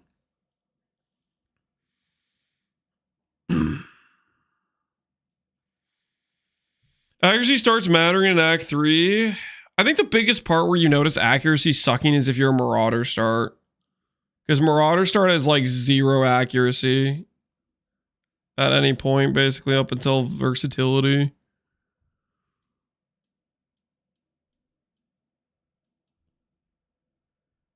I'm gonna do Spectre and a Peacock. Yeah, I could see that working. I don't know. I don't like Peacock too much myself. The concoction skills, Peacock and Econk. The thing that always bugs me about them is like, it's like, let's say I'm running through a zone like straight like this. While I'm doing the zone, it's not like, it's like if there's a pack over here, like normally I could be like running this way and then put my mouse here and direct the attack to go that direction. It's you have to put your mouse directly on top of the mob. So it's like a lot of like, it's a ton of mouse movement, which is the thing that bothers me about it. You always have to like directly put your mouse on top of everything you want to attack. Whereas like a lot of the skills, you can just kind of like slightly point the direction. And you don't have to like be all over the screen with your mouse all the time. Sounds like a boomer problem. It's just what I don't like about it. I mean, if you like Peacock or Econ, power to you, but I don't like the moving my mouse all over Timbuktu constantly. TLDR, you have to aim. Well, it's not just that you have to aim, dude. It's that you have to. I'm telling you, it wears you out. Okay, it's a wrist. What's the word? It's a wrist strain that builds up. I'm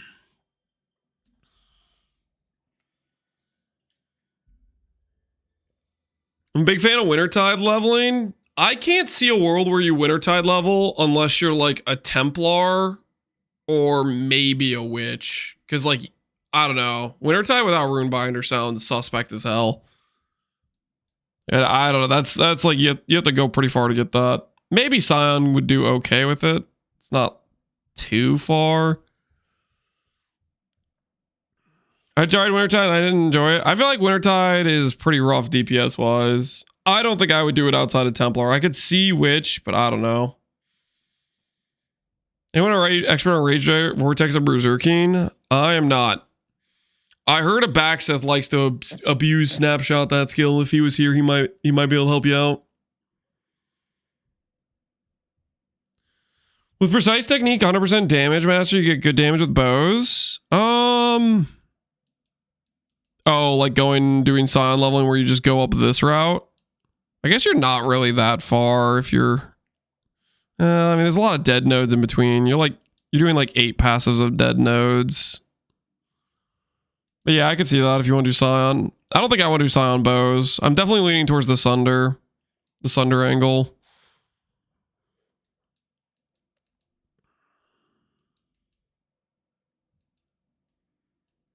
You can get Voltaxic Burst after killing Merveil. Are you serious? That skill's available this early on?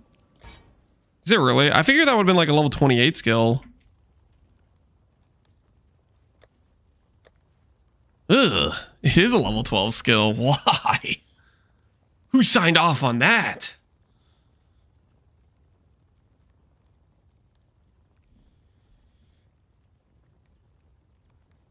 You can go Chaos Ballistas. Kinetic Fusillade, level 12. You can do Ballista this early on. You can do Ballista.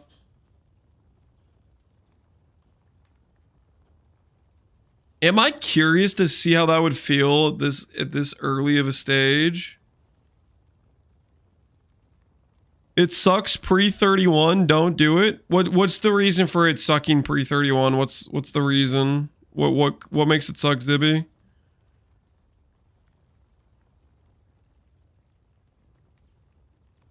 Greater volley. You think you need without greater volley? It's just trash.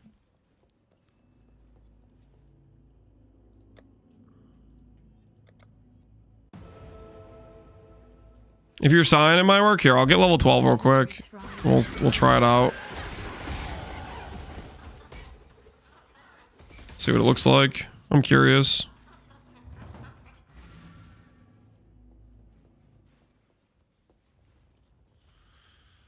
You get the reduced easily on Scion. Do you guys think I need the reduce for it to even like function? It's only 25 reduced at this point. Like, it's not a ton.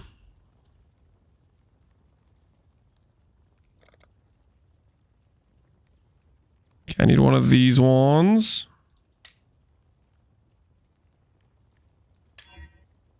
Flat fizz.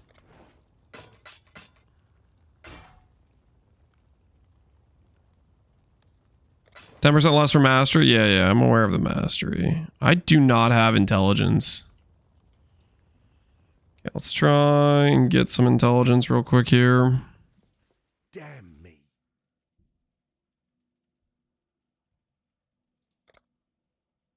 Wait, I'm gonna need a transmute to even buy this, aren't I? Hello.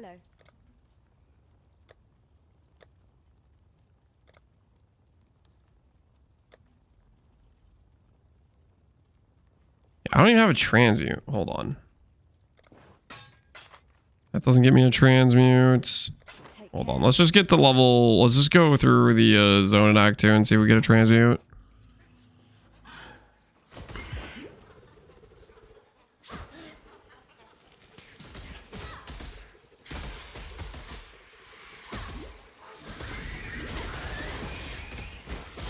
The Jung double KF deck is good. What's the double KF? You just run 2 of them. You have one on ballistas and one where you manually use it.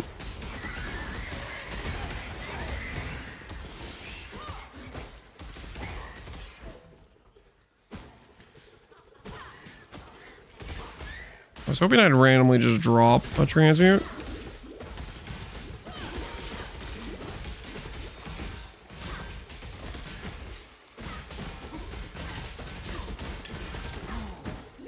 Just migrate? Oh, that's a good call. Yeah, we can just migrate. All right, good call. Good call.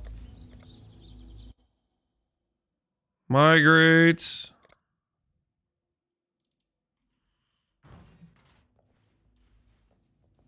Let's go buy KF and let's see what it does.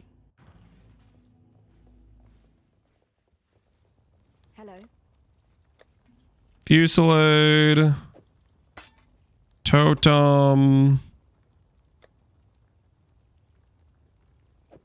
And it would be volley, right? So it just have to be red, green, blue colors. This. Let's go grab a random int shield.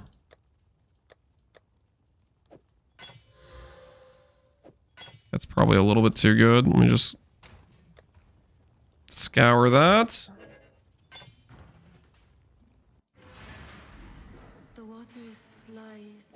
Grab a little bit of intelligence so we can test.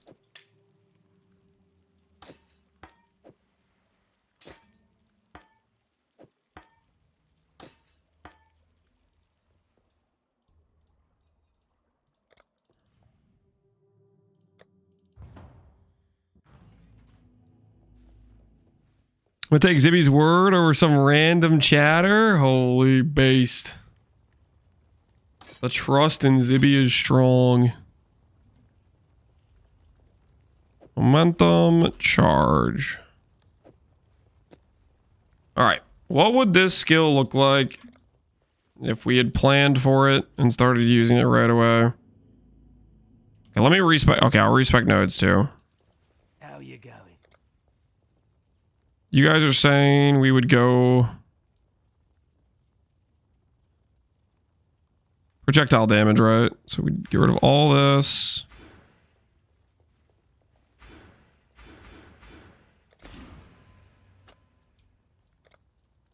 We do like this pathing. Proj damage, reduce duration.